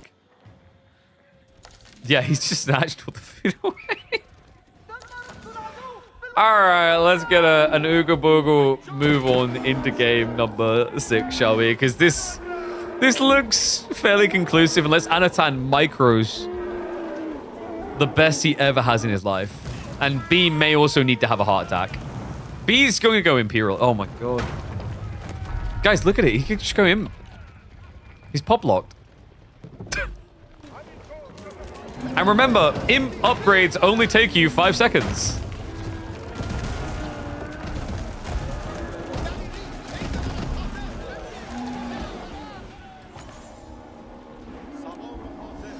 Size its Raider Elephant army, for God's sake. These units. Almost 300 HP. Reminder, like, Raider Elephants have 285 HP. A Castle Knight has 230. Don't talk to me about Camel Lancers. Pushes in now. He's going to need a Miracle Wallow here. B. He can just snipe him right now. Like, he's too close. The archer count's high enough. He's just using it for the heal. He's like, okay, I'll allow it. It's only fair. You've got healing. I've got healing. We've all got healing. But I've got a stampede. He's trying to hug the demo. Help, Daddy. Papa Demo can't change anything. You walked into an elephant jungle. You don't walk out. The only way you're coming out is through the digestive system. A disgusting thought for a disgusting civ. B will re-establish the lead, reminding us why Tuklak is forever in our nightmares. What a bloody serve. Just headbutts on the buildings now. Worker's about to be sacked. At this point, Anno's just going through the motions, processing the loss of it. Shell shocked. He probably can't like actually hear his own brain after the elephant roars. Some people would argue over the most dominant predator in the jungle. But here in the Age of Empires 4 Zoo, it is very clear what the king of the jungle is. And definitely clear what the king of the swamps is. It's the elephant.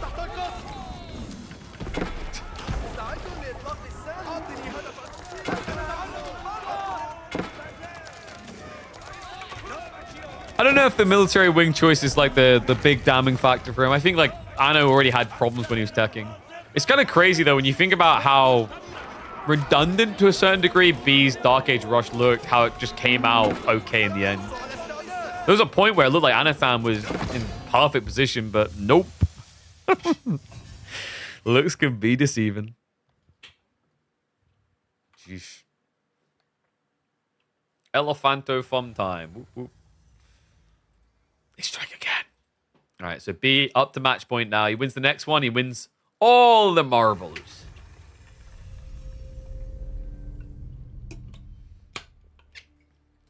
Yeah, like I was like, do I upload that one? I was like, probably not. We already have so many vile elephant games, especially on that map. It's probably just feeling like dime a dozen at this point.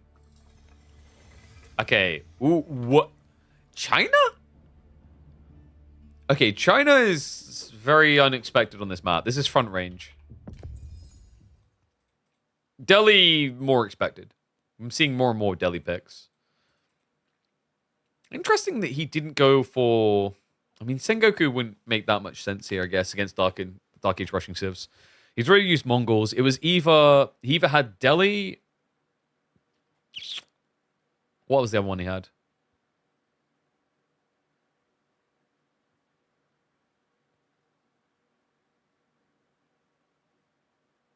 What am I missing here? Mali, French, Tuklak, Rus, Mongols. Yeah, it was Sengoku or Delhi, sorry, yeah. That makes sense then. But remember, game number 7, you can basically use a civ you lost with.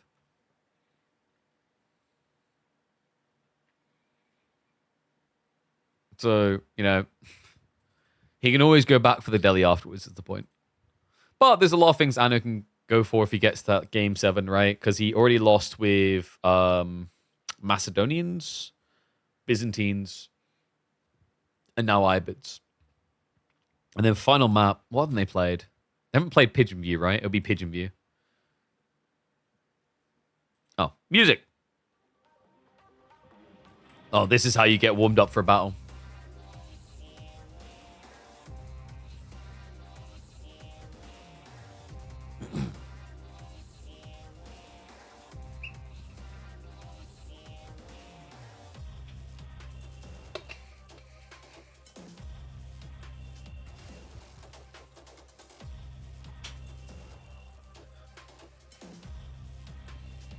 Historically not accurate. Muslims conquered Persia despite having trillions of elephants. I know it's India. Well, clearly the Indians just weren't using the elephants well enough, you know. This is classic colonialism. We're like a colonial state, the Canadian lands, you know, the colonial British state had to come through and show India how to use to weaponize elephants. We just come in and mansplain it. Like, yeah, it's got a big head. It's got to train its head to. And you win. Rank my favorite Red Bull flavors. Ooh. I really used to like tropical. I'm not that crazy about that anymore, actually. I miss the orange they used to do a long time ago. I think top flavor for me right now, I don't know, it's maybe watermelon. And then secondary would be iced vanilla berry. The teal can. I don't know, like those two, I'm not sure which way around. I think watermelon, like I go back and forth in teal. Like I really like it, or it's decent and I like it. But like watermelon's pretty like consistent no matter how my taste buds feel. Then after that, I really like the... Yeah, the apple one they have right now is pretty good. I'm trying to think other ones I have at the moment. So many flavors, but I don't get sent them all. Like, I think standard is better than grapefruit. I don't think grapefruit's that good. Grapefruit's probably the weak flavor right now. Cactus is always a solid one. Cactus always impressed me.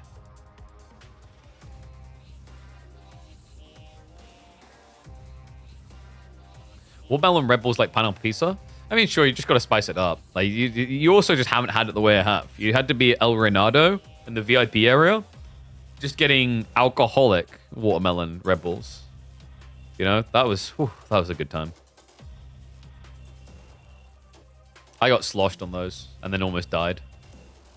Because there was like, I was like rushing to get in a position for like the end of show because we were like, everyone's going to be hello, bye. And I go all the way around. I didn't realize I didn't need to go that way around. And I'm going along the parapets. And it's super dark. And we just come to like a turn point. And like one of the trip cable things, like someone had fudged up and it was exposed. And I trip over it. And I almost go swinging around the side of like, of a rail and fall down like 20 feet. Head first. I luckily grabbed tight on the rail and held on. But yeah, I almost died in Spain. Whoop, whoop. I mean, the more I thought about it, it's like, actually from that height, you could have died. Especially if you go head first.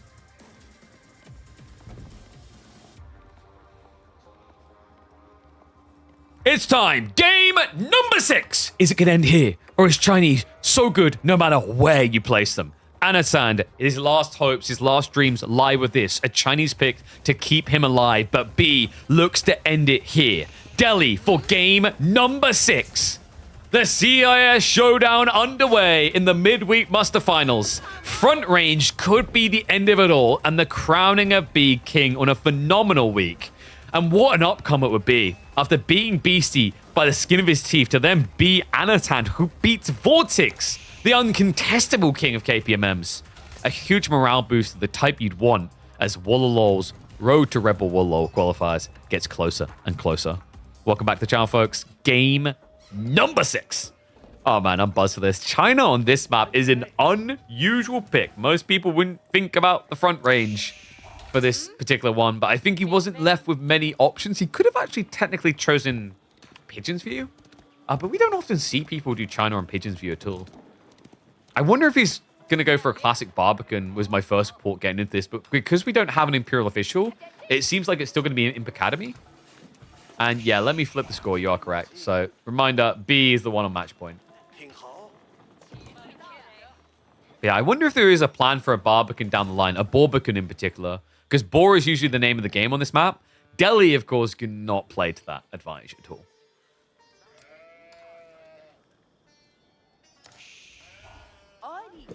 KB struggling with a 7-hour stream. I mean, I'm struggling with like your low brain cell comments across the 7-hour stream. I'd say that's true. If I were a cheese, I would definitely be a Norwegian brown goat. Nah, see, I stick with my answer. If I was a cheese, I would be Minori cheese, doused in honey. I would cover myself in honey and I would eat myself because I'd be that delicious. It's the best answer and I stand by it.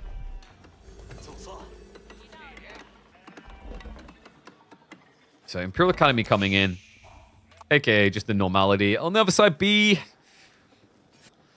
I assume we're getting Ghazi opening, right? Is there a world in which Anatan tries to do a pro scout shenanigan? Nice Barbican for Boar with the berries. Yeah, like your Barbican placement here is really solid. Like this used to be a classic reason why China countered Delhi, because you dropped your defensive landmark here and they couldn't secure sacred sites. In this case, you'd also get Boar and berries and you'd cut the short route to your base. Like, you could even do it this side. It's even better, because if you do it here, you get the deer, you get the boar pulled in range, and you still block Sacred Site. And you're close enough to the other boar that you can kind of yank it on the edge. The challenge is, when you go Imp Academy first, Delhi do get an opportunity to stop you barbicaning. So the only way that Anno could realistically do this is if it's a spear opening. But there's so much resource, right? You need the 150, you need to build 4 spin for 360, then you need the 600 for the Barbican. It's just, that's freaking crazy.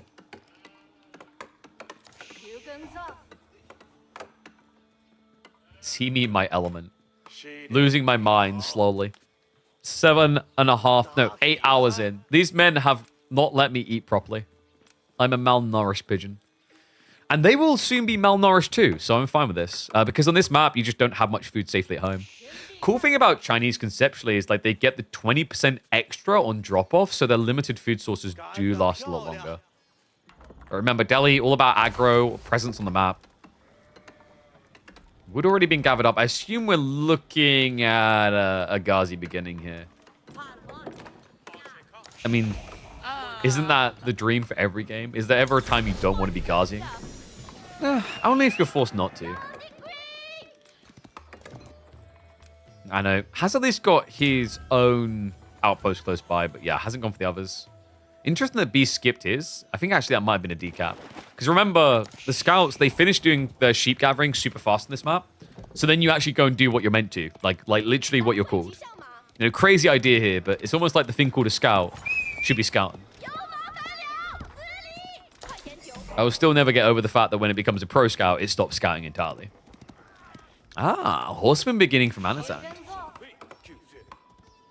I guess it keeps the window open for pro scouts, but still I would be a little bit surprised. There is a lot of deer out on the map. There's 25 in total between the north and south sides of the map.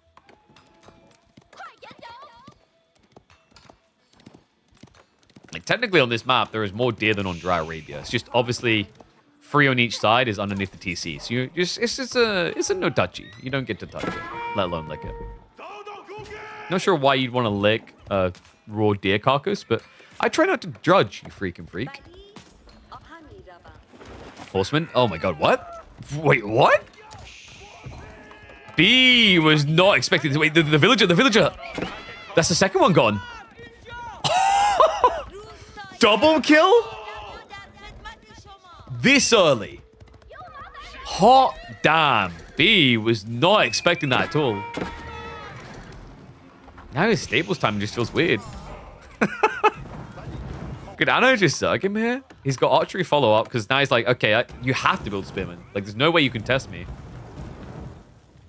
They should make a new Age of Empires 1. It would be amazing. They've done that, though. They ported into the AoE 2 engine, so they technically made a newish one. I don't think it was that popular. Like, here's a crazy idea. How about, instead of the Age of genre, we stop trying to make classics again and just make a new game? I like that idea. AoE 5 time. I know now with the ball pull. So it's not going to be Barbican, but it's going to be a casual outpost. Food injection here is kind of crazy to think about.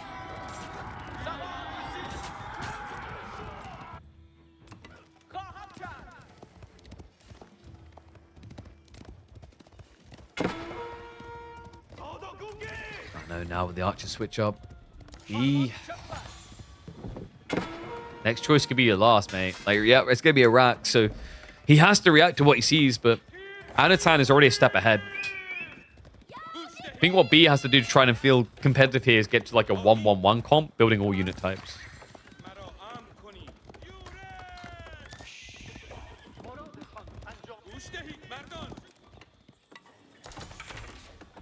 I know, even making a double outpost, which makes sense. He pulled 8 for the ball, which is maximum you can have, but you know, the outpost only holds 5, right? And Anatan doesn't want to feel shackled here. He wants to be able to move up and do some serious damage. Yeah, you know what I want? I want Age of Mythology 2. How about that? Boom. That's the big winner. Why don't they just make an Age of War game that's just actually World War I, World War II? Basically do Company Heroes' job, but better.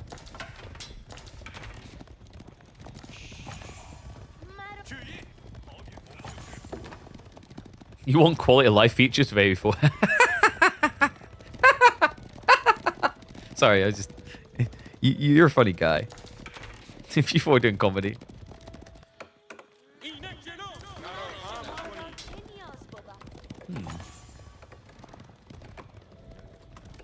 I wonder. So he has gone for the 1-1-1, actually. He read it pretty quick, but Anatan... Man, this is the thing that's crazy with the Civ. It's a battle of aggressively scaling ships. Both of them have ways of rapidly producing units. You've got the scholars garrisoning inside to get double production rates, and then China supervisors. And well, the play into the Imperial Academy, they always have the people to supervise with.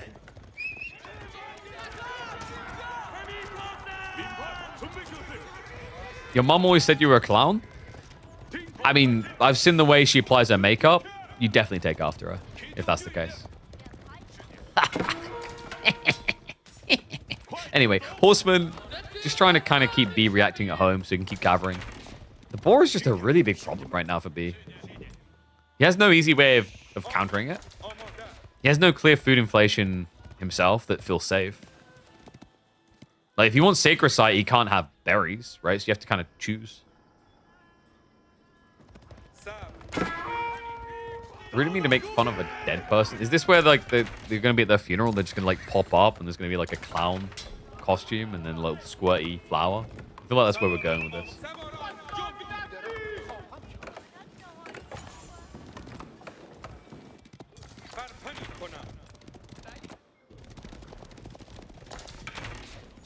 So I know up to almost 20 archers now. Steel Dagger plus the undermesh timing. I mean, you just got the brute force push here, right? Shameless with a double down. Dude, I mean, what's that saying? When you're in the hole, just keep digging until you come out in Australia.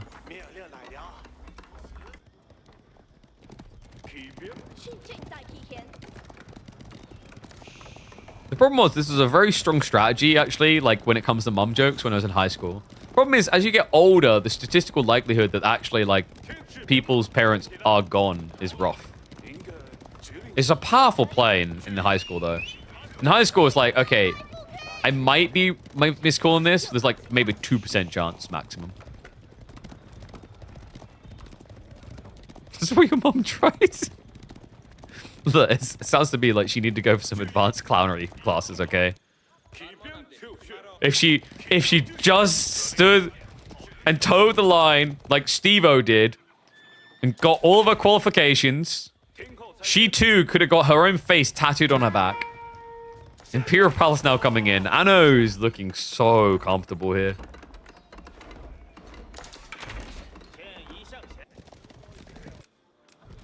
I just don't know what B does with this. He's not done any damage. Like that double worker kill at the start. You see how crazy of a difference it is on the tempo. Doesn't really feel like B's been even remotely present in this game. She's alive and well. Checkmate. There you go. Dude, this is what I mean with the double down. You catch him out. Now she can get her own face tattooed on her back.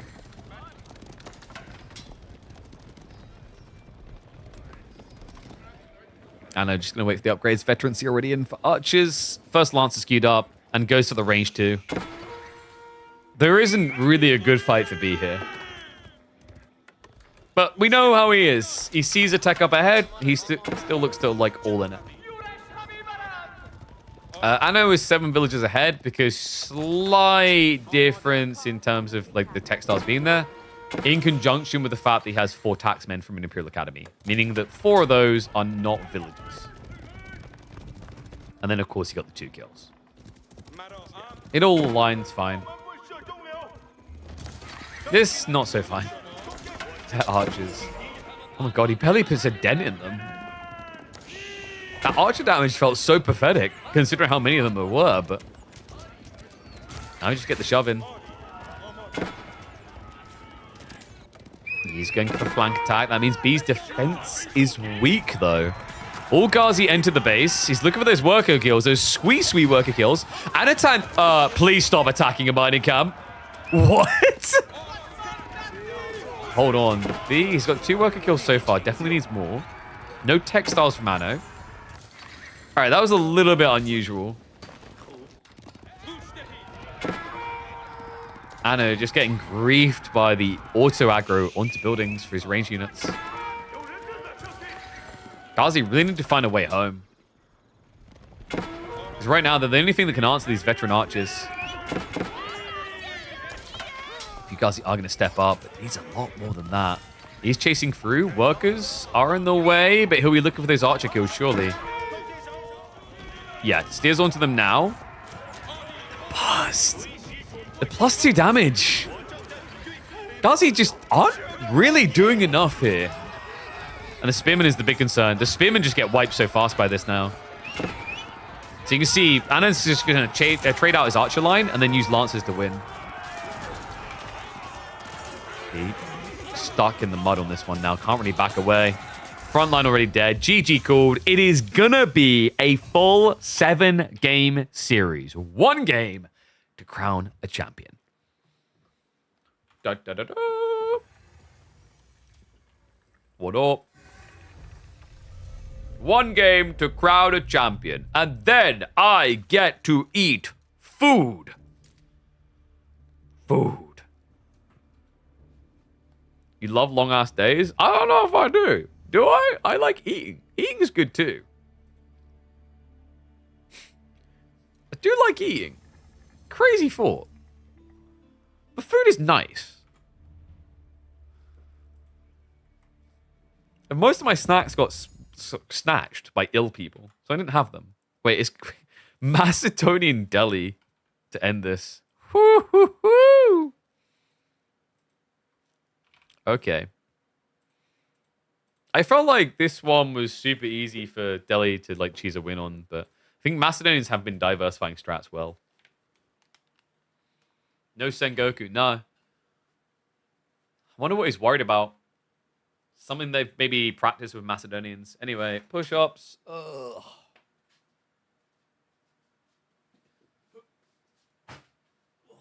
One, two, three,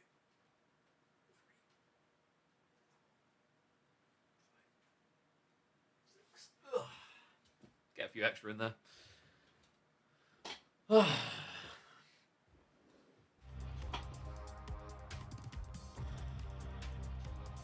KB like, let's get that bread. Yeah, that's right. Let's get that bread. Where are all the subs at? I see all these people that don't have sub icons next to them. They're missing those beautiful wings. What's the point in existence without those wings?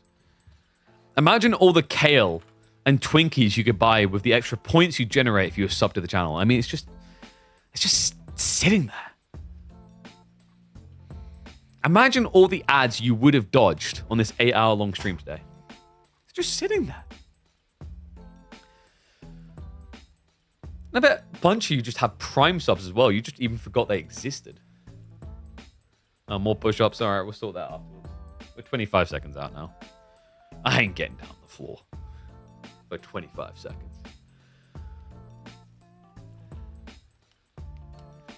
Change necktie. Taking it off is changing it.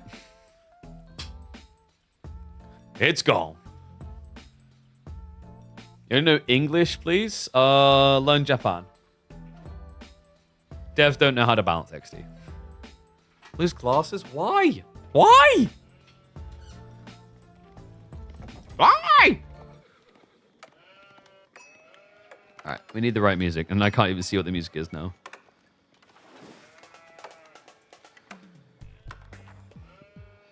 We need epicness. We need epicness for the final game of the night. I think I know where we go. We go to... Nah, Imba. It comes down to this. 1 game to crown a champion. Here in the midweek muster, we have gone the full depths. Game number 7. Delhi versus Macedonians. B trying to cinch another one here in 2026, while Anatan tries to make it the pristine week where he would have slayed the Spanish beast and beaten one of his good friends and at the same time rivals. All online, folks, here in the midweek muster as we head into game number 7. And what a recovery arc is starting to look like for Anno. There's moments slipping where it looked like B might just be able to cinch this fairly fast.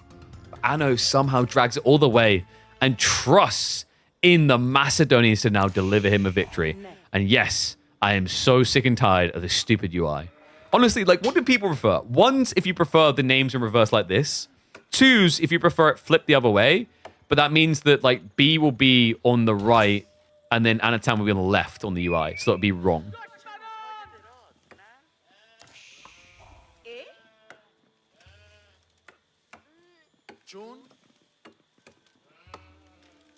So did I say twos if you prefer it on the wrong side? I think I did, right? So you prefer this. I think twos have it. This looks so stupid. There you go. Yellow Anatan there, green B. You can see him correctly. It's so clowny that this is still a thing. Honestly, I'm probably going to have to remember to go on a ramble at the devs after this. Like, why is this still a thing? Oh yeah, hold on a sec. I can do that now. I can just go screenshot.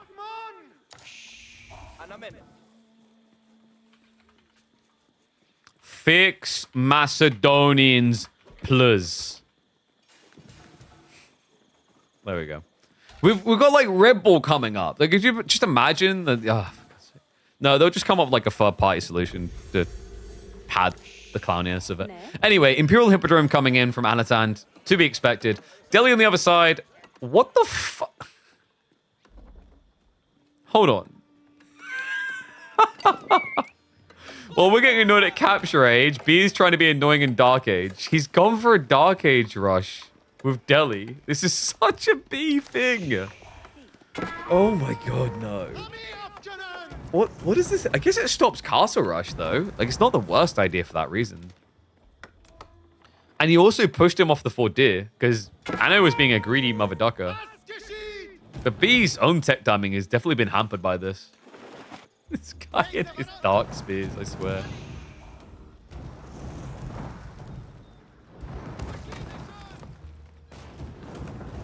Okay, so who gets more out of this? I mean, B's tech timing obviously going to be later, and you can just open archers. But I think if the idea was to stop Anatan rushing castle, then B's happy with this outcome. No, guys, we're leaving the text like this. It's just we're just writing in Cyrillic now. Like Cyrillic. We've got Cyrillic. We've got Cyrillic on the screen because we've got two, like a Russian and a Belarusian. We're just being inclusive. Guys, can you stop, like, not being inclusive? We just want B and Anatan to feel welcome so they can read the Cyrillic. And yeah, this is like a Macedonian thing. It's not even 100% guaranteed. It's like 50% of the time this weird thing happens when you flip UI. So Dome of Faith coming through now from B. And it's going to be Varangian Stronghold Defense. Benatona has actually not got the stone for the Araslets, which is a really good sign for Liebdi. Good old Liebdi. I love a good fight between Liebdi and Benatona.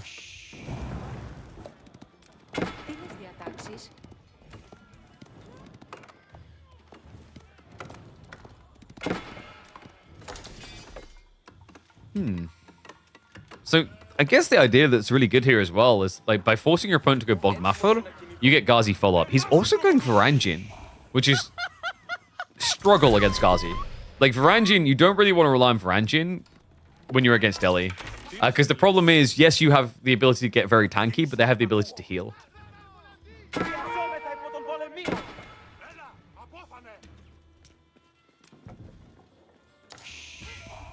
Hey, what's up, Craven? Appreciate the sub, bud.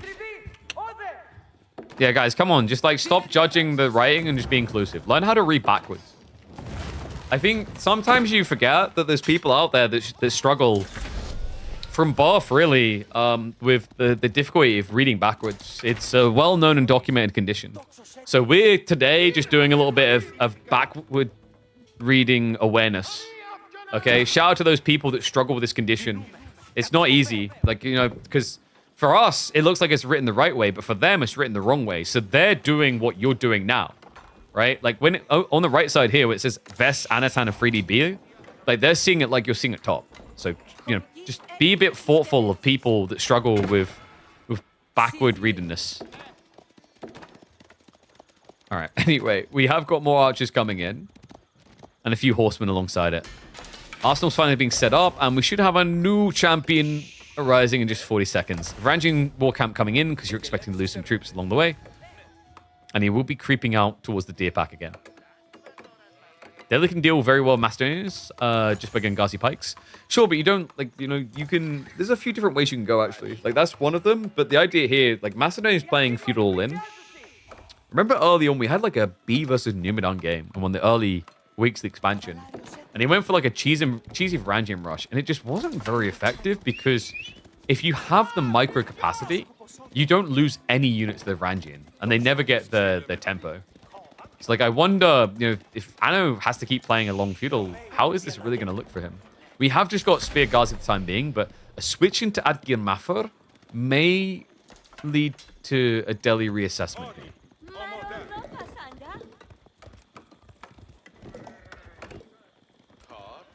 That's true.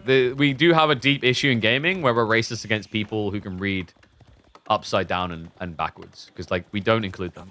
Which is why, for my next challenge, I will be attempting to play Hollow Knight upside down. Okay, I don't know if that's like I kind of like that idea, but I don't even know if it's a good one. Because visually, it's hard to actually show.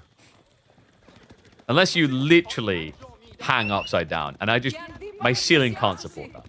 I'm not fat shaming myself, it's just a really weak ceiling. I'm not shaming my roof strength. My ceiling strength is just, it is really weak.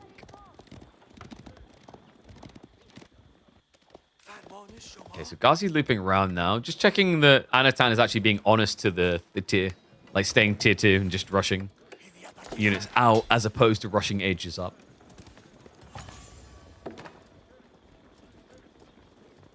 Platforming upside down is cursed. Yeah, there's a game that included it. Rogue Legacy actually had that. It was pretty intriguing. It was like the one thing I'd always avoid. Your people were born with conditions, and one was Vertigo.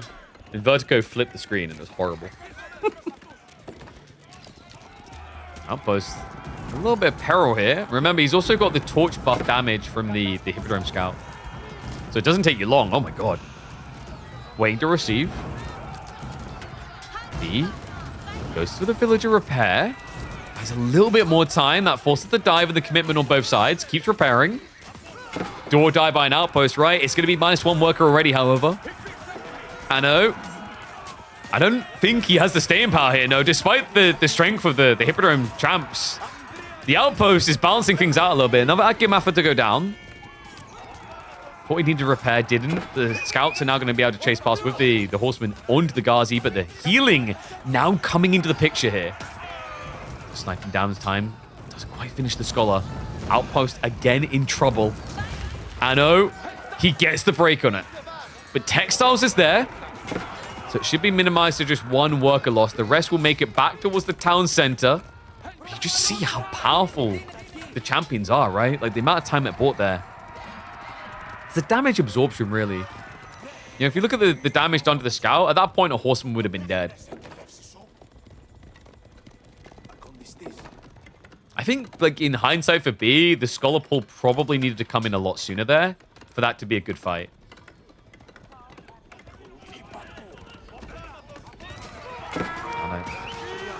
Forwards with the Adgir Mafar. A good fight for him leads to the runestones. So buffed up damage as well as movement speed. Scholar healing is now being used in full force. A few of them even actually pseudo frontlining. An outpost to complete. He will get the arrow fire assistance. But the numbers just aren't really there. No, he's just going to go... Are we just going to do it again? He's considering it. He just bought enough time for the Radari champion. This is where things get toxic. This unit for free really takes the cake. It just puts the last 2 to shame. 300 HP at this point in the game on a heavy cav unit. I don't know what he does about this. What are you trying to put on my overlay? Content is not available in the UK. All right, that tells me everything it needs to know. You dirty man.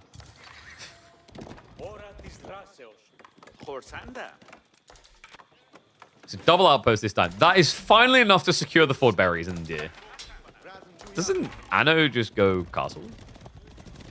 Is Imga banned in UK? I think so. I'm not sure. The UK is a weird place to be. It's a really weird place to be.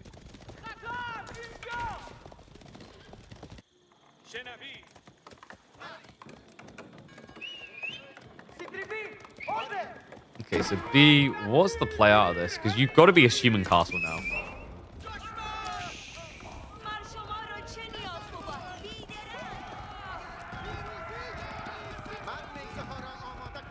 You share it on Discord? You could just drop it in my Discord. Like, there's literally a whole Discord for these type of things. And you've chosen not to use it. First, the racism against people that read backwards, and now against Discord bots. Shame on you, sir. Okay, so with Castle very obviously coming, B presumably has to mirror the play, and you're looking for War Elephants, right? But at the same time, War Elephants is very tricky to defend against Radari, because you're expected to play breadth of map. Also, playing more defensive is its own negativity, because Macedonians can just play for ball.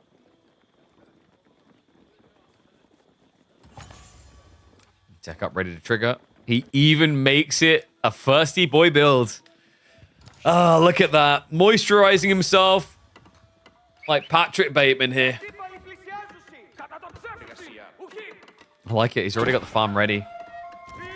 I mean, it makes sense. There's no pressure towards you. There's no attack coming in. Just a vibe and chill opportunity.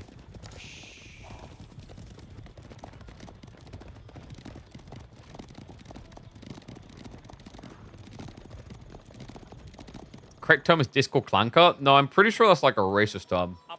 You can't say that about robots.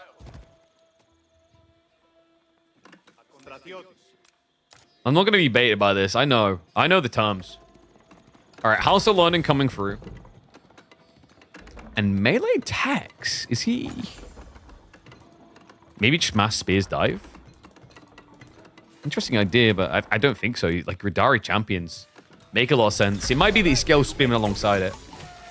All right, moisturize, moisturize, moisturize. There we go. He uses the lotion or it gets the hose. Lotion or hose? Where's the final lotion? Wait, where's the final lotion? Lotion? He hasn't lotioned. Moisturize. I heard it. There we go. Okay, it's going to be additional gold gen. Moisturization equal complete. Divide push now underway.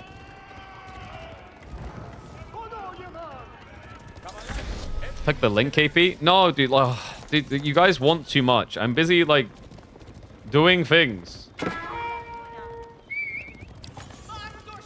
I now have to go on the laptop to add things because you guys are, like, being fussy. Why is so fussy?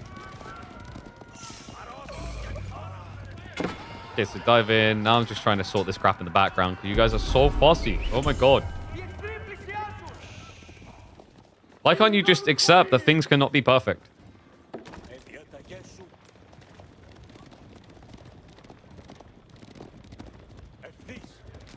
There you go. Alright. Now give me... Now donate subs. You're welcome. I'm incredible.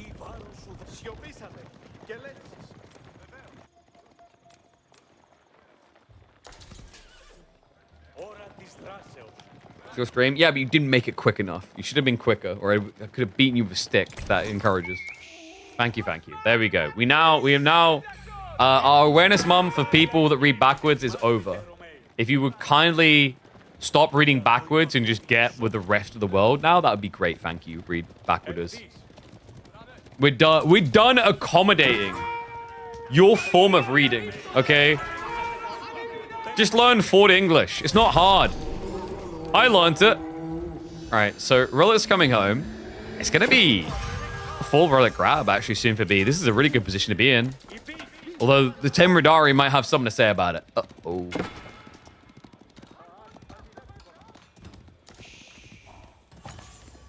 And remember, at this point, he's starting to play a bit wider for resources.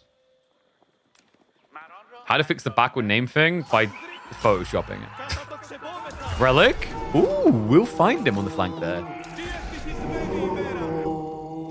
Second one in the center. Has been scouted. Does trigger the roll low.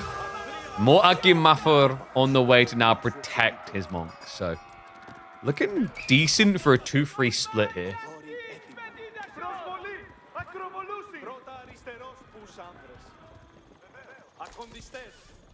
Can't accept something, but no, I'm not perfect. I have my flaws. Like, have you guys heard the way that, like, I say pronunciation? I change it like every few months. It used to be pronounce.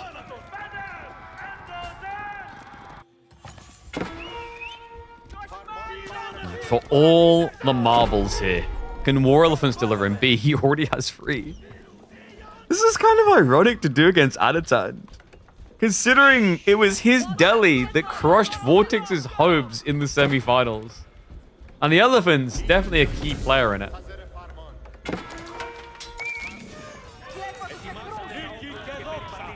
I know, with a pretty bulked army though. The problem is, yeah, now you have to go back for those crossbowmen. Like, long term, the Golden Horn Tower feels better than this, right? Like, every close to 2 minutes getting 3 crossbows, that equates a value of 360 versus moisturizing that's going to get you an extra 320. The difference is fairly minor. I think the utility of system maybe can win out there because of that.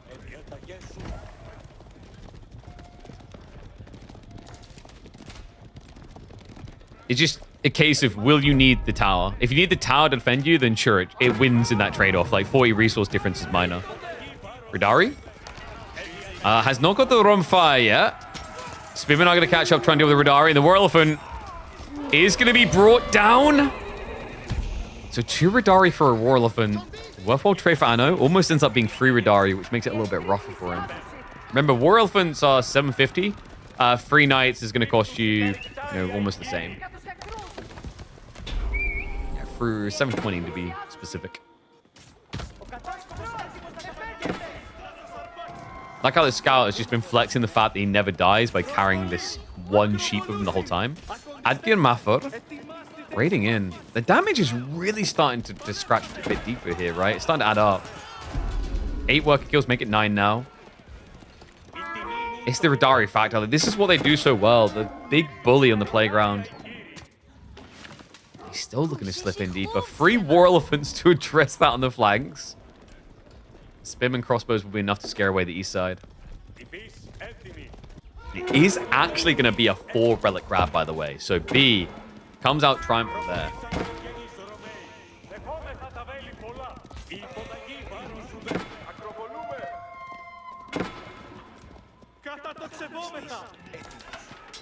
All right, what do you think, guys? One's if you think that Anatan's going to win this. Two's if you think B is.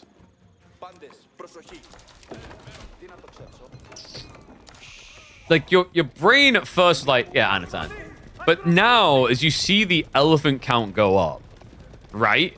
It's creeping back on you. You're like, I've seen this story, KP. I've seen it a lot. And somehow, Delhi just always outrageously achieve with those elephants. What's up, Jiggly? Appreciate the raid, bud. Welcome, one and all.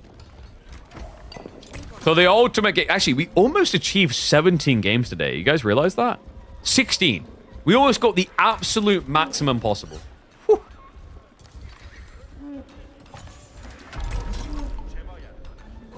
Crossbow count getting pretty high. I mean, that is the answer to War Elephant strategies. B, he hasn't been able to attack. He's just full defensive. Just a few axe throws, not enough to get kills. This is the tricky part of it. Like, if he's pushing forward, sure, you understand how he can win with the War Elephant timing. But the weakness of War Elephant timings is not doing anything with them. You get to 25, 30 crossbows, you have your answer. As long as you can micro. If you have the micro of a goldfish, you're still screwed.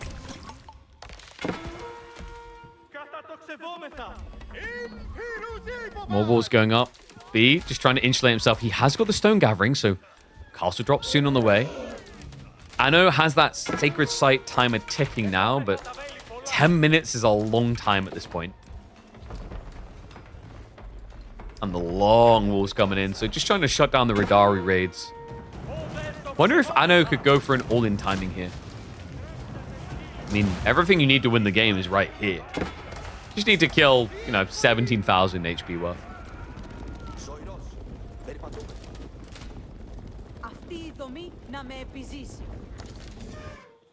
I know, just so much leisure in the way he has to play the map. Love the fact he's going for additional scouts. On this map is very important because you can get blindsided easily. So just having those extra, not that expensive scouts to give you the maximum information, worth it. Think about how many games you've lost on Hy-Vee because you didn't see a sneaky little raid. Like, you know, you slept on it and it kind of crept up on you.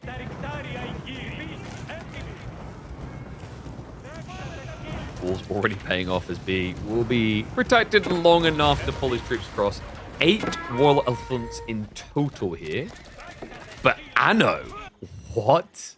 Oh, he is... I think he may have taken my statement about the HP of the landmarks a bit seriously. Quad Kira Siphon coming through.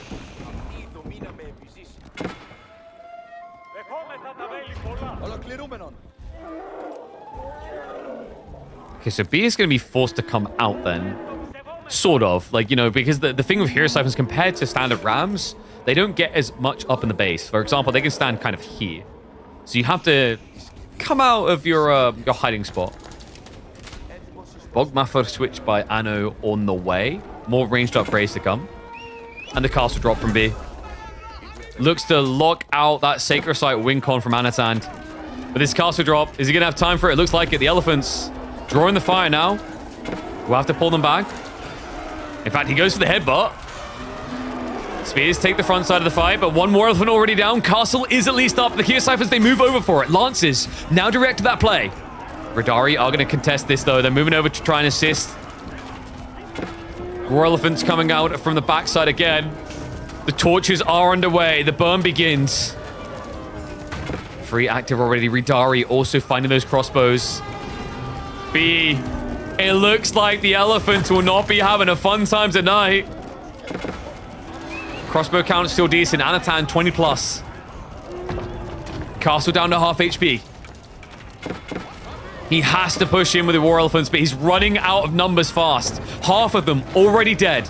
The Radari count has been heavily depleted though. Castle now on fire. Triple hero siphon still. The villagers pull. They have to go with the torches, but that means the castle. Castle's at risk here. He's not pulling for repair. Final hero siphon to go down. 250 HP. B, he gets the repair just in time. Still needs to go for it. Anno. So close. Yet so far. Only 1 elephant left. B just about has enough for the repair. Anatan, he drained himself in this dive, but look at the worker count difference now. B behind by almost 30 workers. Radari are going to get shut down, though. And the other problem here is Anatan, I don't think he prepped for this. If we check the farm status... Yeah, he only has 2!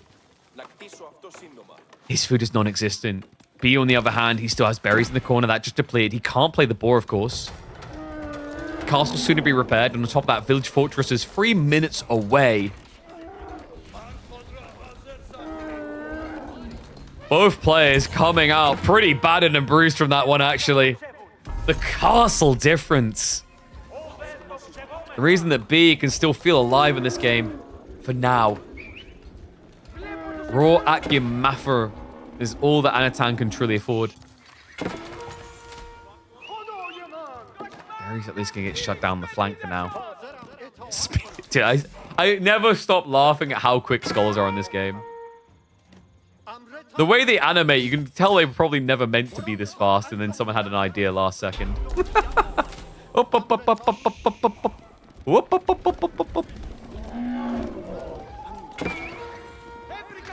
Mango placement on the way, folks. It's already got +3 damage. All right, here we go, guys. You have a castle, I have a mango outpost. It seems fair. Radari gets shut down the flank again. He doesn't want to wait too long on this.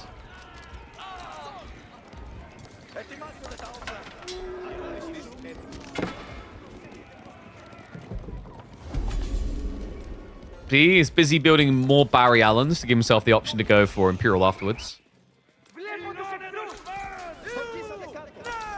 I know with this next tech though. Ranged armor increase. I mean, B's entire army is ranged. Bar 1 elephant and 1 knight and 1 spear. We're really one of those get a little bit of everything guys, aren't we? Mango Towers, it's not about them dealing bonus damage to ranged units here. It's about the fact that their damage increases with your ranged tech. They're an all-inclusive murderer. They aren't biased. They'll kill you all. I know, this has to be done. Why you work a lead like this, surely? Now, oh, the chasing? It's only a single elephant to hold back an army, and he'll fail in his duties. He just now having to retreat. Oh! That's it! That got it out of him. I was like, where did the food go? What happened with the numbers? 2 Radari slip in, and that's all it's going to take to slit his throat. GG. Your champion will be none other than Anatan. He does it. He comes back from behind. The pressure built fast early on, but the kitchen was not too hot for the cook, the chef master, Anatan. A 4-3 victory over B. That is now a different champion week to week to week in the KPMM. Things are cooking up in 2026, and I am looking forward to seeing what next week has to show. Damn. GG to the Mr. Anachad. So he will claim the title. So it was B into VortiX, now into Anatan. We just keep ringa Rosie in this one. Right, so plans for tomorrow, I'll have to figure it out. I'll ping if I do go live, because I'm not 100% sure if we will be able to, because today was really long, and there's things I have to catch up on, and I hadn't fully settled on what I wanted to do on Friday. And some of them would require additional coding, which I don't know if I'll have time for now. We'll see. There might be like an idea hits me. I'm like, oh, this is genius. So just keep an eye out for a ping. Tomorrow we might ping and go live. If we do, it'll be for a good reason. There'll be a good idea cooking. Yeah, I'll give it some thought. But AoE 4 action continues on Monday. We'll have the third place matchup. We'll cast it here on the Monday between VortiX and Beasty. That one should be epic, as well as a new week deep in. I'll also be live on EGC Saturday and Sunday, so I'll be casting both days there. But I'm going to keep it short and sweet. Thank you, YouTube and TikTok. I'm going to end the streams there. Twitch.